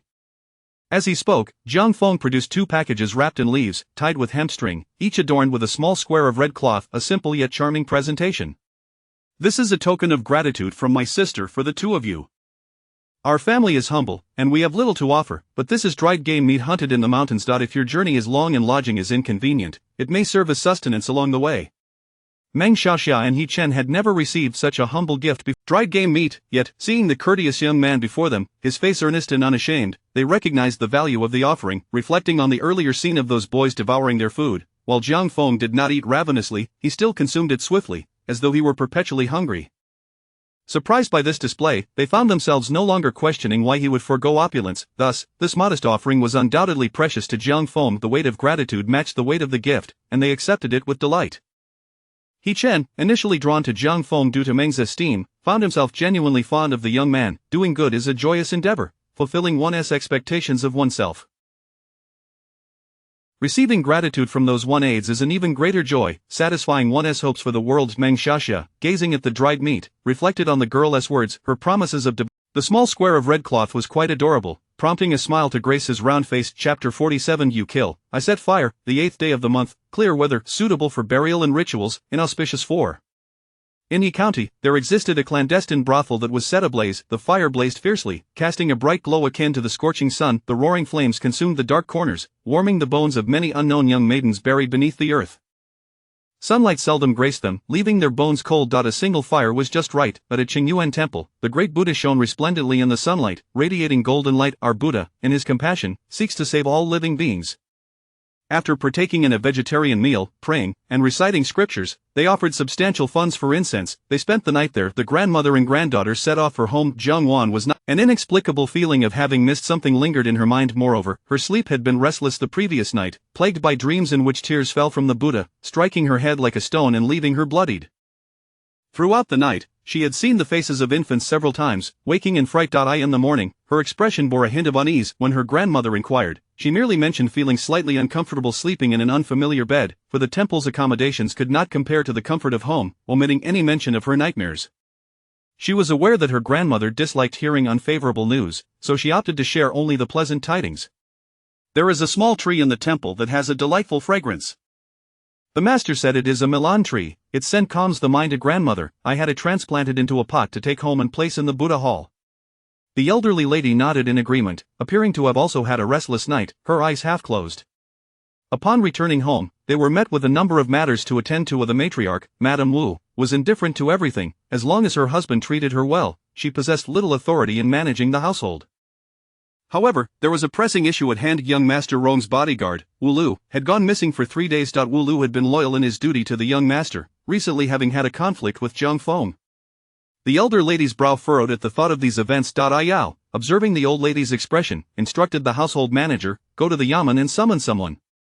The implication was that the yamen belonged to their family, suggesting that although the Jiang family may not be prominent at present, it indeed possessed a profound background. Soon, a man resembling a clerk arrived. Jiang Wan remained by her grandmother's side, not retreating. Upon hearing that a family bodyguard had been missing for 2 to 3 days, the clerk scoffed inwardly. What was this trivial matter? The bodyguard might have simply spent the night at some lady's house. Nonetheless, a visit to the yamen would surely yield generous rewards. Furthermore, the atmosphere here, infused with incense, and the presence of an exquisitely beautiful young lady nearby, made it an enlightening experience for the clerk. He politely inquired about the case. Upon learning it involved the wayward Jiang Feng, he hesitated and said, unfortunately, there is currently a case at the yamen related to Jiang Feng that he and his entourage captured it. However, she also felt uncomfortable, realizing that those 2 individuals were indeed flower peddlers, and she had unwittingly rewarded them. Meanwhile, the old lady paused in her prayers. Amitabha, are those children unharmed? The children are fine, but the 2 flower peddlers were severely beaten. Why resort to abducting children and committing such heinous acts? Do they not fear retribution? The old lady pronounced each word with gravity, her prayer beads moving faster in her hands. Ah, it is indeed a pitiful situation. Those 2 abductors claimed they had a sick child at home. They said it was their first time doing such a thing. In their panic, they were caught. The clerk spoke with the flowery language that wealthy families favored. The maid, Yao, remained observant yet silent, thinking to herself that, how could this be their first offense? The old lady intoned a Buddhist chant. Amitabha, though they are detestable, they are still pitiable. Every parent's heart feels the pain of their children. Their sins do not warrant death. The lovely young lady beside them sighed softly, pity the hearts of all parents. The clerk praised, indeed, the old lady and the young miss possess such compassionate hearts. Yet, he thought to himself that such abductors deserve death. Why did he even speak on their behalf? However, given the old lady and young Mrs. stance, he felt compelled to report back to the county magistrate, advocating for a lenient judgment. Fortunately, he indeed received generous tea money, equivalent to a month's salary. Elated, he returned, instructing his subordinates to fetch the individuals, regardless of where that bodyguard was. The priority was to apprehend the wayward Jiang Feng first, after which he hurriedly sought the county magistrate. At the largest tavern in the county, Qingfeng Tavern, several youths, having partaken in a bit too much drink, found themselves retching in a corner of the back courtyard, lamenting the waste of such exquisite dishes. Jiang Feng, however, did not vomit. His tolerance for alcohol was surprisingly high, displaying none of the signs of someone unaccustomed to drinking. He and his companions had accepted an invitation from 2 young masters to dine. They all donned their finest attire, albeit with fewer patches. Even so, they appeared rather unsightly, some with facial injuries, others with disabilities, and all lacking in refinement, standing awkwardly and sitting with little grace. Their nervousness only exacerbated their awkwardness. After all, they were nothing more than uneducated rascals, street urchins who had never encountered much in the way of worldly affairs. Their background, they typically shied away from even seeking scraps at Qingfeng Tavern. Yet today, they found themselves on the upper floor, feeling quite out of place. In truth, the 2 young masters primarily wished to invite Jiang Feng. However, Jiang Feng did not accept the invitation alone. He called his companions to join him. This gesture did not make Meng Xiaoxia and He Chen feel that he was overstepping, rather, it portrayed him as a loyal friend, someone with whom they could associate. Jiang Feng, though not particularly worldly, spoke of local customs and the scenic beauty of the nearby mountains with an air of modest confidence, his voice pleasant and his gaze clear, leaving a positive impression on those around him. I noticed your injury seemed severe yesterday. I was worried you might not be able to come today. By the way, how are your sisters? Meng Xiaoxia inquired. My eldest sister was a bit startled last night and developed a mild fever, but she is well this morning. My younger sister is fine, thank you both for your bravery. Our reputation in the county is not stellar. If we had escorted that abductor to the yamen, we might have been the ones to receive a beating, accused by the very kidnapper. Jiang Feng replied. Meng Xiaoxia and He Chen were not surprised. Despite their status as young masters from affluent families with excellent upbringing and broad knowledge, they could easily discern Jiang Feng's awkward situation. Hearing him speak so openly and graciously only heightened their admiration for his sincerity. As Jiang Feng spoke, he produced 2 packages wrapped in leaves, each the size of a brick, tied with hemp rope, with a small square of red cloth affixed to each. They exuded a rustic charm. This is a token of gratitude from my sister to you both. Our family is humble, and we lack anything of value to offer. This is game meat hunted in the mountains, dried and smoked. If you are traveling and find it inconvenient to stay somewhere, it can serve as sustenance on the road. Meng Xiaoxia and He Chen had indeed never received such a humble gift. Dried game meat, yet, seeing the young man before them, polite and unashamed, with a sincere expression as he presented the precious offering, they could not help but feel touched. Reflecting on the ravenous way the other youths devoured their meals, they noted that while Jiang Feng did not eat in a gluttonous manner, he consumed his. They were astonished. Having walked this far, they could no longer utter the phrase, "Why not eat meat porridge?" Thus, this modest gift must certainly hold immense value for Jiang Feng. The weight of the gift mirrored the depth of their bond, and they gladly accepted it. Initially, He Chen had regarded Jiang Feng with a favorable eye due to Meng's admiration, but he soon found himself genuinely fond of the young man. Doing good deeds is a pleasurable endeavor, fulfilling one's expectations of oneself. Receiving gratitude in return from those one has helped is even more gratifying, satisfying one's hopes for the world. Meng Xiaoxia glanced at the dried meat, contemplating how the young lady's words had proven unreliable. She had initially spoken of offering herself in gratitude, only to push her brother forward, and now, her brother offered not himself but a package of dried meat. The small square of red cloth on the meat was rather endearing. The young lady smiled. Chapter 48. The fox assuming the tiger's might. The weather was sweltering. In the county office, there was a courtyard in the side wing that allowed for ventilation and provided a cool respite.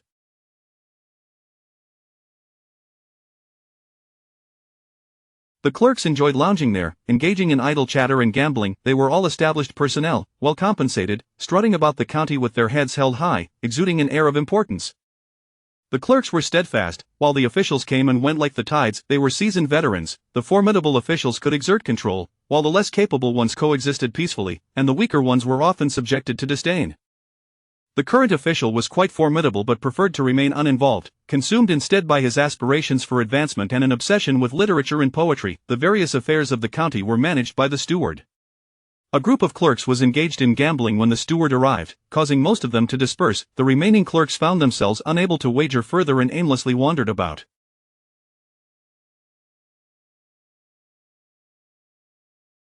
One clerk, familiar with Xiao Jiang from the apothecary department, strolled over. Today, a fresh batch of herbs had arrived, and Jiang Changtian was busy organizing them, categorizing each type for storage, and meticulously labeling their properties, origins, and years.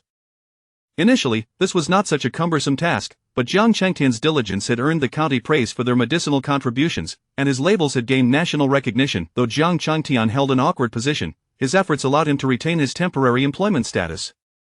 Xiao Jiang, still sorting herbs? Has your brother Feng gotten into trouble again?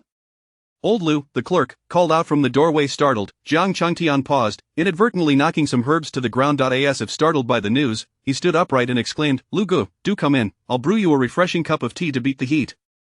My boy has been playing around again with that group of rascals? It is an endless worry. You, Lu Gu, have it good. Your Baozhu can already handle matters alone in the prison. Jiang Changtian said as he handed over a cup of tea. Old Lu swaggered in, accepting the bamboo tube filled with tea, which had a faint bitterness. Yet, upon sipping, he found it alleviated his inner heat significantly, bringing him comfort.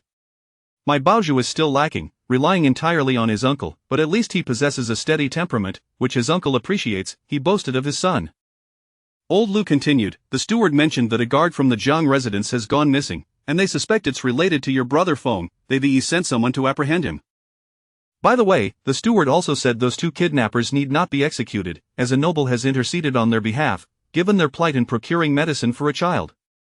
Jiang Changtian poured himself a cup of tea, drinking slowly as he absorbed the bitter coolness that gradually slid down his throat.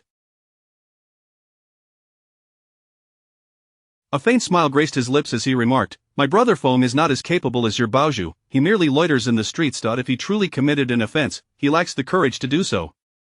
Perhaps he offended the Jiang young master escort, who beat him up a few days ago, but it may not have been enough to vent their anger. I hope Lu Ge can show some leniency. Children are often thoughtless." Of course, this tea is quite delightful." Jiang Changtian presented 2 packets of herbs to the clerk. "This tea is brewed from these 2 packets of herbs."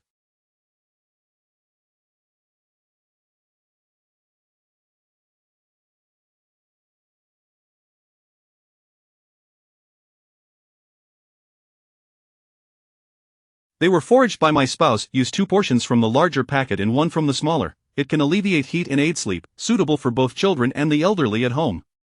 Old Lu happily accepted the herbs and ambled off. The long-haired youth in the small room continued to sort the herbs, arranging the disordered piles meticulously, trimming any protruding bits with deft precision. A faint light streamed through the small window. The clerks soon discovered Jiang Feng, unexpectedly finding him at the Qingfeng restaurant. The clerks, though established, seldom dined here, only occasionally visiting when someone else treated them. In other places, they would storm in with a fierce demeanor, apprehending individuals without hesitation. However, here, they were bound to encounter some influential figures. The clerks ascended the stairs politely, only to find Jiang Feng in the company of 2 young masters from the capital, indulging in wine. Nearby, a table of guards stood watch. They had seen those guards before, clad in armor, having captured the kidnappers who confessed. The clerks were envious. Despite their authority in the county, they felt like mere country bumpkins compared to the guards of the capital. They had never worn armor, let alone ridden fine steeds or wielded spears and swords. Those luxuries were far beyond their reach. Rusty knives and crude clubs sufficed for their duties, as no one dared to resist in the county. Gazing at the lavish food and drink before them, the clerks, despite their elevated status, courteously addressed Jiang Feng. "Jiang Feng, we must ask you to accompany us." The group of rascals jumped in fright at the sight of the clerks, instinctively fearing their presence. "What has my brother Feng done to warrant a trip to the county office?" Dogzi inquired. Jiang Feng, equally astonished, asked, "Is this about the 2 kidnappers from yesterday?" The clerks, initially resolute in their mission, felt a pang of uncertainty in the presence of the affluent young masters. "The guard from the Jiang residence has been missing for several days. It is said he had a confrontation with you before his disappearance, hence we must take you back to the office for questioning." The clerk speaking felt a bit sheepish, as he was one of those who had witnessed Jiang Feng. Jiang Feng had been surrounded and attacked by the young master's servant and guards, who had used weapons against him, leaving him bloodied and on the verge of death, only ceasing when they saw the clerks approach. Upon hearing this, Jiang Feng gently touched the wound on his forehead. His recovery had been remarkable, but a large patch remained. He had looked in a basin of water and noted that his father had tended to his. However, it still felt uneven till the touch of the pain had subsided, yet at times, it would itch intensely, as if the sensation were emanating from his skull. "He is missing, so they want to arrest my brother Feng just because he nearly killed him," the scarred youth, Mantu, questioned in confusion. While that was the case, there was something inherently off about the way it was phrased.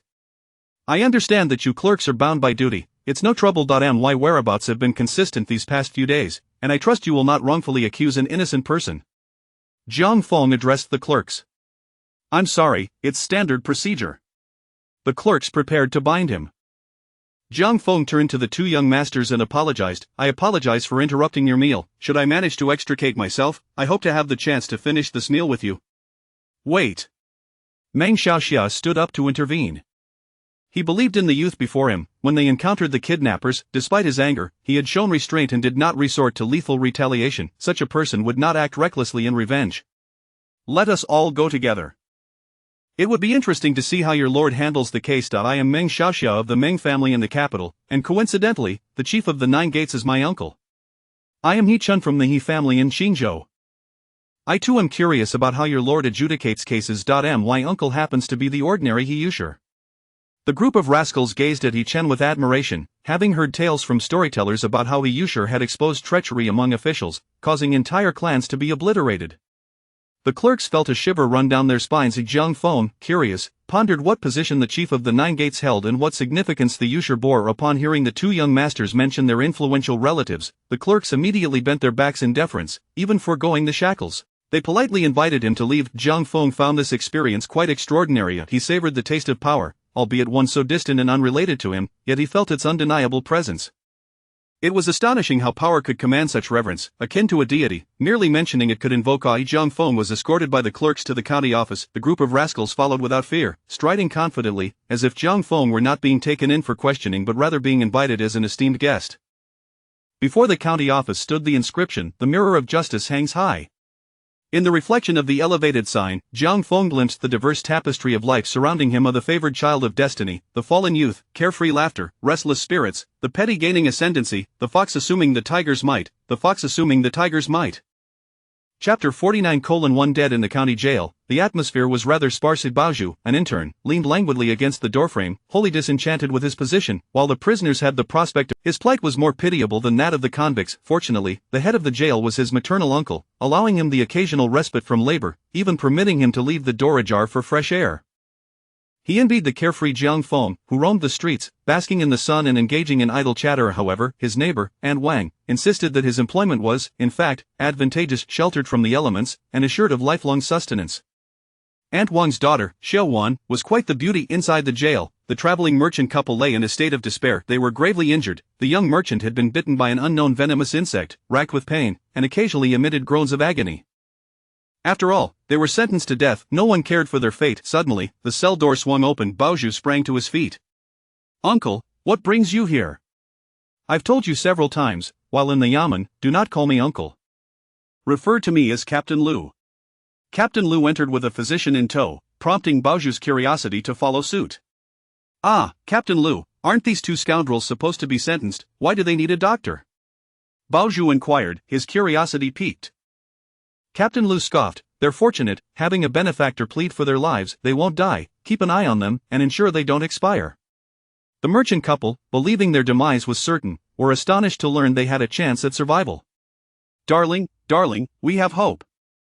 "We won't die," the woman exclaimed, joyfully nudging her husband. The physician disdainfully examined the diminutive merchant, taking his pulse and declaring, "It seems to be an ant bite. A bit of herbal ointment will suffice. As for the other wounds, as long as the bleeding ceases, they will be fine." The woman was incredulous. How could it possibly be mere ant bites? It appeared as though a legion of ants had attacked, their venom potent.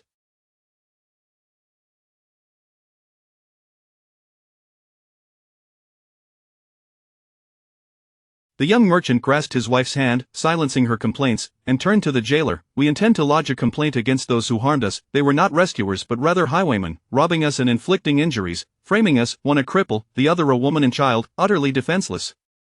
Baiju, youthful and impassioned, nearly spat in disdain. The physician abandoned the herbal remedy and departed, muttering curses. Captain Lu spoke up, "Our magistrate will surely uncover the truth of this case. For now, be patient." As the merchant couple watched Captain Lu exit, they were astonished to see the guards escorting a young man, the very one who had assaulted them the previous day, filling them with exhilaration. Justice was at hand. The young merchant regretted not having eliminated that infant when he had the chance, as it might have spared them their current plight. Wana helped her husband apply the herbal ointment, mumbling, "We are grateful for the benefactor's life-saving. May they and their family enjoy longevity." Once the salve was applied, the couple nestled together, deriving strength from one another. As long as they survived, they feared nothing. They would return to care for their basket. Outside the jail, the sun shone brightly. After the physician exited, he made his way to the apothecary, where Xiao Jiang was preparing medicine. They shared a close rapport. The apothecary's supplies were limited, and any surplus could be sold at a lower price. Although the money would not go to Xiao Jiang directly, his facilitation was beneficial for both. "I could tell at a glance it was an ant bite. That merchant must have stumbled upon an anthill. The foolish woman even dared to question my medical skills. Both are vile and malicious, and I cannot fathom why the county magistrate would spare such individuals." After some idle chatter, the physician departed with 2 packets of herbal tea. Zhang Changtian slowly sipped the remaining half-cup of tea from a bamboo tube. Tea had cooled and grown bitter, yet his mind felt clearer. Zhang Rong sat in the scribe's chamber, sipping tea from a crude celadon cup filled with ordinary brew. He took a sip and abandoned the cup ordinarily. He wouldn't have come to the yamen for a mere lost guard, but upon hearing that Jiang Feng had been apprehended, he felt compelled to see for himself. He could not help but harbor a deep-seated dislike for Jiang Feng, finding him utterly disagreeable. While he was lost in thought, a guard hurried in, whispering urgently to the scribe. The scribe sprang to his feet, glanced at Jiang Rong, and said, "Young Master Jiang, please make yourself comfortable." Before hastily seeking out the county magistrate, there was a sense of dread. What had initially seemed a small matter had escalated into a significant predicament. The magistrate, who was ever ambitious, would be incensed to learn of the trouble he had inadvertently caused. Indeed, upon hearing the scribe's words, the magistrate hurled a teacup at him. "Fool! You are to inquire about the whereabouts of that Jiang family guard house by house. The county is but a small place, he cannot have vanished. Immediately find him." The magistrate hurriedly adjusted his official robes and rushed out to greet someone. Jiang Feng was no stranger to the magistrate, he had only ever observed him from a distance, perceiving him to be a figure of immense authority and mystery. Yet today, he witnessed the magistrate. "I am a Jincher of the 24th year, 3 years apart from your uncle, yet we share the same mentor." Suddenly, Jiang Feng felt an urge to laugh. So this was how the world functioned. Even the formidable magistrate could bend his knee. His demeanor was warm and inviting, like a gentle spring breeze, entirely devoid of intimidation, courteous and genteel. Jiang Feng, in naivety, called out, "Good day, uncle." The magistrate appeared momentarily flustered, tugging at his beard, uncertain of how to respond. Both He Chen and Meng Xiaoxia found the scene amusing. They had encountered several minor officials along the way, all exhibiting similar traits, yet they had not anticipated Jiang Feng to be so guileless. He accepted everything at face value, his sincerity rendering him vulnerable to deception. Meng Xiaoxia thought of his own sister, equally naive, who had also fallen prey to trickery. The group engaged in lively conversation. Meanwhile, Jiang Rong grew impatient. Were they not supposed to apprehend someone? Where was the suspect? The magistrate had already begun discussing hosting a banquet, not once inquiring about the case, as if Jiang Feng were merely a visiting friend. At last, a guard rushed in, breathless. "Report, the body of the missing Wu Lu has been found at number 46, West Street. He is dead. The cause of death is poisoning. The murderer has been apprehended. It is the husband of Wu Lu's mistress." According to the assailant's confession, Wu Lu and his wife had conspired to poison him, but he discovered the plot and retaliated, resulting in Wu Lu's demise. His wife, the mother of his child, had not perished, though she lay gravely injured at home. Neither Meng Xiaoxia nor He Chen had anticipated witnessing a murder case unfold. Jiang Rong, upon receiving the news, was taken aback, especially upon viewing Wu Lu's corpse displayed at the yamen. He recoiled several steps. Wu Lu had succumbed to poisoning, his visage grotesque, unrecognizable, his body decayed and reeking. Jiang Rong recalled Wu Lu's ominous prediction that Jiang Feng would surely die. Yet here was Jiang Feng, alive and well, while Wu Lu lay dead. Given the murder, Jiang Feng was naturally exonerated. He was eager to return home and share the good news with his family. Wu Lu had received just retribution. As night fell, Jiang Feng awaited his father so they could walk home together. In his father's presence, he cast aside the fate of the burdened Jiang Feng, revealing the essence of. Jiang Changtian had not purchased any meat buns today, for the vendor had gone to witness the commotion. Along the way, he listened to his son animatedly recount tales of 2 young lords from the capital and the magistrate's cordial demeanor. His son, unlike himself at that age, was filled with dreams and ambition. "Father, do you think I could one day become an official? Father, do you believe that wrongdoers face retribution? Father, will I one day be—" "You bear scars upon your visage, and your father is unfilial and unworthy, barred from the imperial examinations. Unless you take up arms, beginning as a lowly soldier, you will face the perils of battle, thrust into the fray, confronting swords and traps. You have no connections, your life shall be fleeting, for the wastelands are littered with countless bones, and only one general returns in triumph. Evildoers do not face retribution. If you do not strike them down, they will continue to roam free. They may injure you, reaping rewards, and return to inflict further harm, or they have no enmity with you, yet they wound you for profit. Because they have harmed you, they deserve to perish. I do not know if you will become formidable. I only hope that you live, healthy and safe. The mountain path is long, and the night breeze is warm." Jiang Changtian thought, at the very least, he would strive to be a good father. He would walk behind his child, guiding him forward, clearing all obstacles from his path. For the sake of his child, he would willingly stain his hands with blood, fully aware of his sins, yet unrepentant. As Jiang Feng continued his lively chatter, he suddenly sensed his father lagging behind. He turned and called out, "Father, hurry, mother and my sisters are waiting for us at home." Jiang Changtian nodded, coming. Chapter 50. Mutual concealment. At long last, night fell. Jiang Miannian felt a flicker of joy at the onset of darkness, for it signified the return of her elder brother and father. Although the night was often accompanied by a swarm of mosquitoes, the anticipation of their arrival transformed what could be an unpleasant occasion into a delightful one.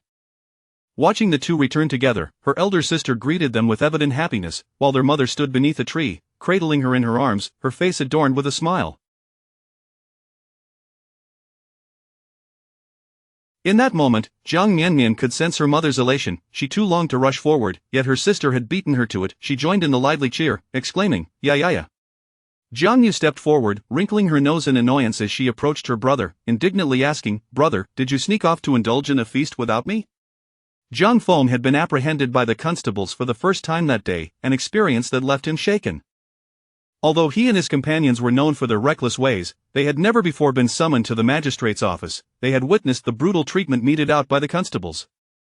Regardless of guilt or innocence, those taken in would first receive 30 lashes before facing any form of interrogation, seldom emerging unscathed. In truth, he felt a surge of fear, however, in the face of the two young gentlemen before him. He felt, while living as a scoundrel, there was little to lose in terms of reputation. Being scolded or kicked was commonplace, yet, these two were cultured and polite, treating him with a level of respect that compelled Jiang Feng to instinctively preserve his dignity. He neither begged for mercy nor wept or threw a tantrum. Remarkably, he emerged from the ordeal unscathed. His animated conversation with his father on the journey home surely stemmed, at least in part, from this unexpected outcome.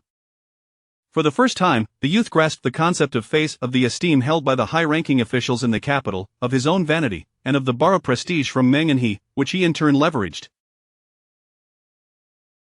He relished this feeling and entertained thoughts of one day securing such stature for himself, where others would be compelled to show him and his family respect. However, presently, Jiang Xiaoyu tugged at his sleeve, drawing him back to reality.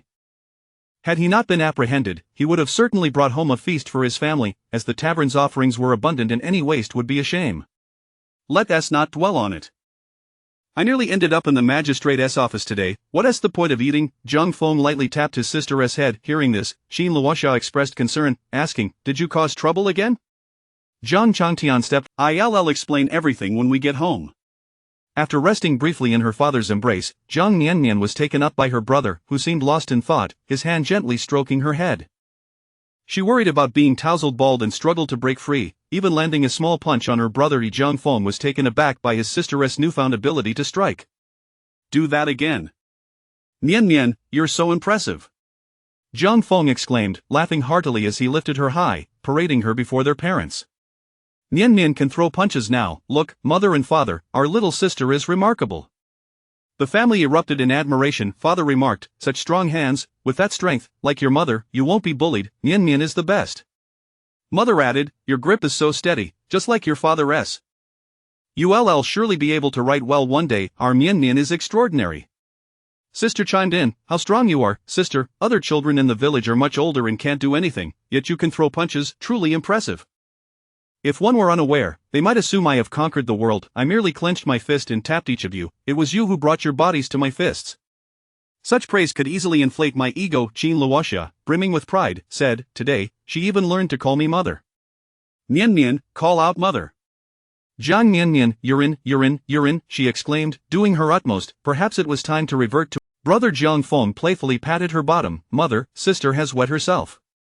Jiang Miannian, but unable to hold it in, she thought, "Throwing punches is quite exhausting. I accidentally wet myself." She lay there, looking innocent as father changed her diaper, even planting a kiss on her bottom afterward. How embarrassing. The family gathered around the table for a lively dinner of meat and wild vegetable porridge. Thanks to mother's foraging and hunting, their meals had become much more sumptuous, and the family appeared healthier than before.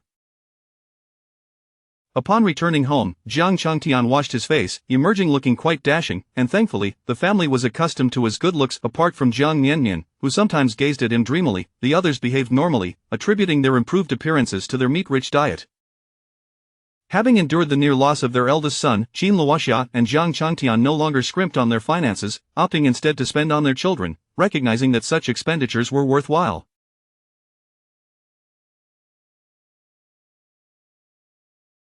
After all, their own child was far too thin, in stark contrast to that one foolish son who was plump and well-fed. Xin Luoxia did not realize that her mindset had shifted slightly. Previously, she had been adamant about saving money as if it were for a coffin, yet, after experiencing the harrowing event with Fenger, the prospect of purchasing a coffin filled her with a pain akin to having her heart wrenched from her chest. The money could be spent elsewhere. At the dinner table, Jiang Feng recounted the day's events, leaving Jiang Miannian so captivated that she paid little attention to her father. What? The villain who harmed her brother had been poisoned to death?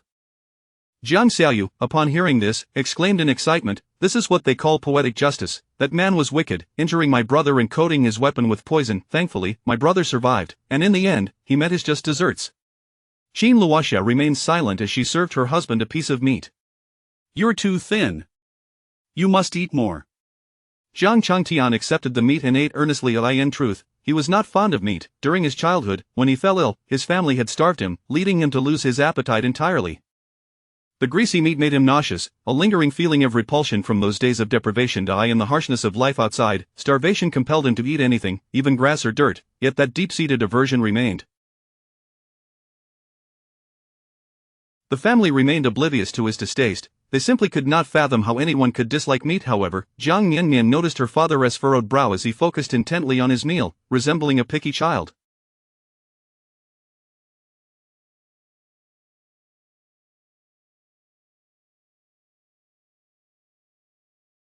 Alas, her father looked as though he had been living on dew, ethereal and otherworldly. She resolved to discreetly enhance his post-meal tea with something special. Among the entire family, her father appeared the thinnest. As night descended, stars twinkled in the sky, and fireflies danced about. After a long day of bearing the family's burdens, Qin Dama turned into a youthful Loxia before her husband. Jiang Miannian was astonished to witness her father washing her mother's feet, a rare sight indeed, as even in modern times, few husbands would perform such an act for their wives. Although her mother appeared slightly embarrassed, it was clear this was not the first time. Nestled in her mother's embrace, Jiang Miannian observed her father, long hair cascading down to his waist, earnestly kneading her mother's feet. Suddenly, she understood why her mother wielded such strength when severing the head of the python. If a handsome young man with flowing hair were to wash my feet at night, I too could wield a large knife with confidence by day. Xiaomei, you've walked quite a bit these past few days. Wouldn't it be best to rest at home tomorrow? Jiang Changtian, though not particularly strong, skillfully located pressure points as he massaged her feet, providing her with a great deal of comfort. Xin Luoxia attempted to mask her reactions, occasionally feeling a ticklish sensation. She had myriad tasks she wished to accomplish, yet upon hearing her husband's suggestion, she found herself dazedly agreeing, all right. After soaking her feet and feeding the baby, Xin Luoxia still lingered, reluctant to retire for the night. Jiang Changtian sighed, asking, Xiaomei, is there something you wish to discuss?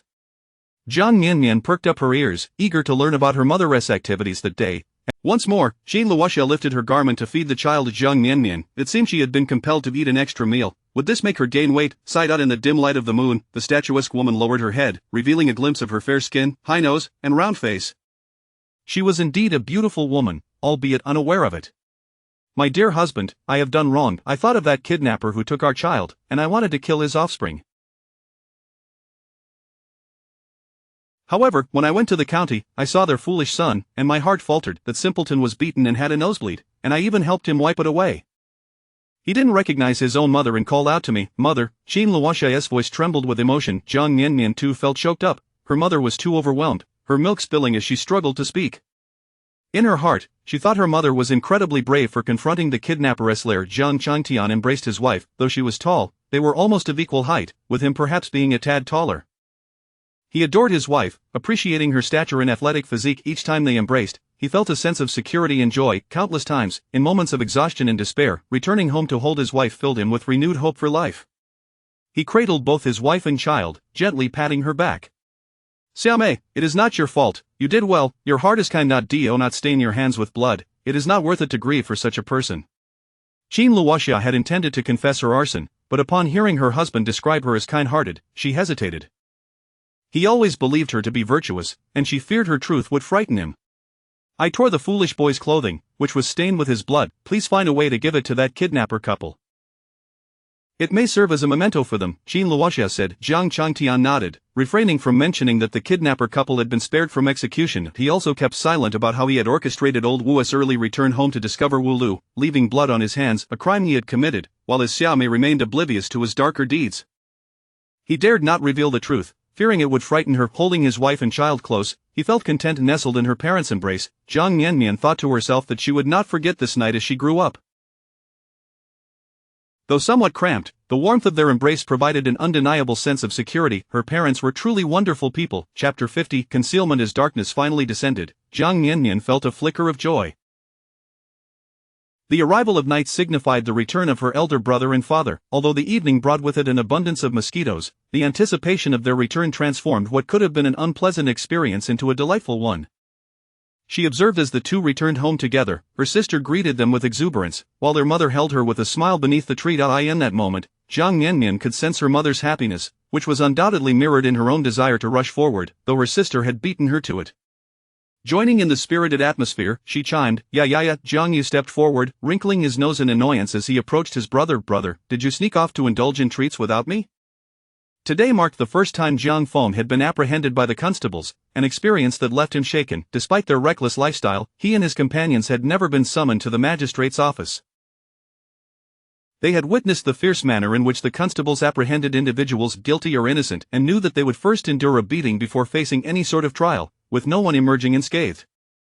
In truth, he was terrified, yet, in the presence of the two refined gentlemen, he felt compelled to maintain his composure, fearing that showing fear would be undignified. As a wayward youth, he was accustomed to ridicule and mistreatment, but those two were courteous and respectful, treating him as an equal.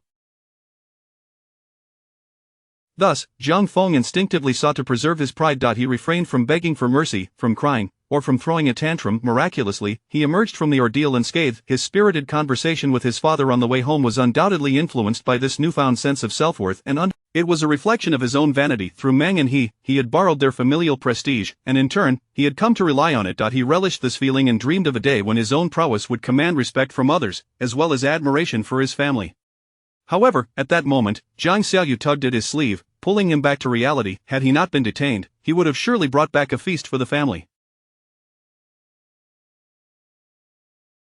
There was an abundance of food at the tavern, and wasting it would be a travesty. Let us not dwell on it. I nearly ended up in the magistrate's clutches today, and you're worried about food? Jiang Feng playfully tapped his sister on the head. Qin Luoxia, upon hearing this, displayed a look of deep concern. Did you get into trouble again? Jiang Changtian stepped forward, taking the child from his wife's arms, shaking his head. It is nothing, I'll explain everything once we're home. After resting in her father's embrace for a moment, Jiang Miannian was handed over to her brother, who seemed lost in thought, gently stroking her head. Fearing her hair might be tousled, she struggled free and playfully punched her brother. Jiang Feng was taken aback by his sister's newfound boldness, his expression one of astonishment. Strike again, Miannian. You re so impressive, truly remarkable. Jiang Miannian clenched her tiny fist and delivered another light punch, which sent a jolt of discomfort through her fingers. Jiang Feng erupted into laughter, lifting her high into, "Look, Miannian knows how to punch now. Isn't she impressive?" Mother and father, clutching Jiang Miannian, Jiang Feng watched as she energetically waved her small fist, delivering playful punches to each family member. The family was filled with admiration. Such strength in those little hands, just like your mother. You won't be bullied anymore. Our Miannian is the most formidable. Their father proclaimed, your grip is so steady, just like your father's. You'll surely write beautifully one day. Their mother added, wow, sister, you're so strong. Other children in the village can't do anything, yet my sister can punch, Jiang Xiaoyu exclaimed. Jiang Feng beamed with pride. Indeed, our Miannian is the best. Jiang Miannian thought to herself, if only they knew that I merely punched them lightly, and they brought their bodies to my fists. Such praise could easily inflate my ego, Qin Luoxia added with pride. Today, she even called for me, Miannian. Say mother. Jiang Miannian hesitated. Uranus, she decided to stick with her punching performance instead. She must mean bird. She is probably thinking of the birds in the trees. There are so many today, Jiang Xiaoyu interjected. Her brother, Jiang Feng, playfully patted her bottom, saying, Mother, I think she needs to go. Jiang Miannian, feeling a bit guilty, lay there innocently. Their father promptly changed her diaper and, to her embarrassment, kissed her on the bottom. The family gathered cheerfully for dinner, enjoying a hearty stew made with meat and wild vegetables. After her mother foraged and hunted, their meals had become more plentiful, and everyone appeared healthier and happier. Jiang Changtian washed his face upon arriving home, and once finished, he looked quite handsome. Fortunately, the family was aware of their father's good looks. Aside from Jiang Miannian, who sometimes found herself entranced, everyone else behaved normally. They all attributed their improved appearances to the meat they had consumed. Having nearly lost their eldest son, Qin Luoxia and Jiang Changtian decided to stop hoarding every last bit of silver, realizing that spending on their children was the best use of their limited resources. Their son, with his foolishness, had grown plump and healthy, while their own children remained too thin. Qin Luoxia didn't notice her slight change in perspective. Previously, she had been adamant about saving money for a rainy day. Yet after the harrowing experience of nearly losing Fenger, the thought of purchasing a coffin made her heartache unbearably. It seemed pointless to save money now. At the dinner table, Jiang Feng recounted the day's events, capturing Jiang Miannian's full attention. What, the villain who had harmed her brother had been poisoned to death? Jiang Xiaoyu, upon hearing this, was exhilarated. This is what we call justice. That man was wicked for injuring my brother, and he even coated his weapon with poison. Thankfully, my brother survived, and the scoundrel got his just desserts. Jean Luoxia, without expressing her thoughts, served her husband a piece of meat. You're too thin, you must eat more. Jiang Miannian accepted the meat and ate earnestly. In truth, he had never been fond of meat. As a child, when he fell ill, his family had let him go hungry. Over time, he had developed an aversion to meat, feeling nauseous at the sight of greasy dishes. While living outdoors, one had to eat whatever was available to survive, even if it meant consuming grass or dirt, yet, the deep-rooted disgust remained. His family couldn't understand how someone could dislike meat. Meanwhile, Jiang Miannian noticed her father furrowing his brow as he focused on his meal, resembling a picky child. If only he could indulge in a refreshing cup of tea after dinner. He was the thinnest in the family. As night fell, the stars twinkled overhead, and fireflies danced about. After a long day, Jean Luoxia transformed from a diligent matriarch into a youthful beauty before her husband. Jiang Miannian was astounded to see her father washing her mother's feet. Such gestures were rare even in modern times. Though her mother appeared slightly bashful, it was evident that this was not the first time. Nestled in her mother's arms, Jiang Miannian gazed at her father, whose long hair cascaded down his back as he diligently massaged her mother's feet. Suddenly, she understood her mother's strength when she had struck the serpent's head. If only a handsome man with flowing hair were to wash my feet, I could wield a sword during the day. Sister, you've walked a fair distance these past few days. Would it be alright for you to rest at home tomorrow? Jiang Miannian, though not particularly strong, was adept at finding pressure points, providing a soothing massage. Jean Luoxia stifled her reactions, occasionally feeling a tickle. She had many tasks she wished to accomplish, but upon hearing her husband's suggestion, she absent-mindedly agreed. Very well. After soaking her feet and feeding the baby, Jean Luoxia lingered, reluctant to retire. Jiang Miannian sighed, asking, Sister, do you have something to share? Jiang Miannian perked up, eager to learn what her mother had been up to today, as she had returned in a noticeably poor mood and had even cried. Jean Luoxia lifted her clothing to feed the baby. Jiang Miannian mused, being forced to eat more might make me plump. In the dim moonlight, the athletic woman lowered her gaze, revealing a glimpse of her fair skin, with her high nose and round face making her quite beautiful, though she was unaware of it. Darling, I've committed a wrongdoing. When I thought of that ruffian who abducted our child, I felt an urge to harm his offspring. However, when I reached the county, I saw their foolish boy, and I couldn't bring myself to do it. That simpleton had been beaten and was bleeding from his nose. I even helped him wipe it. He didn't recognize his own mother and called out for me. Jean Luoxia's voice faltered. Jiang Miannian shared in her mother's emotion, feeling overwhelmed. Her mother's fierce spirit was commendable. Having ventured into the lair of the kidnappers, Jiang Miannian embraced his wife. Though she was tall, they were nearly the same height, with him perhaps being slightly taller. He cherished his wife, appreciating her strength and athleticism. Each embrace brought him comfort and joy, providing a glimmer of hope during his most desolate times. Holding both his wife and child, he gently patted her back.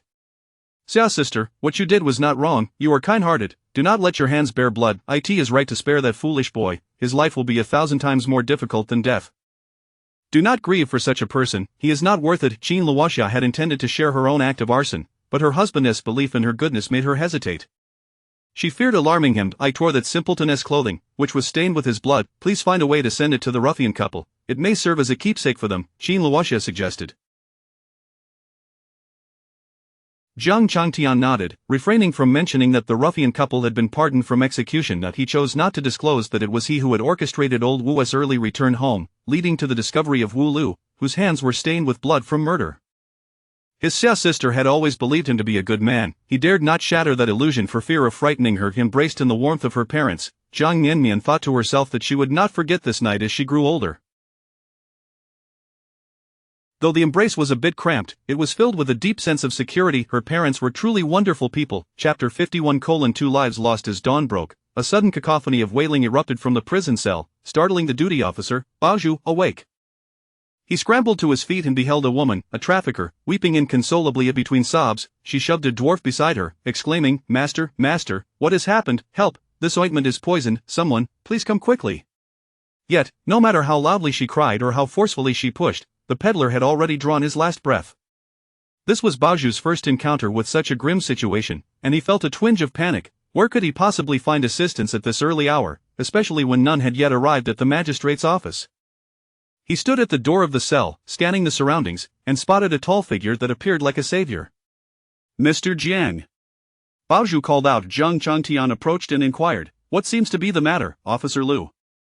Although Baozhu, one of the two traffickers we detained, seems to be in dire straits, I'm not quite sure what happened. Mr. Jiang, you have some medical knowledge, could you lend a hand? Officer Liu, Jiang replied, though I possess some understanding of medicine, the individual in question is a serious criminal. I cannot enter to examine him, especially since it involves my family. I can only observe from outside. Feeling a swell of respect from Jiang's repeated use of Officer Liu, Baozhu nodded vigorously. Jiang Changtian followed him to the cell housing the two traffickers. Upon seeing them, the peddler's wife, Wanner, felt an overwhelming sense of awe at the visitor's grandeur, wondering if this was the benefactor who would intercede on behalf of her and her husband. Cradling her spouse, she knelt and struck her forehead against the ground in fervent supplication. Noble sir, please save my husband. Please, noble sir, call for a doctor. My husband is unwell. Jiang Changtian produced a piece of water blue patterned silk, covering his nose. He turned to Baozhu and cautioned, Officer Liu, step aside a bit, I fear it may be a contagious illness. Baozhu, upon hearing this, immediately retreated a considerable distance. After all, he was yet to marry. Jiang Changtian addressed the person within the cell, you should pinch his philtrum and see if he responds. Wanner pinched her husband's philtrum with all her might, but he lay motionless. Jiang shook his head and remarked, by the looks of it, he seems to be beyond saving. He likely passed away in the night. Did you sleep so soundly that you didn't notice? Tisk, judging by this expression, he must have suffered greatly in silence. Did you not hear anything while lying beside him? Wanner, bewildered, thought, how could this be? Had her husband called for her in the night? Did he endure pain before his death? How could she have been unaware? She stared at Jiang, her eyes wide, ready to refute him. However, upon looking up at this noble figure, she noticed the silk covering his nose, which betrayed a sense of disdain for the filth around him. Suddenly, her gaze fell upon the silk in his hand, and she recognized it with growing familiarity. Noble sir, where did you acquire that handkerchief? Jiang Changtian, I am the wrong party. Among the 3 girls you abducted, 2 are my own daughters. Wanner abruptly dropped her husband from her embrace, springing to her feet as though to confront him. She shouted at Jiang Changtian, I demand to know, where did you get that handkerchief? Jiang unfurled the silk, revealing its exquisite beauty, albeit stained with a few drops of something red. This was given to me by my spouse. I know not where she obtained it. Although it is silk, it bears a few bloodstains. However, the fabric is fine, so I couldn't bear to discard it. It serves well as a handkerchief. By the way, my wife mentioned that she fulfilled her promise to you. Jiang Changtian, holding the handkerchief to his mouth and nose, stepped back outside. He turned to Baozhu standing at the door and said, Officer Liu, your work is arduous and fraught with peril.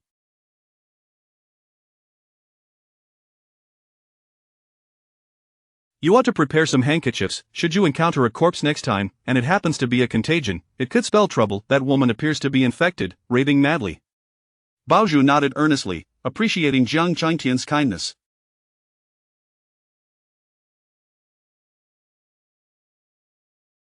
He watched Jiang depart, but then noticed that the woman, instead of cradling her husband in sorrow, was now muttering incoherently to herself. He quickly backed away even further. When finally, others arrived to relieve the duty, Baozhu exhaled a sigh of relief and promptly led them to the 2 traffickers. However, to his horror, the female trafficker suddenly hurled herself against the wall, shattering the bricks, her head bloodied and lifeless. In an instant, the cell bore 2 more corpses. Returning to his quarters, Jiang Changtian resumed his work with the dim light filtered through the small window, illuminating the wooden sill, which now bore 3 new etched lines. A small theater. Several years later, Chapter 52, a visit in the morning. In the early dawn, 2 young men engaged in a spirited swordplay in an expansive training ground. The boy with a square face exhibited a remarkable prowess, his strikes precise and devoid of any superfluous movement. As his blade etched 3 distinct marks upon his opponent's spear, He-chun, frustrated, relinquished his long spear. I refuse to continue this duel. Your family has been martial generals for generations, taking advantage of me. I have endured your strikes 30 times over. Meng Xiaoxia sheathed his sword, accepting a damp cloth from a guard to wipe the sweat. Yet, my skills are not the pinnacle. If given the chance to spar with Jiang Feng, I sense he would be formidable. He-chan recalled the appearance of the 2 rogues he had encountered previously, a shiver coursing through him. Perhaps not, for there are many of them. A chaotic flurry of fists can fell a master. Those 2 rogues are merely ordinary men. Just as he spoke of the rogues, a guard approached with news. The 2 rogues had perished. Both Meng Xiaoxia and He-chun were momentarily taken aback. Truth be told, they had witnessed death on their journey, yet the occurrence of 3 fatalities in merely 2 days, particularly with a connection to them, felt exceedingly coincidental. How did they meet their end? Meng Xiaoxia inquired with curiosity. The male rogue succumbed to a venomous insect bite in the dead of night, while the female rogue perished from grief. colliding with a wall. The guard Meng Xiaxia furrowed his brow slightly. Come, let us freshen up. We still have a visit to make to the Jiang family, do we not? He Chen nudged Meng Xiaxia. The two had learned from the county magistrate the previous day that the once illustrious Jiang family had taken refuge in this very place. Jiang Taifu had passed away, yet the matriarch still lived. Jiang Taifu was renowned for his impeccable character and noble demeanor, a figure both revered and respected, as mentioned by both Meng Xiaxia's grand. He Chen had also heard of him through his elders. However, with the crown prince deposed and imprisoned, the Jiang family had fallen into disarray, and Jiang Taifu's family was exiled from the capital. During their journey into exile, the emperor had pardoned Jiang Taifu, but alas, his health had deteriorated, leading to his untimely demise. To their surprise, his descendants had chosen to seclude themselves in Ming County. Furthermore, the deceased guard had been the protector of Jiang family's direct heir, and now that they had arrived, it would be remiss not to pay a visit. Moreover, the emperor had grown increasingly fond of his old ministers in recent years. Thus, it was plausible that the Jiang family might eventually be restored to prominence. Jiang Taifu had 2 sons and a daughter. The daughter had wed the 7th prince, who had fallen out of favor with the emperor and had long since departed to his fief. The elder son, Jiang Huai, was said to possess rare talent, excelling in both martial and literary pursuits, although he had suffered due to his father's misfortunes. The younger son, however, was scarcely mentioned. Nevertheless, the Jiang family maintained a commendable lineage, devoid of concubines, leading to a straightforward household, unlikely to descend into chaos. In contrast, He Chen's family was tumultuous, with a multitude of siblings, the number almost impossible to count. Meng Xiaxia's family found themselves in an absurd situation. While not opposed to concubinage, their lineage was perilously thin. By the time of Meng Xiaxia's generation, he stood as the sole male heir, a solitary sprite. Even the emperor expressed concern over the Meng family's dwindling lineage, jesting about sending 2 princes to bolster their line. Thus, Meng Xiaxia had been compelled from a young age to strengthen his physique, always accompanied by a retinue of guards, fearful of any misfortune that might lead to the extinction of his family name. After tending to their grooming and donning appropriate attire for their visit, the two set forth. They had already sent an invitation the previous day, approaching as juniors to pay their respects to the matriarch of the Jiang family. The legendary matriarch of the Jiang family was said to have been a close friend of Princess Huiyun, with their childbirths occurring in close succession. Now, as Princess Huiyun devoted her heart to the Buddha, the Jiang matriarch had chosen this secluded life. The vibrancy of their era had faded into the annals of time, leaving behind a new generation of youth, stepping forth into the morning light. Knock, knock, knock. The sound of the knocker echoed as the grand doors of the Jiang residence. Chapter 53. A first meeting and a farewell. Jiangwan was acutely aware that there were guests at home today, which caused her a slight sense of unease. The Jiang family had not entertained visitors for many years.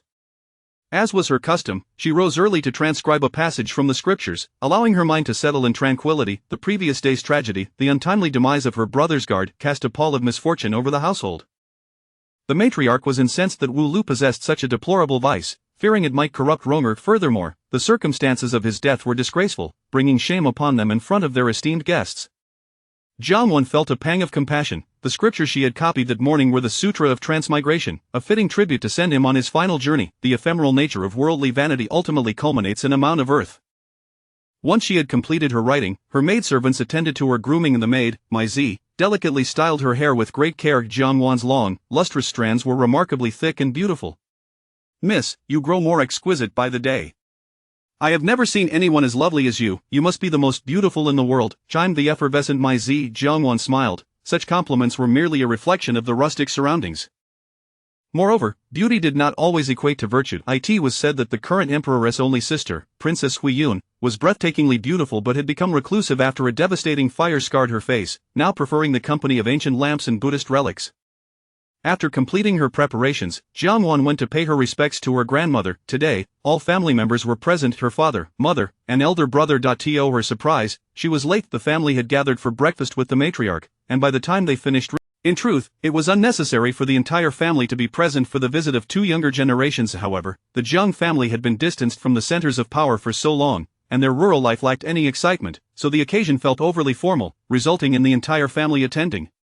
Meng Xiaxia and He Chen, both scions of noble families, exhibited graceful demeanor and poise, concealing any surprise they might have felt. The Jiang residence was spacious and well-lit, though not ostentatious. The display of porcelain vases on the shelves and the paintings on the walls reflected the family's depth of character. Jiang Huai, upon seeing the 2 young men, felt a strong admiration for their handsome stature and elevated spirits. He himself was a gentleman of integrity, articulate and amiable. Observing the remarkable youths before him only served to highlight his own son's shortcomings. While they were already capable of traversing the world with confidence, his son struggled with the basics of education, muddling through each day with trickery and deceit. Jiang Wan accompanied the guests, her cheeks flushed with a hint of embarrassment, knowing it was inappropriate. Her eyes were drawn to a boy with a square face, momentarily startled, before shifting to another youth who possessed striking features: sharp brows, bright eyes, a high nose, and thin lips, adorned in splendid garments that accentuated his charm. Wanner pays her respects. Zhang Rong followed suit, but the shocking death of his guard from the previous day had left him somewhat shaken, his eyes betraying a hint of fatigue. Having lived in the countryside for so long, he felt an uncharacteristic timidity in the presence of these refined gentlemen from the capital. Although Zhang Rong was not unattractive, with a fair and plump visage that was enviable for their era, he lacked the commanding presence of his peers. Meng Xiaoxia and He Chen exchanged curious glances, noting that Jiang family's eldest grandson appeared rather ordinary, while her attire, though not brand new, fit her perfectly, and her long, dark hair cascaded over her shoulders. Without even smiling, her dimples hinted at a life of comfort and ease. He Chen felt an unexpected warmth at being addressed as brother. Though he was no inexperienced youth, he had encountered many noble ladies and yet found Jiang Wan remarkably captivating, as if she radiated an inner light. Meng Xiaoxia too felt an inexplicable intrigue. Despite Jiang Wan's demeanor not aligning with his usual preferences for more conventional ladies, he could not suppress a burgeoning fondness for her. As the younger generation, they arrived with gifts and were invited to dine. The atmosphere was delightful, with Jiang's matriarch, an ardent admirer of Buddhist teachings, exuding warmth and charm despite her advanced years, still retaining traces of her former elegance. Jiang Shibua, as rumored, was well informed about current affairs, despite his distance from the court, impressing the two youths with his perceptiveness and wisdom.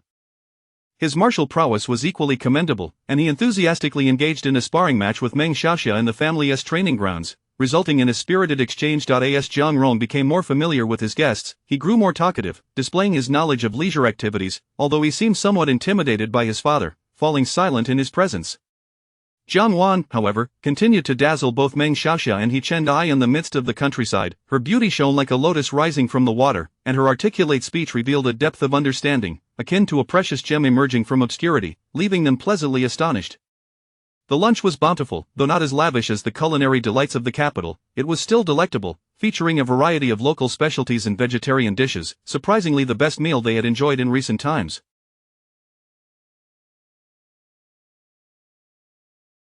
The household staff exhibited commendable decorum, and the gathering was filled with merriment. As the time to bid farewell approached, there lingered a sense of reluctance. As they departed, it struck them that they had entirely overlooked the youngest son of the Jiang family, the young son of the esteemed Jiang Taifu should be of a similar age to the favored Han Shizi, the emperor's most cherished nephew, who accompanied his uncle wherever he went.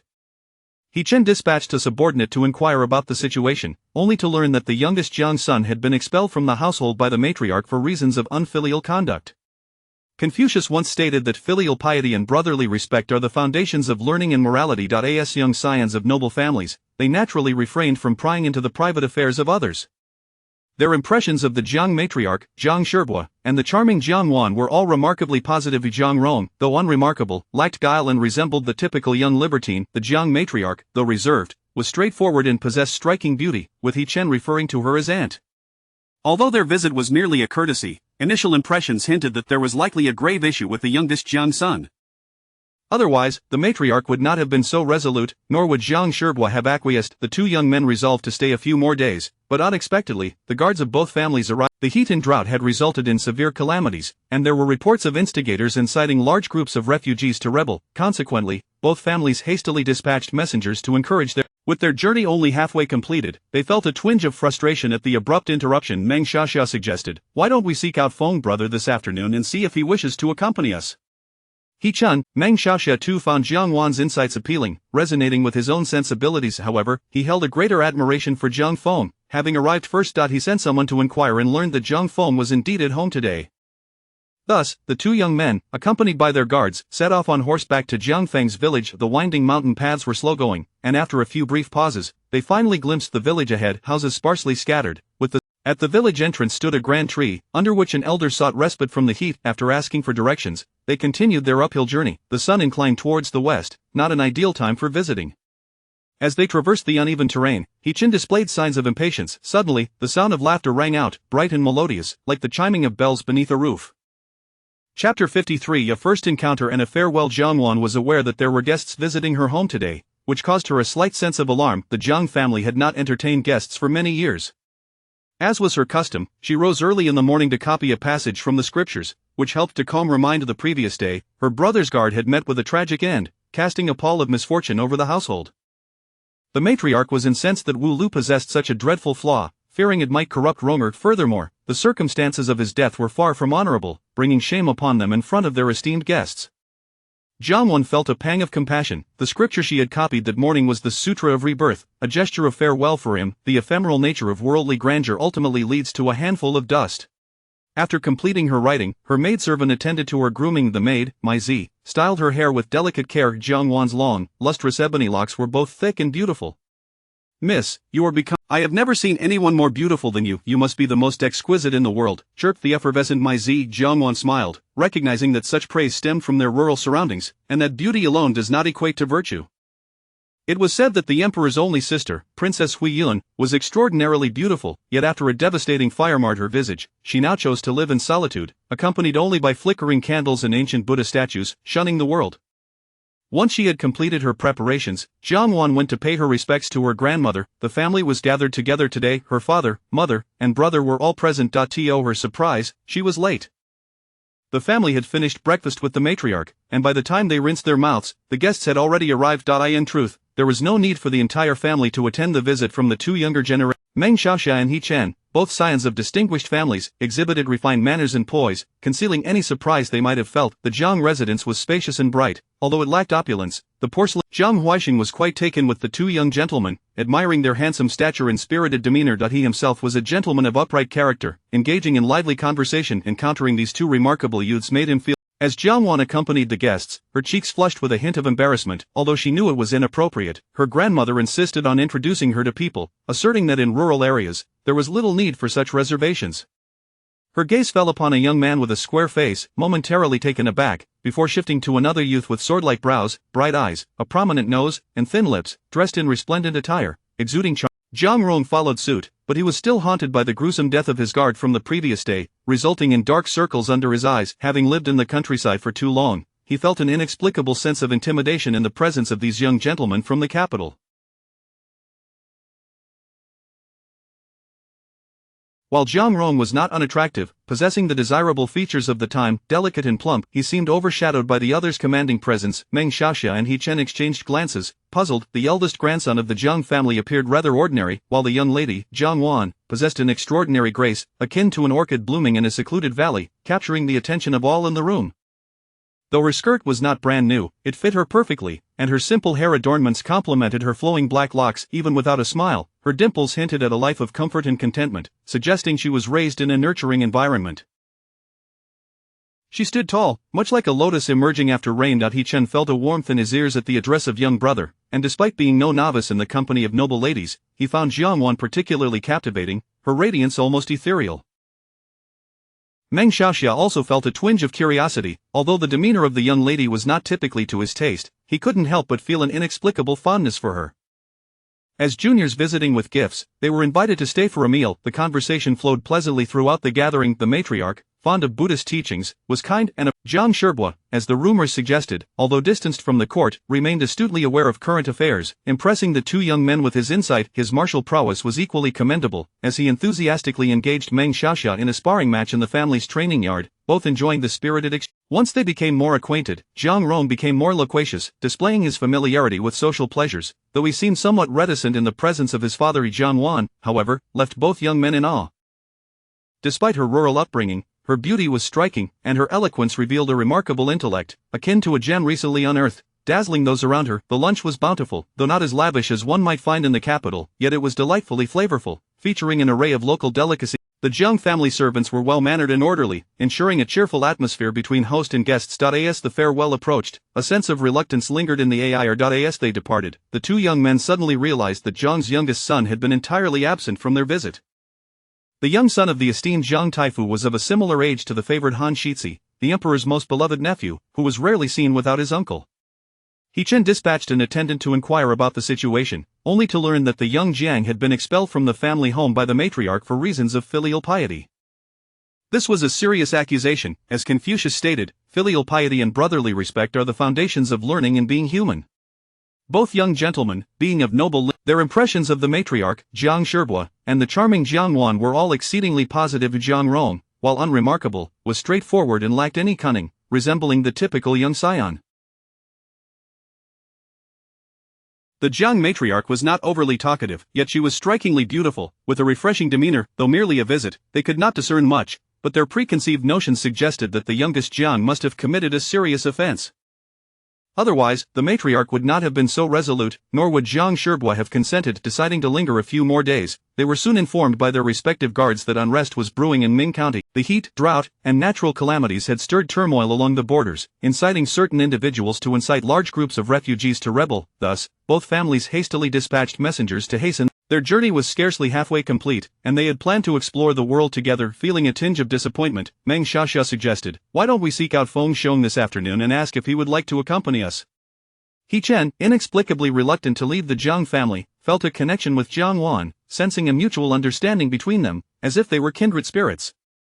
Meng Xiaxia, too, appreciated Jiang Wan's insightful nature. Finding her congenial, however, he held a greater admiration for Jiang Feng. Having arrived before the others, he sent someone to inquire and learned that Jiang Feng was indeed at home today and had not ventured out.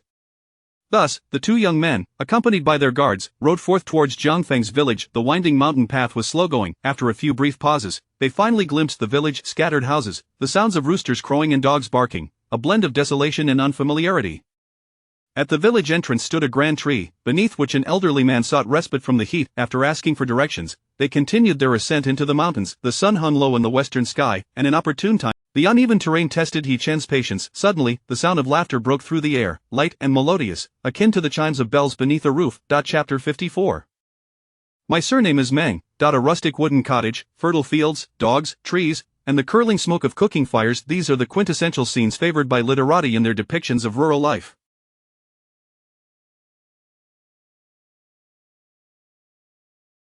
In reality, there ought to be the presence of dog feces, chicken droppings, urine, and the sight of a gaunt, disheveled old man by the roadside, the old man's ribcage and the deep creases on his face.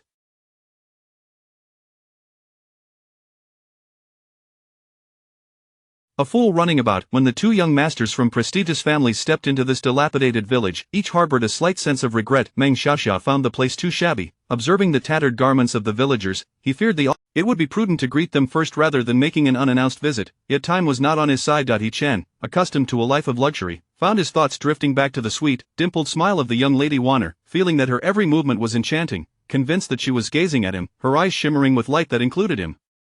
However, an unpleasant odor wafted past his nose, and the sweetness of their initial encounter faded into obscurity. It was foul. A horse had stepped into something indescribable. The two ascended the hill, leaving behind the dense congregation of villagers, sensing a slight improvement in the air. They even heard laughter, which jolted them awake with a flicker of hope. At last, they reached the home pointed out by the villagers. Before them stood two grand trees, a crumbling earthen wall, black tiles, and a wooden house. Beneath the trees were several bamboo chairs and a stone stool. A ragged boy cradling an infant rose to his feet upon seeing them, one hand supporting the baby and the other saluting. "Brother Meng, brother He, I had no idea you would come. Please, take a seat." Jiang Feng was taken aback, utterly astonished that these two esteemed young masters would personally visit his humble abode. In truth, the thrill of last night had gradually waned by the time he lay down to sleep. When he spoke to his father, he had been exhilarated, feeling a sense of pride and importance, yet, as he lay in bed, he reflected seriously on himself. The essence of face is power and strength. It cannot be bestowed by others. He realized he was currently quite weak. Any pretense of self-esteem was merely bluster, ultimately rooted in insecurity. Had Meng or he not spoken up yesterday, he would have faced a severe beating, suffering torment without any face left to speak of. He could not afford to harbor any illusions. Good fortune would not always be at his doorstep. He needed to grow stronger. Jiang Feng gently touched the scar on his forehead, reminding himself that he could no longer afford to drift aimlessly as he had in the past. After a bout of self-reflection, he resolved that when he next met Brother Meng, he would set aside his pride and humbly beseech him to teach him some swordsmanship, however basic it may be, akin to what the guards had learned. In this world, it is said that while the poor may lack dignity, they possess a certain strength. If he could master his physical prowess, he would not be easily bullied. Moreover, there lingered the threat of the unscrupulous bandit, Tiger, lurking in the shadows, which weighed heavily on Jiang Feng's mind. This moment, seeing the two young masters unexpectedly appear at his doorstep, filled him with unbounded joy. Meng Xiaxia and He Chen both sensed the genuine delight radiating from the impoverished youth. Jiang Feng, the boyish face bore no trace of anxious formality, only an overwhelming sense of excitement. His attire was even more tattered than the day before, riddled with patches, the unpatched areas faded from washing, and his robe was somewhat short, exposing his sturdy calves, which bore several scars. He wore straw sandals, yet he did not appear embarrassed, rather, he greeted them with an authentic smile. His teeth were remarkably white, though the scar on his forehead remained. It did not detract from his appearance. In fact, it added a certain charm reminiscent of a flower adornment in a noblewoman's hair. He held a baby in his arms, yet seemed entirely at ease. He exuded an even more endearing warmth and tranquility than the previous day. The two young masters found their spirits lifted, feeling that their visit was indeed worthwhile, not in vain after all the winding journey. Furthermore, while Jiang Feng's home was situated in the village, it possessed an elegance and rustic charm that set it apart from the others.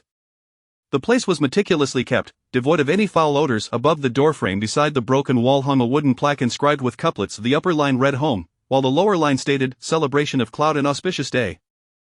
Fragrant grass welcoming spring." A rather ordinary couplet, yet the calligraphy was exquisite. It was unclear who had carved it, but it spoke of great skill. Meng Xiaxia felt no particular affinity for the characters but found them visually appealing. He glanced around but did not see Jiang Feng's round-faced sister. Only a younger sister seemed to be asleep in his arms, yet he had just heard the laughter of a young girl, and now she was nowhere to be found. He Chen, however, found increasing delight in the dilapidated doorframe, experiencing a quaint surprise within its rusticity. The characters possessed a certain romantic charm, their elegance undeniable. It felt akin to discovering a treasure amid a heap of clutter. Curiously, he inquired, "Who wrote the couplet on the door?" "It was my father," came a bright voice from the tree, and Meng Xiaxia looked up to see a girl perched high in the tree, swinging her legs joyfully. With a round face and a cheerful demeanor, she suddenly stood up, resembling a lively little monkey. He Chen's mouth fell agape. He had never witnessed a girl climbing a tree before.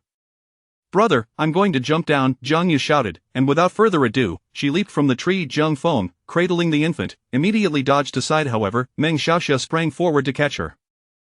Jiang Yu soared down and landed heavily atop Meng Xiaxia, knocking him to the ground. She sat atop the square-faced youth, her cheeks flushed with embarrassment as she apologized. "I'm so sorry, young hero Feng.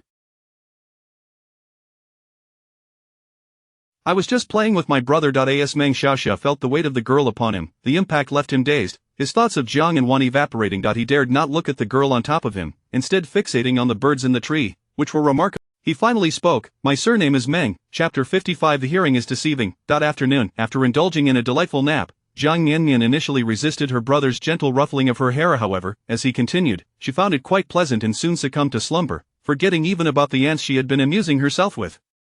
Having narrowly escaped abduction, little Miannian forged a deeper, albeit one-sided, friendship with her ants, and she no longer felt particularly fearful of them. In fact, she appreciated their convenience in times of need, as she could easily tuck them away in her pocket.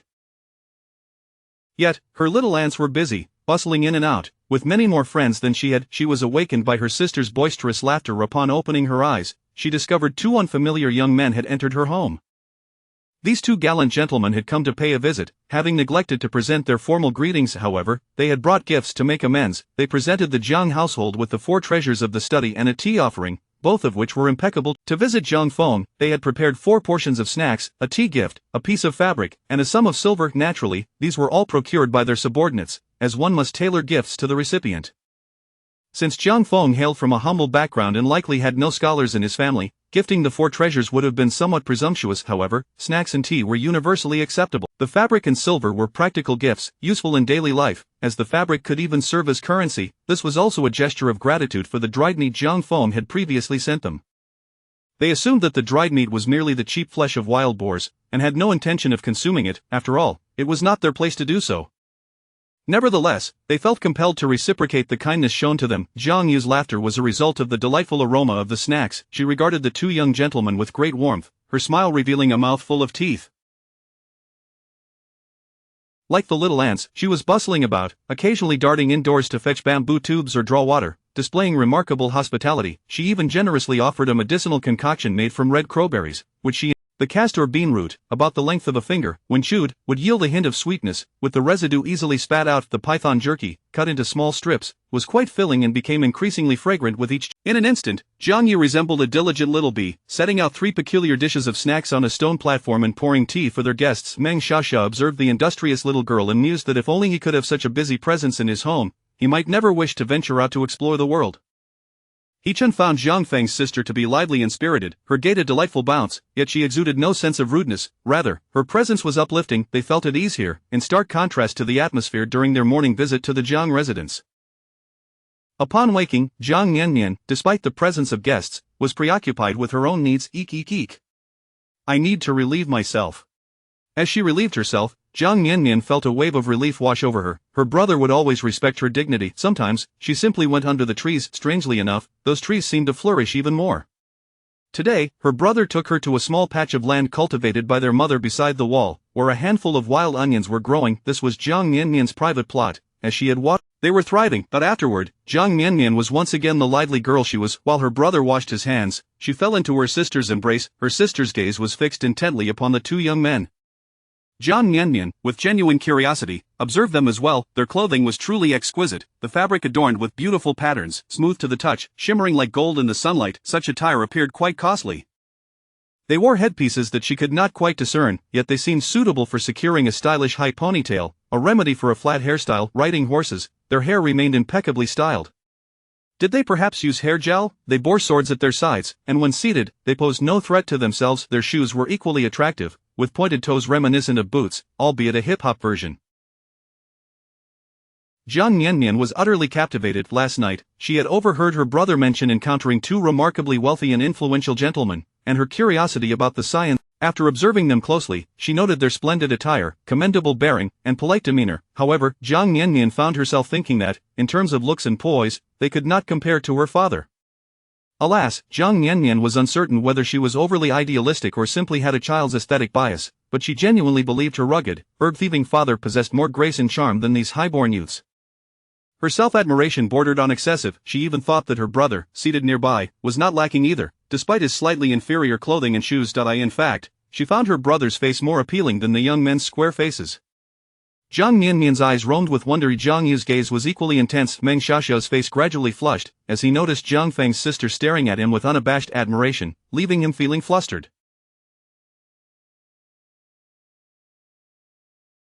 How could she be so direct? Though he was undeniably handsome, he found her forthrightness overwhelming. Coming from a family of single heirs for generations, his own matrimonial prospects were a source of concern, as his parents, grandparents, and numerous uncles and aunts would undoubtedly inquire about his choices. His father had married his mother due to the latter's family's reputation for producing offspring. However, it turned out that she bore only him. Despite belonging to a family of military generals, there were no excessive demands regarding the lineage of potential brides. His grandfather had advised him that with the emperor aging and growing increasingly suspicious, it was crucial for him to choose a wife of modest standing. Yet, one must also consider a woman's background. Should he happen to return home with a lady, he would surely face dire consequences. The more Meng Xiaoxia pondered, the more serious his expression became. On the other hand, He-Chen felt no discomfort under Jiang Yu's scrutiny. Coming from an established scholarly family, he was accustomed to a more refined aesthetic. He found Jiang Feng's sister, with her round face and simple attire, unremarkable, appearing merely as a plump young girl. What intrigued him was the opulence surrounding her. Thus, he remained unfazed by Jiang Yu's gaze, instead casting a curious glance at the infant cradled in her arms. Was this the child they had rescued from abduction? He had not noticed before, but now, as he met the baby's wide, curious eyes, he was taken aback. Earlier that morning, he had seen Jiang Wan and thought her the most beautiful girl in the world, akin to a precious gem emerging from the dust, radiantly captivating. Yet now, he found himself enchanted by a mere infant, imagining that this child would outshine Jiang Wan 1,000-fold in beauty as she matured. For in this moment, the baby appeared as a flawless gem, untouched by the world, a true embodiment of exquisite craftsmanship. So striking was her beauty that he felt the ragged, patched cloth she was wrapped in sullied her splendor. She deserved to reside in the grandest of chambers, upon the most luxurious of beds, with a golden chamber pot at her disposal, rather than in this earthen-walled, muddy abode. He-Chen found himself bewildered by these thoughts. What was it about this tiny infant that stirred such peculiar feelings within him? Yet, the child's beauty was undeniable. Jiang Feng and his sister, though pleasant, did not possess such allure. Was this child, perhaps, a victim of abduction? Jiang Yu's gaze remained fixed on the two boys, pondering how they must have dined on a sumptuous meal, at least 16 dishes, for she could smell the delightful aroma wafting in the air. How extravagant! She thought, tears nearly welling in her eyes at the thought of such opulence. A mere bowl would suffice for her. Jiang Miannian mused that the two young gentlemen from the capital appeared somewhat dazed. Their horses were quite magnificent, and her attention shifted entirely to them. These steeds boasted strong muscles, their tails thick and lustrous, even their backs adorned with fine hair, pressed down by the saddles.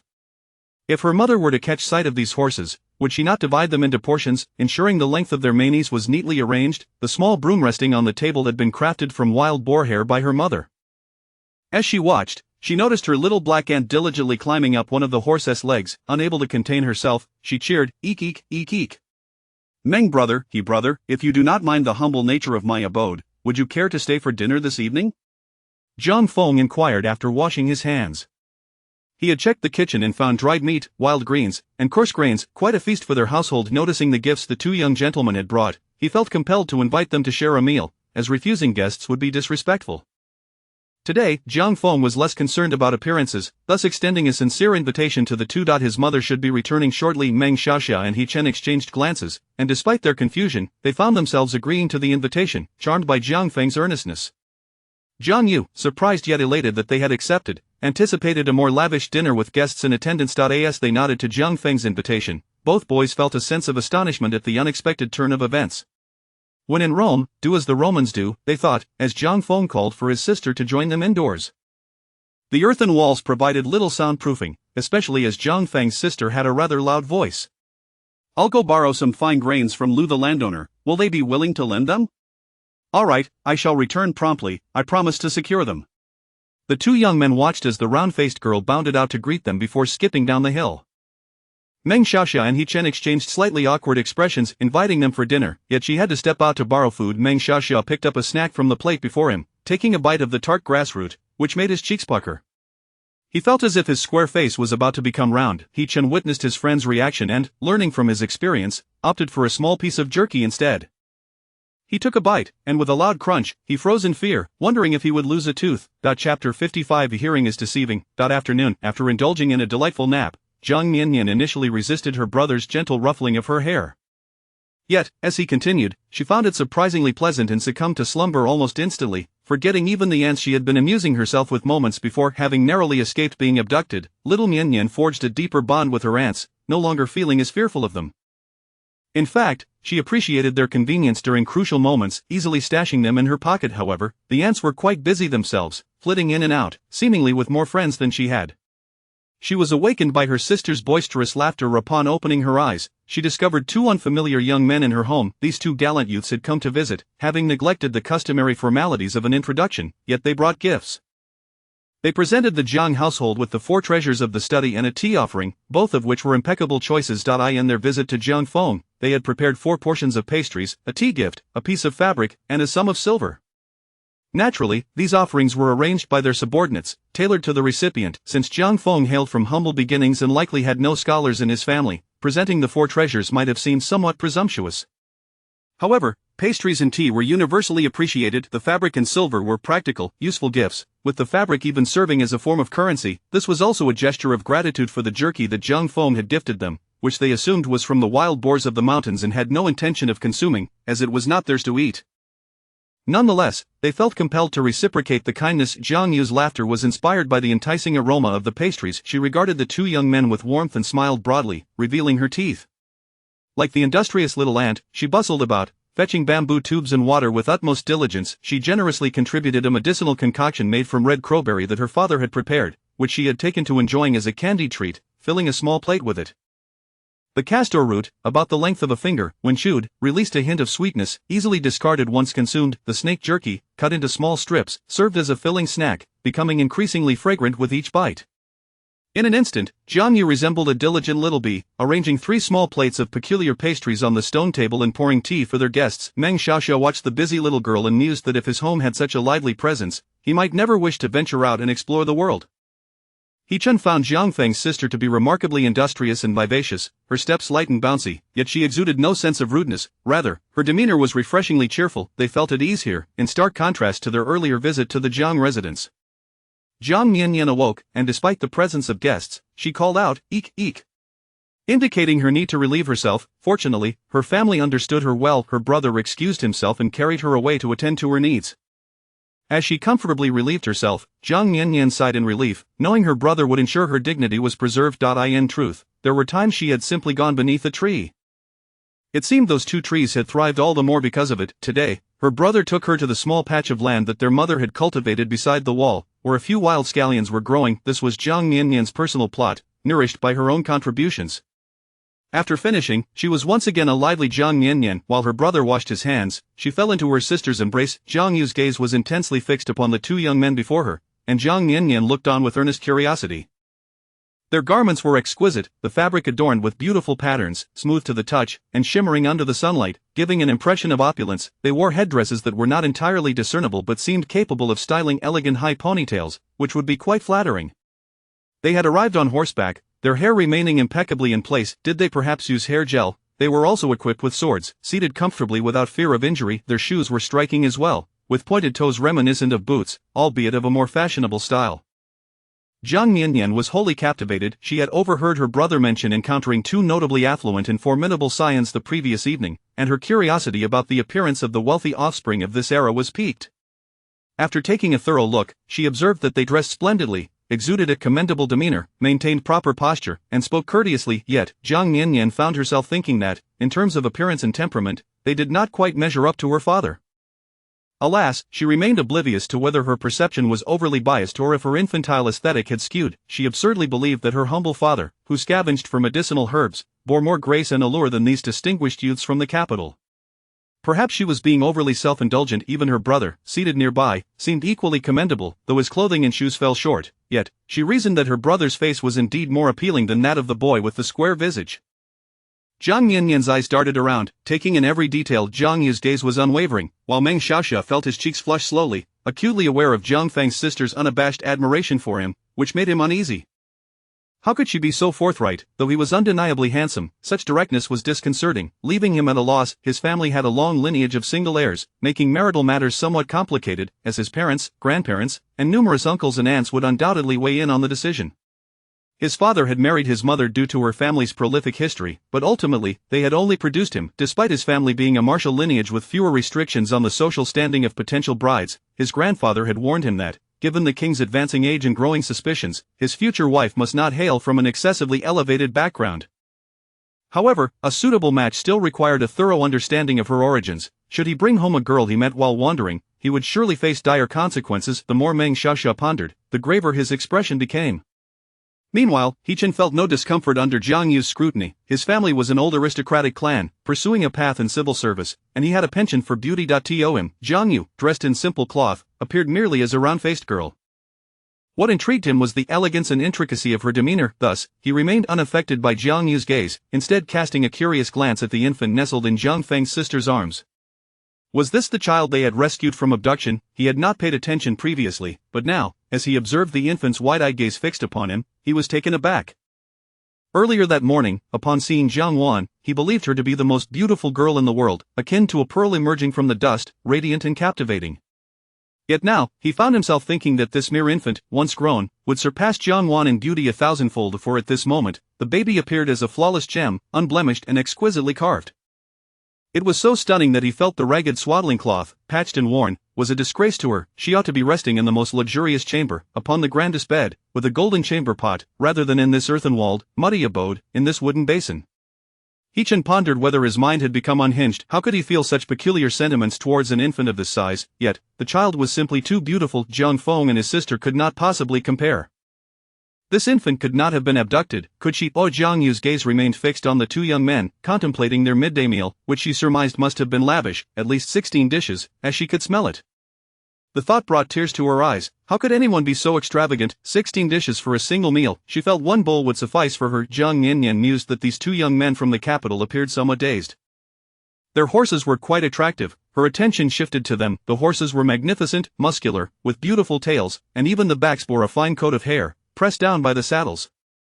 If her mother were to catch sight of these horses, would she not take them apart piece by piece, trimming and tying the hair just so? The small broom on the table was crafted from wild boar hair that her mother had procured. As she gazed, she noticed her little black ant diligently climbing up one of the horse's legs, unable to contain herself. Jiang Miannian cheered, "Eek, eek. Meng, if you do not mind my humble abode, please stay for dinner tonight," Jiang Feng invited, having washed his hands. He had briefly surveyed the kitchen and found provisions of jerky, wild vegetables, and coarse grains, quite a banquet for his household. He noted that two young gentlemen had brought an abundance of gifts. It would be disrespectful not to offer hospitality, and today Jiang Feng was less concerned with appearances, thus he earnestly invited them to stay. His mother should be returning shortly. Meng Xiaoxia and He Chen exchanged a glance, and in response to Jiang Feng's sincere invitation, they inexplicably agreed. Jiang Yu, witnessing their nod, was taken aback but even more delighted. With guests, dinner would surely be more sumptuous. The two young men, surprised by their own acceptance to stay for dinner, resolved to make the best of it. Jiang Feng called for his sister to enter the house. The earthen walls offered little sound insulation, especially with his sister's voice being somewhat loud. I shall go borrow some fine grains from Lu the landowner. Do you think they will oblige? Very well, I shall return promptly. I guarantee I will procure some, replied her brother. The two young men watched as the round-faced girl bounced out to greet them before skipping down the hill. Meng Xiaoxia and He Chen exchanged awkward glances. Inviting them for dinner yet needing to borrow food was rather peculiar. Meng Xiaoxia picked up a pastry from the plate before him, took a bite, and was met with the sour taste of a grass root, causing his cheeks to pucker. He Chen observed Meng's reaction and, learning from his example, took a small piece of jerky, biting down only to be startled by the loud crunch. Would he lose a tooth? Chapter 56. Let us compare notes. In the afternoon, after a brief slumber, Jiang Wan awoke. She was informed by a servant that her two elder brothers had unexpectedly gone to the countryside to visit Jiang Feng. A slight unease settled within her. She had previously experienced an elaborate dream, almost as if it were reality, yet now, certain details seemed incongruous. However, her father would soon be reinstated, and his career would flourish. In the twilight of the sage's years, amidst the competition among the princes, no one anticipated that the ultimate victor would be the inconspicuous seventh prince, while her aunt, the seventh prince's consort, ascended to the position of empress. Her tumultuous life was gradually unfolding in the capital. For now, all she needed was patience. In her dream, her second uncle's family was absent. They remained in this place, and she had heard from a servant that their fate was rather grim. Their extreme actions had earned them the consequences they deserved. Only Jiang Yu, having gone to the capital as a maid, had fortuitously been rescued and later encountered in the capital. However, it was rather awkward that Jiang Yu had become a concubine to her intended suitor, rendering her the subject of ridicule in the capital. In dreams, one is merely a guest, unable to govern their emotions. Upon waking, Jiang Wan resumed copying Buddhist scriptures. It was not until the afternoon that she learned of the unfortunate demise of the peddler couple. In their desperate attempt to earn money for their ailing child, they were compelled to commit wrongful acts, evoking pity and sorrow. Though lacking in physical beauty, their love was genuine. The husband perished, and the wife took her own life, remaining together even in death. A lamentable yet admirable tale. She diligently transcribed 2 copies of the Sutra on Rebirth. Maidservant Mai Zi sat in a corner, vigorously fanning a basin of ice, hoping to cool the room. Sweat dripped from her brow, and she felt grateful to her young mistress for allowing her to sit and fan herself in relative comfort. Jiang Yu, following her brother's instructions, prepared to entertain esteemed guests and indeed borrowed fine grains from the landlord Lu's household, which came with an interest-free period. As long as repayment was made within a month, there would be no interest, otherwise, additional charges would apply. Jiang Yu, carrying the fragrant grains, hurried home with a sense of exhilaration. Upon her arrival, sweat adorned her forehead, her eyes sparkling with excitement. Wielding a large fan, she energetically fanned herself and, in passing, offered a breeze to the 2 esteemed guests as well. Her brother had unexpectedly displayed the pastries sent by their guests, vibrantly colored and seemingly sweet. Jiang Feng gazed at Jiang Xiaoyu in exasperation. He had not intended to present the pastries. However, witnessing the reactions of his 2 brothers after tasting Jiang Xiaoyu's offerings, one found them sour, while the other nearly lost a tooth. He hastily revealed the pastries. As Jiang Yu fanned the guests, she discreetly took a piece of pastry, placing 2 before the guests, then offering 1 to her brother, and finally treating herself. Her expressions were remarkably vivid and transparent. Meng Xiaoxia and He Chen understood her intentions. Meng Xiaoxia realized he might have misinterpreted her earlier. She merely desired to eat, not to seek his attention. Her gluttony was somewhat pitiful, yet her upbringing was commendable, exhibiting deference to others, especially her brother. Jiang Miannian curiously regarded the pastries, though she found them unremarkable and was less inclined to indulge. Instead, she yearned for milk, missing her mother. Her mother had promised her father not to leave the house the previous night, yet upon his departure, she too had vanished. Oh dear. She felt abandoned. Jiang Feng noticed He Chen's curious gaze fixed on Mian in his arms. Do you wish to hold her, He Chen? Jiang Feng inquired. He Chen appeared bewildered. Hold her? I've never held a young lady before, even if this one is quite small. Very well. He clumsily extended his hands to receive the lively, warm infant. The moment they made contact, he nearly dropped the swaddled bundle, feeling as if he had touched a soft, plump worm. Thankfully, he managed to steady himself. He carefully cradled the infant. He Chen grew increasingly anxious. Why had he agreed to hold the baby? Despite the infant's extraordinary beauty, she was unlike any child he had seen before, and he felt apprehensive. In large families, infants were particularly cherished, and he had only dared to glance at them from afar, never daring to touch one, especially with so many wet nurses surrounding them. Zhang Feng's trust in him was both surprising and daunting. Fortunately, the baby was calm, with her large, dark eyes gazing at him, and when she smiled, drool spilled from her mouth. One hand supported the infant's head, while the other was free to wipe away the drool. He couldn't help but chuckle at the thought that this tiny baby might grow into an unparalleled beauty, leading him to wipe the drool of a future enchantress. Alas, this enchanting infant had rather excessive drool, and even after wiping, it continued to flow. He Chen mused to himself that he could never finish wiping it away. Meng Xiaoxia dared not watch Zhang Feng's sister eat any longer, having realized that her eating was quite captivating, resembling a little squirrel as she devoured the food. Unable to resist, he offered her another piece, only to feel awkward afterward. To his surprise, the little girl opened her mouth and accepted it. His face flushed, and he quickly changed the subject, fearing he would be unable to resist offering her more. Zhang brother, may I challenge you to a duel? Zhang Feng, contemplating how to broach the subject of seeking a sword technique, felt a bit shy about asking for something without offering assistance in return. Upon hearing Meng Xiaoxia's request for a duel, his eyes sparkled with excitement. It was an excellent opportunity to witness Meng Xiaoxia's swordsmanship. Perhaps if Meng Xiaoxia won, he would be willing to teach him. I have no sword. Would it suffice to use a stick instead? Zhang Feng retrieved a smooth wooden stick from his woodpile. Meng Xiaoxia had not anticipated such a predicament. Earlier that morning, he had practiced swordplay at Zhang's residence, where weapons were abundant, allowing for easy selection. He had unconsciously assumed the same would apply here, only to find that Zhang Feng possessed no sword at all. That will do, he thought, as he too would wield his sword as a stick, making it fairer. The two youths, one clad in splendid attire and the other in coarse linen, stood poised, one wielding the dragon-patterned sword, the other a mere stick. After you. No, after you. Meng Xiaoxia cautioned, I have practiced swordplay since childhood, unwavering in my training through all seasons. My sword is swift. Zhang Feng nodded earnestly, filled with admiration. It was said that the wealthy pursued literature while the impoverished sought martial prowess. Those who aspired to martial arts certainly required sustenance.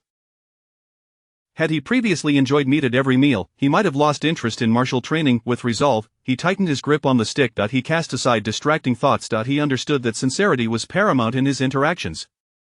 Those young masters who chose to associate with him did so because of his genuine nature. He never uttered falsehoods lightly. If Meng Xiaoxia wished to duel, he must sincerely engage his abilities. This way, if Meng Xiaoxia won, he would be truly pleased. Taking a deep breath, he dispelled all other thoughts, focusing solely on the youthful face before him and the sword.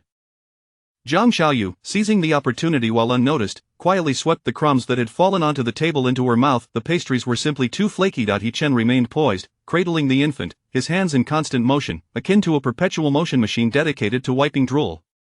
Jiang Miannian cheered enthusiastically for her brother. Two horses swayed their tails, observing the village below, occasionally lowering their heads for a sip of water. One white horse felt an itch in its ear but found no breeze to alleviate it.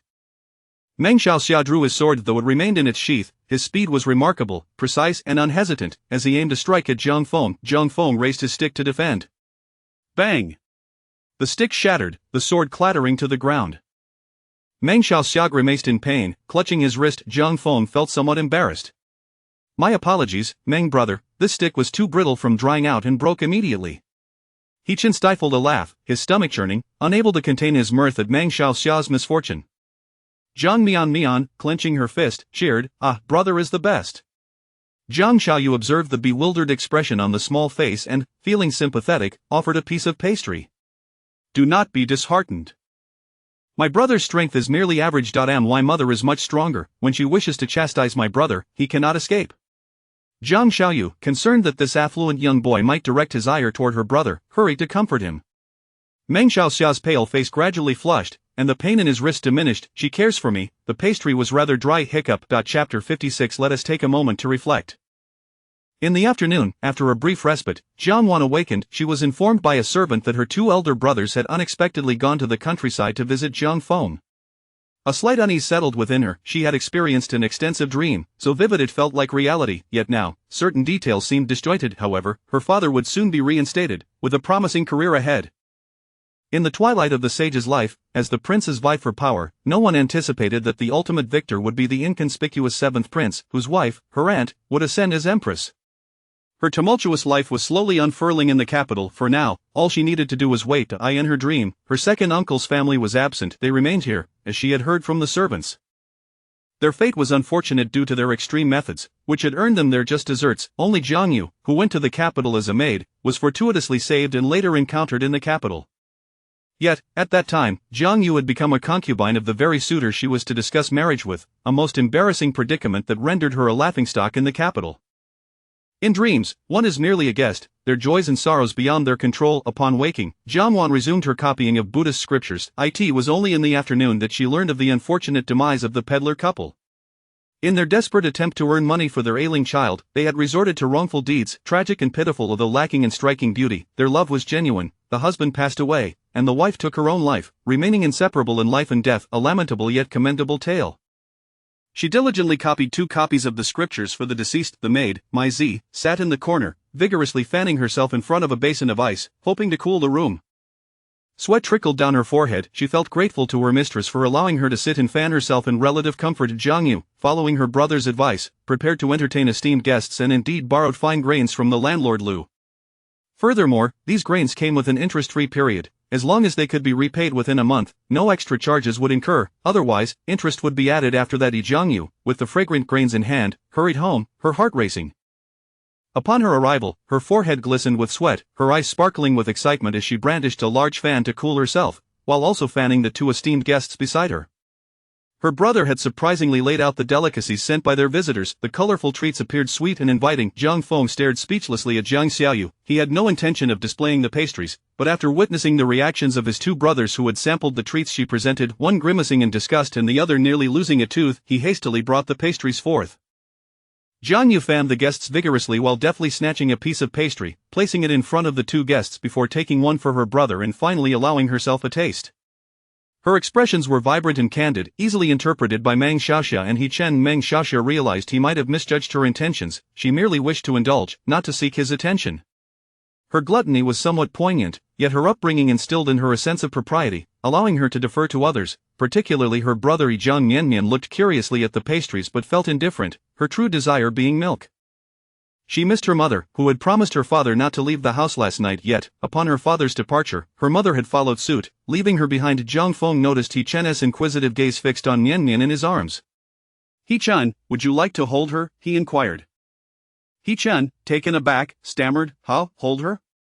He had never held a young lady before, albeit this one was exceptionally small. All right, then. Clumsily, he extended his hands to receive the lively, warm bundle. At that moment of contact, he nearly dropped the swaddled infant, akin to encountering a soft, squirming creature. Fortunately, he managed to steady himself with great care. He cradled the infant, following Jiang Feng's guidance to sit down, supporting the child's head with one hand while letting her body rest against his leg. The infant's neck is very delicate. Support her head to prevent injury, Jiang Feng instructed earnestly. He Chen felt increasingly anxious. Why had he consented to hold the child, despite the infant's beauty? She was unlike any he had seen in his extensive family, where babies were highly cherished and seldom seen without a retinue of wet nurses. Jiang Feng's trust in him was remarkable. Thankfully, as he sat there supporting the child, she was not like the infants he was accustomed to, screaming or crying incessantly. Instead, this baby was calm, her large eyes gazing up at him, dark pupils deep and inviting, and then, He Chen, one hand supporting her head while the other wiped away the drool, couldn't he help but chuckle. How could he believe such a tiny infant would grow to be a stunning beauty? Was he not now wiping the drool of an unparalleled beauty? Alas, the drool was abundant, and after wiping, it continued to float out. He Chen thought, I cannot keep up with this. Meng Xiaoxia felt reluctant to observe Jiang Feng's sister consume the pastries any longer, having realized how delightful she appeared while eating, like a little squirrel, as morsels disappeared from her lips. Unable to resist, he offered her another piece, only to realize his abruptness. To his surprise, she caught it eagerly. Blushing, he quickly shifted the subject. Jiang brother, may I challenge? Thus, upon hearing Meng Xiaoxia propose a duel, his eyes brightened. This was an excellent opportunity to witness Meng Xiaoxia's swordsmanship, perhaps earning his willingness to teach him should he emerge victorious. I do not possess a sword. Would a stick suffice? Jiang Feng retrieved a smooth wooden stick from his woodpile. Meng Xiaoxia had not anticipated such a predicament earlier. While practicing with Jiang Bo in the training yard, they had access to numerous weapons, so he had asked without thinking. He was surprised to find Jiang Feng lacking a sword. That is acceptable, he concluded, deciding to wield his sword as a stick for fairness. The 2 youths, one clad in fine attire and the other in coarse cloth, my speed with the sword is remarkable. Jiang Feng nodded earnestly, filled with admiration. It was often said that the affluent pursued literature while the impoverished pursued martial Had he been in the past, with meat at every meal, he likely would have lost interest in martial training. He firmly grasped the stick, focused solely on the task at hand. He understood that sincerity was essential when interacting with others. It was his secret weapon. Those young masters were drawn to him because of his genuine nature. He never spoke insincerely. If taking a deep breath, he cleared his mind of distractions, focusing solely on the youthful face before him and the sword in his hand. Unbeknownst to anyone, Jiang Xiaoyu, seizing the opportunity, discreetly swept the crumbs that had fallen onto the table into her mouth. The pastries were too flaky. He Chen remained vigilant, cradling the infant in his arms, his hands a flurry of activity, akin to a perpetual motion machine dedicated to wiping drool. Jiang Miannian cheered for her brother. Two horses swayed their tails nearby, observing the village below, occasionally lowering their heads for a sip of water. One white horse felt an itch in its ear, though there was no breeze to relieve it. Meng Xiaoxia struck with lightning speed. The sword remained sheathed, yet his movements were swift and decisive, wielding it against Zhang Feng. Zhang Feng raised his stick to block. Bang! The stick shattered, the sword clattering to the ground. Meng Xiaoxia winced in pain, gripping his wrist. Zhang Feng, feeling a pang of guilt, remarked, "I apologize, Meng brother, this firewood was too dry and brittle, it broke with a single blow." He Chen stifled. Jiang Miannian, pumping her fist in encouragement, exclaimed, "Ah! Brother is the best." Jiang Xiaoyu observed Meng Xiaoxia's bewildered expression, her mouth agape, looking quite defeated, and she offered him a piece of pastry. "My brother's strength is quite average. And my mother is the truly powerful one. When she wishes to scold my brother, he cannot escape."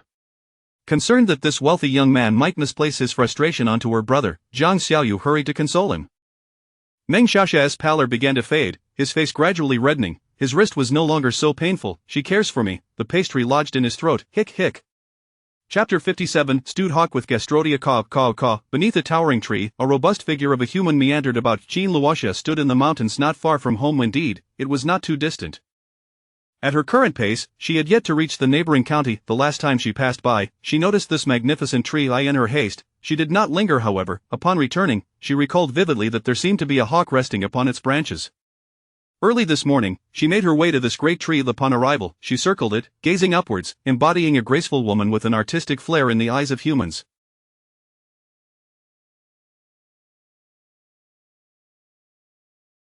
In the eyes of the animals, she resembled a bear-like creature pacing around the tree, seemingly in search of some animal dwelling aloft. The birds in the forest chirped in a state of alarm.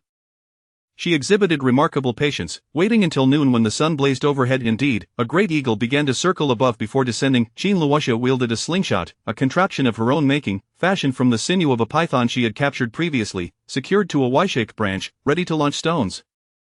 She had practiced diligently for quite some time. As the eagle touched down, she drew back the sinew with force. Bang, bang, bang. She sent 3 stones flying into the air. A piercing cry echoed through the sky, and then a colossal eagle plummeted to the ground, blood splattering. This time, Qin Luoxia did not linger to clean up. Instead, she wedged the eagle's head beneath its wing and hurried back home. Stewed hawk with gastrodia was known to alleviate headaches, a remedy she had heard from her husband. Fomer had sustained an injury to his head, and in recent days, she had perceived a change in the child. His eyes reflected a haunting terror. When she visited him at night, he lay curled up rather than sprawled out as he usually did, raising her concerns of potential aftereffects. Thus, she had some gastrodia that her husband had brought back, and the eagle was a rare catch today. She had finally succeeded. Outside her basket, wild grasses piled high as she rushed home. Despite her haste, she arrived just in time to witness the evening glow. Her mother had not yet entered the house. Jiang Miannian caught a whiff of her mother's presence from afar and began to call out with delight. Hearing her sister's voice, Jiang Yu instinctively looked outside, and indeed, she spotted their mother returning excitedly. She sprang to her feet. Meng Xiaoxia and He Chen, upon hearing that Zhang Feng's mother had returned, also stood up, for they were like brothers. After a brief wait, they finally beheld a vigorous matron, rosy-cheeked and carrying a basket. The warmth of her presence was palpable. They had previously encountered her outside the city, but that day had been fraught with danger, preventing them from truly observing her. Upon returning home, Qin Luoxia discovered guests at the door, 2 young men clad in brocade, the very gentlemen who had rescued her family that day. She greeted them warmly. Perfect timing. "Please stay for dinner tonight, you must." Jiang Yu quickly chimed in. "Mother, I have already borrowed some grain." Qin Luoxia felt her cheeks flush slightly, embarrassed by her daughter's boldness. Jiang Miannian chirped, Iya. Mother, look at me. Please, sit and enjoy some tea while I prepare the meal. Tea will be ready shortly. When my husband returns, he can keep you company." The last time she had barged in, it had been to find her daughter, and she had entered rather forcefully, appearing quite fierce. In the familiarity of the village, Qin Luoxia felt at ease and forthright. Yet, faced with such distinguished young gentlemen from the capital, she felt a twinge of nervousness, barely daring to look at them, feeling unworthy of conversation. It was sufficient that her husband was present, as he could engage in dialogue. After freshening up, Jiang embraced Miannian, gently pulling her away from her eager gaze towards the treats. Jiang Yu sad face. Miannian blissfully nestled against her mother, sipping at her breast, until she caught sight of her sister extracting a massive eagle from the basket filled with wild vegetables. She nearly choked. Wasn't the notion of eagles snatching up children merely a terrifying myth? This eagle was undoubtedly large enough to carry off a small child. It seemed as if her mother's vegetable basket functioned like Doraemon's pocket, containing everything imaginable beyond mere greens. Mother, such a large bird must taste exquisite, Jiang Yu remarked, swallowing hard. He Chen and Meng Xiaoxia, seated beneath the great tree at the entrance, were drawn in by Jiang Yu's words. The door was ajar, granting them a clear view. The little girl was holding a gigantic eagle. Could it weigh dozens of pounds? Such a rarity to behold. How had they managed to catch it?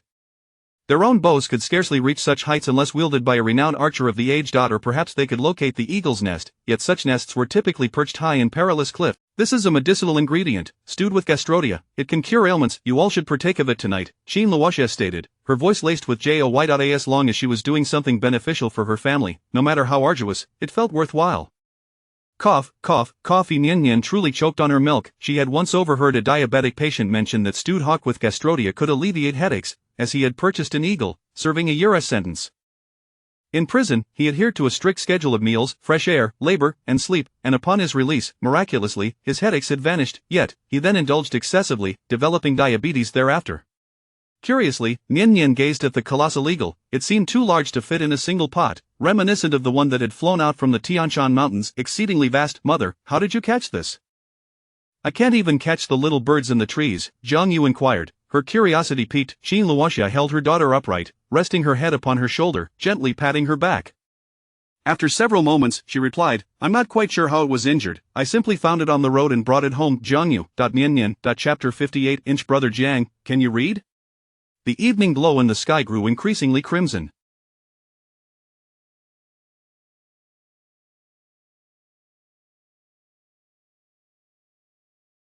The barks of dogs in the village rose in volume, calling for their families to return home. Jiang Xiaoyu entered the courtyard to attend to her chores, while Meng Xiaoxia found his attention wavering. His wrist still throbbed faintly with pain. His mind wandered, pondering how such a magnificent eagle could sustain injuries, and then again, how it could have been harmed. He resolved to apply medicinal alcohol to his wrist upon returning home. He Chun, filled with innocent curiosity, wondered what the raptor looked like, as he had yet to observe it up close. Jiang Feng, adept at reading the expressions of others, noticed that the two young gentlemen seemed quite intrigued by his family's abode, and he graciously ushered them into the courtyard. To the two noble young men, the courtyard appeared rather cramped. They had never before encountered such a modest space. The earthen ground and mud walls bore visible particles of soil, devoid of intricately carved windows, paintings, or porcelain vases atop antique shelves. Yet in the corner stood several black pottery jars. The courtyard was tidy and well kept, with a bamboo pole propped against the wall, its purpose uncertain. It was a clothesline. Jiang Feng had just come in to collect the diapers. It seemed unsuitable for physical exercise, being too fragile to support a person, which piqued Meng Xiaoxia's curiosity. He Chen gazed intently at the earthen wall, which had a section that had caved in, allowing a glimpse of a large tree outside the courtyard. From this angle, it appeared unexpectedly beautiful, possessing an artistic quality. Jiang Feng cheerfully proclaimed, my home is ideally situated, for there is a well within the courtyard, eliminating the need to fetch water from afar. Everything we need is conveniently at hand. Meng Xiaoxia and He Chun followed Jiang Feng's gesture and discovered that the area covered by a wooden plank concealed a well. Beside it were stone stools, wooden sticks, and a wooden basin. A girl was pressing down on the enormous eagle. Meng Xiaoxia's gaze faltered. He Chen focused on the majestic bird. Jiang Feng took the cotton-wrapped bundle from his mother's arms, cradling it in one arm while affectionately tousling its hair with the other, a gesture that had become second nature. Jiang Miannian, with a look of resigned enjoyment, mused that as long as she consumed milk in the spring water, her hair should remain intact. With guests present, Jiang found herself at a loss for words, remaining tasked. Jiang Xiaoyu assisted her. The two young gentlemen from the capital then witnessed the raptor being swiftly stripped of its feathers, the sound echoing as it was chopped into pieces. Jiang Feng's sister skillfully coordinated the washing, leaving no trace of bones or blood behind. The rare and magnificent eagle was soon neatly arranged in a basin, its former grandeur now obscured. Observing his mother's deft movements, Jiang Feng subconsciously sought to divert the attention of his two brothers. My family is small, and our living arrangements are simple. My father and mother share one room, my sister and I another, with an additional room for storage and one for cooking. Once my younger sister grows up, we can clear the storage room for my use, with the two sisters sharing a room. Come, Meng brother and he brother, allow me to show you my room. Meng Xiaoxia pondered in surprise that Jiang Feng's sister actually shared a room with him. How could that be? Did that mean he would glimpse into the young lady's private chamber? Jiang Feng, cradling Miannian, led the two into his room. The space was modest, with the ceiling readily visible upon entry. The furnishings were exceedingly simple, comprising two small wooden beds separated by a partition. One bed had a wooden window beside it. At first, Meng Xiaoxia felt a mix of nervousness and excitement, having stepped into a young lady's quarters. Peculiar thoughts flitted through his mind, however. Upon entering, he noticed a bed with a pillow and a quilt, the latter patched up and neatly folded, failing to reveal its feminine ownership. A very old small cabinet sat at the head of the bed, its surface neatly displaying a pair of embroidered shoes. He recognized them. The young girl had worn those shoes to deliver a fierce kick to the ruffian. The embroidered shoes bore traces of blood. A protruding beam on the earthen wall supported a red string, the one Jiang Yu had hung up. This one was given to her by their mother. Only the small splash of color indicated the presence of a young lady's room. Meng Xiaoxia felt a peculiar discomfort in his heart. Meanwhile, Chen's gaze fell upon the side where Jiang Feng slept. By the window stood a small table, upon which lay a somewhat worn book, suggesting frequent perusal. He flipped through it and discovered it to be a treatise on herbal medicine, filled with dense, intricate. With surprise, Chen exclaimed, "Brother Jiang, you can actually read?" Initially, they had all presumed Jiang Feng to be illiterate. After all, it was common for vagabonds to be unlettered, and finding someone who could read in the marketplace was akin to searching for a needle in a haystack. When asked if he could read, Jiang Feng recalled scenes from his childhood where his father had taught him letters. Cradling his sister, his demeanor softened, and he instinctively swayed gently. He had been quite studious back then, learning eagerly and retaining everything his father taught him. His father often praised his intelligence, yet, over time, his father's lessons dwindled to mere literacy instruction. As he grew older, he came to understand the value of reading. For some, the ability to study could alter one's destiny and elevate one's family name. However, neither he nor his father possessed the qualifications to participate in the imperial examinations. They could not even pass the tests of filial piety and brotherly love. Uncertain of what the future held for him, he found that reading had set him apart from his peers, fostering thoughts that felt alien, ultimately leading him to become a vagabond on the streets. Still cradling his sister, he swayed gently, a simple smile gracing his face as he said, "Not only can I read, but my sister can too. My mother probably knows a few characters as well.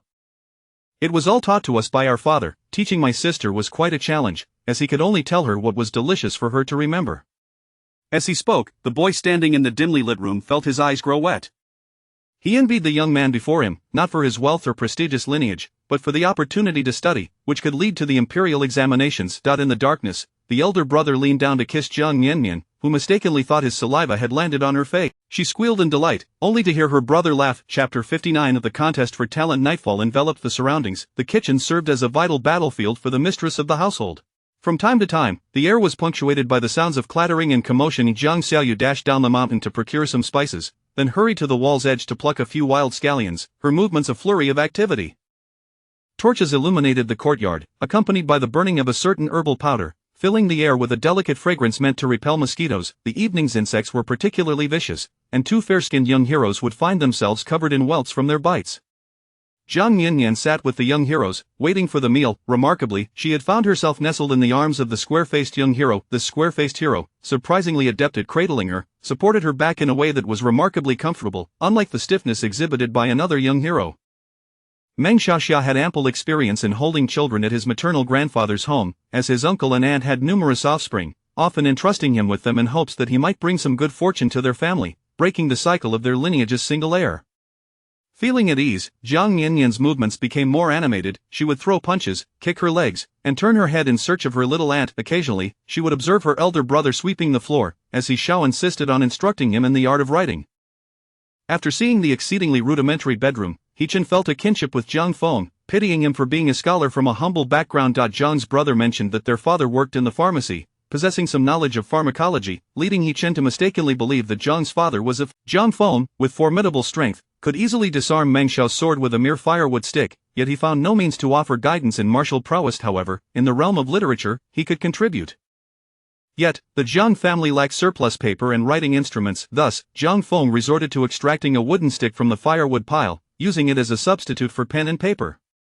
He cleared the ground meticulously, smoothing it out to create a rectangular space, gripping the firewood stick in hand. Meng Xiaxia, cradling the child, observed from the side this young nobleman. He felt a strange familiarity with Jiang's brother at this moment. When they had just compared swords, Jiang had displayed a similar demeanor, no longer frivolous, his gaze transformed into one of earnest focus. Jiang Feng, somewhat embarrassed, remarked, "I have not put pen to paper in quite some time, my writing may be lacking." He Chen encouraged him loudly, "Not at all, I began practicing calligraphy at the age of 3, never ceasing through the seasons, dedicating an hour each day to practice. You need not compare yourself to me, simply write what you wish to express." His words were laced with pride, for the He family of Qingzhou was renowned as the pinnacle of literary excellence. Having already achieved second place in the imperial examinations, he prepared for his next journey, aspiring to secure the title of top scholar for his family once more. For others, the lofty title seemed unattainable, but within the He family, it was merely a conversation of encouragement among relatives.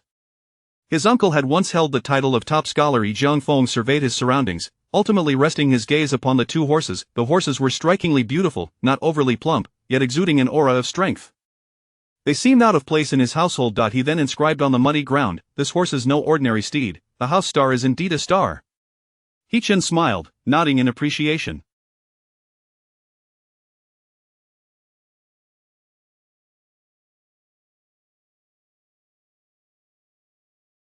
Though simple and straightforward, it was already commendable poetry. Watching Jiang Feng continue to write, he noted the next line, "Strike forward upon the lean bones, yet it still carries a copper sound." He Chen's nodding faltered. He opened his mouth several times, only to close it again. He had intended to offer guidance to Jiang Feng, but as he gazed at the characters and the poem, he found himself lost in thought for quite a while.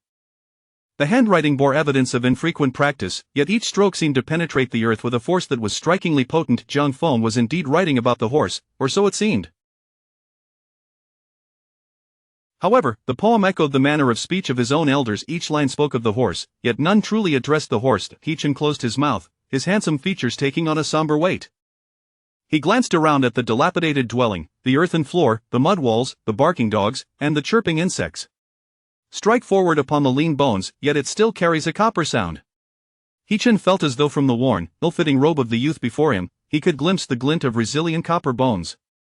He envisioned countless individuals striking at those bones, the resonant clang echoing in their souls. He raised his gaze to the heavens where stars scattered across the sky. Once, he had taken pride in believing that among the world's talents, he possessed a greater share. Yet here, in this humble dwelling, this youth, lacking both pen and paper, crafted verses that stung his pride like a slap to the face. In that moment, he realized that in his travels, he had encountered the very person he yearned to meet. This was the greatest reward of his journey.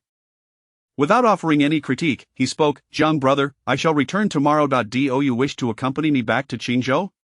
Meng Xiaxia grew anxious. How could He Chen steal away such talent? Hadn't he already been presented? "Your martial skills are commendable and would suit my family well.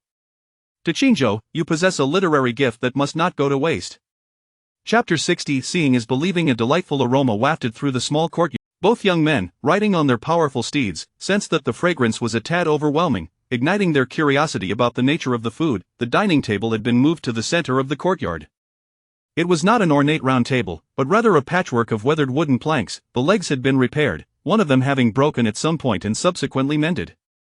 The seating was devoid of intricately carved chairs. Instead, there were bamboo stools, wooden blocks, and benches. These items seemed familiar, yet sitting at such a table, without servants to attend to them, illuminated only by the starlight, from Jiang Xiaoyu's eyes, which shone brighter than the stars, it was evident that the evening's meal would exceed the usual fare of their household. Meng Xiaoxia and He Chen fell into a contemplative silence. Jiang Xiaoyu's brother had not immediately acquiesced to their invitation, stating that he needed to ponder for a night. Jiang Miannian nestled against her brother, understanding that the two young knights wished to invite him to accompany them. However, her brother's hesitance caused her to furrow her brow. Though her brother frequently tousled her hair, she worried about the day he might cease to do so, for she would undoubtedly find it unsettling. Observing the two young men's demeanor, she felt they were undoubtedly kind-hearted individuals, and if her brother were to join them, it would surely be a far better fate than merely idling on the streets. Jiang Miannian found herself hesitating. In antiquity, travel was slow and cumbersome. Should her brother truly depart, it could be an eternity before they would reunite. Thus, she remained nestled in her brother's embrace, lost in thought, as if the invitation were directed at her. Despite her tender age, she bore the weight of contemplation. Of course, to the adults, she appeared merely as a beautiful infant, lost in a daze. She increasingly resembled their father, Jiang Changtian, growing ever more radiant, as if aglow. The family harbored no suspicions, for their father was indeed strikingly handsome. Jean Luoxia held a particular fondness for the youngest, as she bore the closest resemblance to her husband. She often lamented her own appearance, believing that it was preferable for the child to resemble him.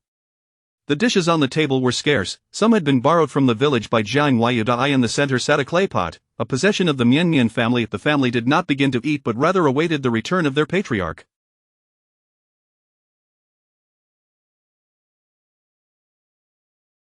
Even as Jiang Xiaoyu swallowed repeatedly, he refrained from touching the food, patiently waiting for their father. Meng Xiaxia and Hechen joined in the wait, politely insisting they would wait, while the family genuinely intended to do so. It was a novel experience, waiting for a meal. For the head of the family, a person of great importance to it, lent an air of profound poverty to the household. The spread before Jiang Feng's family, which made Miannian's mouth water, was, in truth, rather meager. Each person was allotted a bowl of rice, not pure white, but mixed with corn and some coarse grains, with the majority being fine rice. Meng Xiaxia and Hechen would likely not have noticed this detail had it not been for the colorful appearance of the rice. The large pot in the center, exuding a delightful aroma, contained the evening's main dish, heavenly mushrooms stewed with an old hawk and wild vegetables, something quite unusual, and they had never partaken of such a meal before.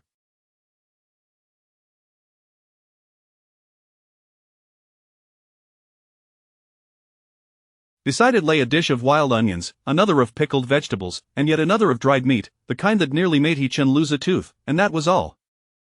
In fact, their guards likely dined on superior fare. The servants of their household undoubtedly enjoyed better provisions as well. Families of their stature would never stoop to skimping on their servants' meals. Yet, despite the meager spread, Jiang Feng's family regarded it as a feast fit for kings, their excitement palpable. Even Jiang Yu served the rice with a sense of reverence, counting each grain as if it were precious. Despite this, they maintained decorum and exhibited good breeding, refraining from indulging prematurely, as they earnestly awaited the return of the family head. Jiang Chantian, burdened with responsibilities far from home, finally arrived, cloaked in the starlight. Upon reaching the doorstep, he noticed guests in the courtyard. Momentarily taken aback, Jean Luoxia approached, brushing the dust from his clothing while saying, "My dear husband, Feng's friends have arrived. Since their visit is rare, we have prepared a meal, and they are all waiting for you." As Jiang Chantian entered, he clasped his hands in a gesture of apology, requesting a moment's delay to freshen up. Meng Xiaxia and Hechen finally beheld Jiang Feng, Jiang Yu, and the youngest child, Jiang Miannian's father. They had expected someone akin to their mothers, a robust matron, but were met instead with the sight of a tall, slender youth. The courtyard was dimly lit, making it difficult to discern his features, yet they noted his long hair and loose garments, his frame less robust than that of Qin Dinyang. Jiang Changtian retreated to wash up. After a moment's hesitation, he removed the makeup he had worn, readying his hair. In his father's time, he had lived a life of luxury as the youngest son of a grand family, well aware of the preferences of those of their ilk. He slowly dried his hands, turning to step out of the room. The old door creaked loudly as he opened it, emerging. A warm smile adorned his face. "I apologize for my tardiness." "Thank you for your patience, father. You're not late. We haven't waited long, just for a short while," Jiang Xiaoyu exclaimed excitedly. Jiang Miannian waved her arms, exclaiming, "Yay! Father, hold me." Jean Luoxia beamed with pride. "This is my husband." His words are truly delightful. Jiang Feng also felt a swell of pride. This is his father, a man who doesn't need to bow and scrape. The family was abuzz with excitement, while Meng Xiaxia and Hechen suddenly felt awkward, even rising from their seats, fearing that sitting might seem disrespectful. "Please, you sit, you take the honored seat," Meng Xiaxia urged, nudging his small bamboo chair forward. Hechen, in his flustered state, accidentally kicked over his own stool. Chapter 60. Seeing is believing. A delightful aroma wafted through the small courtyard. Perhaps they had waited for a considerable time, or perhaps the midday meal had been rather genteel and insufficient. The two young gentlemen from affluent families found themselves feeling hungry, simultaneously sensing that the fragrance was quite overwhelming. Curiosity piqued, they wondered what delectable dish could be responsible for such a scent. The dining table had been moved to the center of the courtyard, not a grandly carved round table, but rather a rustic assembly of weathered wooden planks. The legs had been mended, one of which had previously been broken and subsequently repaired. Instead of intricately designed chairs, there were simple bamboo seats, wooden stools, and benches. These items seemed familiar, yet sitting around. From Jiang Xiaoyu's eyes, which sparkled brighter than the stars, it was evident that tonight's meal would surpass the usual standards of their household. Meng Xiaxia and Hechen remained somewhat reticent. Jiang Xiaoyu had not given a definitive answer, stating he needed to ponder the matter for a night. Jiang Miannian nestled in her brother's embrace, understanding that the two young gentlemen wished to invite her brother to join them. However, her brother did not acquiesce immediately. Jiang Miannian furrowed her brow slightly. Although her brother often ruffled her hair, she harbored concerns about becoming bald, yet, should there come a day when he ceased this affection, she would undoubtedly find it disconcerting. Observing the demeanor of the two young men, she felt they were inherently good individuals, possessing amiable natures. If her brother were to accompany them, it would indeed be far superior to idling away on the streets. A sense of hesitation enveloped her. In ancient times, travel was slow and cumbersome. If her brother truly left, who knew when he would return, or when they could see each other again? Thus, she remained obediently nestled in her brother's embrace, her countenance reflective of deep contemplation, as if she were the one being invited rather than her brother. At such a tender age, she was already burdened with thoughts. Of course, to the adults, she appeared merely as a remarkably beautiful child, lost in reverie. She increasingly resembled their father, Jiang Miannian, and bloomed in beauty, radiating a luminous glow. The family harbored no suspicions, for their father was indeed quite handsome. Qin Luoxia held a special fondness for the youngest. As she bore the likeness of her husband, she felt that she herself was not particularly attractive. It was preferable for the child to resemble her husband. The table was insufficiently set with bowls and plates, a few having been borrowed from the village by Jian Wayudai. In the center sat a clay pot, a possession of the Miannian household. The family refrained from beginning the meal, patiently awaiting the return of their father. Jiang Xiaoyu, despite swallowing several times, did not touch the food on the table, dutifully waiting for their father. Meng Xiaoxia and Hechen joined in this polite wait, though they were merely being courteous, while the Jiang family genuinely awaited the patriarch's return. It was a novel experience, waiting for someone to dine, for the head of the family, a person of great importance. This starkly illustrated the family's modest circumstances. The meal laid before them, which made Zhang Feng's younger sister salivate, was, in reality, far from lavish. Each person had a bowl of rice, not pure white but rather a mixture of corn and coarse grains, though predominantly fine grains. Meng Xiaoxia and Hechen might not have noticed this detail had they not observed the rice's varied hues. In the center, a large pot of clay contained the evening's main dish, a unique concoction of gastrodia tuber stewed with wild vegetables, something they had never tasted before. Accompanying it were a plate of wild scallions, a dish of pickled vegetables, and a platter of dried meat, which nearly caused Hechen to chip a tooth. Their guards likely dined on better fare, as would the servants of their households. Families of their standing would never skimp on their servants' meals, yet, this humble spread elicited from the Jiang family a sense of delight akin to encountering a feast of rare delicacies.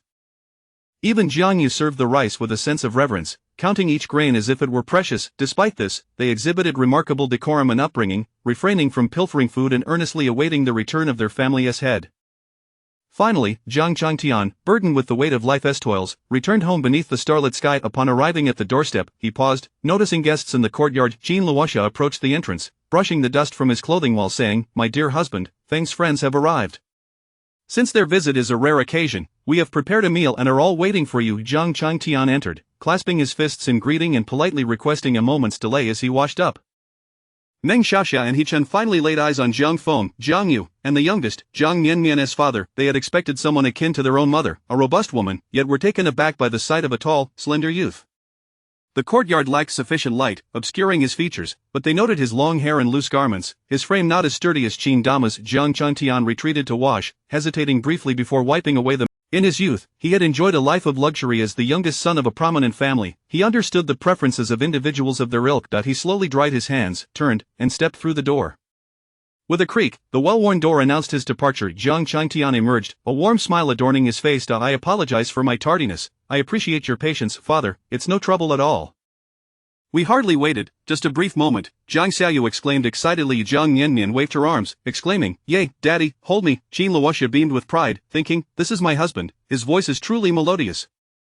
Jiang Feng felt a swell of pride too. This is his father, a man who does not need to bow and scrape. The family atmosphere was lively and joyous. However, Hechen and Meng Xiaoxia grew increasingly awkward, even. "Please, have a seat, you take the esteemed position," Meng Xiaoxia urged, nudging his small bamboo chair forward. Hechen, in his fluster, accidentally kicked over his own stool. Chapter 61. That courtyard, that night, that bowl of soup. The earthenware pot retained heat remarkably well. After some time, upon lifting the lid, steam still wafted upwards. A large pot of soup bubbled vigorously. The long-haired beauty raised a slender hand to remove the lid. After that, he stirred the contents with a long spoon. Next, he added a plate of wild onions into the mix. A rich aroma wafted through the air. This was a newly discovered culinary delight at home. Whether it was a wild vegetable soup or another type of broth, even a mouthful of boiling water with a sprinkle of wild onions would be incredibly fragrant. Jiang Yu observed her father's actions, her hands clasped together, holding chopsticks, filled with excitement as if she could take flight. Her smile was radiant and uncontainable. Jiang Feng also bore a smile, one that was not foolish but rather hearty. Qin Luoxia watched her husband's movements, her eyes betraying her admiration. Everything he did was remarkable. Jiang Miannian felt immense joy. The whole family was gathered, and she cherished this feeling. Every evening was more delightful than the day, as the family was complete. Nestled in her brother's embrace, she playfully wiggled her toes in delight. Meanwhile, Meng Xiaxia and He Chen felt somewhat restrained. Meng Xiaxia had just stood up to offer his seat. He and He Chen were initially seated in the honored positions. In truth, the rickety table in the small courtyard bore no distinctions of rank, yet they still hurriedly relinquished their seats. As a result, Jiang Feng's father did not sit down but instead took the last position beside Jiang Feng's mother. He Chen hailed from an esteemed family, a traditional scholar, to put it succinctly, a connoisseur of beauty. Today, he first encountered the ethereal wanderer in the small county, a jewel untouched by the mundane. Then he saw a child in a remote village, resembling a gem, untouched by the world. Following this, he witnessed the capable Jiang brother, who could wield a stick to knock the sword from Meng brother's grasp and could also compose stirring poetry with mere kindling. Now, he beheld the beauty stirring the pot under the moonlight with a long spoon. At the pinnacle of beauty, distinctions of gender seemed irrelevant, thus, all of this had its roots. The gem-like child existed in this remote village because she resembled her father. The capable Jiang brother was so because his father was this strikingly handsome man before him. The man merely stirred a pot of food, yet it stirred He Chen's heart. His silence was deafening. At this moment, he felt akin to the shy Qin dame, unable to meet the other's gaze, convinced he was unworthy of speaking. Suddenly, he became introspective. Meng Xiaxia, however, was not a connoisseur of beauty. He held no particular pursuit for physical allure, having too many female relatives on his mother's side. He merely sensed that this excessively handsome man exuded a formidable presence, even a hint of danger. When a person reaches an extreme in any regard, they become extraordinary. He never anticipated that the father of the unassuming Jiang Yu would possess such a demeanor. It seemed somewhat absurd that such a man was merely a helper in the county office. If he were a physician, he should be able to cure countless women's ailments. Jiang Changtian stirred the pot and then served everyone a generous bowl, saying, "Eat up." Jiang Yu immediately took a large bite of rice along with a hearty spoonful of soup, shoving it into her mouth. Delicious. Jiang Feng also ate heartily, his dry rice paired with the meat broth. How could it not be delightful? Moreover, dining at home with his parents and sister was far more enjoyable than at the Qingfeng tavern. Qin Luoxia, though somewhat restrained due to the presence of guests, also ate with a healthy appetite. Jiang Changtian, as usual, ate at a steady pace, neither fast nor slow, his posture elegant, his innate grace evident even at this humble dining table. Meng Xiaxia's attention was initially focused on the beauty across from him, yet, he inadvertently caught sight of Jiang Miannian enjoying her meal and found himself irresistibly drawn to her. Watching her eat was a sight of pure satisfaction. He mimicked her actions. Meng Xiaxia was not a man driven primarily by culinary cravings, living less meticulously than He Chen, yet this meal was unexpectedly delightful. It was not merely hunger he felt, but rather an authentic appreciation for the food. He had dined in various establishments across the capital, attended imperial banquets, and feasted at the homes of renowned cooks, so while he did not make demands on his meals, he was no stranger to fine dining. As the food entered his throat, a unique sense of fulfillment washed over him. His mind briefly emptied of all thoughts, consumed solely by the act of eating. He even felt the exhaustion from his travels dissipate, as if his wrist pain had lessened. He immersed himself in his meal. He Chen observed Meng Xiaxia engrossed in his food, thinking how carefree he appeared. How could one eat so voraciously with such a beauty seated opposite him? He could not help but glance towards the beauty at the end of the table. He and Meng Xiaxia occupied the main positions, facing the last seat, and a mere glance upward allowed him to see. He found himself distracted while eating, feeling it improper to gaze at the other, and even a fleeting glance from the beauty made him feel flustered. However, this was merely his misconception. Jiang Feng's father was not looking at him, but was simply focused on his meal. Initially, he felt a tinge of anxiety about dining at Jiang brother's home, fearing he might accidentally chip a tooth, imagining the dapper scholar's smile revealing a gold tooth. Yet, at this moment, his thoughts were entirely removed from the act of eating. Noticing everyone had begun to eat, he followed suit. As the rice entered his mouth, he felt a slight tightness in his throat. The coarse grains were a bit rough. He paid it no mind, continuing to eat somewhat absent-mindedly. He took another dry mouthful of rice and choked. Cough. He quickly covered his mouth, feeling embarrassed even to cough, fearing he had been impolite before the beauty. He hastily lifted his bowl to take a sip of soup. The warm, thick broth flowed down his throat, and He Chen was momentarily taken aback. The rough rice he had just eaten suddenly seemed worthwhile. It felt as if those 2 bites of coarse rice had served only to prepare his throat for this moment. After a long day of toil and hunger, everything had led up to this bowl of soup. The hot broth cascaded down into his stomach, and in an instant, his entire body felt warm, a delightful shiver running through him. He momentarily forgot about the beauty, taking another sip of soup, his hand slightly trembling as he held the bowl. Suddenly, he felt a rush of excitement. The literary figures of the world gathered in Qingzhou, a place that uniquely held 8/10 of the literary spirit. The cuisine of Qingzhou was similarly exceptional. Part of this was likely due to the abundance of literati, whose verses and poems about food circulated widely. Another reason was the gathering effect. Various delicacies converged in Qingzhou. He Chen had received invitations to numerous gourmet feasts, hoping to share his opinions. He had savored many exquisite dishes, capable of articulating their merits, yet none compared to this bowl of soup before him. The wild vegetables held a hint of bitterness, the herbs slightly bitter, the eagle meat was tender and sweet, infused with the smoky aroma of cured meat and the saltiness of pickles, complemented by the fragrant wild onions.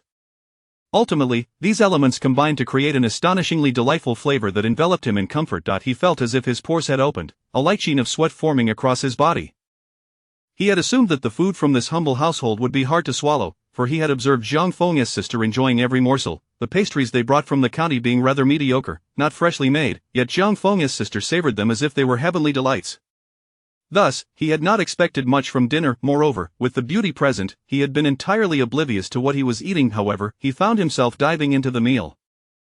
It turned out that when confronted with delicious food, there was no time for evaluation. If one hesitated, it would be gone. He Chen ate rapidly and eagerly. The coarse rice released its own fragrance as he chewed. He had no grace about him, too occupied to look at the beauty, and while eating, he suddenly understood Jiang Miannian's sister, grasping what it meant to have eyes squinting with happiness. The eagle meat was incredibly tender, the wild vegetables aromatic, and even the tough dried meat was perfectly soaked, providing just the right amount of chewiness, while the pickles were crisp, and the wild onions were simply delectable.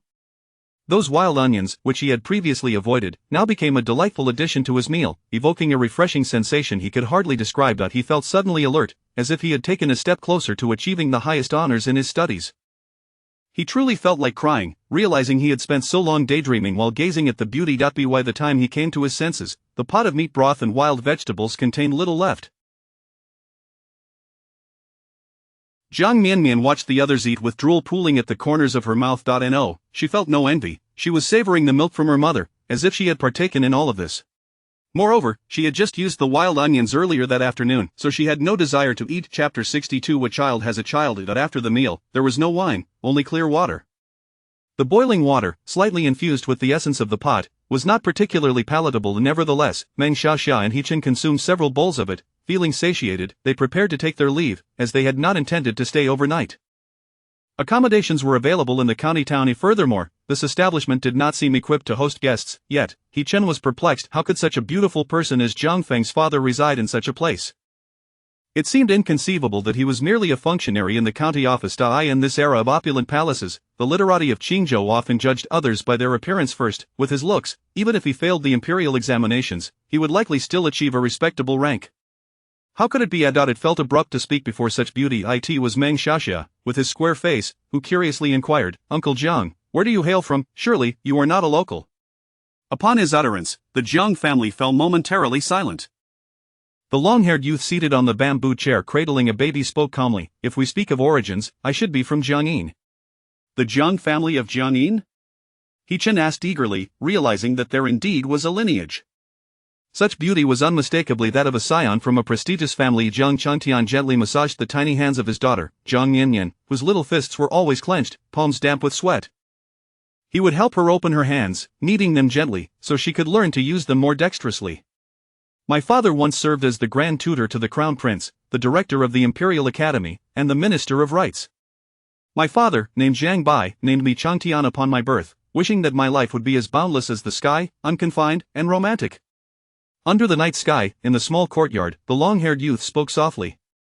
He Chen and Meng Xiaxia were momentarily taken aback. He Chen wished to say something but found himself at a loss for words. Meng Xiaxia had never anticipated that Miss Jiang was the granddaughter of the grand tutor. Jiang Feng was also slightly taken aback by this revelation. His father had never mentioned it, yet a wave of bitterness surged within him as he recalled his father's obsequiousness towards the county officials. He longed to grow, to become a pillar of support for his father, so that he would no longer have to think of those people. Qin Luoxia stood behind her husband, her hands anxiously rubbing at the hem of her garment. Jiang Yu fell silent, feeling a deep sense of pity for her father. If her parents were to abandon her, the thought alone could bring her to tears, yet her father's own parents had truly forsaken him. But is there some misunderstanding? He Chen pondered, recalling their visit to the Jiang residence that morning. Although it was not resplendent, there were pavilions and towers, ancient paintings, and fragrant vases, with windows draped in fine silk. The old matriarch of the Jiang family was grand and dignified. His distant aunt, Madame Jiang, adorned with gold hairpins and jade bracelets. Although Lord Jiang did not dress extravagantly, it was evident that he had never known financial hardship. The training grounds were spacious, and the study was bright and airy. Miss Jiang Wan was clad in a semi-new RU skirt, raising her hand to reveal a warm jade bracelet, her shoes studded with emeralds, her hands fair and her smile sweet, exuding the grace of one who had never suffered hardship. Meng Xiaxia reflected on this as well, recalling Miss Jiang's exquisite attire and graceful demeanor, her amiable disposition towards the maids. He looked at the round-faced little girl before him, dressed in coarse linen, sitting there with reddened eyes, resembling a little rabbit. Meng Xiaxia felt an urge to gently tap her on the head. Foolish girl. After finishing with one of his daughter's hands, Jiang Changtian proceeded to the other, his voice growing softer. He was reluctant to mention certain matters, fearing they would reveal his vulnerability. He wished not to appear choked up or concerned. He spoke these words in the lightest of tones, as if his vocal cords barely grazed one another.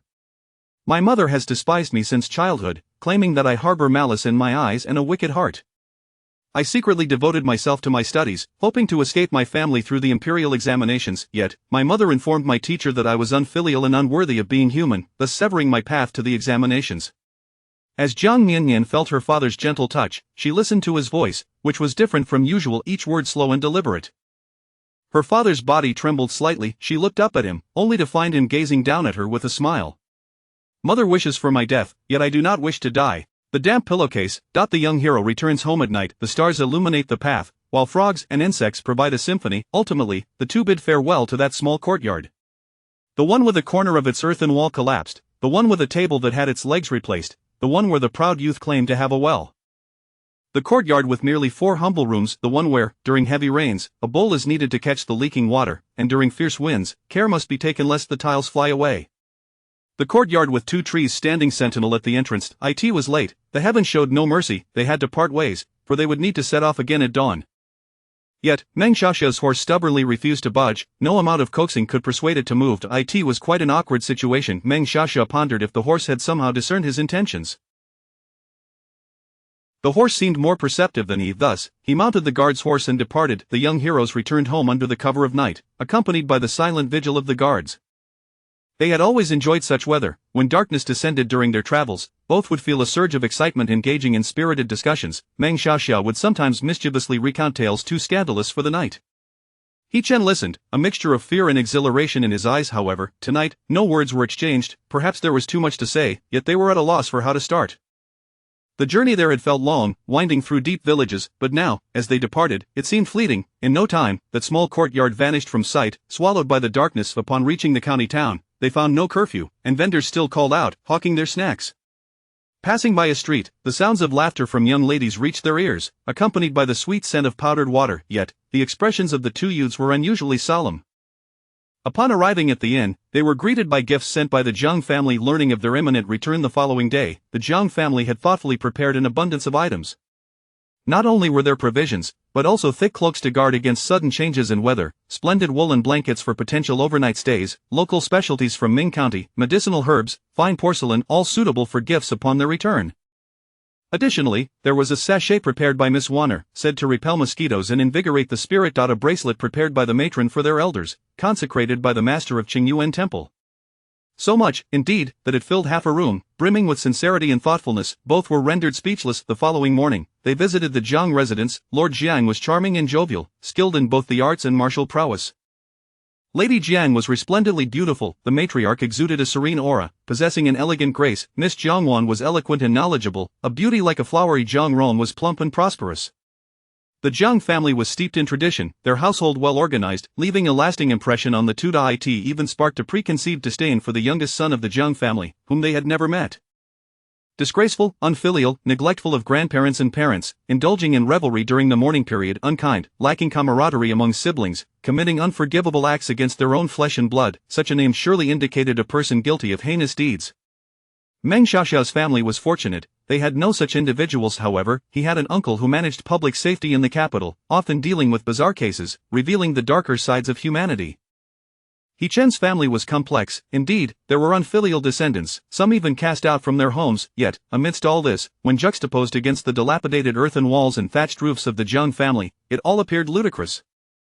Even the lavish gifts before them seemed hypocritical. They were no children, nor were they ignorant folk. They had read extensively, seen the world, and understood principles. They believed in what they witnessed.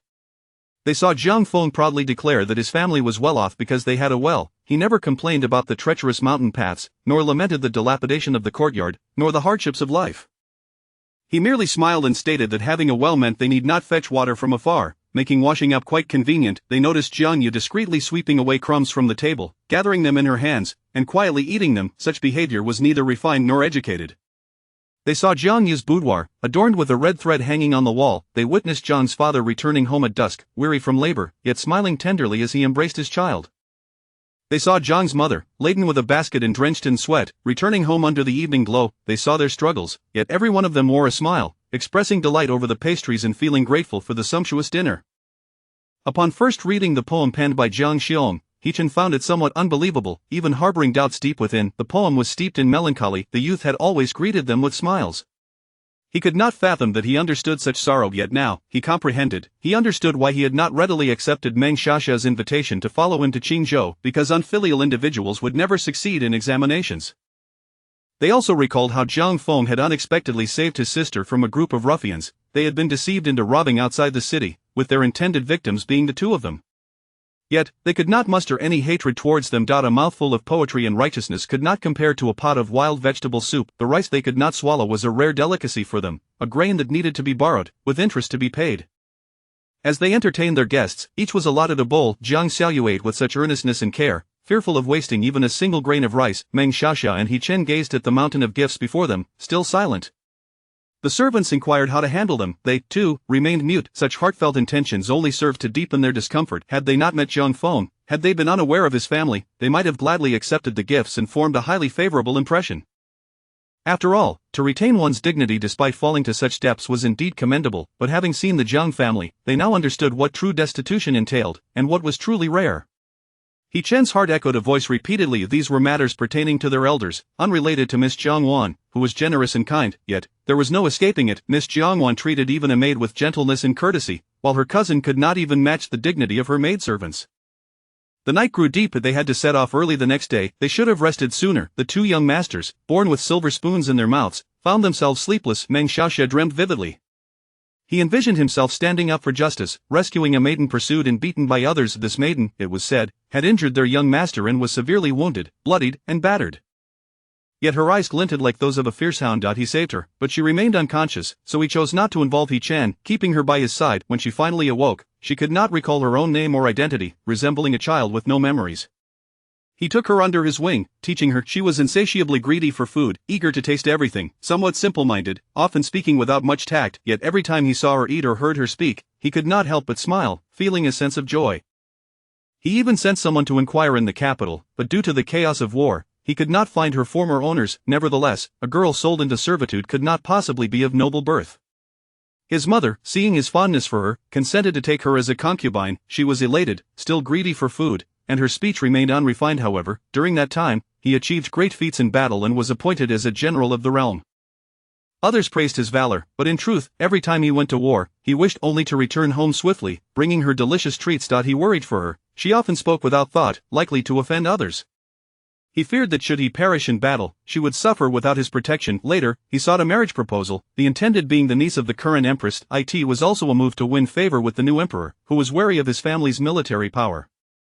On that fateful day, she suddenly returned home, wailing uncontrollably. She revealed that she had encountered the woman he was to marry, and she began to remember. She lamented the loss of her parents, expressing that if there were a next life, she wished never to go to the capital, longing instead to perish before her parents. The following day, she hanged herself in her room. He proceeded with the marriage negotiations, reaching an agreement. The rooster crowed. Meng Xiaxia awoke, tears streaming down his face, his pillow dampened. Chapter 64. The fragrant grass and the azure sky. Suddenly, rain began to fall. The early morning air bore a chill. A rainy day is known to keep guests longer. It is not a day for travel. Yet, the servants from both households rose early to prepare. He-Chen and Meng Xiaxia's rooms faced each other, despite their usual dedication to practicing swordsmanship and calligraphy regardless of the weather. Today, Meng Xiaxia did not practice his swordplay, nor did He-Chen engage in his calligraphy. Upon waking, Meng Xiaxia was startled to touch his own cheek, realizing he had been crying in a dream. The sorrow was profound, yet upon reflection, the dream faded away, leaving only an endless sadness. with the memory of whom he had dreamt entirely lost. Since childhood, Xiaoxia had been compliant. The elders remarked that his name was aptly chosen, Xia, which suggests a slight flaw, and Xia, which signifies brilliance, implying that life's minor imperfections allow for continuity. However, he suddenly felt as if he were lacking greatly, as though a heart had been carved from his chest, leaving an emptiness within. He Chen too had a dream, one that was exceedingly chaotic. In this dream, he found himself enamored with Meng's fiancée, believing that Meng treated her poorly, and he felt compelled to stand up for her, even to the point of severing ties with Meng. Yet, tragically, Meng fell in battle. He wished to care for the unfortunate woman, disregarding her previous engagement, resolutely intending to make her his lawful wife, even at the cost of a rift with his parents. Yet, she did not marry him. Instead, she became a concubine in the prince's harem. The prince, though the emperor's son, was not born of the empress, her aunt. He felt compassion for her struggles, aiding her in secret at every turn. He Chen's family became staunch supporters of the prince. In time, the prince ascended to the throne, and she rose from beauty to favored consort, ultimately becoming empress. When they met again, she stood high above him as empress, while he knelt on the ground.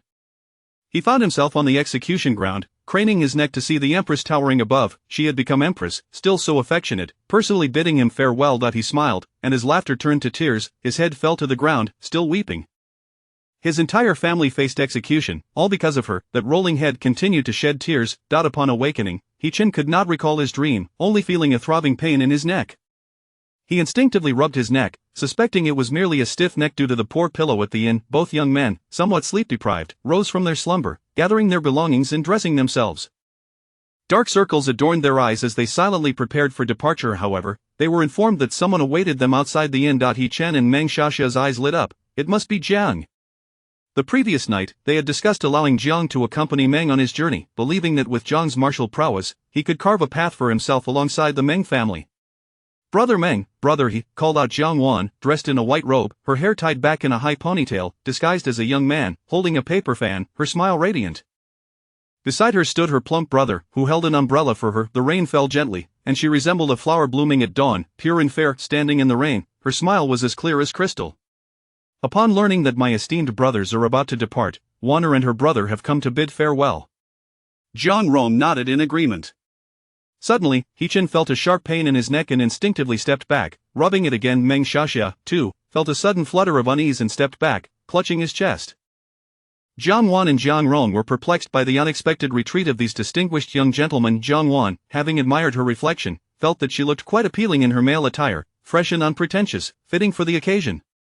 She had even composed a farewell poem, but before she could recite it, the two young gentlemen mounted their horses and galloped away, as if pursued by wild dogs. Jiang Rong, bewildered, inquired, "Could it be that there is an urgent matter?" Jiang Wan gazed at the rain curtain, her own confusion mirrored in her expression. As they left Ming County, the rain ceased, and the sky cleared, revealing a splendid rainbow arching across the heavens. The vibrant colors of the rainbow invigorated the two young gallants, awakening them from their stupor. They raced toward the rainbow, which gradually faded from view. Soon, they spotted the trio of siblings waiting by the roadside, alongside a grazing horse. The younger sister was also munching on grass. Jiang Feng held his little sister, dressed not for travel but in coarse cloth and straw sandals. The young men, riding fine steeds, reined in their horses and dismounted. Chapter 65 of The youth dares not pursue his journey. Last night, the moon was bright yet the stars were few. Jiang Feng did not sleep well. He gazed through the small window of his room, observing the distant stars twinkling high above. The moon hung in a slender crescent, shining brilliantly. That day, Jiang Xiaoyu had mentioned arranging a match for him with two young gentlemen from the capital, yet neither of them had taken the bait.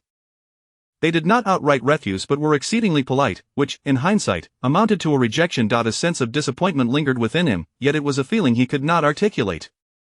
It was, after all, to be expected. Such individuals were far beyond the reach of a wayward youth like him. However, unexpectedly, one day, both Meng and he brothers simultaneously extended an invitation to him. Jiang Feng was taken aback, yet a sense of joy and pride welled within him, an affirmation of his worth. His thoughts began to drift, envisioning himself at the Meng residence in the capital, showcasing his talents, riding fine steeds and donning impressive armor, earning the title of a young hero.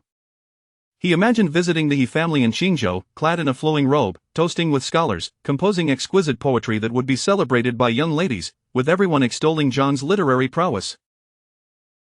Lost in these daydreams, he smiled, but as he laughed, he abruptly awoke. Had he not experienced that near-death encounter, he might have eagerly accepted their offer, yearning to accompany them, to explore the vast world beyond, for where could a young man not venture? Yet, fear gripped him, fear that Jiang Xiaoyu might lose him again, fear that his sister and mother might once more find themselves in dire straits, fear that his father might weep in solitude. He could not leave, he wished to remain. He had grown up, his shoulders strong enough to bear the weight of many burdens, and he could shoulder the responsibility of the family. With this resolve, his heart settled, and he finally drifted into a peaceful, dreamless slumber. At dawn, Jiang Miannian clamored for her brother to hold her, her arms outstretched high as she leaped into his embrace.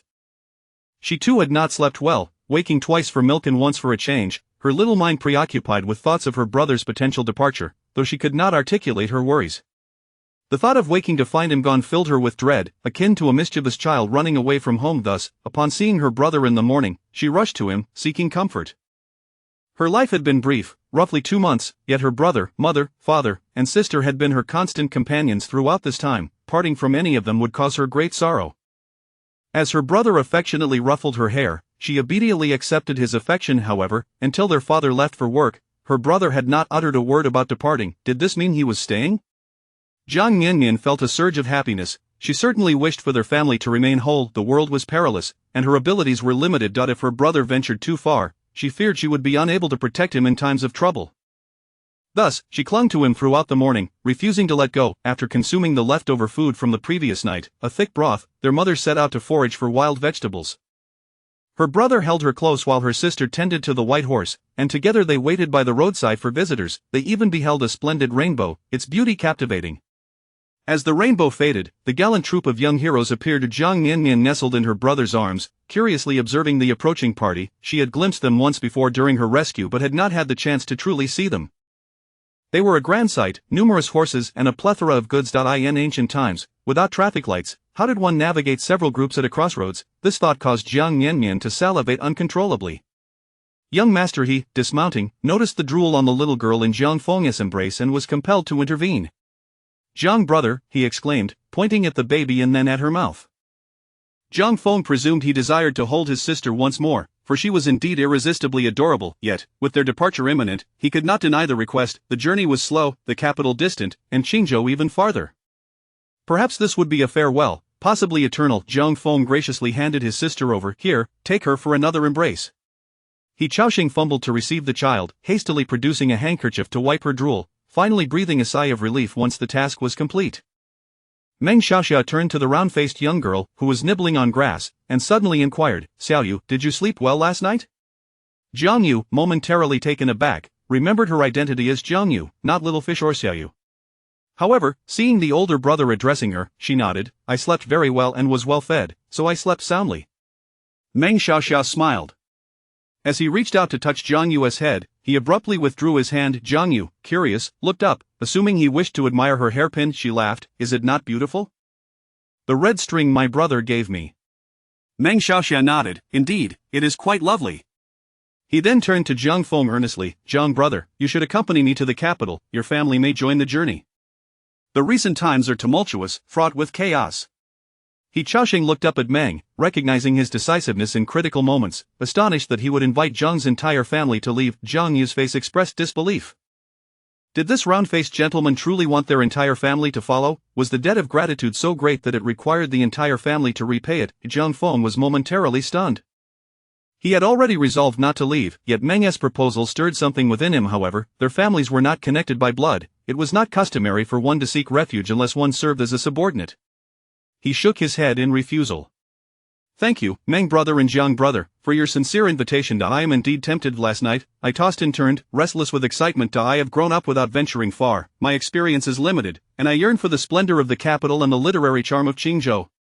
The youth paused, gathering his thoughts before continuing. "I have yet to witness the bustling life of the capital, nor have I inhaled the scholarly air of Qingzhou. My heart yearns for it, yet, at home, my sister is still young, my mother is reserved, and my father is frail. I am the only one in my prime. While I long for the distant prosperity, I cherish the tranquility of my home even more. Therefore, I must decline, and I am grateful to both of you, my brothers. I wish to remain at home."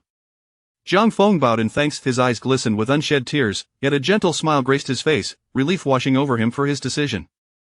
The youth dared not pursue his journey, for he had a family to care for. The youth held no regrets that he was home. Chapter 65 of the youth who dared not pursue his path. Last night, the stars twinkled faintly against the moonlit sky, yet Jiang Feng found little solace in sleep. Gazing through the small window of his room, he beheld the distant stars, high and far away, and the crescent moon, bright and slender. He recalled the day Jiang Xiaoyu had spoken of betrothing him to two young gentlemen from the capital, who, though courteous, had not taken the bait.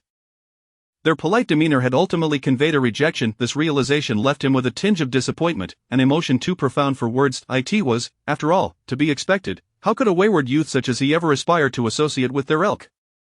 Unexpectedly, one day, both Meng and he brothers extended their invitations to him. Jiang Feng felt a surge of astonishment mingled with pride, a pride rooted in a sense of validation. His imagination soared, envisioning himself at the Meng residence in the capital, showcasing his talents, riding a fine steed clad in armor, exuding an air of gallantry, earning the title of young hero. He envisioned himself at the He residence in Qingzhou, adorned in elegant robes, engaging in pleasantries with scholars, savoring wine and reciting poetry, his verses celebrated by maidens who praised his literary prowess. Lost in these musings, he smiled, and before he knew it, he awoke. Had it not been for that fateful brush with death, he might have eagerly accepted their offers, yearning to traverse the world, to explore the magnificent landscapes, for what place was beyond the reach of youth? Yet, apprehension gripped him. He feared losing Jiang Xiaoyu again, worried that his sister and mother might once more find themselves in dire straits, and he dreaded the thought of his father weeping alone. He could not leave. He wished to stay, to remain steadfast, for he had matured, his shoulders sturdy enough to bear many burdens, including that of his family. With this resolve, his heart settled, and he finally drifted into a peaceful sleep, free of dreams. At dawn, Jiang Miannian clamored for her brother's embrace, her tiny hands reaching high as she leapt into his arms. She, too, had not slept well, waking multiple times through the night for nourishment and comfort. The thought of her brother possibly leaving weighed heavily on her young heart. Though she could not articulate her fears, the notion of waking to find him gone was as distressing as a childless fantasy of running away from home. Thus, upon seeing him in the morning, she joyfully dashed into his arms. Her life, though brief, nearly 2 months, had been filled with the presence of her brother, mother, father, and sister. The thought of parting from any of them was unbearable. As her brother affectionately tousled her hair, she obediently accepted his affection, yet it was not until their father departed for work that she noticed her brother had said nothing about leaving. Did this mean he was staying? A wave of happiness washed over Jiang Miannian. She yearned for their family to remain whole in a world fraught with danger. Her abilities were still nascent, and if her brother ventured too far, she feared she would be helpless to protect him. Throughout the morning, she clung to her brother, unwilling to let go. After finishing the remnants of last night's meal in a thick broth, their mother ventured out to gather wild vegetables. With her brother holding her, and her sister guiding the white horse, they awaited travelers by the roadside. In that moment, they beheld a magnificent rainbow, a sight to behold. As the rainbow faded, the party of gallant horsemen appeared. Nestled in her brother's embrace, Jiang Miannian curiously watched the approaching entourage. She had glimpsed them once before during her rescue, but had lacked the leisure to truly observe. It was an impressive sight, a multitude of horses and goods. In ancient times, without traffic lights, how did one navigate a bustling intersection filled with so many travelers? The mere thought made her salivate in anticipation. Mr. He, dismounting, spotted the drooling infant in Jiang Feng's arms, and his compulsive tendencies kicked in. "Jiang brother," he called, pointing at the child while gesturing to his mouth. Jiang Feng, mistaking his intentions for a desire to hold his sister once more, who was undeniably adorable and adored by all, gracefully handed her over. "Here, have another cuddle." Mr. He clumsily accepted the baby, producing a handkerchief to wipe away the drool, finally breathing a sigh of relief once the task was complete. Meng Xiaoxia turned his gaze to the round-faced little girl chewing on grass and suddenly inquired, "Xiaoyuer, did you sleep well last night?" Jiang Yu, momentarily taken aback. After all, she was Jiang Yu, not Xiaoyuer. Only her brother referred to her as Jiang Xiaoyu, nodded in response, "I slept splendidly, and ate to my heart's content." Meng Xiaoxia chuckled, extending his hand as if to ruffle her hair, only to retract it at the last moment. Jiang Yu, curious, looked up, assuming he wished to touch her hairpin. "Is it not lovely? My brother gifted me this red ribbon," she beamed. Meng Xiaoxia nodded emphatically, "It is indeed beautiful, truly exquisite." He then turned to Jiang Feng with a serious demeanor, "Jiang brother, you should accompany me to the capital. Your family may join, for the times are perilous, and chaos reigns." He raised his gaze to Meng Xiaoxia, impressed by his decisiveness in a moment of importance. To extend such an invitation to Jiang Feng's entire family was unexpected. Jiang Yu's eyes widened in astonishment. Was he truly suggesting they all embark together? Was such a debt of gratitude meant to encompass the entire family? Jiang Feng paused, caught off guard by the proposition. He had already resolved to stay, yet Meng Xiaoxia's offer stirred a fleeting temptation within him. However, their families were not bound by blood. It would be inappropriate for them to seek refuge unless they were to serve. He shook his head in refusal. "Thank you, Meng brother, for your heartfelt invitation. I am indeed tempted. Last night, I tossed and turned, unable to find rest, overwhelmed by excitement. I have never ventured far from home, my horizons limited, and I yearn for the splendor of the capital and the culture of Qingzhou."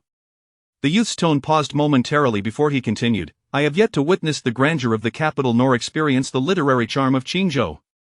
My heart longs for such sights, yet at home, my sister is young, my mother shy, and my father frail. Only I am in my prime. Though I dream of the distant splendor, I yearn even more for the tranquility of my family. Therefore, I must decline the generous offer of both brothers. I wish to remain here. Bowing in gratitude, Jiang Feng felt his eyes redden, yet a gentle smile graced his face, a relief for the choice he had made. The youth dared not pursue his path, for he chose to care for his family. The youth felt no regret. He was at home. Chapter 66:3 Mediators and 6 Proposals. The rain had just ceased, leaving the grass by the roadside damp and lush. The blades glistened with droplets under the sun, sparkling like the eyes of Jiang Xiaoyu. Despite Meng Xiaoxia's impending departure, he surprisingly presented her with a box of pastries. Meng Xiaoxia unsheathed his sword, cradling it in both hands, and offered it to Jiang Feng. This sword, named Chaiyang, was bestowed upon me by my grandfather. It has seen the battlefield and tasted blood, but only of those worthy of death. Brother Jiang, our meeting feels like fate. I wish to gift you this treasured blade. Meng Xiaoxia held the sword with reverence. Jiang Feng, moved, felt a stir within him. Accustomed to the bustling streets, his outward demeanor appeared honest, yet he was far from sincere. His words and actions were largely dictated by instinctual survival.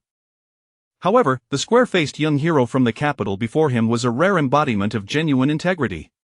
No, I am unworthy of such a fine sword. It would be a waste upon me, Jiang Feng hastily declined. In truth, he had no desire for Meng Xiaoxia's sword. He had merely fantasized about wielding a guard's sword, which he already deemed imposing. Before him lay a sword whose scabbard bore simple yet ancient floral patterns. The hilt was polished, revealing it to be a weapon of frequent use, rather than mere ornamentation. The sword's most striking feature was a piece of jade atop the grip, appearing as though stained with blood, a vivid crimson hue. It was called Chaiyang. Undeterred, Meng Xiaoxia insisted on placing the sword into Jiang Feng's embrace. You are deserving of it. A precious sword belongs with a hero. In the days to come, even from afar in the capital, I shall surely hear the name Jiang Feng of Qingyuan Mountain. He Chen, cradling a babe, felt his blood surge with excitement at Meng Xiaoxia's gesture, exclaiming, "Why not let us become sworn brothers?" Meng Xiaoxia paid him no mind, as Jiang Feng continued to admire the sword. The infant in his arms stared wide-eyed at him, drooling once more. After presenting the sword, Meng Xiaoxia removed a jade pendant from around his neck and handed it to Jiang Yu. This pendant has accompanied me for many years, transforming misfortune into fortune. I gift it to you, little Yuer. Take care to not lose yourself again. Jiang Yu, preoccupied with thoughts of delicacies, was startled when the jade pendant was thrust into her hands, fearing it might slip from her grasp and shatter, leading to accusations of wrongdoing. She had never touched something so valuable before. I don't want it, she said, clinging tightly to the pendant and thrusting it before Meng Xiaoxia's eyes. Do not be anxious. It is merely a token of our meeting. You see, we all adorn ourselves with gifts for the occasion, Meng Xiaoxia replied with a smile. Behind them, an older soldier on the carriage shielded his eyes. Since the young master had stepped out, other than his attire, everything else had been given away. The jade pendant was a treasured heirloom from the matriarch, passed down to the young master, a rare warm jade heart known as jade spirit. One might search the world and find none like it. Jiang Yu, intrigued, glanced at Yi Chen. Yi Chen, looking at Meng Xiaoxia, could only nod in agreement. Indeed, a token of our meeting. He, cradling the child, called to his subordinate, "Come here." Although it was not an heirloom, it was still an exquisite piece, yet it was not as Meng Xiaoxia claimed. They adorned themselves with jade not solely to give away, for he was no mere jade ornament. In the future, he might bear a psychological shadow whenever he wore jade. He placed the pendant upon the infant's swaddling, saying, "A token of our meeting for little Miannian. When you grow up to be captivating and enchanting, I shall boast that I once held you, ha ha ha." The child, Jiang Miannian, glanced at the jade pendant before reaching out to grasp it. It was smooth and cold, delightful to touch, a circle adorned with decorations, truly beautiful. She delighted in it, her chubby little hand fitting perfectly through, likely a jade ring, intricately carved for an infant. Jiang Miannian beamed a broad, toothless smile at the young hero before her. Yi Chen observed the infant's smile, her laughter unrestrained, even as drool escaped her lips, dissipating the sorrow of parting. He had not anticipated Jiang Feng's refusal. Even if he chose not to accompany him to Qingzhou, he could have joined Meng Xiaoxia in the capital. Meng Xiaoxia was truly a commendable individual, possessing a noble heart, and his family was equally respectable. Yet, Jiang Feng claimed he could not leave home, as his younger sister was still small, his mother shy, and his father frail. The youth insisted on caring for his family. Both Yi Chen and Meng Xiaoxia hailed from prominent families and understood the harshness of being without one. The gravest punishment for a scion of a family was expulsion, and none wept more bitterly than those who found themselves cast out. Without family, one was as drifting duckweed, like ephemeral bubbles, subject to the whims of others. Even adults could strike you, and wild dogs could bite. Jiang Feng's family was indeed like that. However, Jiang Feng's refusal only deepened He Chen's admiration for him. He believed he was truly deserving of the description, striking a thin bone, yet still resonating with a copper tone. The resolute youth, though his refusal was unexpected. Last night, he had penned a letter to his uncle in the capital, composing a poem by Jiang Feng and recounting his experiences. Whenever he faced confusion, he was eager to share with his uncle. Though his uncle was busy, he offered He Chen great care, answering every inquiry. Despite the chaos surrounding him, He Chen remained upright, a testament to his uncle's diligent guidance. Perhaps he had a premonition that Jiang Feng would refuse, for he understood the essence of Jiang Feng's poem.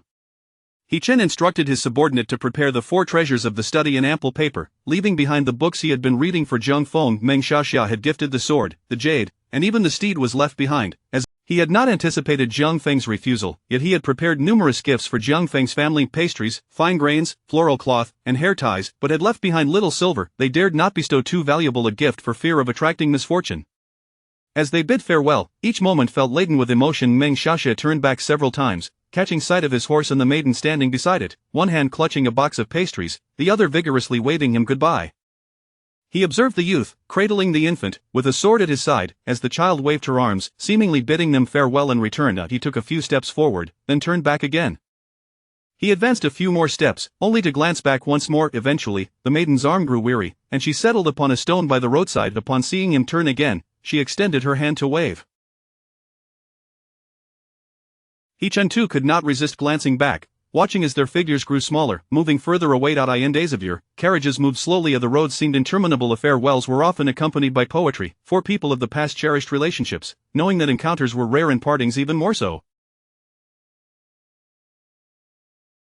Li Bai once said, "The waters of the peach blossom pool run 1,000 feet deep, yet they cannot rival the affection Wang Luan showed me."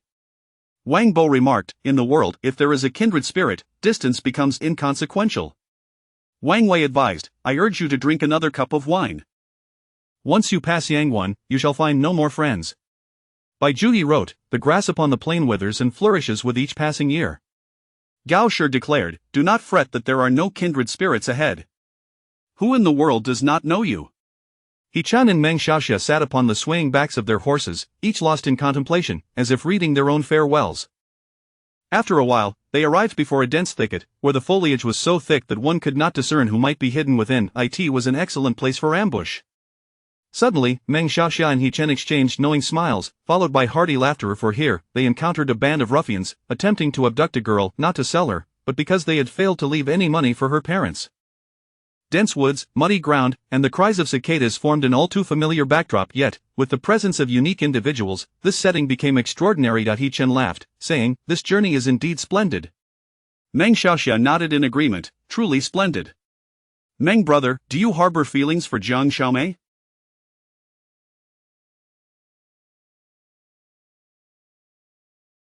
"That pendant of yours is jade spirit, I have heard my grandmother mention it," He Chen inquired with curiosity. Meng Xiaxia replied, "I admire her straightforwardness, her joyful appetite, and her unwavering devotion to her family. My heart delights in her, yet I wish not to be abrupt. Upon my return, I shall inform my parents and seek formal marriage through the proper channels." Chapter 67. The Gift After the Rain. The sky cleared. Jiang Wan changed into her male attire, while Jiang Rong donned a new outfit as well. As they stepped outside early in the morning, they were met with a light drizzle. By lunchtime, Jiang Huixing discovered that his son, Jiang Rong, surprisingly refused to attend the county school today. Enraged, he brandished a whip. Jiang Rong, feeling wronged, protested loudly for help, seeking refuge by his grandmother's side. Father, listen to me. It is not that I don't wish to go, I have been feeling that there are suspicious individuals lurking on the streets, it's quite frightening." Jiang Huixing was incredulous, believing his child would concoct any excuse to avoid school. Others shared his skepticism. However, the old matriarch spoke up, with Wu Lu gone, "Ronger, it is understandable that your kind heart is troubled, yet, consider this a lesson and do not neglect your studies." With his grandmother's words, Jiang Rong had no choice but to obediently nod in agreement. However, those two young gentlemen are eager to return, which indicates that the situation in the world has indeed become somewhat chaotic.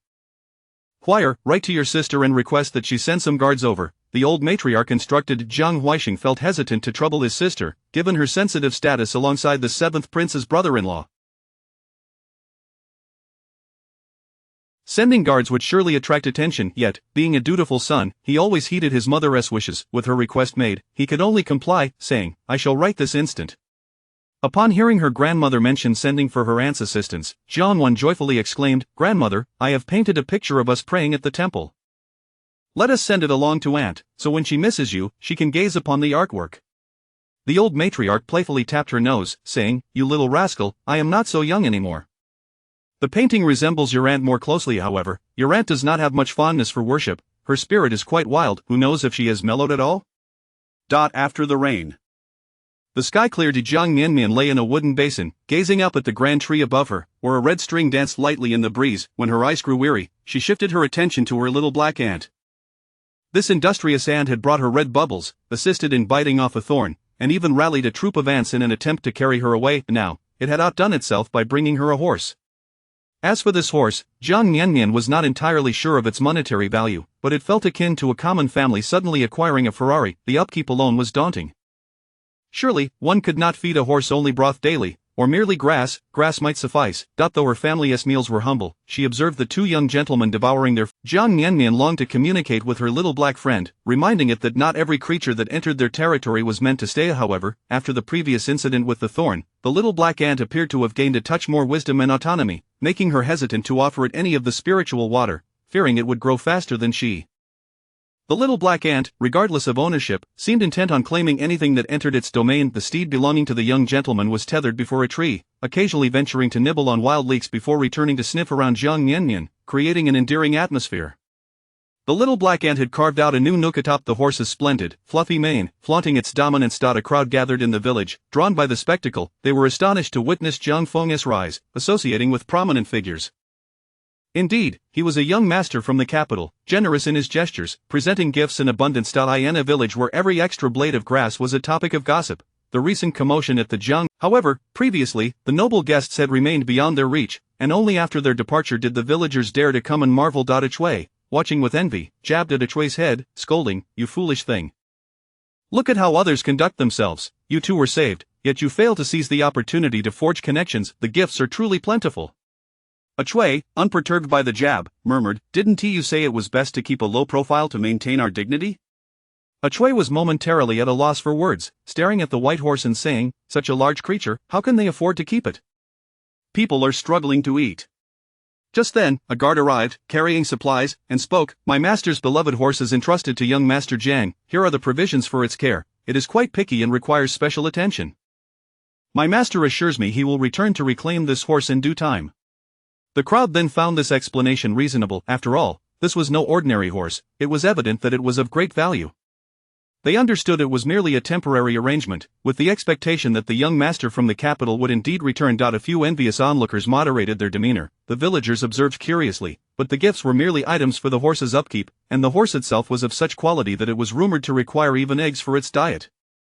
The notion of caring for a nobleman's horse, with the risk of it losing weight before the master's return, was daunting. Word spread that Jiang Feng was merely assisting the noble in caring for the horse and had gained his favor. After the villagers had their fill of the spectacle, they returned to their daily tasks, and the commotion gradually subsided, leaving the small courtyard in tranquility. For the first time, Jiang Yu received such an abundance of treats, leaving her momentarily bewildered as to which to indulge in first.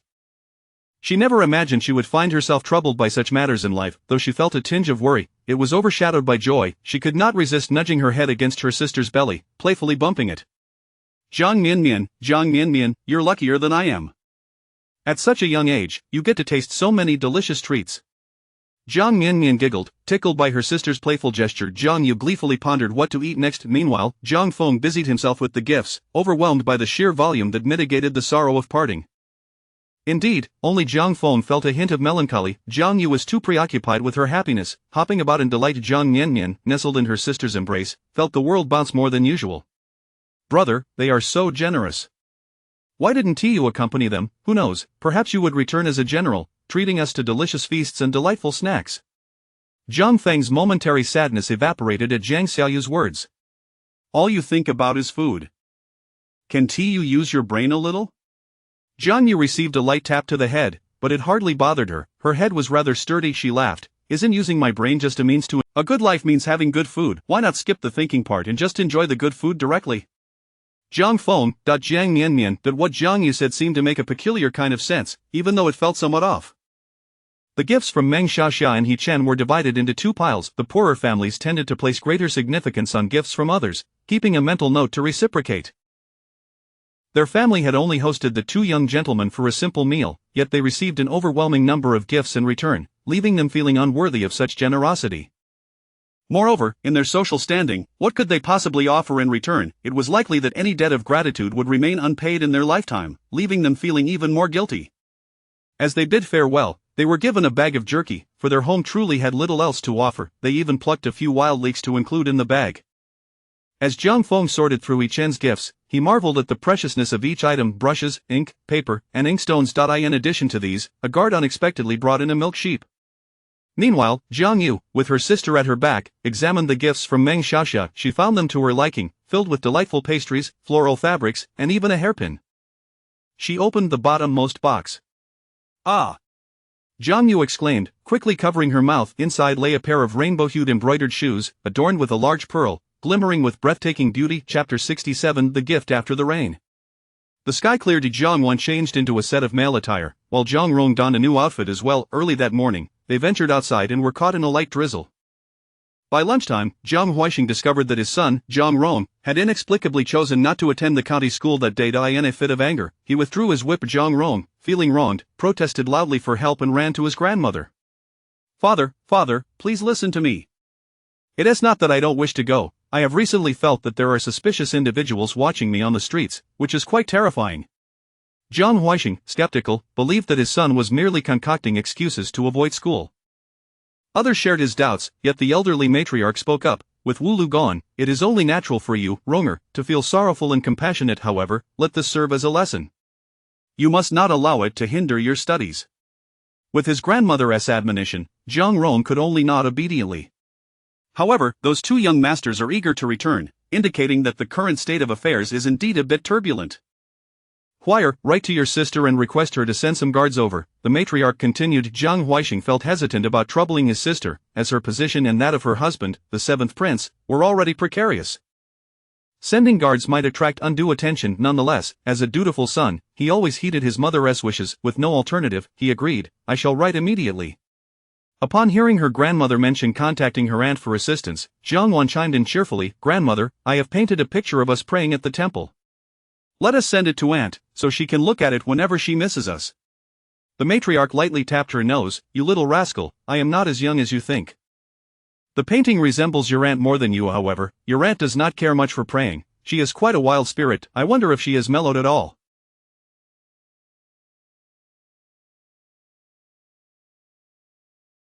After the rain, the sky cleared. Jiang Miannian lay in a wooden basin, gazing up at the large tree overhead, where a red ribbon danced in the breeze. When she grew weary of watching it, she turned her attention to the small black ant. This little ant had once brought her red bubbles, helped her chew on twigs, and even rallied a troop of ants to try and carry her away. Now, it had outdone itself by bringing her a horse. As for this horse, Jiang Miannian was unsure how the current currency value translated, but it felt akin to an ordinary family suddenly acquiring a Ferrari. They could hardly afford the fuel. Surely, they couldn't feed the horse nothing but hot pot water every day. Perhaps grass would suffice. Although their meals were modest, watching the two handsome young lads devour their food with relish made her wish to partake as well. Jiang Miannian was eager to communicate with the little black ant, explaining that not every creature that wandered into their territory needed to stay. However, following the incident with the twigs, the little black ant seemed to have gained a touch more intelligence and autonomy. Jiang Miannian hesitated to offer it any of her spring water, fearing she might not grow as quickly as it did. The little black ant, undeterred by ownership, was intent on claiming whatever it found within its domain. The young man's splendid steed was tethered beneath the tree, occasionally wandering to nibble on wild onions or to sniff around Jiang Miannian, exuding a sense of familiarity. The little black ant had made a cozy nest atop the horse's beautiful, fluffy mane, displaying its dominance. Many villagers had gathered to witness the spectacle. They were astonished to see that Jiang Feng had indeed made a name for himself, mingling with prominent figures. As expected of a young master from the capital, he was generous, bestowing gifts in piles. In a village where even the slightest gain was scrutinized, the recent commotion surrounding the Jiang family piqued everyone's curiosity. However, before, the nobleman had been beyond their reach. Now that he had departed, they flocked to observe the aftermath. A Train Yang watched with envious eyes, poking at Shui's head and scolding, "You stubborn fool, look at how others conduct themselves, you two were saved, yet you fail to seize the opportunity to build connections. Just look at all the gifts."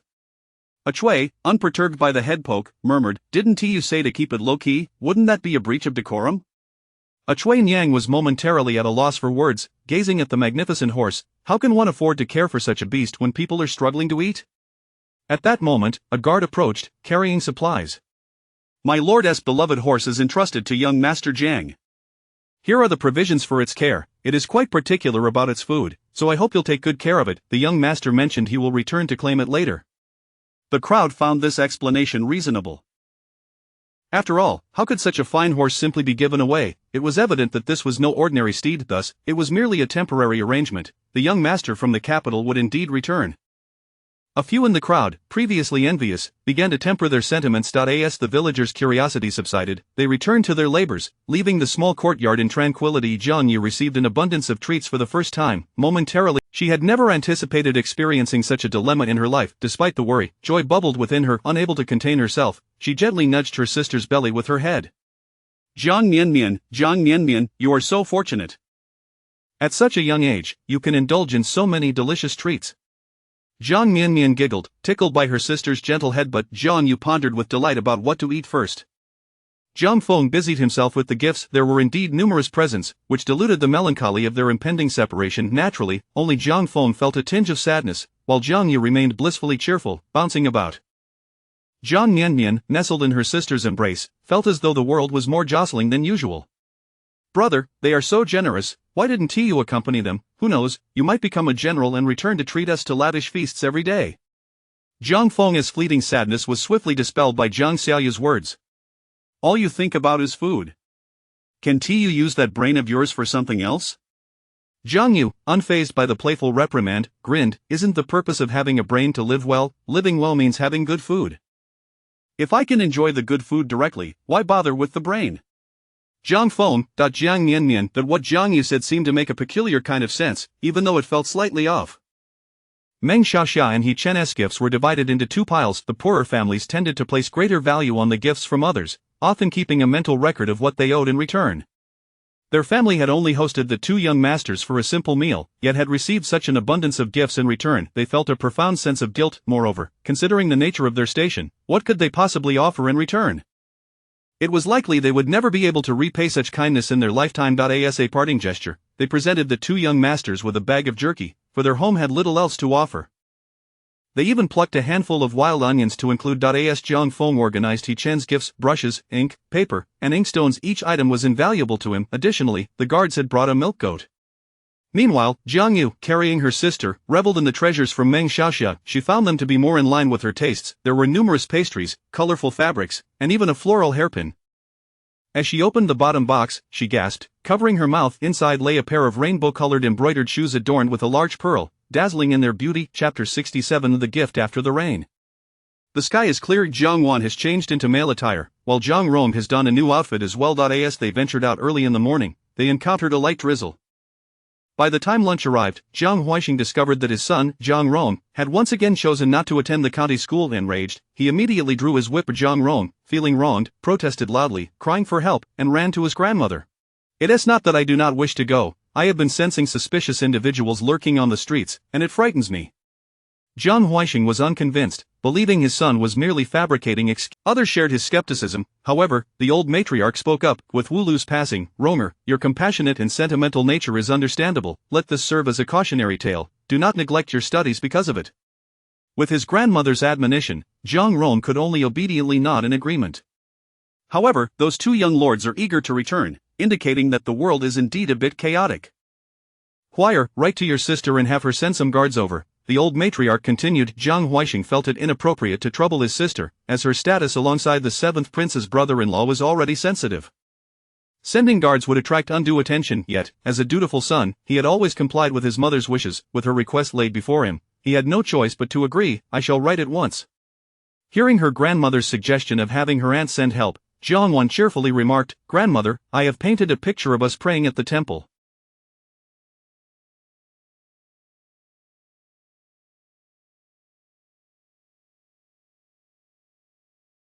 Let us send it along to my aunt that way. Whenever she misses you, she can gaze upon the artwork. The old matriarch playfully tapped her nose. You little rascal, I am not as youthful as you think. The painting resembles your aunt more, however. Your aunt has little inclination for prayer and possesses quite a wild spirit. Who knows if she is mellowed at all. After the rain, the sky was clear. Jiang Miannian lay in a wooden basin, gazing up at the grand tree above, where a red ribbon danced in the breeze. When her eyes grew weary, she turned her attention to her little black aunt, who had previously brought her red bubbles, assisted her in navigating obstacles, and even rallied a multitude of ants to attempt to carry her away. Now, it had outdone itself, dragging in a horse. As for this horse, Jiang Miannian was not entirely certain about the current purchasing power of silver, but it felt akin to an ordinary family suddenly acquiring a Ferrari. She could hardly afford the fuel. Surely, she could not feed the horse hot pot broth daily, or merely grass. Grass seemed feasible, but although her family's meals were modest, she observed the two young lords relishing their Jiang Miannian wished to communicate with the little black ant, explaining that not every creature that wandered into their territory was meant to stay. However, following the previous incident with the obstacles, the little black ant seemed to have gained a touch of wisdom and a stronger sense of autonomy. Jiang Miannian hesitated to offer it the spirit water, fearing that she might not grow as quickly as the little black ant. Regardless of ownership, the little black ant was determined to keep whatever entered its domain. The horse belonging to the young lords was tethered by the tree, occasionally wandering off to nibble on wild onions while also coming over to sniff at Jiang Miannian, creating a sense of familiarity. The little black ant had fashioned a new nest atop the horse's beautifully fluffy mane, parading its prowess. A crowd gathered in the village. Intrigued by the commotion, they were astonished to learn that Jiang Feng had made quite a name for himself, mingling with prominent figures. Indeed, he was a young master from the capital, generous in his dealings. The gifts he presented were numerous, causing quite a stir in the village, where even the slightest addition to a household was with such a significant disturbance at the Jiang residence and the hosting of guests. The villagers could not help but be curious. Previously, the nobleman had been beyond their reach, but now that he had departed, Achui felt a pang of envy. She poked Achui's head vigorously, scolding, "You dense fool, look at how others navigate their affairs. You two were saved. Why don't you seize the chance to forge connections? The gifts are truly abundant." Achui, unflinching under the jabs, murmured, "Didn't you say it would be inappropriate to make a fuss? It would harm our reputation." Achui was "This is for its care. It is quite particular and consumes a great deal, so we kindly ask for your assistance. My lord mentioned he would return to retrieve this horse later." Only then did the crowd find it reasonable. This was no ordinary horse. How could it simply be given away? It was clear that it was a valuable creature. Thus, it was merely a request for temporary care, indicating that the young master from the capital would indeed return. A few envious onlookers subdued their jealousy. As the crowd dispersed, having seen the novelty, they returned to their labors. The commotion faded, and the small courtyard fell into tranquility. Jiang Yu, for the first time, found herself surrounded by such an abundance of delicacies, momentarily puzzled over which treat to indulge in first. She had never imagined that she would find herself troubled by such matters, yet, despite her dilemma, joy bubbled within her. Unable to resist, she playfully nudged her sister's belly with her head, gently bumping against it. Jiang Miannian, you are so much luckier than I. At such a young age, you can savor so many delightful treats. Jiang Miannian, tickled by her sister's head, couldn't help but giggle. Jiang Yu, brimming with happiness. Meanwhile, Jiang Feng busied himself with the gifts. The sheer quantity of presents dulled the sorrow of parting. Naturally, only Jiang Feng felt a tinge of sadness, while Jiang Yu remained blissfully cheerful, jumping about. Jiang Miannian nestled in her sister's embrace, feeling the familiar jostle more than usual. "Brother, they are so generous. Why didn't you go with them? If you did, perhaps you could become a general and return to Can you use your brain for once?" Jiang Yu received a playful tap on the head, which didn't hurt at all. Her head was quite sturdy. She laughed. "Isn't using my brain meant to achieve a good life? A good life means having delicious food. I can just enjoy the treats directly without having to think." Jiang Feng, Jiang Miannian, her sister's logic seemed oddly sound, even if something felt amiss. Meng Xiaoxia and He Chen's gifts were divided into two piles. The poorer families tended to place greater importance on the gifts they received, keeping a mental ledger of what they owed in return. Their family had only invited two young lords for a modest meal, yet they received an abundance of gifts in return, leaving them feeling undeserving. Furthermore, what could they possibly offer in return to such esteemed individuals? It was likely that they would never be able to repay such kindness in their lifetime, adding to their sense of indebtedness. As they bid farewell, they presented the family with a pouch of jerky, for there was truly nothing else to give. They offered all they could, even including a handful of wild onions. Jiang Feng organized He Chen's gifts, which included precious writing implements, each item a treasure to him. In addition to those, a Meanwhile, Jiang Yu carried her sister's gifts from Meng Xiaoxia. She found Meng Xiaoxia's offerings more to her liking, filled with delightful treats, floral fabrics, and even a hairpin. She opened the bottommost box. Ah! Jiang Yu exclaimed in surprise, quickly covering her mouth. Inside lay a pair of rainbow-embroidered shoes, embellished with a large pearl, radiating beauty and brilliance. Chapter 67 The Gift After the Rain. The sky is clear. Jiang Wan has changed into a male outfit. Jiang Rong has also donned a new set of clothing. Early in the morning, they stepped outside and were met with a light drizzle. By lunchtime, Jiang Huixing discovered that his son Jiang Rong had, surprisingly, chosen not to attend the county school today. In a fit of frustration, he drew out his whip. Jiang Rong, feeling wronged, cried out for help and ran to his grandmother. "Father, please listen to me. It's not that I don't wish to go. Lately, I have been sensing suspicious individuals watching me on the streets, which is quite frightening."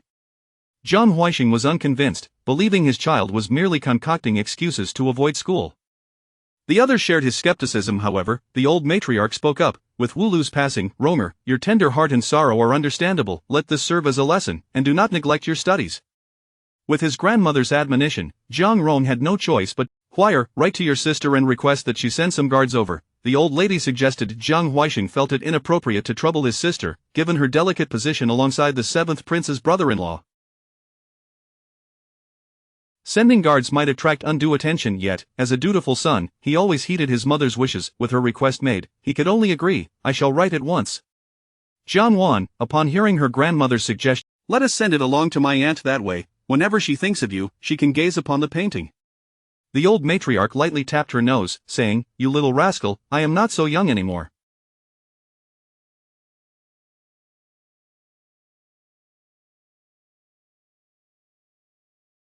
The likeness is more akin to your aunt. However, your aunt does not relish in worship. She is quite spirited. I wonder if she has mellowed at all. After the rain, the sky is clear. Jiang Miannian reclines in a wooden basin, gazing up at the grand tree overhead, where a red string flutters gently. When she tires of that, she observes her little black ant. This little black ant has previously brought her red bubbles, assisted her in biting through obstacles, and even rallied a troop of ants in an attempt to carry her away.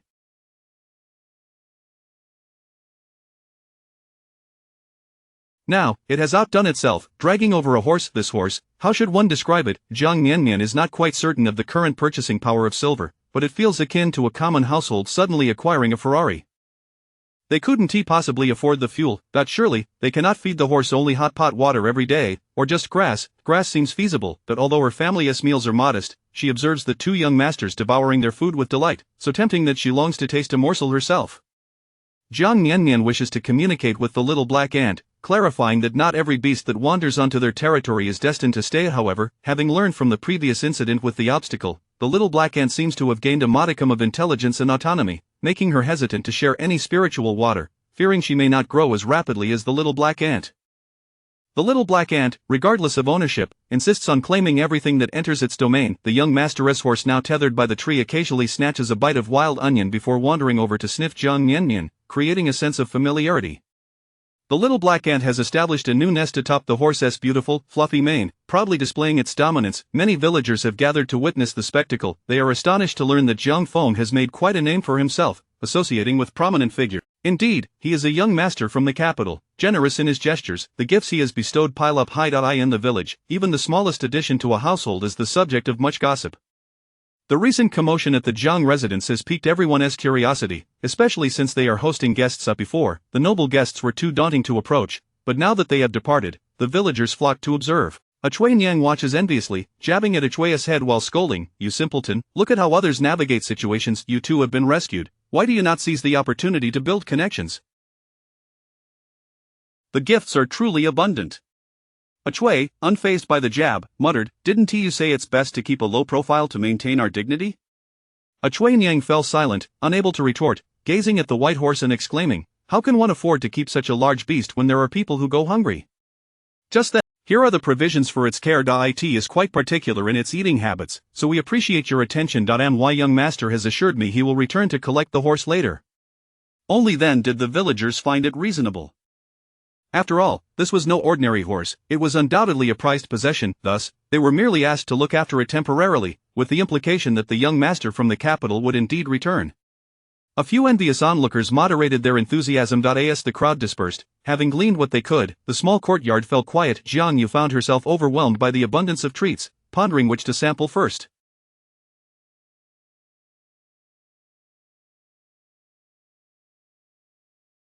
She had never anticipated that her life would present her with such dilemmas. Though perplexed, she felt an undeniable joy. Unable to contain her excitement, she gently bumped her head against her sister's belly. Jiang Miannian, you are luckier than I.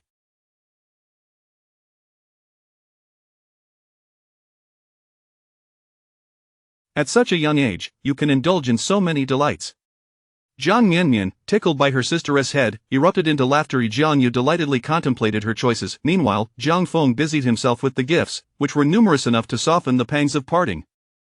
Yet, only Jiang Feng felt a tinge of sadness, while Jiang Yu remained absorbed in her happiness. Bouncing about with glee, Jiang Miannian, nestled in her sister's embrace, felt as though the usual jolts were gentler today. Brother, why did you not accompany them? With their generosity, perhaps you could become a general in the future, returning to treat us to lavish feasts and delectable treats. Jiang Feng's momentary sadness was swiftly dispelled by Jiang Xiaoyu's words. All you think about is food. Can't you use your brain for once?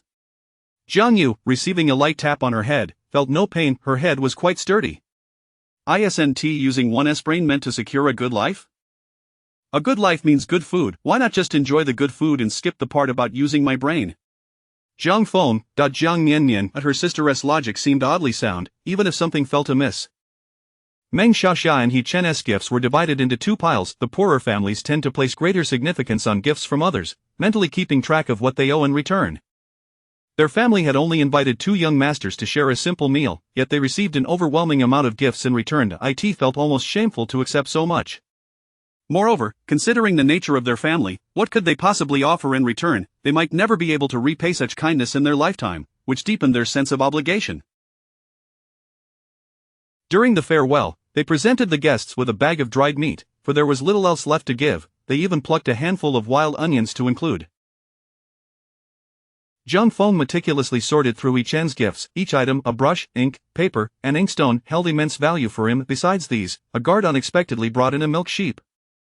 Meanwhile, Jiang Yu, carrying her sister, examined Meng Xiaxia's gifts. She found them far more appealing, filled with delightful snacks, floral fabrics, and even a hairpin. She opened the bottommost box and gasped, quickly covering her mouth. Inside lay a pair of rainbow-hued embroidered shoes, adorned with a large pearl, radiating a dazzling beauty. Chapter 68 Godfather. As night fell, Jiang Changtian. However, upon recognizing the person, Jiang Changtian let out a sigh of relief. Jiexia, what brings you here? He inquired of Yan Laosan, who was one of the few in the village that addressed him by his name rather than as Lao. After hosting guests yesterday, there should still be some food at home. Let us go eat. Yan Laosan nodded and stood up, slightly unsteady on his feet. Jiang Changtian cast a curious glance at him but chose not to comment further. The two walked together back to the village. The villagers were not surprised to see them. It was well known that Yan Laosan had a good relationship with Jiang Lair, and the moniker Laosan had originated with Jiang Lair. Although Yan Laosan was slightly younger, his unkempt hair and beard made him appear older. Laosan, off to Lair's for a free meal again, teased one of the villagers. Today, Lair's got a feast. A wealthy patron sent him plenty of goods. You've chosen the perfect time, Laosan. Quite the clever one, Laosan, another chimed in. Bringing gifts when visiting, you've learned from the wealthy, haven't you? What treasures do you have in hand? Someone reached out to grab at his belongings. Yan Laosan protectively cradled his items, refusing to let them be touched. Jiang urged, your Fenger is quite lovely. I have a niece back home who is diligent and strong. I shall bring her to meet you soon. Jiang Changtian responded politely, smiling or politely declining. Normally, Yan Laosan would have retorted. Today, however, he remained silent, clutching his possessions as he followed Jiang Lair slowly. Those who had attempted to snatch at Yan Laosan's items grumbled. What are those treasures? They look like something precious. Laughter erupted behind them as they continued their ascent. Upon arriving at the doorstep, they were greeted eagerly. Father, father! Jiang Yu exclaimed excitedly. Jiang Miannian chimed in with a playful ayah, ayah. Qin Luoxia beamed with a smile. Nevertheless, being a polite child, she waved her arms and joined in the greetings. Su. Jiang Changtian washed his hands and picked up Miannian, chuckling. Jiexia, look, she can now. This was a personal item. Why was Laosan treating it with such seriousness? As dinner commenced, the family gathered around the table, now including Yan Laosan. He ate with great seriousness, and as he consumed his meal, tears began to flow. In front of your brother and the children, what foolishness is this? If you were to jump, I would simply watch you float away. I wouldn't save you. My mother prefers handsome men. Third uncle, you simply do not measure up. Jiang Yu bluntly interjected. Yan Laosan laughed, pointing at Jiang Feng. What a disappointment, the wealthy have invited you to the capital, yet you refuse to go. If only they would notice me, I would eagerly run to serve them, even carrying their shoes. Jiang Feng had spent the evening in contemplation, and while he felt some regret, he understood that as a man, it was his duty to support his family. He responded, as usual, with a light-hearted tone, what can I say, third uncle, I cannot bear to leave my mother, her cooking cannot be found elsewhere, perhaps when you make your fortune, you can take me along, and I shall dine in luxury. Yan Laosan suddenly declared, very well.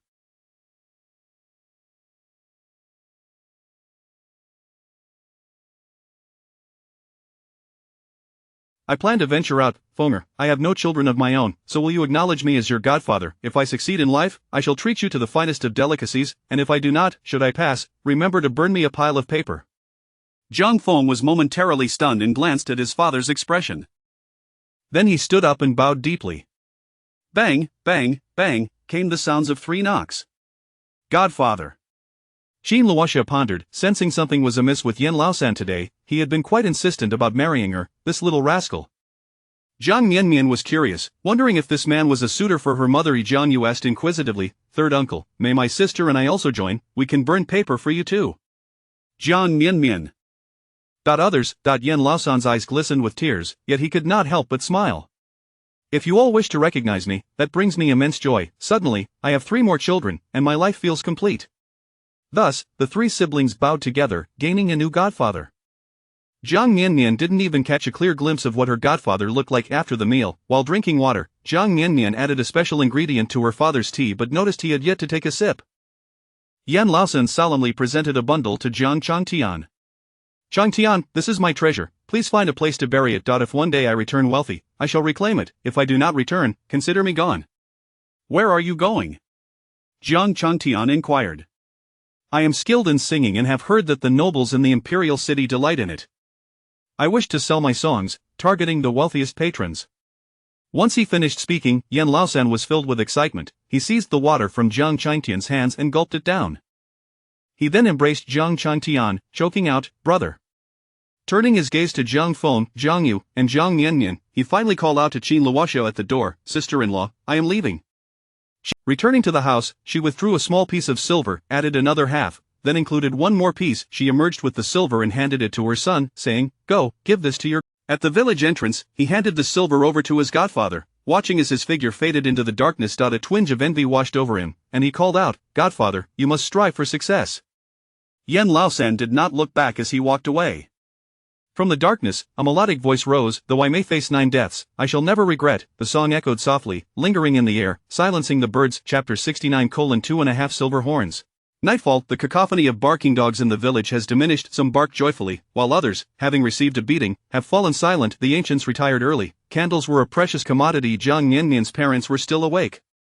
Her father unwrapped a bundle, revealing a jar, which he did not open, as it was securely sealed. The darkness was profound, and the couple stealthily began to dig a pit. Her elder brother and sister were already asleep like thieves. Jiang Miannian's parents rose from their slumber, cradled in her mother's arms. Jiang Miannian was drowsily awakened, only to realize what they were doing.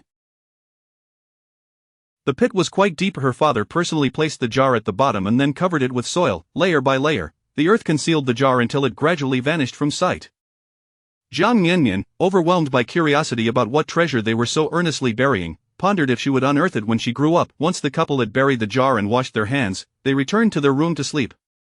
Jiang Miannian had just enough time to have a sip of night milk before lying down in the middle. In the enveloping darkness, she felt no fear, as the comforting sense of her parents surrounded her.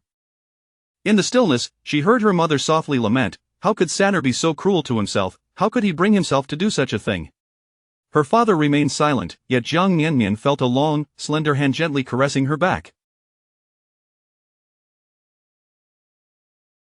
She nearly succumbed to slumber, drowsily hearing her father say, Sanner will return, he is more capable than I. Indeed, he has acknowledged our child as his godson. If he cannot He will become a person incomplete, pitiful, and in the underworld, he will also be bullied. Jean Luoxia sighed, nestling against her husband to sleep. Suddenly, Jiang Miannian felt a flicker of consciousness. She comprehended what her parents had secretly buried moments before. On the first day of his new role as a godfather, he had castrated himself to pursue his path. What a fantastical world this is. Die in the darkness. She wiggled her toes and tasted a hint of salt. She heard her mother's gentle snoring and nestled closer to her parents, drifting into sleep. Jiang Changtian listened to the rhythmic breaths of his wife and daughter, yet he found himself unable to sleep. He struggled to find rest. Fenger had not gone with the nobleman. He was uncertain whether that was a good choice. Staying seemed to offer little promise. Much like himself, however, that day, Fenger had frightened him. He dared not contemplate what would have happened had Fenger left that day. How would he and Xiaomei survive? As a father, he understood selfishness. He could not bear the thought of his child departing on a journey, fearing he might never return. He worried that if he were to perish outside, without his parents to collect his remains, his child would be left cold. Jiang Changtian refrained from sighing, merely keeping his eyes wide open.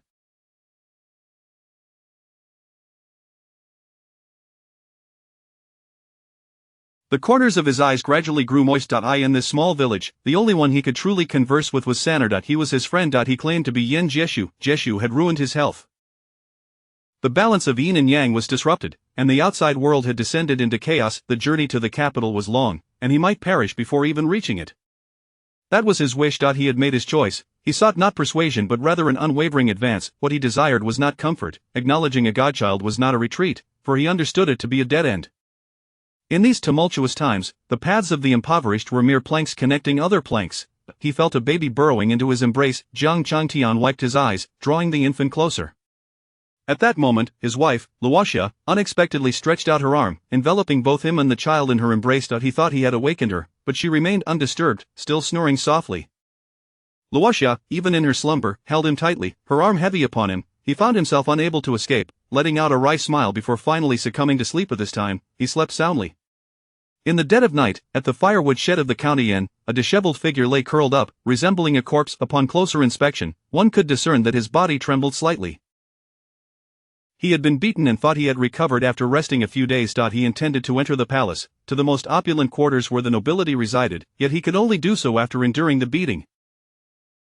Without fame, fortune, power, or influence, he could only exist as a person without worth, reduced to the lowest of the low, akin to mere merchandise. He could gain entry. Such places required a multitude of worthless souls, as many perished quickly. However, there were also the most powerful eunuchs there, and the nobility had to serve them wine. Yet that night, he felt exceedingly unwell, as if death was imminent. His body emitted a foul odor for reasons unknown. While his lower body felt no pain, he sensed that something was amiss. He could only be grateful for the warm weather, otherwise, he would have frozen to death. He curled up, contemplating that he could not die.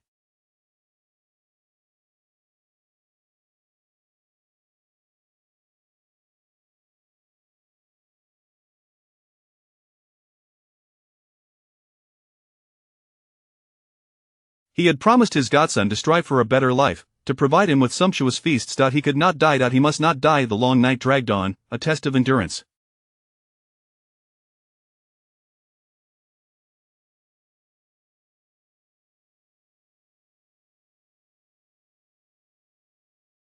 As he persevered, the night eventually passed. Daylight broke. The first rays of dawn crept through a corner, illuminating the face of the figure within the shed. His unkempt hair had somehow been pushed aside, revealing a face that was androgynous. Despite his tattered appearance, the beam of light made him appear oddly enchanting. He had not perished. Daylight arrived. A filthy, stinking beggar joined the escorting caravan as it set out. In his possession were 2.5 silver horns. He sang aloud, "The road is long and arduous," and was met with a scolding from the escort leader, who told him to change to a more pleasant tune. He resumed singing, whose jade arms are resting upon a pillow, a touch of red lips tasted by many. The 2.5 silver horns. Nightfall. The barking of dogs in the village had diminished. Some barked joyously, while others, after receiving a beating, had fallen silent. The ancients retired early, for candles were a precious commodity. Jiang Miannian's parents had yet to slumber. Her father unwrapped a bundle, revealing a jar that remained sealed. The night was pitch black, and the couple stealthily began to dig a pit. Jiang Miannian's elder brother and sister were already asleep. Her parents rose from their slumber like thieves. Jiang Miannian, swaddled in her mother's arms, was drowsily roused, only to realize what they were up to. The pit they dug was quite deep. Her father personally placed the jar at the bottom before covering it with soil. Layer by layer, the earth enveloped the jar until it gradually vanished from sight. Jiang Miannian's curiosity piqued. What treasure could warrant such earnestness in burial, which she unearthed when she grew older? After the couple had buried the jar and washed their hands, they returned to their room to sleep. Jiang Miannian had just finished her night feed and lay in the middle of the bed. The darkness was comforting, devoid of fear, surrounded by the familiar sense of her parents. In the quiet, she heard her mother softly lament, "Why has Sanner been so cruel to himself? How could he bring himself to do such a thing?" Her father offered no reply, yet Jiang Miannian felt a long, gentle hand caressing her back, lulling her. Drowsily, she heard her father say, "Sanner will return, he is more capable than I. Yes, he has acknowledged our child as his own. If he cannot return, let the child burn paper for him. He would be a pitiable soul in the underworld, suffering further indignities." Qin Luoxia sighed, nestling closer to her husband as sleep overcame her. To Jiang Mian. On the first day of his new role as a godfather, he had severed his own ties and ventured forth. What a fantastical world this was. In the darkness, she wiggled her tiny toes, tasting a hint of salt. She could hear her mother's soft snores. Snuggling closer to her parents, she drifted off to sleep. Zhang Changtian lay awake, listening to the steady breaths of his wife and daughter. Sleep eluded him. Fonger had not followed the nobleman. He pondered whether this was a blessing or a curse. Staying behind seemed to promise no future, much like his own fate. Yet that day, Fonger had frightened him. He dared not think of what might have transpired had Fonger left. How would he and Xiaomei survive? In that moment, he comprehended the essence of selfishness. He could not bear to see his child pursue a path of uncertainty, fearing that if he departed, he might never return. He worried that if he were to perish outside, without a father or mother to tend to his remains, his child would be left to the cold. Jiang Changtian refrained from sighing, keeping his eyes wide open. Gradually, moisture gathered at the corners of his eyes. In this small village, the only person with whom he could truly converse was Sanner. He was his friend, who introduced himself as Yin Jieshi. Jieshi had ruined his own body, his balance of yin and yang disrupted, and outside, chaos was rumored to be brewing. The journey to the capital was fraught with peril. He might succumb before even reaching the city. Such was his wish. He had made his decision. He sought not persuasion, but rather a resolute advance. He did not seek comfort. Acknowledging the child as his own was not a retreat, but an acknowledgement of a debt. Indeed, in these turbulent times, the paths of the impoverished were like precarious bridges, one after another. He sensed a baby burrowing into his embrace. Jiang Changtian wiped his eyes and pulled the infant closer. At this moment, his wife, Luoxia, unexpectedly wrapped her arms around him and the child. He feared he had awakened her, but she remained asleep, her gentle snores filling the air. Luoxia's embrace was strong, even in slumber. Her arms were heavy, rendering him unable to break free. He let out a wry smile, finally succumbing to sleep, this time with a profound sense of security. In the dead of night, in the woodshed of the county inn, a disheveled figure lay curled up, resembling a corpse. Upon closer inspection, one could see his body trembled slightly. He had instructed someone to fan him. After a few days of rest, he thought he would be fine. He sought entry to the palace, to the most opulent quarters reserved for nobility, but could only gain access by rendering himself utterly desolate. Without fame, fortune, power, or influence, he could only exist as one devoid of worth. To be utterly degraded, akin to mere goods, was the only way to gain entry. There, a multitude of the worthless was required, for death was frequent, and resources were swiftly depleted.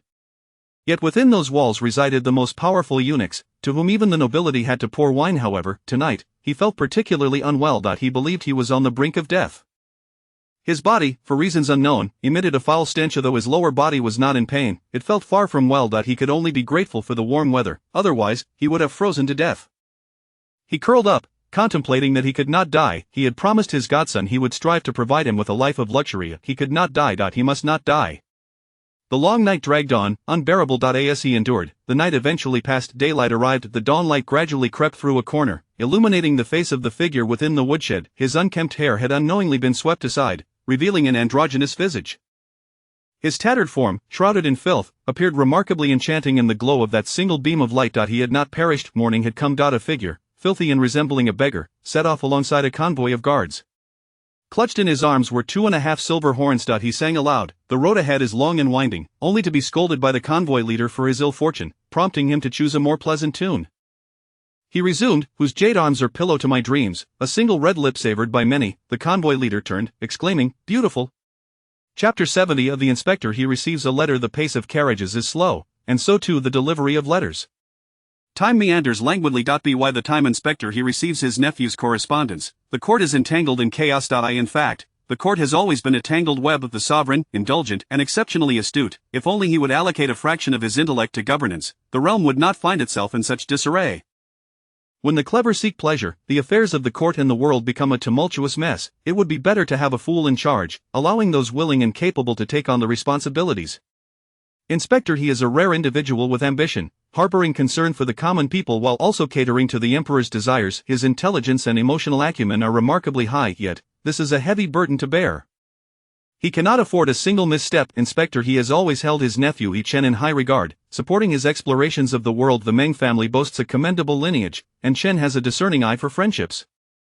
Throughout his journey, he has received several letters, witnessing his nephew's growth. Though somewhat immature, it brings him comfort. Youth must possess the fervor of youth. The final letter, delayed due to external turmoil, bears a different tone.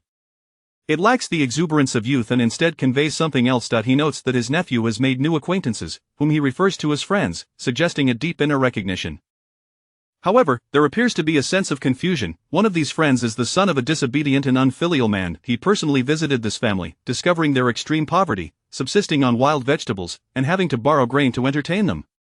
It was then that he learned that borrowing grain could incur interest, with debts compounding. The entire village is landless. The fields belong to the landlord, Mr. Liu. After several years of famine, the villagers mortgaged their lands to Mr. Liu to survive, ultimately living on but unable to repay the grain, thus losing their fields. If they perish, they leave the debts for their descendants to continue repaying. Observing his nephew's understanding of the villagers' plight fills him with satisfaction.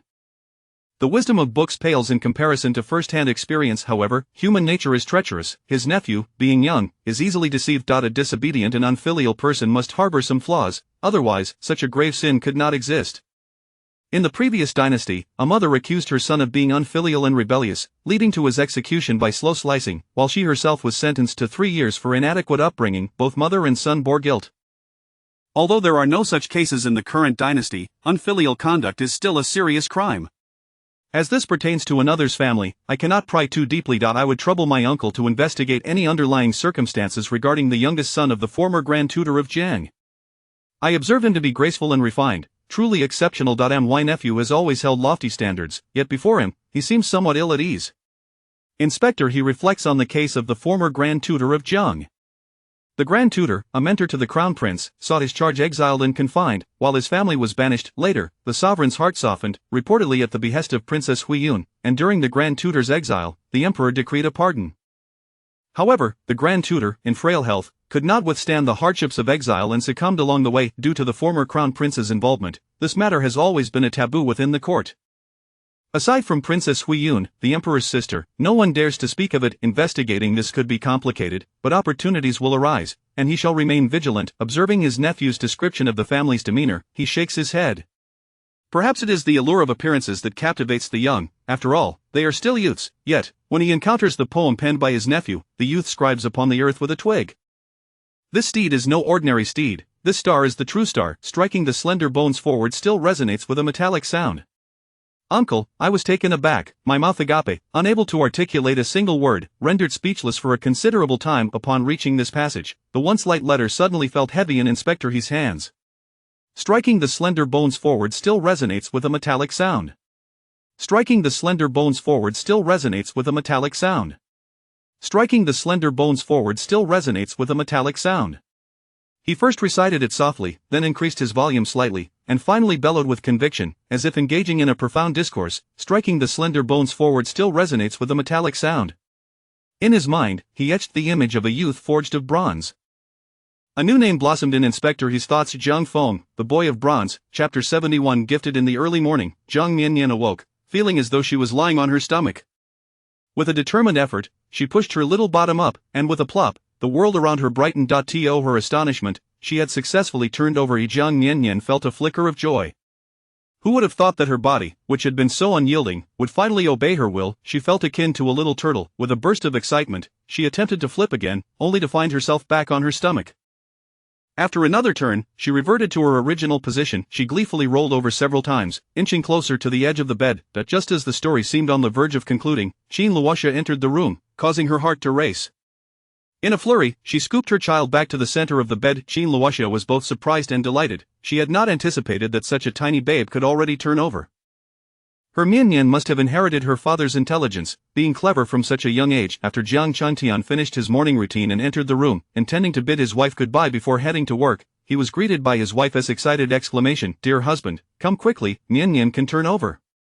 Encouraged by her mother's cheers and her father's admiring gaze, Jiang Miannian lifted her little bottom, propping herself up on her tiny hands, and executed another turn. A mix of embarrassment and pride washed over her as she maintained a composed expression, eagerly awaiting praise. As expected, her father beamed with joy, lifting her high into the air. Miannian is amazing. When you grow a bit older, I will buy you candy, he declared, planting a kiss on her cheek, leaving her beaming with happiness, even as she drooled in delight. When her older sister and brother awoke, Jiang Miannian performed her newly acquired skill for them. Jiang Yu gazed at her sister with admiration, exclaiming, "Sister is so impressive, to be able to turn over so early, how agile, I shall take you to catch birds in the trees." Jiang Feng was genuinely astonished. Watching his sister struggle to flip over and then lie back with a proud smile, he felt grateful that he had not left home and had not missed a single moment of her growth. Witnessing her development filled him with happiness. Jiang Miannian was once again lifted high by her brother, receiving more compliments, which only added to her joy. She mused to herself how wonderful childhood was, where even the act of turning over was deemed extraordinary. Yet, as one grew older, not even a somersault would garner praise. Instead, there might be whispers of, "Look, there goes a monkey." Exhausted from her rolling, Jiang Miannian drank milk, relieved herself, and then lay back to watch her brother practice his swordplay. In the yard, a young boy wielded a sword with utmost seriousness, the blade occasionally slicing through the air with a whoosh. This was the sword technique Jiang Feng had shamelessly requested from Meng Xiaoxia. Sometimes, one must possess a bit of audacity. The boy practiced diligently, taking sips of water when thirsty, and persevering in his training. Initially awkward, he soon began to show some finesse. The moves he practiced were basic sword techniques, not overly complex. As he lacked a foundation in swordsmanship, Meng Xiaoxia had provided him with the military's fundamental techniques, simple yet effective, derived from generations of wisdom. Jiang Feng, possessing patience, dedicated 2 or 3 hours daily to practice. He felt clumsy, unable to compare himself to Meng, and with fewer advantages, he knew he could only rely on diligence. He practiced swordplay at dawn and again before sleep. The boy's sweat flowed freely. At first, his sword cleaved through firewood, sending splinters flying. Meanwhile, Miannian rolled over tirelessly. Eventually, the boy's sword sliced through the wood effortlessly, no splinters left behind. Miannian easily flipped over and then sat up. Later still, the boy's sword severed leaves from the tips of branches without disturbing the others. On that day, Miannian learned to crawl. Her progress matched her brother's swift advancement. The entire family praised her simply for crawling. Her brother's sword had even sliced down leaves from the tree, and Jiang Miannian felt as if she had glimpsed the legendary sword energy. Yet, no one commended her, all attention was focused on her. "Sister is so impressive, truly gifted." Jiang Yu exclaimed in delight. Their father clapped in encouragement, while their mother waved an axe, and their brother sighed, a smile gracing his face. Everyone watched as she crawled, and Jiang Miannian exerted herself with great determination. She poured all her energy into her task, knowing that receiving praise would become increasingly difficult as she grew. Her brother wielded sword energy, while she had merely learned to crawl. What was so remarkable about that, even if she couldn't crawl now, she would surely learn to within a few months. Ah, how she longed for the days of childhood when applause was readily given, and so she resolved to exert herself just a bit more, for it was simply a matter of crawling a few steps. She could manage that. Clad in 4 layers of padded clothing, she crawled until she grew tired, sitting up only to accidentally roll over. The thick layers cushioned her fall, and it didn't hurt at all. The extraordinarily gifted Jiang Miannian had learned to crawl. Winter had arrived. Chapter 72. Wasting time on a winter day, the breath escapes in a puff of white mist. At the entrance of the courtyard, 2 trees stand sentinel. One, a seasonal sentinel, has shed its leaves, leaving it bare and stark. The other, however, remains a deep green, its color exuding a chill. Jiang Miannian, bundled in a thick quilted jacket, finds her already unwieldy body further burdened, rendering her adorably rotund, akin to a plump ball.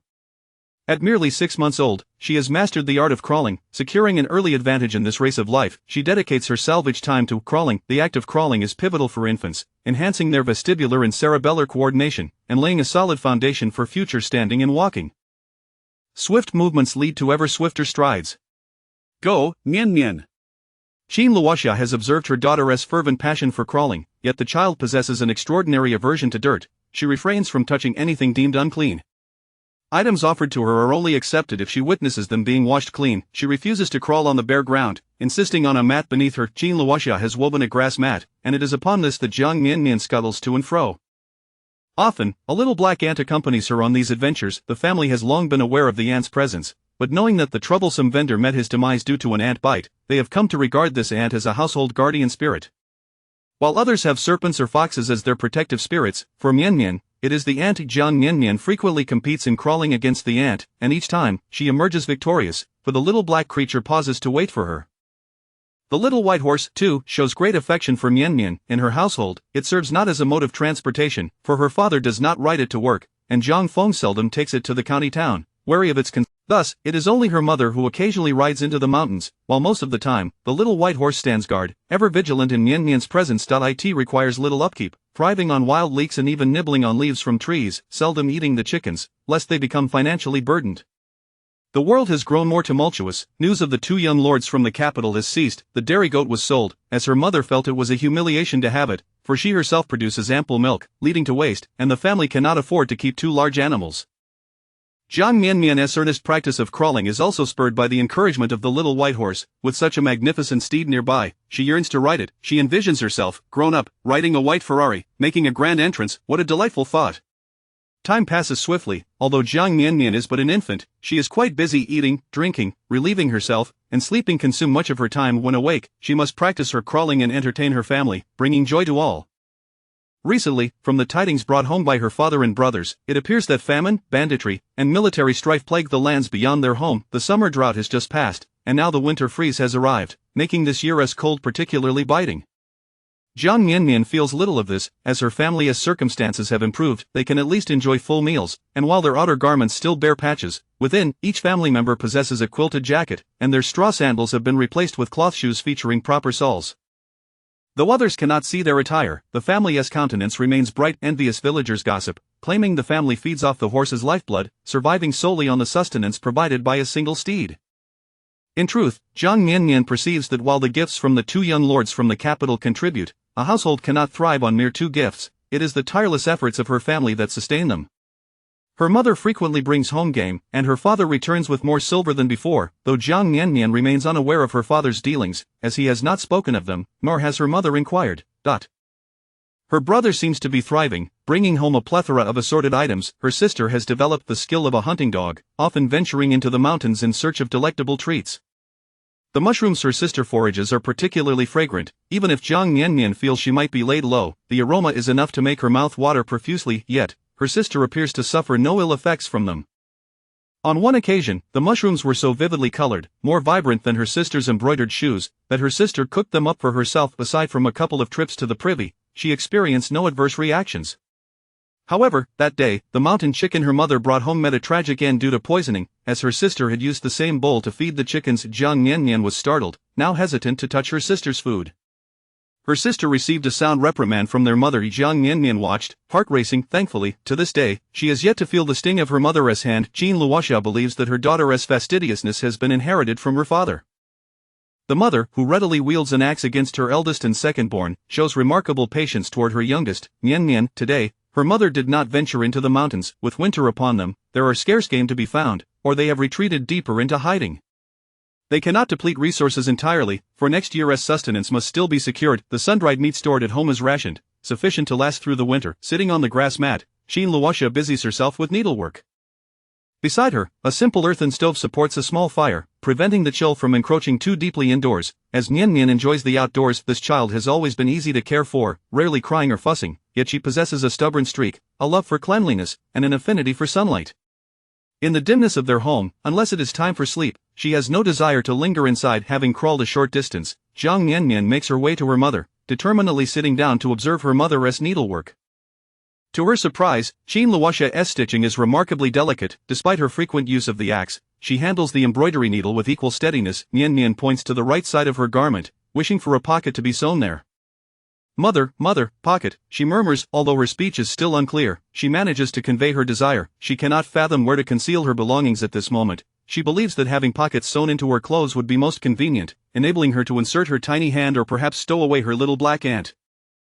Jean Luoxia is mending her eldest's clothing, which has become tattered due to frequent sword practice. Observing her plump daughter sitting before her, with chubby fingers that also bear the imprint of youth, she cannot help but feel a surge of affection. The little girl is a miniature version of her husband, yet even more cherubic and round, eliciting a heartwarming response within her. Unable to resist, she sets down her work, planting a kiss on her daughter's cheek, and asks, "Would my sweet girl like a pocket sewn onto her dress?" Jiang Miannian's round little head nods earnestly. Qin Luoxia smiles again, her heart swelling with joy. Very well, I shall sew one for you at once. Noticing the sun shining brightly on the warmth of the stove nearby, she decides it is not too cold and proceeds to remove her daughter's outer garment.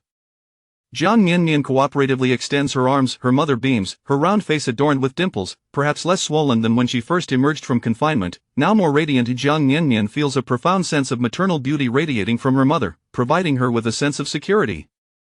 Qin Luoxia retrieves 2 scraps of fabric and stitches them onto the designated spot on Miannian's dress, akin to patching a garment, leaving the top open for easy access.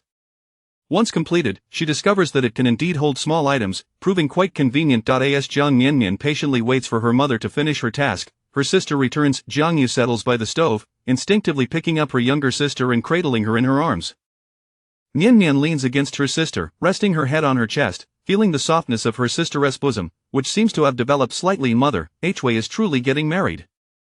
I delivered a piece of cloth for her, but it felt strange. Why must a girl marry? Surely, life at home is far more comfortable. Jiang Yu laments, a hint of melancholy in her voice. She is but a year younger than Hui, who is already set to wed, making her realize that her turn may not be far behind, yet, the thought of such a future frightens her. How lovely it is to remain at home, forever a girl. Qin Luoxia gently taps her daughter's head. What nonsense are you thinking? When the time comes and you meet your destined husband, you won't be able to resist marrying him. Jiang Yu insists, that cannot be. Going to someone else's home is surely less comfortable than being at one's own home. One can eat whenever one likes, whatever one desires. What are you doing, mother? Jiang Yu inquires, curious about her mother's sewing. Jiang Miannian thinks to herself, soon her sister will realize her groundbreaking innovation, which may very well set a trend, leading everyone to have pockets sewn into their garments. Your sister has short arms, so I am sewing 2 pockets onto her dress for her to store things, Qin Luoxia explains gently. Jiang Miannian, oh. Upon seeing the pockets, Jiang Yu's eyes light up. How convenient for storing food. Mother, please sew 2 for me as well. No, I want 6. She exclaims, envisioning separate pockets for various treats. Jiang Miannian, you silly girl, your sister is just a child. Sewing a couple of pockets is fine for her, but you're already a young lady. What would it look like for you to have so many pockets? Who places items in outside pockets? What if someone sees them and asks you for them? Would you give them away? Qin Luoxia admonishes Jiang Miannian. Well, it's best to appear adorable. The first great invention of a time traveler has met with failure. The afternoon slips away idly in the company of her sister and mother. The weather is frigid, yet time feels warm. Chapter 73. At the return of Aunt Lu as winter descends, the days grow dark with haste. Father and elder brother return home together. The chill outside gives way to a comforting warmth upon entering. Dinner, prepared by elder sister, consists of a large pot of soup, for today is a day designated for dry rice. The family indulges in a dry meal every few days, a routine that Jiang Yu remembers vividly, often taking the initiative to cook. She prefers to soak the rice a little longer, hoping to yield a greater quantity once it is prepared. After Jiang Changtian has warmed up a bit, he reaches for his daughter Jiang Miannian, ever fond of her father's embrace, eagerly rushes into his arms. Bundled up in warm clothing and well-fed, she feels quite hefty, akin to a little weight. As she collides with her father, Jiang Changtian struggles slightly to hold her, unable to suppress a cough. This alarms Qin Luoxia, who panics at the thought that her husband, having not coughed for half a year, might have caught a chill in this winter weather.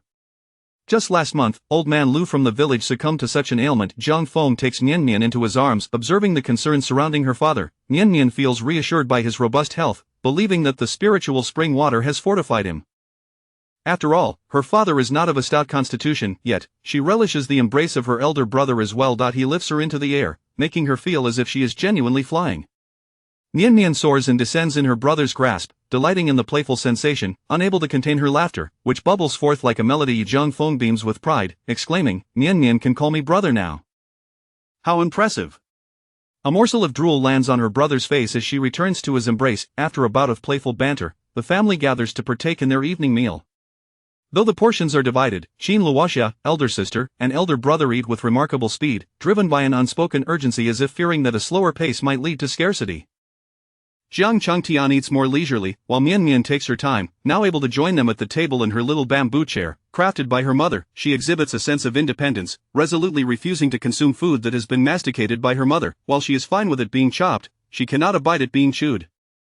This trait, noted by Qin Luoxia, reflects her belief that her daughter is indeed her husband's child, for the determination to eat cleanly mirrors that of her husband. At this moment, only the father and daughter remain at the table, both still engaged in their meal.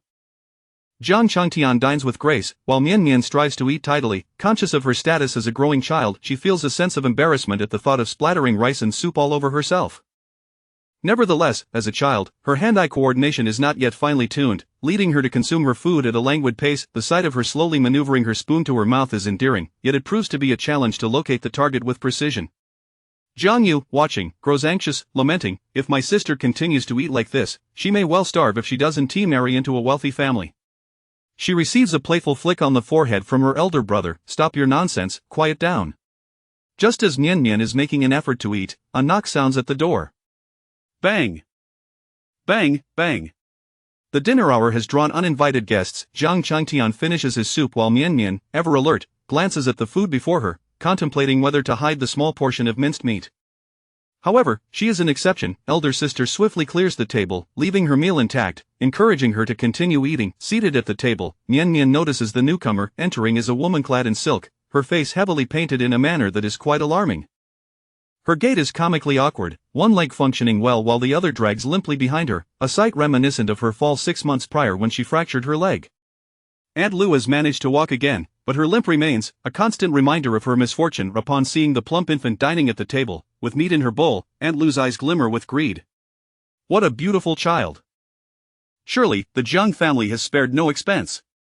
Miannian reflects on the woman's previous proclamation that she would consume excrement if it meant survival. Just the thought of it makes her momentarily lose her appetite, as she gazes at her dark, unappetizing bowl of minced meat and rice. Aunt Lu turns her gaze toward Jiang Yu, noting her increased beauty. Previously, she had heard much about Achue's looks, but now, upon comparison, she finds Achue's sharp features indicative of ill fortune, while Jiang Yu radiates charm, undoubtedly a trait inherited from Jiang Laoer. Recalling the tall, white horse she had seen upon entering, Aunt Lu's avarice is barely concealed. With a smile that precedes her words, she announces, "Good news, splendid news, Aunt Lu has come to share joyous tidings." Miannian thinks to herself, "Here we go again. Last time, this woman spoke of good news. She intended to sell off elder sister. What could possibly be good this time?" Seeing that the Jiang family remains silent, Aunt Lu feels no discomfort and continues, "Dear, you have garnered attention from Lord Lu, who wishes to take you as a concubine. He desires your company and would like to bed you, provided you offer a horse as a dowry." Gulp. Miannian gasps in astonishment. Her father gently pats her back. Jean Luoxia, feeling that perhaps Aunt Lu deserved to have both legs broken rather than just one, seethes with indignation. Jiang Yu is the first to speak, vehemently declaring, "I refuse to become a concubine." Lord Lu is miserly to the core, he even washes the toilet paper he uses. Miannian can hardly stomach the thought, feeling truly nauseated. Jiang Feng chimes in, "My sister will not become a concubine. Lord Lu is older than my father. Aunt Lu, you should reconsider your actions and take your leave." Jiang Changtian remains silent, merely observing the woman before him, his expression maintaining a semblance of politeness. Jean Luoxia's chest heaves with suppressed fury, her hands itching to grasp an axe. Aunt Lu, noting the family's reaction, scoffs derisively at dragging her limp leg. She finds a chair and seats herself. "It is only because Lord Lu has heard that your heir is capable of bearing children that you have this opportunity. You, who are doomed to a life of poverty, believe me when I say that I can easily spread the word in the village that Lord Lu seeks a concubine. There will be plenty of families eager to offer their daughters. My daughter will not accept such a fortune. Aunt Lu, you would do well to leave." Jean Luoxia retorts defiantly. Aunt Lu, waving her handkerchief dismissively, replies, "This entire village belongs to Lord Lu. If you refuse to marry, you may as well depart. The mountains and rivers are all his domain, the wild vegetables you forage are his, the game you hunt belongs to him as well. If he chooses to expel you from the village, you will face certain death. The world outside is chaotic, the corpses by the roadside are fresh. With the turmoil outside, the nobility in the capital will scarcely concern themselves with you. Those who are wise will comply and secure a path to survival. In 3 days, a sedan will arrive to escort you and the horse. A bright future awaits her." With that, Aunt Lu stands up, dragging her leg as she slowly makes her way out. Chapter 74 Jiang Rong's fright. Nightfall had descended. The county of Ming had initiated a curfew. The once bustling cries of vendors had vanished, leaving the entire town enveloped in an eerie silence. The city god temple had also closed its doors for the night, refusing sanctuary to the frostbitten corpses of the deceased. In stark contrast, the Jiang residence, situated just a street away from the yamen, was ablaze with light. This was not due to any family affair, but rather because of Jiang Rong. Recently, he had refrained from attending the county school, claiming that suspicious individuals were watching him. His family dismissed this as merely an excuse to evade his studies.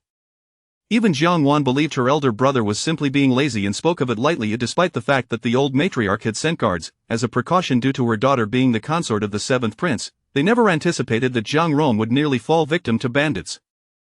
Fortunately, the guards arrived just in time to rescue him. Jiang Rong sustained no significant injuries, nor did he face the severe punishment that his father had previously threatened, but he was undeniably shaken.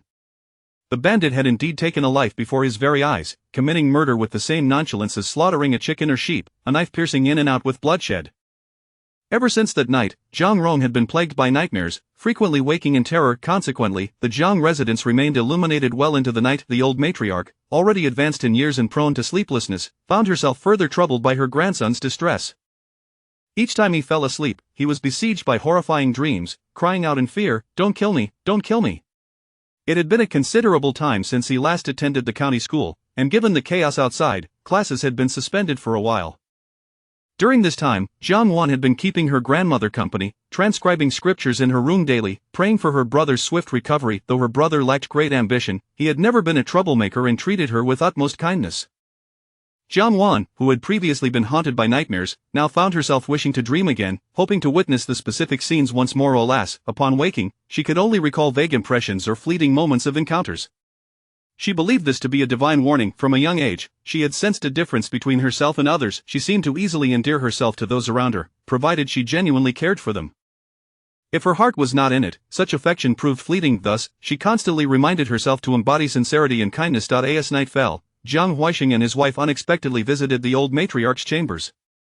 With a furrowed brow, the old matriarch inquired, "Is something amiss with Ronger?"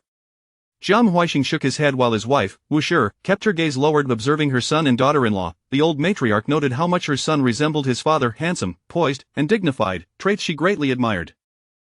However, she regarded her daughter-in-law's beauty as overly flamboyant and her demeanor somewhat capricious, which caused her to harbor feelings of disdain. "Mother, Fair has good news, Jiang. Do not burden yourself with household matters." "I understand, thank you for your care, mother," Wu Shi replied obediently. In truth, she had long desired another child, but her husband insisted that the world was too perilous and that bearing a child would be a hardship. After each attempt, she would resort to contraceptive potions. However, following the recent incident involving Ronger, her mother-in-law had remarked on the family's sparse descendants, prompting her to cease the potions, and she finally became pregnant.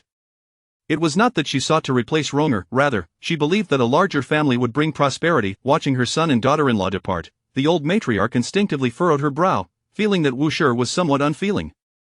Ronger was tormented day and night, yet she could conceive a child, even as she recognized that having more offspring would indeed be beneficial. Jiang Wan's brow knitted slightly in concern as she envisioned her family soon relocating to the capital.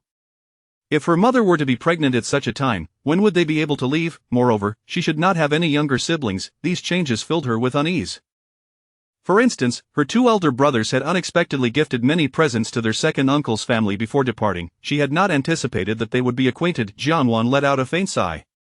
Upon hearing her granddaughter's sigh, the old matriarch patted her back, thinking to herself that only Wanner was truly considerate and understood her. Wanner must be worried for her brother. "Grandmother, those mountain bandits are truly despicable. They claim to have mistaken their target, intending to abduct a wayward son of the Jiang family, specifically Jiang Feng, who is known for causing trouble. Why should my brother suffer for him? My brother is a good person, who has never committed any wrongdoing, yet he has been unjustly punished. It pains me to no end," Jiang Wan lamented, leaning against her grandmother's arm in distress. The old matriarch, her fingers deftly working the prayer beads, moved with greater speed than usual. "Good and evil will eventually be rewarded. Those who commit injustices will meet their demise. Wanner, do not fret. You are still young, and there is no need to accompany me any longer. Rest early." "Yes, I shall go check on my brother's grandmother. Do not worry too much, he will be fine." As night enveloped the world, a bright red lantern hung high. Nightfall heavy and oppressive. Jiang Miannian had not finished her dinner, feeling utterly unable to eat. At this moment, she nestled into her mother's embrace, drinking milk. In truth, she had grown quite large and could have been weaned, yet she relished the comfort of her mother's arms. Drinking milk brought her a profound sense of security. Amidst all occurrences, she felt invincible while nursing. Just as Jiang Miannian believed her family was enjoying a comfortable life, she was taken aback by the unfolding events. In reality, their so-called good fortune merely amounted to a meal of dry rice every 3 days. Yet, despite this, her family remained content. However, even this meager existence could not be sustained.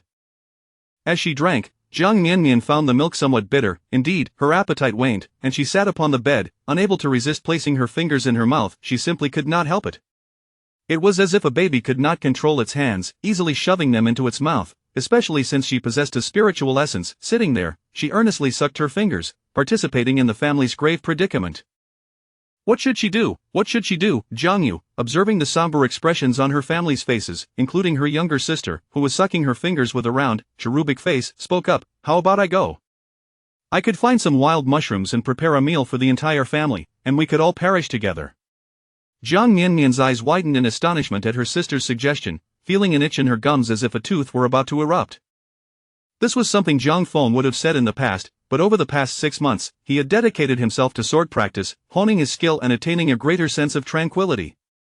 He had also taken to studying. Books were scarce during this era, and previously, he had relied solely on his father's oral teachings. The only text he possessed was the Pharmacopoeia, which his father had compiled for him from the Yaman's available paper. However, the books gifted to him by young Master He were exceptional. He perused them daily and had long since memorized their contents. Touching the words on the pages, he still felt a profound appreciation for them.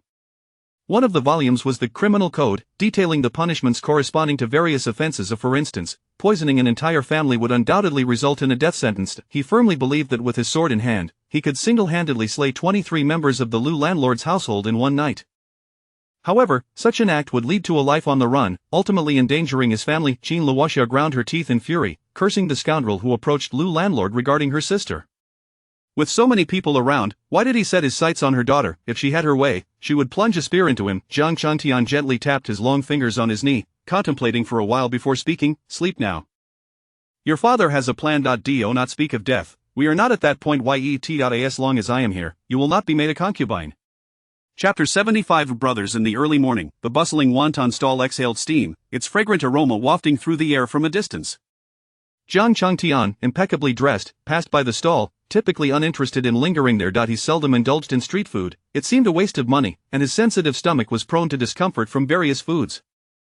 Moreover, he had already dined before setting out, possessing a rather subdued appetite. Sufficient to fill his belly was all he required. However, today, he unexpectedly spotted an individual who seemed utterly out of place in such a setting. His elder brother, Zhang Huixing, who always comported himself with utmost propriety. After a moment's contemplation, he halted his steps, waiting patiently. He observed as the man approached, beaming with a smile and carrying a food box. To his astonishment, his brother had personally ventured to procure such humble street fare. Surely, they had a cook at home who could prepare such dishes. Brother, Jiang Changtian called out, his voice trembling slightly against the biting cold wind. Zhang Huixing looked up, noting the taller figure before him, momentarily taken aback. Brother, what brings you here? He inquired, his smile still radiant, indicative of a joyful encounter.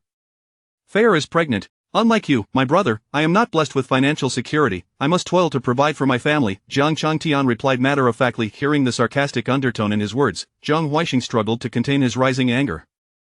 He was aware that their mother had discreetly arranged for Yao Gu to assist his younger brother financially, resulting in ongoing expenses at home. Although he did not manage the household, he occasionally reviewed the accounts, knowing that in these trying times, his frustration stemmed from his brother's apparent lack of ambition, his absurd behavior, and the fabrications that often left their mother in distress. As a devoted son, Jiang Huixing held a particular disdain for those who were unfilial. Their father had favored his younger brother since childhood, yet the latter had shattered their father's life-saving medicine, leaving him unable to close his eyes in death, a thorn that pierced Jiang Huixing's heart. His wife, Fair, had always shown kindness towards his brother, worrying for his well-being throughout the seasons, yet he could not fathom how Jiang Changtian could harbor such base thoughts. You are now a father. Take care of yourself, Jiang Huixing stated, his desire to converse evaporating as his morning's pleasant mood dissipated. Fair had expressed a craving for street food, and he had taken it upon himself to fulfill her wish, not wanting to trouble others or burden their mother. Suddenly, Jiang Changtian spoke. I heard that Ronger was startled. Is he feeling better now? Ronger suffered on behalf of Fenger, but previously, his guard, Wu Lu, had injured Fenger. Now, Wu Lu is dead, and our mother suspects your involvement in his demise. I do not wish to pursue this matter further, let it rest here. Jiang Huixing's love for his eldest son was profound, leading to a sternness in his expectations. He had personally dispatched several bandits to ascertain that they had mistakenly targeted the wrong individual. They had intended to capture Jiang Feng, and it had been a deliberate act on Jiang Feng's part. Jiang Changtian's peculiar disposition since childhood had evidently manifested in his offspring, who seemed to have inherited a fundamentally twisted nature. Jiang Huaixing prided himself on his integrity, yet his disdain for his brother grew stronger with every glance. Jiang Changtian nearly observed his elder brother, noting the pristine condition of his garments, contrasting sharply with his own, which bore signs of wear and tear. With a smile, he remarked, "In a couple of days, Lord Lu from our village intends to take my sister Yu as a concubine. Would you care to join me in celebrating this occasion?" Jiang Huaixing's eyes widened in disbelief, nearly causing him to hurl the food box at his brother's head. How could he so shamelessly utter such words, allowing his daughter to become a concubine? Have you lost your mind? I am not mad. Lord Lu is 6 years your senior and insists on marrying you. If we refuse, he threatens to expel us from the village, leaving us without a place to call home, Jiang Changtian replied, his gaze fixed upon his brother Dai. In that moment, his face bore a striking resemblance to Jiang Huaixing's, albeit leaner. He vividly recalled his brother's countenance from their childhood, having idolized him for his robust health, decisive actions, and fair treatment towards him. The cold winter air made standing still increasingly uncomfortable, and yet he felt less affected by the chill this year than in the past. Previously, winters had been arduous, plagued by severe coughing and joint pain. This year, he had experienced little of either, attributing his improved health to Xiaomai's efforts to strengthen him, traversing mountains in search of nourishing delicacies. Yet, standing before his brother now, he still felt a twinge of cold. He realized he ought not to voice such thoughts, yet he did so nonetheless. Perhaps, deep down, he still yearned for his brother's approval. He recalled how, during their exile, Jiang Huaixing had carried him for an extended distance, his feet blistered and bleeding. He remembered the solitary bun his brother had shared with him, breaking off a generous portion. Those were cherished moments, and he had longed to traverse that path for a lifetime. It was on that treacherous route that their mother had never pushed him away. He had even nestled close to her leg, sleeping through the night on the cart. Jiang Changtian smiled at his brother, who had personally come to procure street food, an indication of his brother's anticipation for his forthcoming child. He yearned to express his pride in his daughter, who was bright, understanding, and obedient, bearing an uncanny resemblance to him. The biting wind howled. He simply stated, "Congratulations, brother, on becoming a father once more.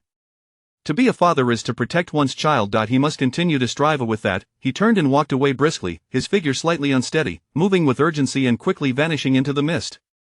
Jiang Huaixing watched his brother's almost hurried retreat, noting how thin and tall he had become. In winter, others donned bulky clothing, yet Jiang Changtian remained unencumbered, as if cloaked in the very wind itself. Chapter 76 Inviting wolves into the house. The Jiang residence. In the early morning, a certain tranquility lingered in the air. Jiang Huaixing brought his wife some street-side wontons, though they were already somewhat cold. After taking a single bite, Mrs. Wu's complexion turned pale, and she felt nauseous. Jiang Huaixing gently patted her back, and once she felt a bit more comfortable, he said, "The weather is chilly and the roads are slippery. You ought to refrain from venturing outside. Perhaps, if you find yourself bored, you might take a stroll indoors or peruse some leisurely literature." He then proceeded to pay his respects to his mother. After a moment's hesitation, Jiang Huaixing broached the subject of Sister Yu. "Mother, may I send someone to issue a warning that Lu gentleman is exceedingly arrogant?" The old matriarch of the Jiang family was busy rubbing her prayer beads. Jiang Wan and Jiang Rong were already at their grandmother's side, sharing breakfast with her. Upon hearing her father's words, Jiang Wan gasped in surprise and covered her mouth. Was Sister Yu truly to become a concubine? Jiang Rong, his chubby face adorned with two particularly prominent dark circles, exclaimed, with that sharp tongue and spiteful demeanor, "Who would want her as a concubine? They must be utterly blind." The matriarch then inquired, "What business do you have out so early?" "The world outside is fraught with chaos." Ronger nearly found himself in peril. If anything were to befall you, how would you bear the anguish of this old woman? Jiang Huaixing, unable to explain his reasons for being out, worried his mother might think he was indulging Feyre's appetite, and he resigned himself to listening to her lecture. Jiang Changtian arrived at the yamen, where he observed the clerk reprimanding the constables. Though such scoldings were not uncommon, today's was particularly loud. Jiang Changtian instinctively took a few steps back, knowing that if the constables noticed him witnessing their chastisement, they would likely tease him in return. The bandits from Jishan County in the north have risen in rebellion, having slain the county magistrate and declared themselves kings. They are now rallying more followers to besiege the city. The magistrate has spent the night in distress, while you lot remain so carefree. Should the rebels arrive here, what will you do? Open the gates and welcome them? Jiang Changtian slipped out of the yamen. The atmosphere was quite chaotic today, and no one would pay him any mind. He was merely a lowly steward in the medicine preparation office, a title that conferred minimal power. Despite having previously won the magistrate's favor, his reputation had soured upon being revealed as a disloyal and unfilial son, leading the magistrate to regard him with disdain. Encountering him was deemed ill fortune, and people would go out of their way to avoid him. His life felt as though it were confined within a low wooden barrel, a cover placed atop preventing any upward movement. Regardless of how eloquent or persuasive he was, he remained trapped within that barrel, fit only to converse with those of lowly status. He meandered through the market. The streets were bustling with people. As survival necessitated their presence, the medicine preparation office was responsible for gathering medicinal herbs. In addition to the mandatory provisions from the villages, the yamen also had a budget for purchasing herbal remedies. The steward possessed the authority for such procurement, albeit limited. Since herbal remedies were numerous and fragmented, they were not deemed significant business, and superiors often looked down on such matters. Moreover, the previous steward had met his demise by flogging for losing a batch of herbs. Jiang Changtian arrived at a small inn on the edge of the city. Mr. Jiang Changtian had previously provided his mother with 3 doses of medicine that had cured her ailment, leading the boy to believe that Mr. Jiang was far superior to any physician, especially since he did not charge for his services. As Jiang Changtian entered the back room of the inn, he noticed a considerable number of robust and fierce-looking individuals present. Maintaining his usual demeanor, he inquired, "Are there any herbal remedies available today?" Upon seeing the entrance of a frail man, the group's aggressive demeanor softened. An older man with a scar on his face approached with a smile, saying, "Why is the gentleman here so early for herbs? Typically, you come around noon." Jiang Changtian candidly replied, "The clerk was scolding people, and I feared stepping in might bring me misfortune, so I decided to come out early." The older man chuckled, "Indeed, best to avoid the clerk.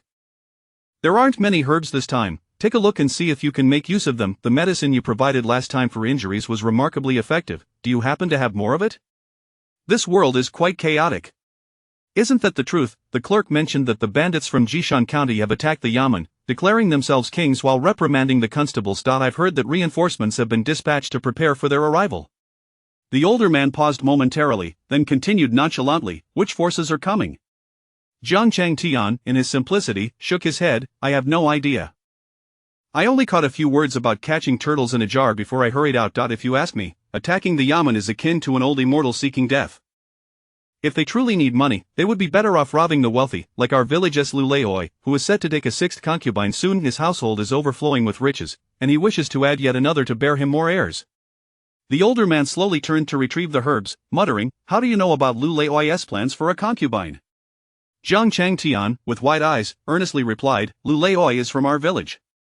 If he intends to take a concubine, we would certainly be aware that he is notoriously frugal and pretends to be impoverished, but his cellar is filled with silver. The silver coins are buried like sweet potatoes, and they cannot remain hidden. They were discovered by a laborer, who happens to be a relative. There is no doubt about it. Are these the only herbs? Their quality is not particularly good. I will take them, but the price must be 2 coins less than before. Otherwise, I would have a hard time justifying it." Jiang Changtian collected the herbs and added, "Please send Shaoduzi with me to fetch the medicinal paste. I still have a bit left, though not much." The older man enlisted the help of the boy who had called out to Mr. Jiang to assist in carrying the herbs. Jiang Changtian took a light bundle himself while Shaoduzi shouldered a large bundle, and the 2 figures swiftly vanished into the alley. This was a bandit stronghold, hidden deep within the mountains, making it a suitable place for gathering herbs. Jiang Changtian regularly visited to collect medicinal supplies. His lowly status meant that he mingled with all manner of people from various walks of life. Exiting the alley, he continued towards the yamen, passing by the bustling wonton stall where he suddenly turned to Shaoduzi and asked, "Are you hungry?" The vendor swiftly accepted the money and provided 1 bowl of wontons and 1 bowl of broth. Jiang Changtian and Shaoduzi sat at a small table in front of the stall. Shaoduzi assumed the broth was meant for him and was quite pleased, as it was a meat broth with wontons containing meat. However, Mr. Jiang pushed the wontons toward him and helped himself to the broth. "You eat." "I have already had breakfast," he said, lifting the bowl of broth and sipping it slowly. Shaoduzi could only gaze at the steaming bowl of wontons, his eyes misty with emotion. Mr. Jiang was truly kind. If his father were still alive, he would surely be as kind as Mr. Jiang. His father had been killed by a powerful lord, who had slain him with a sword. That lord bore some resemblance to Mr. Jiang, but no, Mr. Jiang was far more handsome. As he ate the wontons, tears filled his eyes. They were scalding hot. Chapter 77. It is ill-advised to engage in writing.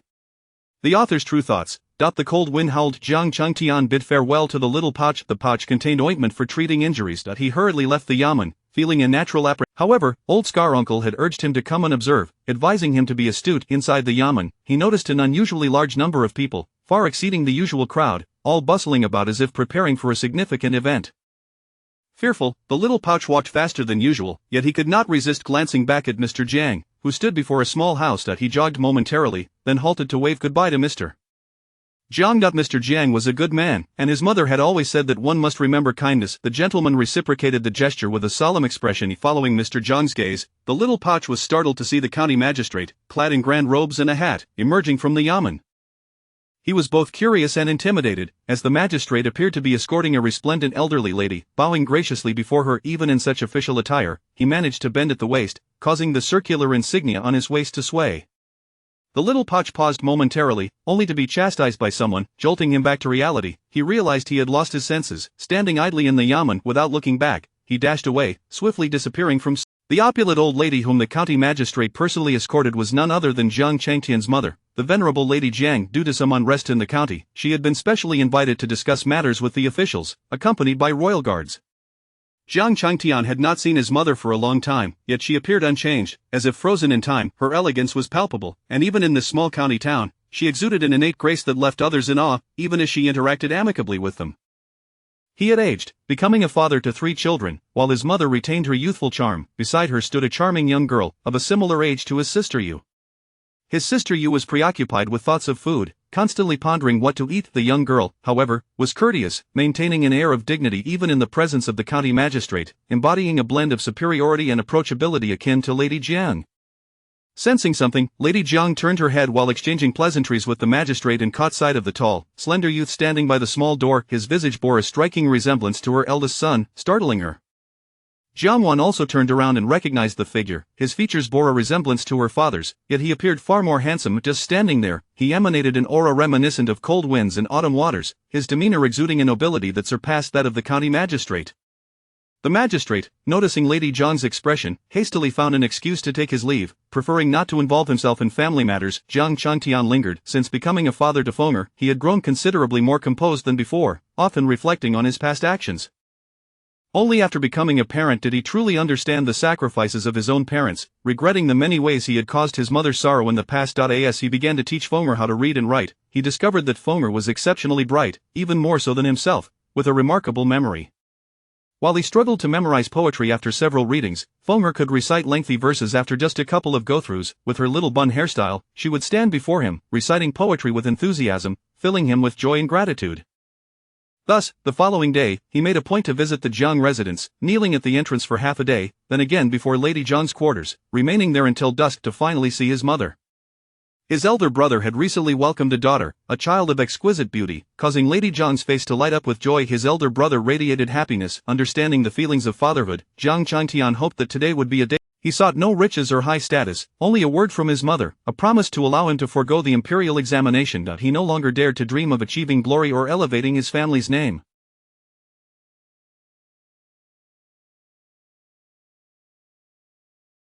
He merely wished for Fenger to be able to study and progress normally. He longed to leave a path for his children, without needing it paved, simply asking not to be hindered so that they could forge their own way.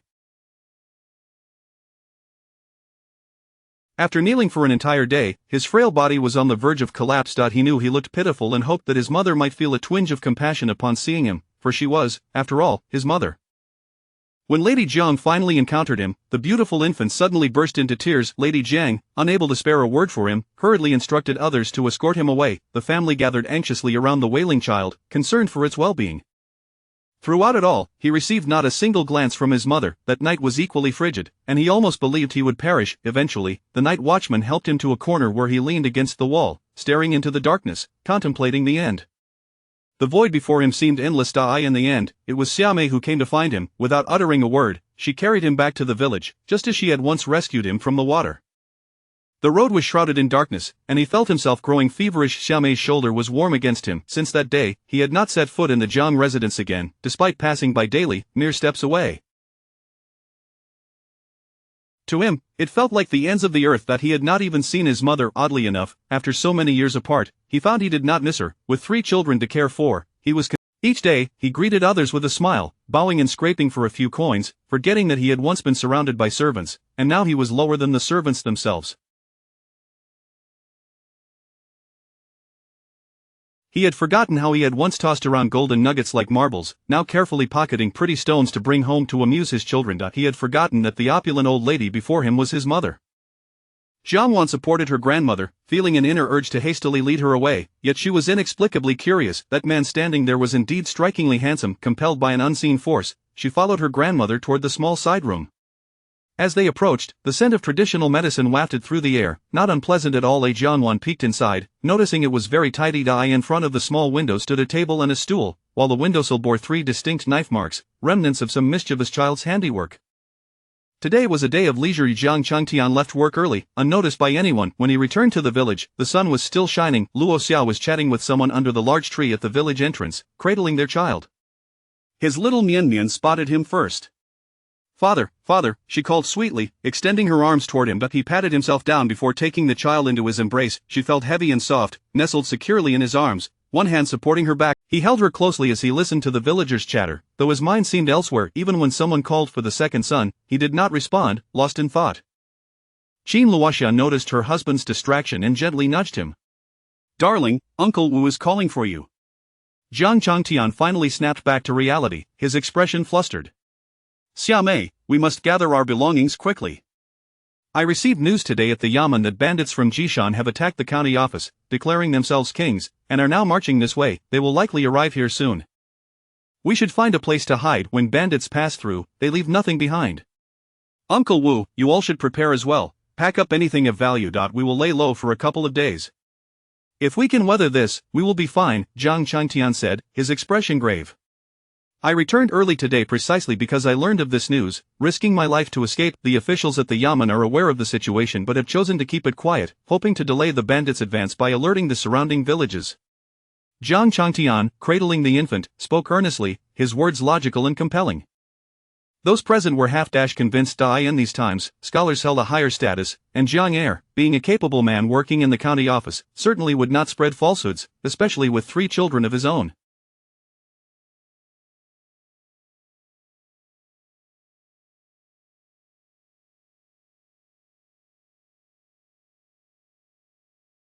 After conveying the seriousness of the situation, Jiang Changtian hurried home with his wife and child. Jiang Miannian, nestled in her father's arms, was taken aback by the alarming news. What kind of cruel world was this? They had barely enjoyed good days, and now bandits were coming. What could they possibly want? Were they to steal wild vegetables? No, people were also valuable now. They must hide. Feeling her father's tense expression, Jiang Miannian pondered that if the bandits came, her elder sister might not have to become a concubine after all. Today, while strolling with their mother, no one in the village had mentioned anything about her sister's fate. As Jiang Miannian felt her father's quickening pace, her heart raced. She rummaged through her newly sewn pocket, pulling out a tiny ant. No, that wouldn't do. She tucked it back in, reaching into another pocket. She retrieved a piece of candied fruit, holding it up and offering it to her father's serious mouth. "Father, eat, sweet. Sweetness would bring happiness." Jiang Changtian, caught off guard, opened his mouth to find the sugary candied fruit melting on his tongue, sweet with a hint of tartness, but predominantly sweet. Very sweet. The setting sun illuminated the path. Beside him was his wife, in his arms was his child, and on his tongue was candy. That was enough. The troubles of others were of no concern to him. Chapter 77 Mother and Son 16 It is advisable to call friends and indulge in merriment. Enjoying food and tea writing is to be avoided. The author's true thoughts. The cold wind howled. Jiang Changtian bid farewell to the small bundle. The small bundle contained ointment for treating bruises and injuries. He hastily departed from the Yamen, feeling an innate fear of the place, knowing well the nature of his uncle's occupations. However, Uncle Scar had urged him to come take a look and be sharp-witted. Upon entering the Yamen, he found it bustling with activity, far busier than usual, as if preparations for a significant event were underway. Frightened, he walked faster than usual but could not resist glancing back at Mr. Jiang, who stood in front of the small house. He trotted, then halted to wave at Mr. Jiang. Mr. Jiang was a good man. His mother had always said one must remember kindness. Mr. Jiang returned the gesture with a wave, his expression slightly stern. Following the direction of Mr. Jiang's gaze, he was startled to see the county magistrate, clad in grand robes and a hat, emerging from the Yamen. To his astonishment, the magistrate bent slightly towards a splendidly dressed elderly lady. Even in such ceremonial attire, he could still bow, his waist adorned with swaying circles. The small bundle halted momentarily, only to be reprimanded by someone, snapping him back to reality. He realized he had been foolishly lingering in the Yamen. Without a second thought, he fled at great speed, quickly disappearing from sight. The resplendent old lady personally escorted out by the county magistrate was none other than Jiang Changtian's mother, Lady Jiang. Due to some unrest in the county, they had specifically invited Lady Jiang, who had royal guards, to discuss matters. Jiang Changtian had not seen his mother for a long time.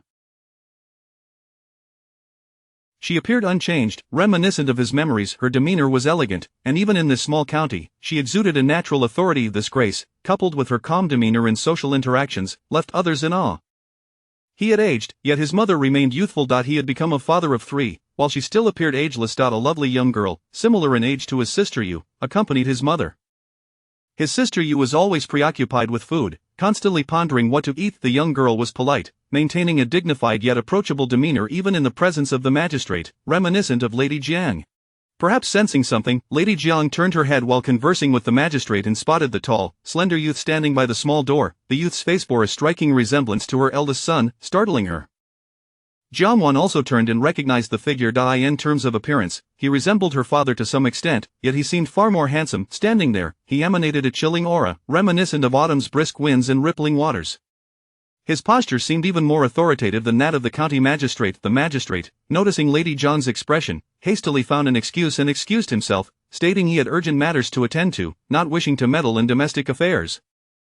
Jiang Changtian lingered, having become significantly more composed since the arrival of his daughter forward. He often reflected on his past actions, recognizing the sacrifices made by his parents. He felt a sense of guilt, believing he had caused much sorrow to his mother in the past. Later, as he taught Fonger to read and write, he discovered she was exceptionally bright, even more so than he had been. While he struggled to memorize poetry after multiple readings, she effortlessly remembered verses after just a couple of recitations. Fonger, with her little bun hairstyle, stood before him, reciting lengthy poems with enthusiasm. Jiang Changtian was filled with joy, an overwhelming sense of gratitude washing over him. Thus, the following day, he intentionally visited the Jiang residence, kneeling for half the day at the entrance, then at Lady Jiang's door until nightfall, until he finally saw his mother. His elder brother had recently welcomed a daughter, a child of exquisite beauty, whose mere presence brought a radiant smile to their mother's face. His brother was brimming with joy. He understood the feelings of fatherhood and hoped that, on this day of happiness, his plea would be more readily accepted. He sought not wealth or high status, he merely wished for a word from his mother allowing him to forego the imperial examination. He no longer aspired to achieve fame or glory, he had relinquished such dreams. His only desire was for Fonger to have a normal education and for him to pave a path for his children, one that required no lavish provisions, only that they not obstruct their ascent, allowing them to climb on their own. He knelt for an entire day, his frail health nearly causing him to collapse. He realized how pitiful he must appear, thinking that perhaps his mother would feel a twinge of compassion upon seeing him thus. After all, she was his mother. When she finally saw him, the beautiful infant began to wail uncontrollably. His mother, unable to spare him a word, hastily sent someone to shoo him away. The family surrounded the child, worried something was amiss. Throughout, he never received a single glance from his mother. That night was as cold as ever. He nearly believed he would perish. Ultimately, the night watchman helped him to a corner of the wall, where he leaned against it, watching the darkness envelop him, contemplating surrendering to death, as the abyss before him seemed endless. In the end, it was Xiamei who came to find him. Without uttering a word, she carried him back to the village, just as she had once rescued him from the water years ago. The path was shrouded in darkness, and he felt feverish, overwhelmed by fatigue. Xiamei's shoulder was warm against him. Ever since that day, he had not set foot in the Jiang residence again, even though it was but a stone's throw away from his daily labor. To him, it felt like the ends of the earth. He had not even seen his mother again. Strangely, after years apart, he felt little longing for her. Now a father of 3, he was consumed by the daily grind for survival, seldom reflecting on the past.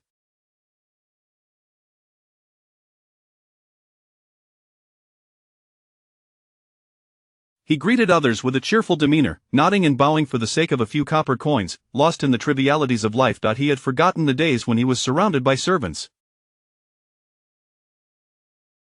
Now, he was less than a servant himself. He had forgotten the times when gold nuggets were as plentiful as marbles, strewn about carelessly, and now, he carefully pocketed pretty stones, bringing them home to amuse his children. He had forgotten that the dignified old lady before him was his mother. Jiang Miannian supported her grandmother, her heart urging her to hasten their departure, yet, an inexplicable curiosity compelled her to linger.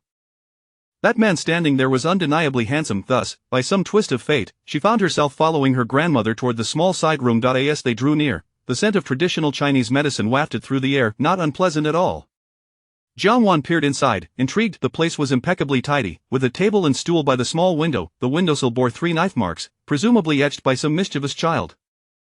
Today, Jiang Changtian finished work early, unnoticed by anyone. When he returned to the village, the sky was still bright. Luo Xia was chatting with someone beneath the large tree at the village entrance, cradling their child. His little Miannian spotted him first. "Father, father," she sweetly called, stretching her hands toward him. He patted himself down before taking the child into his arms. She felt heavy and soft, cradled. He smiled as he listened to the villagers' chat, though his mind wandered elsewhere. Even when someone called out to him, he did not respond, lost in thought. Qin Luoxia noticed her husband. "I learned some news at the county yamen today. Bandits from Jishan have attacked the yamen, declaring themselves kings, and they are now marching towards us. They will likely arrive shortly. We should hide for a while. The bandits leave nothing in their wake. Uncle Wu, you all should prepare as well. Pack away anything valuable. Let us take refuge for a couple of days, and once the danger has passed, we will be safe." Jiang Changtian spoke. The officials at the yamen are aware of this situation but have chosen to remain silent, hoping the nearby villages can delay the bandits' advance. Cradling the infant. Those present were largely convinced that in those times, scholars held a higher status, and given that Jiang Er was competent, working at the county yamen, it was unlikely he would spread falsehoods, especially as he had 3 children of his own. After outlining the severity of the situation, Jiang Changtian hurried home with his wife and child. In his father's embrace, Miannian was startled by the weight of the world around her.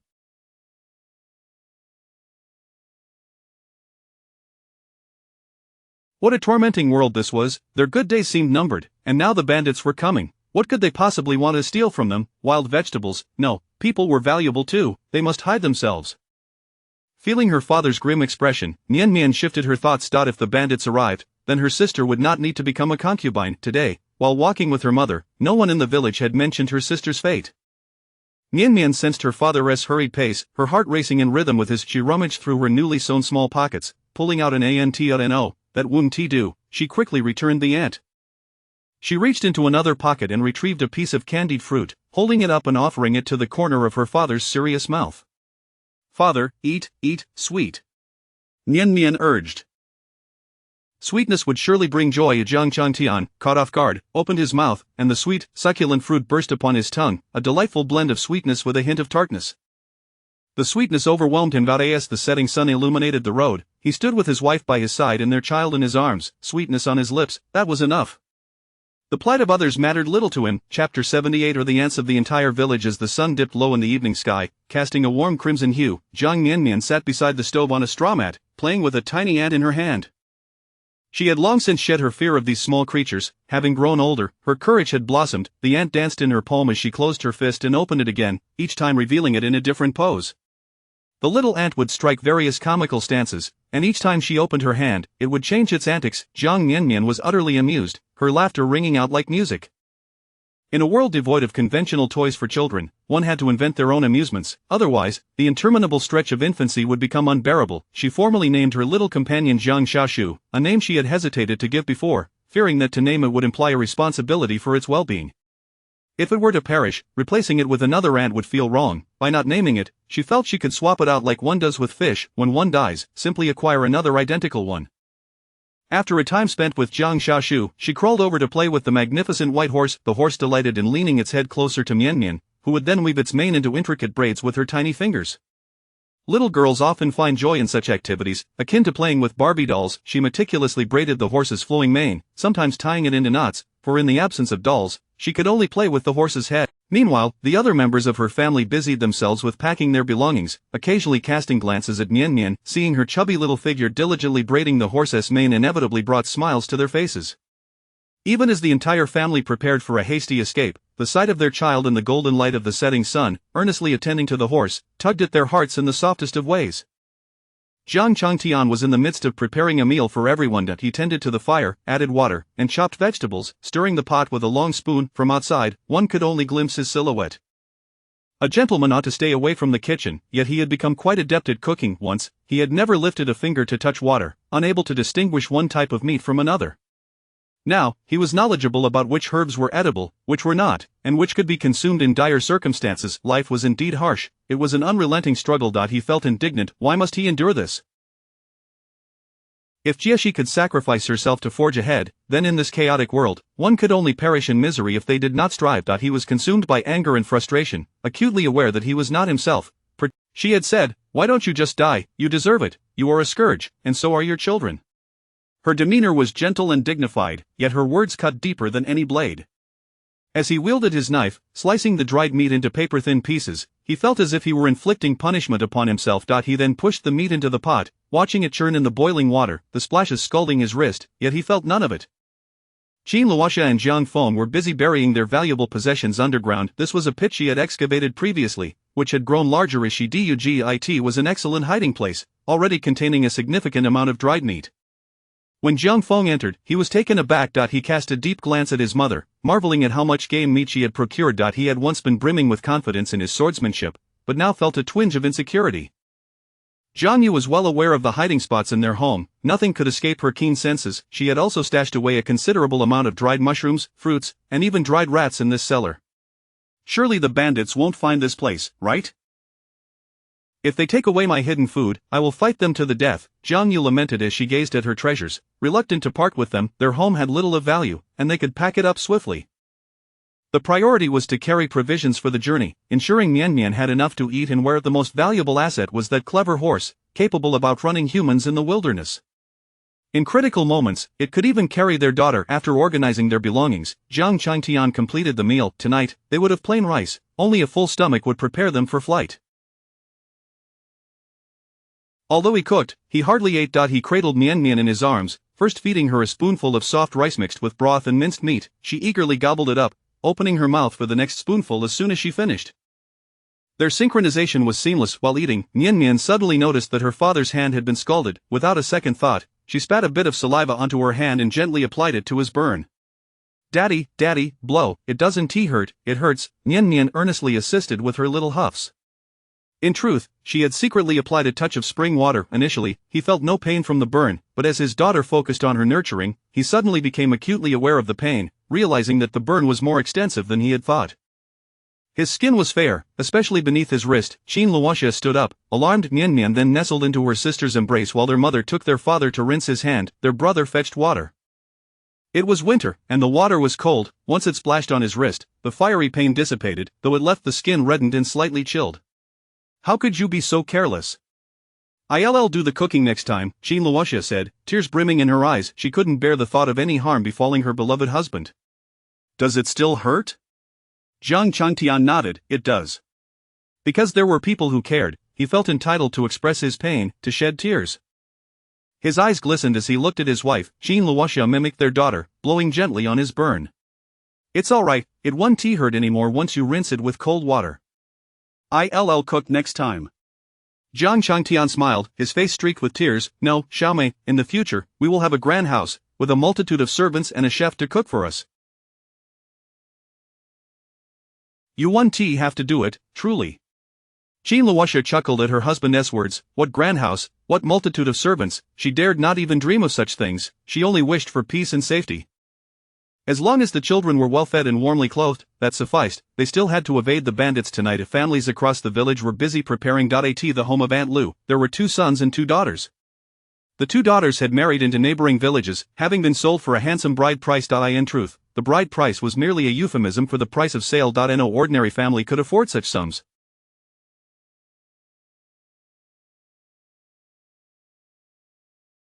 Those willing to pay more often had ulterior motives, and those who truly cared for their daughters would never marry them off. The eldest son had already separated to live independently, and Aunt Lu disdained him for his lack of ambition.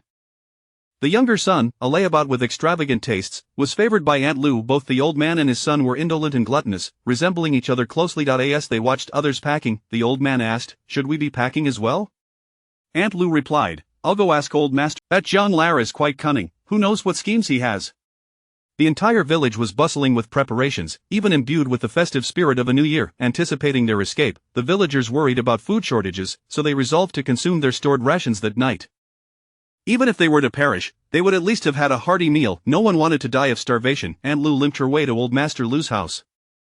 His abode stood undisturbed, and she felt a sense of relief. Old Master Lu saw Aunt Lu approach and inquired whether they were planning to hide. He chuckled, sitting in his intricately carved chair, shaking the pipe in his hand.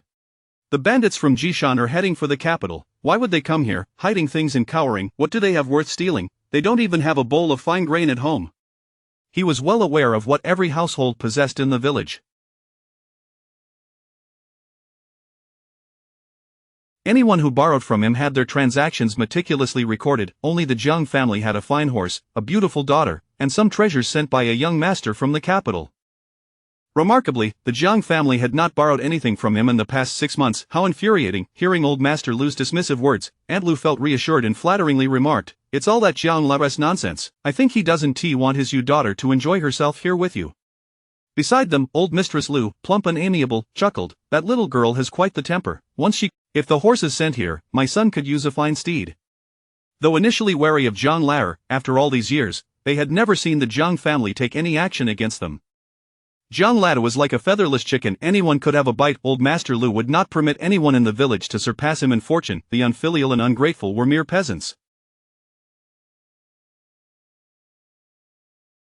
Regardless of their education, martial skills, or horsemanship, they ought to be slaves and servants for life, bearing sons as slaves and daughters as servants, generation after generation. Old Master Lu nodded in agreement. He had dominated the village for many years, and he knew the number of ants scurrying about. These people were all mere peasants, unable to escape from his grasp. That night, Jiang Miannian's family truly set off into. Jiang Miannian was tied to her mother, her brother dragging her little sister, her father leading the horse, followed by a long procession of ants. It seemed as if the entire village of ants had come to life. Old Master Lu, observing a swarm of ants bustling beneath his eaves, looked up in perplexity at the darkening sky. Was a change in fate approaching? Chapter 79 Jiang Miannian's Early Education. Nightfall. The mountain path is far from easy to traverse. However, Mother strides ahead with unwavering steadiness, clearing the way for the family. Not a single stumble interrupts their journey. The advantages of having a baby become apparent. Otherwise, once she learns to walk, she would have to flee on her own. How optimistic she is. Jiang Miannian genuinely feels that her own optimism stems from a life devoid of hardship. Anyone who has endured even a single day of adversity would not possess such an outlook. It is also true that, although her family faces difficulties, they have not directly impacted her. Her sense of security remains robust even in the face of danger. She feels assured with her father, mother, elder brother, and sister by her side. She is certain she will be unharmed. The four above her are all taller. During their escape, her sister manages to unearth some mushrooms from the dark earth, marveling as she does so, there are no mushrooms here by day. Could it be easier to find them at night? Her elder brother trails behind, occasionally chiding Jiang Yu, "If you keep foraging for mushrooms, I shall leave you behind." The only one who struggles a bit is her father, who falls twice without uttering a sound. Upon witnessing her father's tumble, Jiang Miannian cannot help but call out in her soft voice, "Father, father, keep going." Jiang Changtian is perplexed by her words. Jean Luoxia remarks, "Perhaps she thinks that adding oil will remedy the situation, as she just saw me applying ointment to my burned hand." Jiang Changtian, unhurt from his falls, stands and affectionately kisses Niannian's head. "Father is fine. Keep going, all is well." The notion of keep going is indeed interpreted in an unexpected manner. After all, people of this time do not use the phrase in such a context. Jiang Miannian, kissed by her father, feels a surge of joy. Despite the perilous situation, it feels to her as though the family is on a delightful excursion. Fortunately, they do not wander far before Mother discovers a cave for shelter. Jean Luoxia lights a torch, slightly It's quite decent. The cave winds and twists, carrying a faint odor, but it seems to have been cleared. Hanging within are numerous dried wild boars, bears, wolves. They resemble oversized wind chimes. Jean Luoxia clears her throat awkwardly. "I encountered these while foraging for wild vegetables. It would be too conspicuous to return to the village with them, so we shall roast them here and let them dry."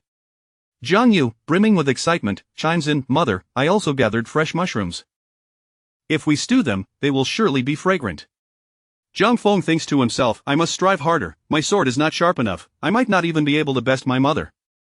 Jiang Changtian reflects, "Xiaomai has sacrificed so much for me, I must ensure her happiness." Jiang Miannian muses, "My mother resembles bold Chang. Are those big bear and second bear hanging in the cave?" The cave is perfectly positioned, not far from the village yet sufficiently concealed, as the entrance is curved, making it difficult to notice. The villagers are well versed in evasion, spreading out to hide, thus increasing their chances of survival. Jean Luoxia's selfishness shines through. Having discovered this refuge, she harbors no intention of bringing others along, focusing solely on the safety of her family. After all, in life or death situations, worrying about others is the last thing on one's mind. A small fire pit emerges within the cave. Mother even manages to unearth a straw mat, placing Jiang Miannian atop it as the family gathers around the warmth of the flames. Jiang Miannian observes as Mother retrieves a ceramic pot filled with water, setting up a makeshift water-boiling rack. Jiang Yu attempts to toss mushrooms into the pot but is met with a playful flick to the forehead from her elder brother, causing her to comply. She cradles her head, insisting, "This mushroom is very white, I have eaten it before, and it's not poisonous, truly." Jiang Miannian shakes her head vehemently, "No, no, no." She does not wish for her family to fall ill. Jiang Miannian cannot help but chuckle, though a pang of sorrow accompanies his amusement. Jean Luoxia rolls her eyes at her daughter's words. Her daughter's gluttony is a stark contrast to the struggle she faced during her pregnancy, when food was scarce. Now, it seems as if she has returned as a starving ghost, consumed solely by the desire for food. Drink some hot water, as the old saying goes, hot water cures all ailments, Jean Luoxia advises. It is a saying from her mother, who recounted how her father used to say that during the harsh winters in the army, lacking clothing and food, a sip of hot water felt rejuvenating. The family gathers around the small fire, boiling the water in the ceramic pot. As it reaches a boil, each person receives a bamboo cup filled with hot water. Jiang Miannian's cup is placed a bit farther away, as her parents are concerned she might spill it.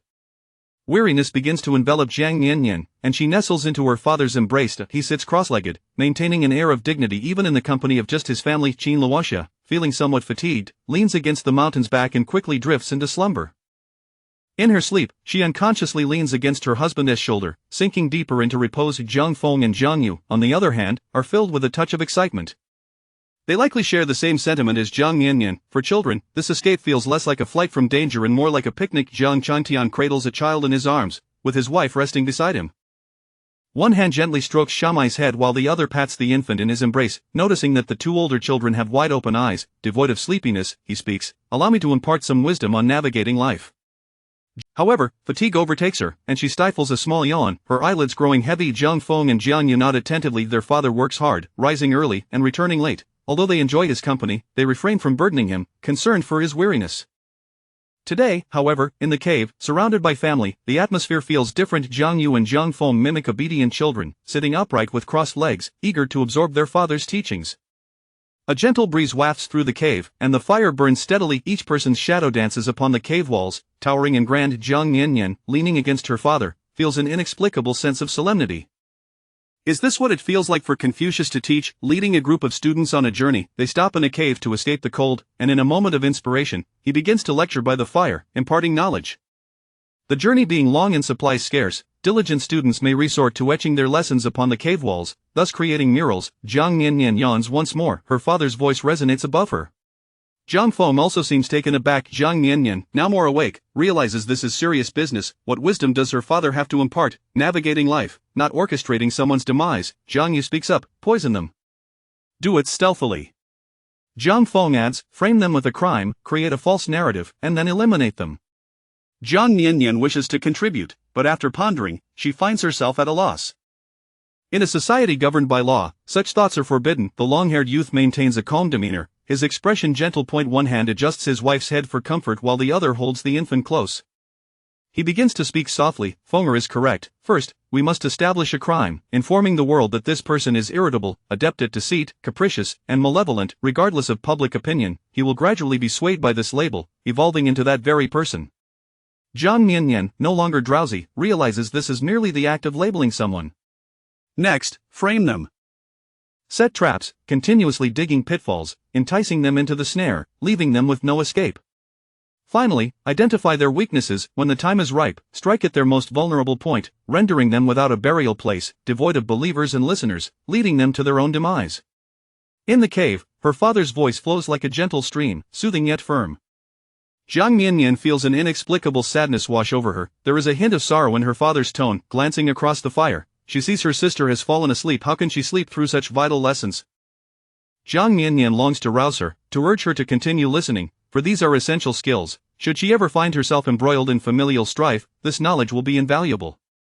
However, she fears that calling out might disrupt her father's teachings or awaken her mother, so she merely stifles another yawn and continues to listen. Jiang Yu, leaning against her brother's leg, has succumbed to slumber, much like their mother.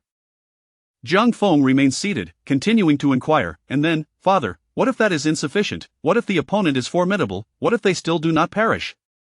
If they are strong, you may use flattery to destroy them, praising them excessively until they become arrogant and alienate others. If they are strong and you have no choice but to heed their commands, you can feign loyalty, appearing to follow their every word, gaining their trust, and ultimately betraying them." Jiang Feng nods earnestly, clutching his sword in one hand while affectionately patting Jiang Yu's head with the other. "Father, you should rest. I can keep watch." Jiang Changtian gazes at the youth, noting the long hair and sword, suddenly realizing that his son has grown, more grounded and taller than before. "Very well, I shall rest for a while, and then it will be your turn." Jiang Changtian closes his eyes, cradling the infant against his wife. Jiang Miannian, already exhausted, drifts off to sleep in her father's embrace, her head nestled against him, her tiny feet nudging her mother's head. Before succumbing to slumber, she glances around. Jiang Xiaoshu crawls near the fire, while Bai Ma swishes its tail not far from the cave entrance. Her elder brother and sister are opposite her by the fire. With her family gathered close, she soon drifts into a gentle sleep, emitting soft little snores. Chapter 80 of the Yellow Sparrow Cave, Campfire. The young lad resembled a knight devoted to protecting a princess. He observed as his family slumbered peacefully yet gently. He shifted his sister Jiang Xiaoyu aside, removing his coat to drape it over her. As he relinquished his coat, a slight chill enveloped him. Rising, he commenced his sword practice. The same few maneuvers, a sweep, a slash, a chop, were executed with no hint of sophistication. Jiang Feng diligently continued his training. The flickering light from the campfire illuminated the cave, casting the silhouette of the youth practicing his swordplay upon the cave wall, as if transcending time, reminiscent of ancient immortal swordsmen in the midst of their graceful dance. With each repetition, his movements became increasingly fluid and instinctive. What initially felt cumbersome eventually transformed into a seamless extension of his being, until he scarcely remembered the sword in his grasp. Before him stood his family, and he embraced the role of their guardian. Finding solace in this duty, Qin Luoxia swiftly succumbed to slumber, only to awaken shortly after. Upon witnessing Fora practicing with the sword and feeling her husband beside her, she adjusted her position to cradle both her husband and the child, drifting back into sleep. Ignoring Jiangyu, who lay sprawled against the cave wall, her limbs akimbo, she seemed untouchable. As long as she didn't roll into the fire, Qin Luoxia fell asleep once more, contemplating whether her second child would ever find a suitable husband, and whether on their wedding night, her spouse might be sent flying by her temper. With such a disposition, would she not ultimately seek a suitor? The thought of which house to approach filled her with anxiety. Jiang Changtian, a light sleeper, found it difficult to rest in a new location. He believed he had drifted into slumber, but it was merely a fleeting moment. Awakening his Feng arose. He observed Feng'er practice for a while before closing his eyes again. His mind retraced the events of the day, recalling his warnings to the local. He had informed the villagers that the bandits from Jishan County would soon arrive, urging them to take refuge. Lord Lu, having received his intelligence, would undoubtedly be skeptical, for the Jishan bandits had not yet approached this region. His actions were crude and poorly thought out, much like the time he inadvertently revealed to a traveling merchant that Wu Lu was his wife's paramour, casually mentioning where lethal poisons could be procured, detailing the most lethal concoctions capable of instant demise. His conduct was reckless. Had anyone diligently investigated, they might have traced it back to him. Yet, upon witnessing Wu Lu's decaying corpse, he felt an inexplicable joy, a genuine happiness. The thought of consuming meat that day no longer seemed repulsive. The meat, typically difficult to swallow, appeared remarkably appetizing as he contemplated Wu Lu's remains, a stark contrast to the usual nausea it provoked. He mused that his mother was right. He harbored a malevolent spirit within, appearing gentle as a peach blossom while concealing a heart as dark as a demon's. He was indeed such a person. He intended to conceal his sinister side, not wishing for Xiamei to discover his true nature. He craved her embrace, her nurturing, her affection. His hypocrisy knew no bounds. Look, his mother's words rang true. To bring about a person's demise, one merely needed to ascribe a label of guilt upon them. They would doubt themselves, believing themselves to be that very person, and gradually, they would become so unfilial, unbrotherly, devoid of parents, heartless and disloyal, with a malevolent heart cloaked in deceit, spouting lies at every turn. Not only had he become such a person, but he had surpassed it. He had even learned the art of killing. The first life he took was his own. Tonight, the bandits would come. They surely would, for as they departed in daylight, the bandits were sharpening their blades. Those who resort to banditry possess little wisdom. If they truly had great intelligence, they would not find themselves in such a plight. Their desperation was palpable. Upon hearing that the Jishan bandits had seized the county office and declared themselves kings, they grew anxious, fearing that if they did not act, they would fall behind. They fantasized about striking it rich and becoming prosperous. Yet the Jishan bandits were markedly different from them. He had inquired thoroughly upon returning to the county office, uncertain whether the Jishan bandits were genuine or impostors. They were well trained, and rebellion was certain, though they might merely be masquerading under the guise of bandits. The bandits of Ming County, however, were perpetually impoverished, their stronghold nestled deep within the mountains, a mere group of ruthless individuals, not particularly bright. Though they lacked the courage to assault the county office, they felt compelled to act. Bandits are easily incited. Responding to rumors like the wind, they were swept along, and upon hearing of ambushes, they would likely retreat. Yet at this moment, they required a means to save face, lest they lose their bandit honor. Thus, they would undoubtedly come, and it would be tonight. Jiang Changtian kept his eyes closed, meticulously reflecting on every word he had uttered, considering each step, and mentally reviewing the robust figures he had glimpsed earlier. He had only cast a fleeting glance, yet now he began to remember in detail how many individuals had been present, what weapons they bore. Lord Lu's estate boasted its own guards. Lord Lu would certainly not trust his words. His family was substantial and not easily hidden. However, he would likely increase the number of guards on this night. As for the other villagers, well, Aunt Lu would probably not hide, as her guilty conscience would lead her to suspect him of mischief. She would align herself with Lord Lu. Those who had good relations with Lord Lu would seek refuge at his estate, while others, fearing for their lives, would retreat into the mountains, just as they had. After considering every possible angle, he finally drifted back into sleep. At this time, with Xiaomei cradling him, he fell into slumber swiftly. As Jiang Changtian's breathing steadied, Qin Luoxia opened her eyes, sharp and alert. She beckoned to Feng'er. "You keep watch, I will step outside for a moment," she silently instructed. Jiang Feng wished to accompany her, but upon noticing the hanging meat and the look in his mother's eyes, he obediently nodded. Qin Luoxia gently laid her husband down, pulling the child closer into his embrace, before rising to take up her prepared spear and stepping out of the cave. Outside, the biting cold wind greeted her, sharpening her senses. Behind her lay her family. Within the cave, beyond the cave, the vast mountains stretched out, an endless abyss of darkness. The tender mother who had just held her husband and child now secured her sleeves and pant legs, her face masked, her head wrapped. She appeared formidable, her stature tall and strong, with cloth tightly wound around her chest and additional gear secured at her waist. Resembling a robust warrior, she was resolute, regardless of whether the bandits came. Tonight, Lord Lu would meet his end. She had never taken a life, yet during this time, she had slain numerous ferocious beasts. She knew nothing of righteousness or moral absolutes. She only understood her mother's lamentation. Her father had perished in battle, his remains lost, fighting for a cause she could not grasp, leaving behind a wife and daughter to fend for themselves. Their arduous journey had brought them to this place, and she was acutely aware of her mother's suffering, of the shame her mother felt before her father. She longed for the time when she could have been grown to protect her mother. Now, she wished for her family to remain intact. Anyone who sought to harm them would face her wrath. She feared not the act of killing, not in the slightest. From a young age, she had witnessed death and had seen people take lives. At this moment, Qin Luoxia bore none of the gentleness she usually displayed while cradling her daughter. Instead, she radiated a fierce resolve, much like a calm hunter stalking prey in the dense forest. She raced toward the village, merging with the night. The cold wind howled, and the leaves whispered their mournful dirge. Chapter 81. On this night, the heads rolled, and that year her eyes arched like crescent moons. It was a night of solitude, with the distant barking of dogs echoing through the village. Occasionally, a bark would break the silence, but the absence of children's cries rendered the atmosphere eerily tranquil. The vast expanse of the village had succumbed to a fearsome quietude. Though it was not brightly lit, the complete darkness was disconcerting, devoid of even the faintest glimmer of light. Outside the Lu family residence, Lu Leiwei's sixth aunt's husband sat in the doorway, puffing on his self-rolled, inferior tobacco, gazing into the inky blackness of the village. He pondered whether he might stealthily make his way to Jiang Laoer's home in search of treasures.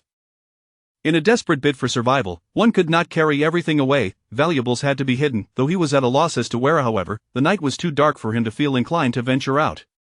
He decided to wait until tomorrow. If they had not returned by then, he would take his son along to search, confident they would unearth something of value. Lu Leiwei was notably frugal, rarely lighting lamps during the night. The guards had been increased, relying solely on the moonlight for illumination. Chui's fiancé was also present. Lu, known for his stinginess, offered meager wages, yet Xiaowu had no choice but to accept, as his ailing mother lay bedridden and depended on the scant income. Fortunately, he had charmed the young maiden Chui with his good looks and sturdy physique, and they were soon to be wed. Although his mother disapproved of Chui, believing their union would lead to complications, Xiaowu felt fortunate that Chui did not mind his circumstances. He envisioned a future where Chui would care for his mother at home while he worked diligently for Lu, and perhaps in 10 years, he would have saved enough to reclaim their land and cultivate it together, living a fulfilling life and raising children. The mere thought brought a smile to his lips. Suddenly, an arrow whistled through the air, narrowly grazing Xiaowu's shoulder, causing his heart to momentarily halt. He shouted in panic, "The bandits are coming! The bandits have truly arrived!" The flurry of arrows was swifter than his voice. Flames erupted, illuminating the scene. The old man outside the door had collapsed, an arrow embedded in his chest, blood pooling around him. In his final moments, he thought regretfully of the treasure he could have seized from Jiang Laoer's home, realizing too late that failing to act swiftly had cost him his life. Cries and screams filled the air. Of villagers, having fled but not too far, were gripped by a cold sweat upon hearing the commotion, their hearts swelling with gratitude towards Jiang Laoer for risking his life to sound the alarm. Without him, they would surely have perished. The bandits had arrived. Had the villagers not hidden themselves, they might have sensed the danger, but now, with everyone gone, the bandits moved unhindered, making their way directly to Lu Leiwei's residence. The bandits dared not assault the county office, for the officers were robust, better fed, and armed with superior weapons. However, they feared not the country gentry. The gentry's guards were reluctant to risk their lives.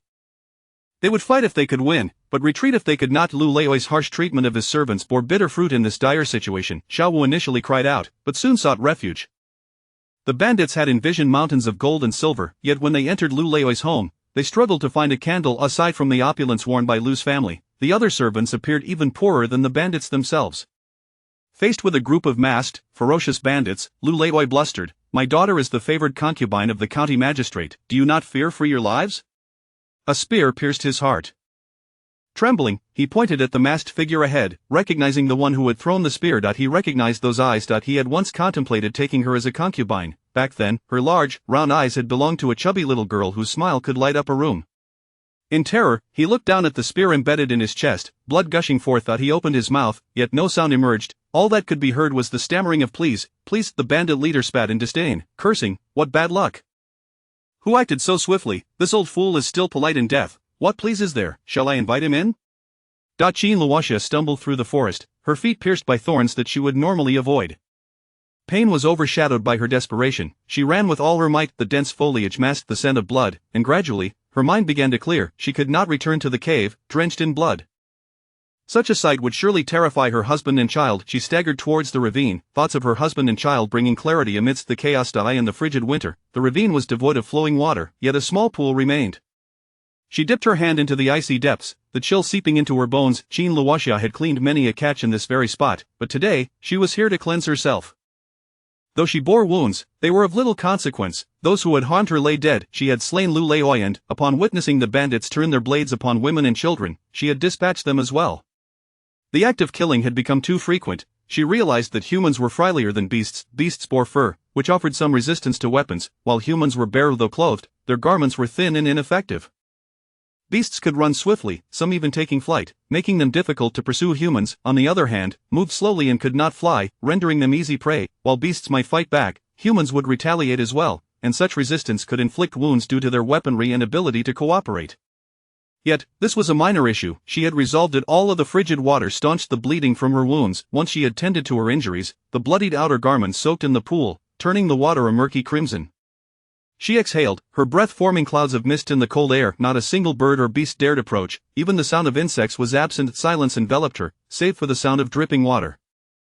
Having cleaned herself, she donned fresh attire and made her way back. At dawn, the sky was painted with the hues of early light. Qin Luoxia arrived at the cave's entrance, where she spotted a man standing there, his long hair billowing in the wind, the fabric of his robe rustling.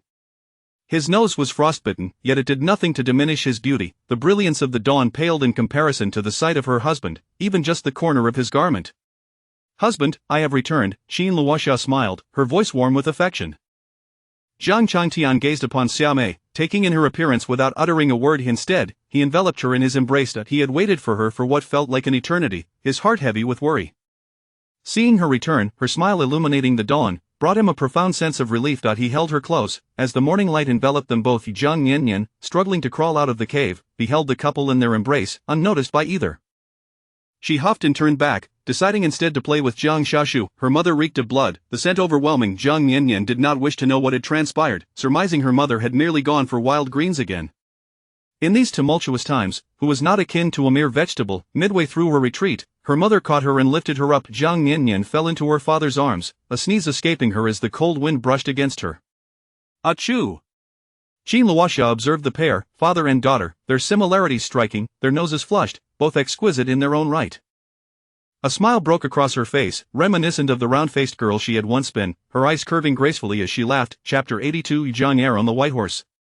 The evening glow stretches for miles, while the dawn's light does not breach the door. The morning sky blazes with radiant hues. As the brilliance fades, white clouds gather. A dense mist envelopes the mountains, thickening into droplets of rain.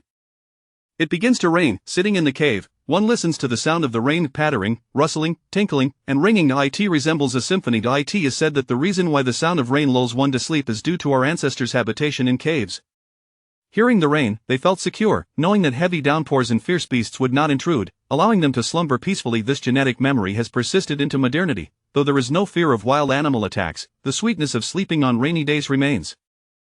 The cave, warmed by the fire that burned through the night, is not overly damp. Jiang Yu is washing rice, while her elder sister rinses the rice. Jiang Miannian is beside her, stealthily adding spring water.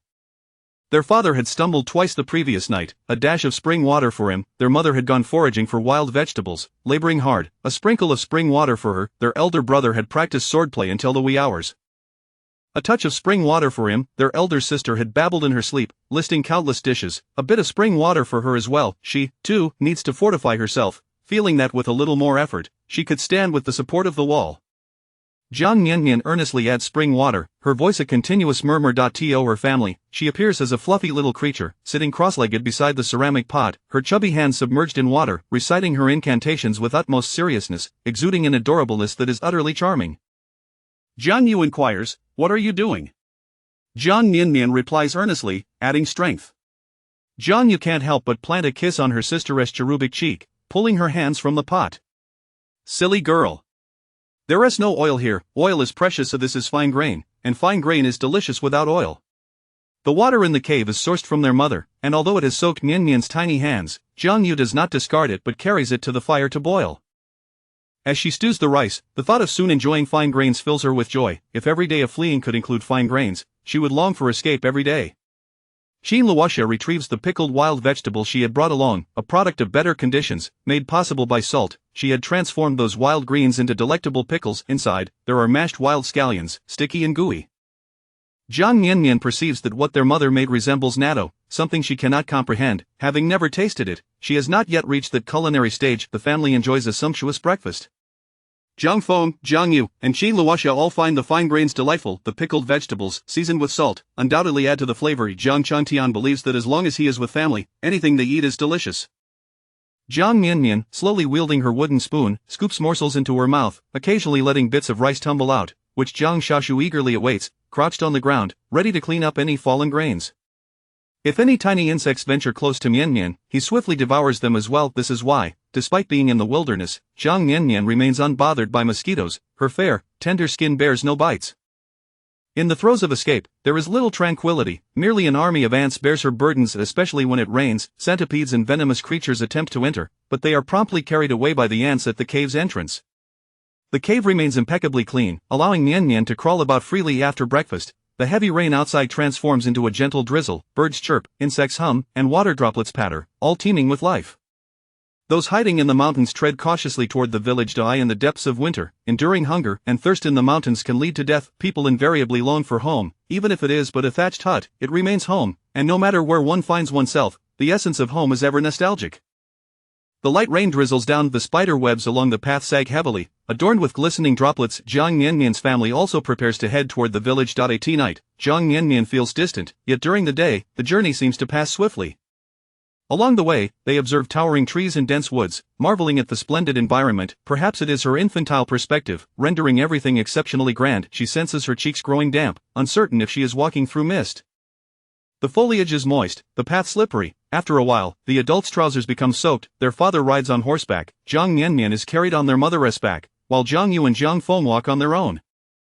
The group traverses through the thick forest, and as they advance, the trees become sparser, signaling their approach to the village. The woods near the village are frequented daily, so the underbrush grows little. As Jiang Miannian's family nears home, they see a throng gathered at their doorstep, but none dare enter the house, for a swarm of ants surrounds the entrance, crawling up the doorframe. The elder who squats at the entrance is none other than Uncle Wu, who spoke with Jiang Changtian at the village gate that day. Uncle Wu observes the family of 5 emerging from the mountains, noting Jiang Er atop the white horse, appearing, at a distance, like a celestial being from legends. Leading the way is the robust and sturdy mother of Feng, carrying a plump child in her embrace. Following closely is Jiang Er on his white steed, his countenance fair and flowing hair billowing. Behind him is his sister Yu, playfully tapping and bouncing with a stick, and bringing up the rear is his brother Feng, who carries a load of foraged wild vegetables, demonstrating their resourcefulness and survival. Chapter 83, Treating the Entire Village Kindly. Zhang Lanyo, inviting wolves into the fold. Mr. Jiang. That early in the morning, villagers began to return home. The torrential rain did little to hinder their path. Throughout the night, unsettling sounds echoed from the depths of the mountains, growing increasingly terrifying with each passing moment. The villagers had scarcely rested and could no longer suppress their urge to return. Upon arrival, they found the Liu family's residence eerily quiet. The rain had washed the high walls of the Liu household spotless, the green tiles glistening with moisture, vibrant in hue. Neighbors nearby had distinctly heard cries and wails, yet upon their return, the village was surprisingly tranquil. A gathering formed, and soon a few brave souls ventured forth to knock at the door. With a gentle push, they discovered the lifeless body of Uncle Lu's wife, the old matron, lying on the ground. An arrow protruded from her chest, her eyes wide open in a final gaze, mouth agape, as the rain washed over her face, accentuating the prominent mole upon it. Inside, the scene was one of gruesome devastation, with numerous corpses, both familiar and unfamiliar. They stumbled upon the body of a Chui's fiancé, Xiao Wu, buried beneath the dead. Upon seeing the villagers return, he erupted into inconsolable tears, utterly terrified. An arrow had grazed his arm, and he likely twisted his leg, yet he had survived, and now, he was both cold and starving, feeling as though death by frost was imminent, trapped in water beneath the weight of a bandit's corpse. The bandits came. They killed old Master Lu and many others, and then, for some reason, they turned on each other. They are all dead, all dead. His lips were blue and purple as he spoke, trembling uncontrollably. The villagers pulled him from the depths of despair and ventured into the inner room. The interior was equally horrific. The once proud and aloof old Madame Lu lay lifeless, clad only in her undergarments, without her outer garments. Suddenly, a villager wailed, collapsing to the ground, crying out, "Huar, Huar, look, the old matron is dead, dead." His daughter, Huar, had caught the eye of old Master Lu, who insisted she was a fine prospect for childbearing. Lu had claimed they owed him money and proposed taking the girl as payment. To survive, the family had borrowed a bag of coarse grain at the beginning of the year, working tirelessly for a year without recompense. Yet, on the third day, their daughter had been killed. The old matron accused her of stealing her earrings and beat her to death. He had wished to see his daughter, to ask if she had eaten her fill, only to find a tattered straw mat, with a pair of frostbitten feet exposed, bare of shoes. "Huar, oh Huar, did you see, did you see?" The wails echoed through the air. Nearly all the villagers had returned. Uncle Wu, though aged, could not take charge, so he led the group to seek out Jiang Miannian. After all, without Jiang Miannian, they too would have met a similar fate.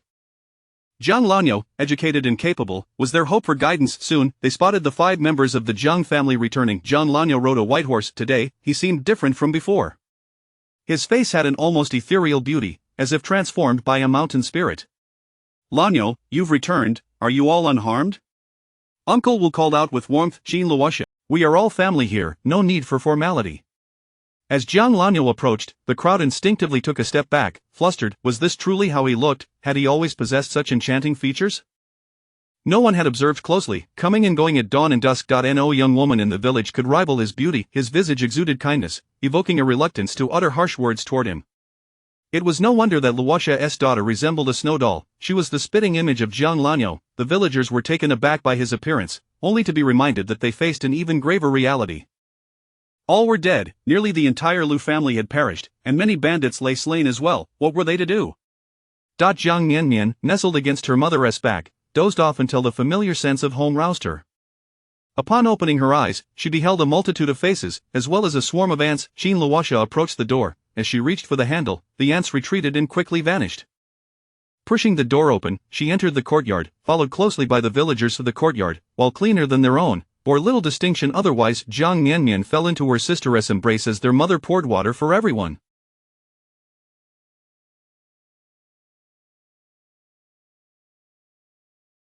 Jiang Feng assisted their father in welcoming guests, while Jiang Yu took charge of Jiang Miannian, curiously cradling her sister to witness the unfolding events. Jiang Miannian perked up her ears, intrigued by the happenings. Jiang Feng served tea, moved chairs, and offered each person a piece of bread to accompany their drink. Some dug in immediately, while others stashed theirs away, awkwardly glancing at the imposing figure of Jiang Miannian seated at the front. Jiang Miannian's demeanor was serene, radiating warmth that instilled a sense of security. He appeared to be an exceptionally good man. "Miannian, what shall we do now? The bandits and the Lu family are all dead." A Chui's fiancé, Xiao Wu, survived, claiming the bandits turned against one another. Moreover, Aunt Lu is still alive, albeit with both legs broken. She can only moan incoherently. Uncle Wu spoke up. "Are they all dead?" Zhang Changtian expressed shock, followed by deep contemplation. In the rare silence that ensued, the undisciplined crowd patiently awaited his words. Old Master Lu's daughter is a concubine to the county magistrate. If we hastily report this to the authorities, we may bear the brunt of their wrath. After all, we are alive, yet how could the Lu family perish? Furthermore, while many bandits have been slain, others undoubtedly remain. If they return, we may not be so fortunate next time and could find ourselves unable to escape. Zhang Changtian spoke, tapping his fingers against his knee, seated on a small stool, having also experienced a night of flight, his beauty reminiscent of a celestial banquet. "Uncle Wu, if you trust me, I shall take charge for everyone. If you do not, then my family will leave, at worst seeking refuge in the capital with a patron who values my Fenger, who has even left behind a horse in the hope that Fenger will seek out their protection." We trust you, we trust you. Mr.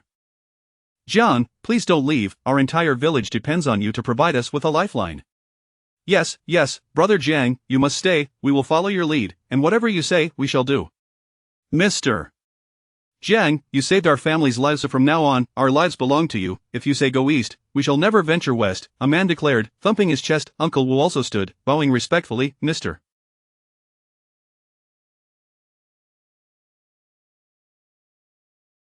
Jiang, we entrust everything to you.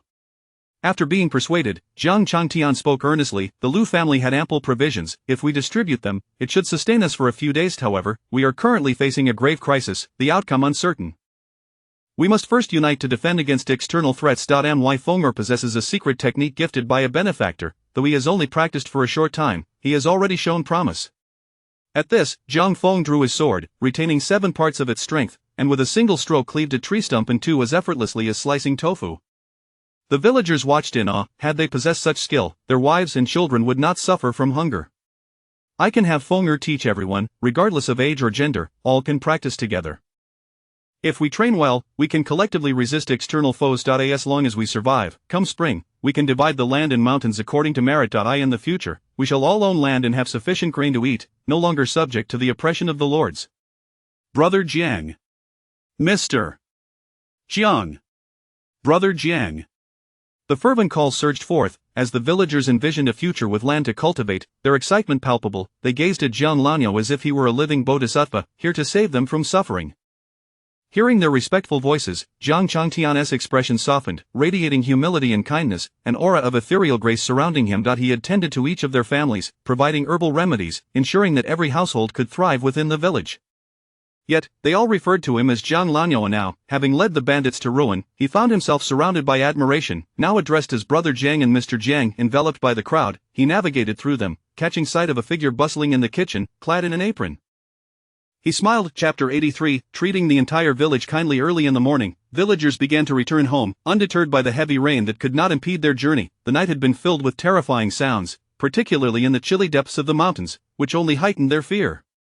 The villagers had not rested well and could no longer suppress their urge to return. Upon arrival, however, they found the Lu family's residence eerily quiet. The rain had washed clean the high walls of the Lu estate, the green tiles glistening with moisture, vibrant in color. Villagers nearby distinctly heard cries, yet the village seemed unexpectedly tranquil. A group gathered, and it was only the bravest among them who dared to approach and knock on the door. With a gentle push, they discovered the lifeless body of Uncle Lu's old man, lying on the ground, his chest pierced by an arrow, his eyes wide open in eternal shock, rainwater cascading over his face, accentuating the large mole that marred his features. Inside, a grim scene awaited, with numerous corpses, some familiar, others unknown. They stumbled upon Hui's fiancé, Xiao Wu, pinned beneath the weight of the dead. Upon seeing the villagers return, he burst into tears, terrified beyond measure.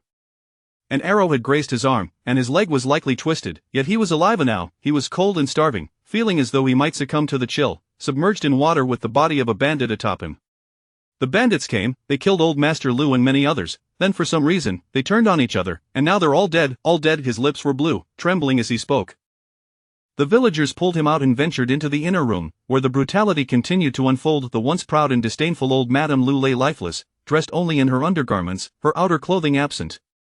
Suddenly, a villager let out a heart-wrenching wail, kneeling on the ground, screaming, "Huar, Huar, look, the old witch is dead." His daughter, Huar, had caught the eye of old Master Lu, who deemed her fit for breeding. He had proposed they offer her as collateral for their debts, and after borrowing a sack of coarse grain at the year's start, their family had labored for a year without repayment, sacrificing a daughter in the process, hoping that her marriage. Yet, on the 3rd day, she had been brutally killed. The old witch accused her of stealing her earrings, leading to her untimely demise. He had wished to see his daughter, to inquire if she had eaten well, only to find a tattered straw mat with a pair of frostbitten feet exposed, devoid of shoes. Huar, oh Huar, can you see? Can you see? The lamentations echoed through the air. Almost all the villagers had returned. Uncle Wu, though aged, could not take the lead, so he gathered everyone to seek out Jiang Laoer. After all, without Jiang Laoer, they too would have become corpses. Jiang Laoer, well-educated and resourceful, was their hope for guidance. They soon spotted the 5 members of the Jiang family returning. Jiang Laoer astride a white horse. Today, he appeared transformed, his visage so striking that it seemed as though a mountain spirit had bestowed upon him a new face. "Laoer, you're back. Are you all right?" Uncle Wu called out warmly. Jiang Miannian, cradling a child, greeted, Uncle Wu, Uncle Dagan, Hulu, why have you all come? Jiang Changtian hastily let us sit together as family, no need for formality. As Jiang Laoer approached, the villagers instinctively took a step back, flustered. Could this truly be how he looked? They had never observed him closely before, rushing in and out. His beauty was almost otherworldly, none among the village maidens could compare. His face radiated kindness, evoking a reluctance to utter harsh words. It was no wonder that the villagers were taken aback by his striking appearance, but soon their minds were drawn back to the more pressing reality, and nearly everyone from the Lu family was dead, and many bandits had perished as well. What were they to do? Jiang Miannian, nestled on her mother's back, awoke to the familiar sense of home. As she opened her eyes, she saw many people, and also a multitude of ants. Jiang Miannian moved to open the door, and as she reached out, the ants scattered and swiftly vanished. Pushing the door open, they entered the courtyard of the place. Though cleaner than their own home, bore little difference. Jiang Miannian fell into her sister's embrace, while her mother busied herself pouring water for everyone. Jiang Feng assisted his father in welcoming the guests. Jiang Yu took charge of Jiang Miannian, curiously observing her sister as they all wondered what was transpiring. Jiang Feng served tea, arranging stools, and offering everyone a piece of bread to accompany their tea. Some ate immediately, while others stowed it away, glancing awkwardly at Jiang Laoer, who radiated warmth and tranquility, making them feel secure in his presence. Old heir, what shall we do now? The bandits in the Lu family are all dead. Hui's fiancé, Xiao Wu, has survived and claims that the bandits turned on each other. By the way, Aunt Lu is still alive but has both legs broken and can only moan. Uncle Wu spoke. The undisciplined villagers, unusually silent in Jiang Laoer's presence, patiently awaited his guidance. Old Master Lu's daughter is the concubine of the county official. If we hastily report this, we may find ourselves. How could it be that the Lu family perished while we survive? Moreover, while many bandits are dead, surely others remain. Not if they return, our luck may not hold, and we may not escape. As he spoke, his fingers tapped rhythmically on his knee, seated on a small stool. If not, we fear for our safety and may have to flee to the capital to seek refuge with the wealthy. They hold our Fenger in high regard and have left a horse, hoping for Fenger to join them. We trust you. We trust you. Mr. Jiang, please do not leave. Our entire village relies on you to provide us with a means to survive. Yes, Brother Jiang, you must stay. We will follow your lead. Whatever you say, we shall do. Mr. Jiang, you saved my family's lives. Henceforth, our lives are yours to command. If you say east, we shall not venture west, a burly man declared, thumping his chest. Uncle Wu also stood, bowing respectfully. Mr. Jiang, we entrust everything to you. After much persuasion, Jiang Changtian solemnly stated, the Lu family has ample provisions. However, we face a grave threat that is uncertain. We must first unite to fend off external dangers. My Fenger possesses a valuable skill given by a benefactor, and although he has only practiced for a short while, he has shown considerable promise. The villagers looked on with envy. Had they possessed such skills, their families would not suffer from hunger. I can teach Fenger's techniques to everyone. All able-bodied men and women can join in the practice. If we hone our skills, we can collectively repel any invaders. If we survive, come spring, we can divide the land and mountains based on merit. In the future, each of us will own land and crops, free from the oppression of the gentry. Brother Jiang. Mr. Jiang. Brother Jiang. The fervent calls rose in a chorus, the villagers electrified by the thought of land and resources to share in the coming year. They gazed upon Jiang Laoer as if he were a living bodhisattva, a savior in their midst. Jiang Changtian, humbled by their reverent addresses, exuded an aura of humility and kindness, an ethereal quality surrounding him. He had tended to the sick and delivered herbs to many families, striving to ensure their survival within the village. Yet, they had always referred to him as Jiang Laoer. Now, having led the bandits to their doom, he was hailed as Brother Jiang. Mr. Jiang, surrounded by the crowd, he weaved through them and caught sight of a figure bustling in the kitchen, clad in an apron. He smiled. Chapter 84 of The Awakening of the Father, the great demon king. In the depths of winter, the biting cold wind swept through the air, leaving the home slightly chilly. As dawn broke, Jiang Miannian awoke to find herself sprawled on her stomach, having unconsciously turned over in her sleep. Her gaze fell upon her father, who was seated by the window, engrossed in his writing. A sudden memory struck her from her medical school days, where a teacher had imparted the lesson on how to praise others. Having dissected others, we must assess from appearance to essence. Jiang Miannian scrutinized her father closely. His jawline was sharply defined yet not overly broad, complementing his slender face, with skin taut against the mandible, forming a perfect angle that required no surgical alteration. The transition between his nose and forehead was distinctly pronounced, and when he furrowed his brow slightly, the muscles of his face would converge, imparting an impression of mild concern that belied profound emotions, making one unable to resist caring for him. Her father's eyes, elongated at the outer corners with a hint of redness, bore the hallmark of typical peach blossom-shaped eyes. The inner corners were deep-set, requiring no surgical enhancement, naturally suggesting he was a person of great affection. When he contemplated, his eyes would narrow slightly, exuding a captivating charm. The sclera of his eyes was just a tad pronounced, which lent him an air of dominance and a somewhat wild allure when he remained silent. As Jiang Miannian observed her father, she found herself lost in thought. Lingering in bed a while longer, she idly sucked on her finger, contemplating the predicament she faced. As a child, it was somewhat excusable to indulge in such habits, but as she grew older, would she not be regarded as simple-minded for the same? Henceforth, she resolved to exercise restraint, saving her childish habits for moments of solitude. Upon hearing movement, Jiang Changtian turned to see his little girl earnestly sucking her finger while lying on the bed, a smile naturally blossoming on his face. "Ah, my dear, you're awake," he said, rising to scoop her up into his dry, warm embrace, filling her with joy. Not only could she admire her handsome father, but she could also be held by him. "Let me dress you," Jiang Changtian said, cradling his daughter in one arm while rummaging through the small garments on the bedside. Jiang Miannian pointed to a little jacket, her soft, baby-like voice filled with earnestness. "Father, I want to wear that." Though her speech was slow enough to elicit drool, her sincerity was evident. Respecting her choice, Jiang Changtian retrieved the little jacket and dressed her in it. Afterward, he added a small cotton robe with slits, as her elder sister, Xiaomei, had said it was something Miannian had indicated she wanted. Perhaps it was due to her frequent tumbles in skirts that she had requested her dress to be sewn like adult undergarments. Nevertheless, for a little child, it was of little consequence. Once dressed, her legs could move freely without the fear of tripping. Though using the toilet posed a slight inconvenience, requiring her to remove the robe, it was no significant issue, for Miannian had never soiled herself. After adorning her, Jiang Changtian took out a small wooden comb to tidy his daughter's hair. He rarely had the opportunity to spend such time with her amidst the busyness of life. He was patient, and her hair, though fine and unknotted, seemed slightly sparse at the forehead and back of her head. Yet, Jiang Changtian remained silent. Despite her tender age, she seemed to possess a burgeoning sense of beauty. Among the family, she was the only one who chose her own attire. "Jiang Feng and Jiang Yu, did we ever have a choice back then? We hardly had even a single set of clothing." Xiaomei had mentioned that the little girl, so young, already desired her clothes to be embroidered with pockets and flowers. Jiang Changtian styled Miannian's hair into two adorable topknots, resembling wild chives, adding to her charm. He then took a damp cloth to wash her face and hands, wiping her recently sucked fingers while gently admonishing, "Our Miannian is a beautiful little girl. We mustn't suck our fingers anymore, all right?" Jiang Miannian nodded solemnly. No more sucking fingers." A slight blush crept onto her cheeks. Though her memories from her previous life lingered faintly, she was undeniably an infant, instinctively following her bodily urges. Everything before her felt vivid, existent, and real. "Where is mother?" Jiang Miannian inquired curiously. "Your mother has taken the village women to work and will return later," Jiang Changtian replied. "Sister." Meanwhile, he remained at home to care for the child. After ensuring his daughter was clean and dressed, he lifted her up to examine her budding little teeth before leading her to the kitchen for a meal. The pot simmered with steamed egg custard, enriched with minced meat and wild vegetables. In their household, Sister Yu and Brother Feng relished meat, while Miannian surprisingly displayed some pickiness, eating a little meat but insisting on having vegetables as well, much like her father, who preferred greens.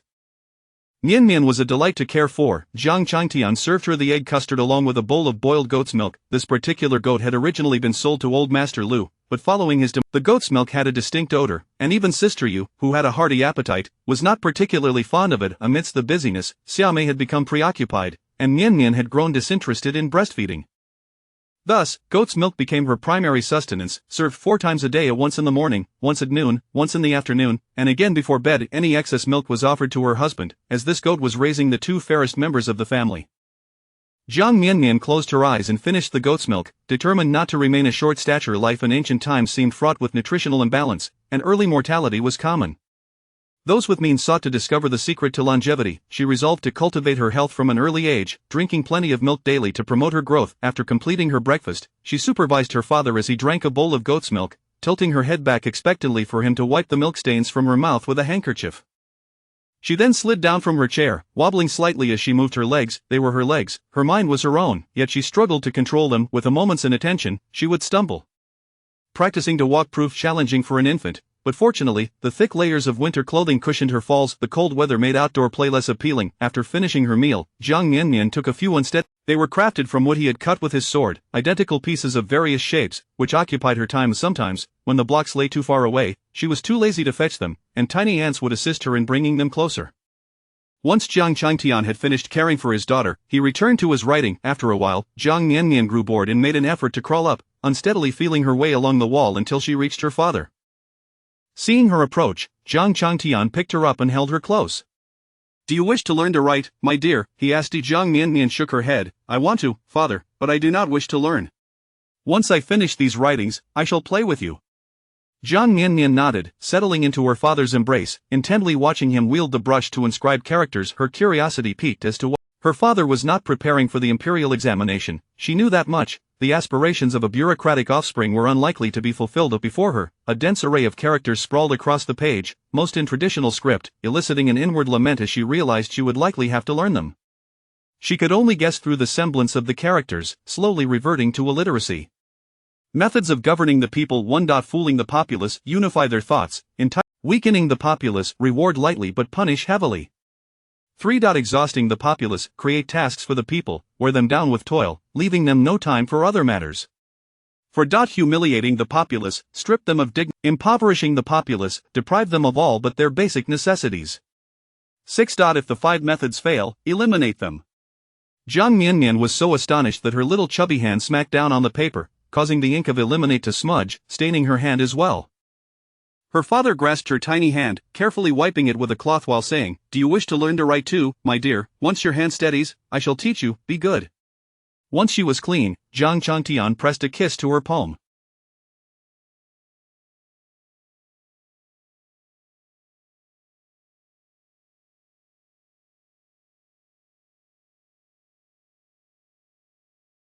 Jiang Miannian gazed up at her father, dazed, before burping from the goat's milk. Phew.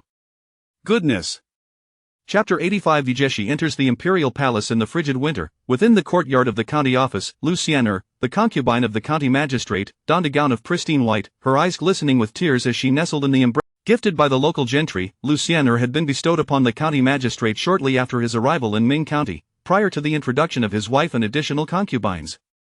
Their initial period together was filled with sweetness, as the magistrate, being new to this place, found solace in her presence, a comforting flower of eloquence amidst his disorientation. Although Lucienne may not have possessed the ethereal beauty of a celestial being, her youthfulness and charm, coupled with a substantial dowry and her familiarity. However, the dynamics shifted upon the arrival of his wife and concubines. The magistrate's wife, a daughter of a prominent family, was endowed with a sophistication that far surpassed that of a mere country girl, leading the magistrate to swiftly cast Lucienne aside.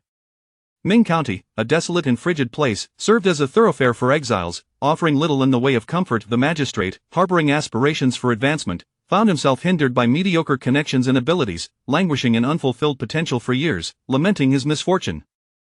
He would occasionally visit Lucienne's quarters, but in recent days, her weeping had become incessant, and he could hardly evade her grasp. "My lord, you must avenge Sienne," she pleaded.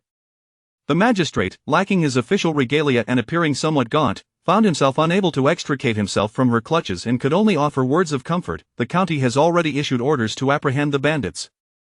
But my family's assets have been usurped by the villagers," Lucienne cried, her eyes swollen, stamping her foot in distress. The magistrate inwardly scoffed, aware that he had considered this very issue, yet by the time he received news, it was already long overdue. When he dispatched constables to investigate, they reported that the villagers, armed with sticks and displaying ferocity, were far more formidable than any bandit. The notion of internal strife among bandits was utterly implausible.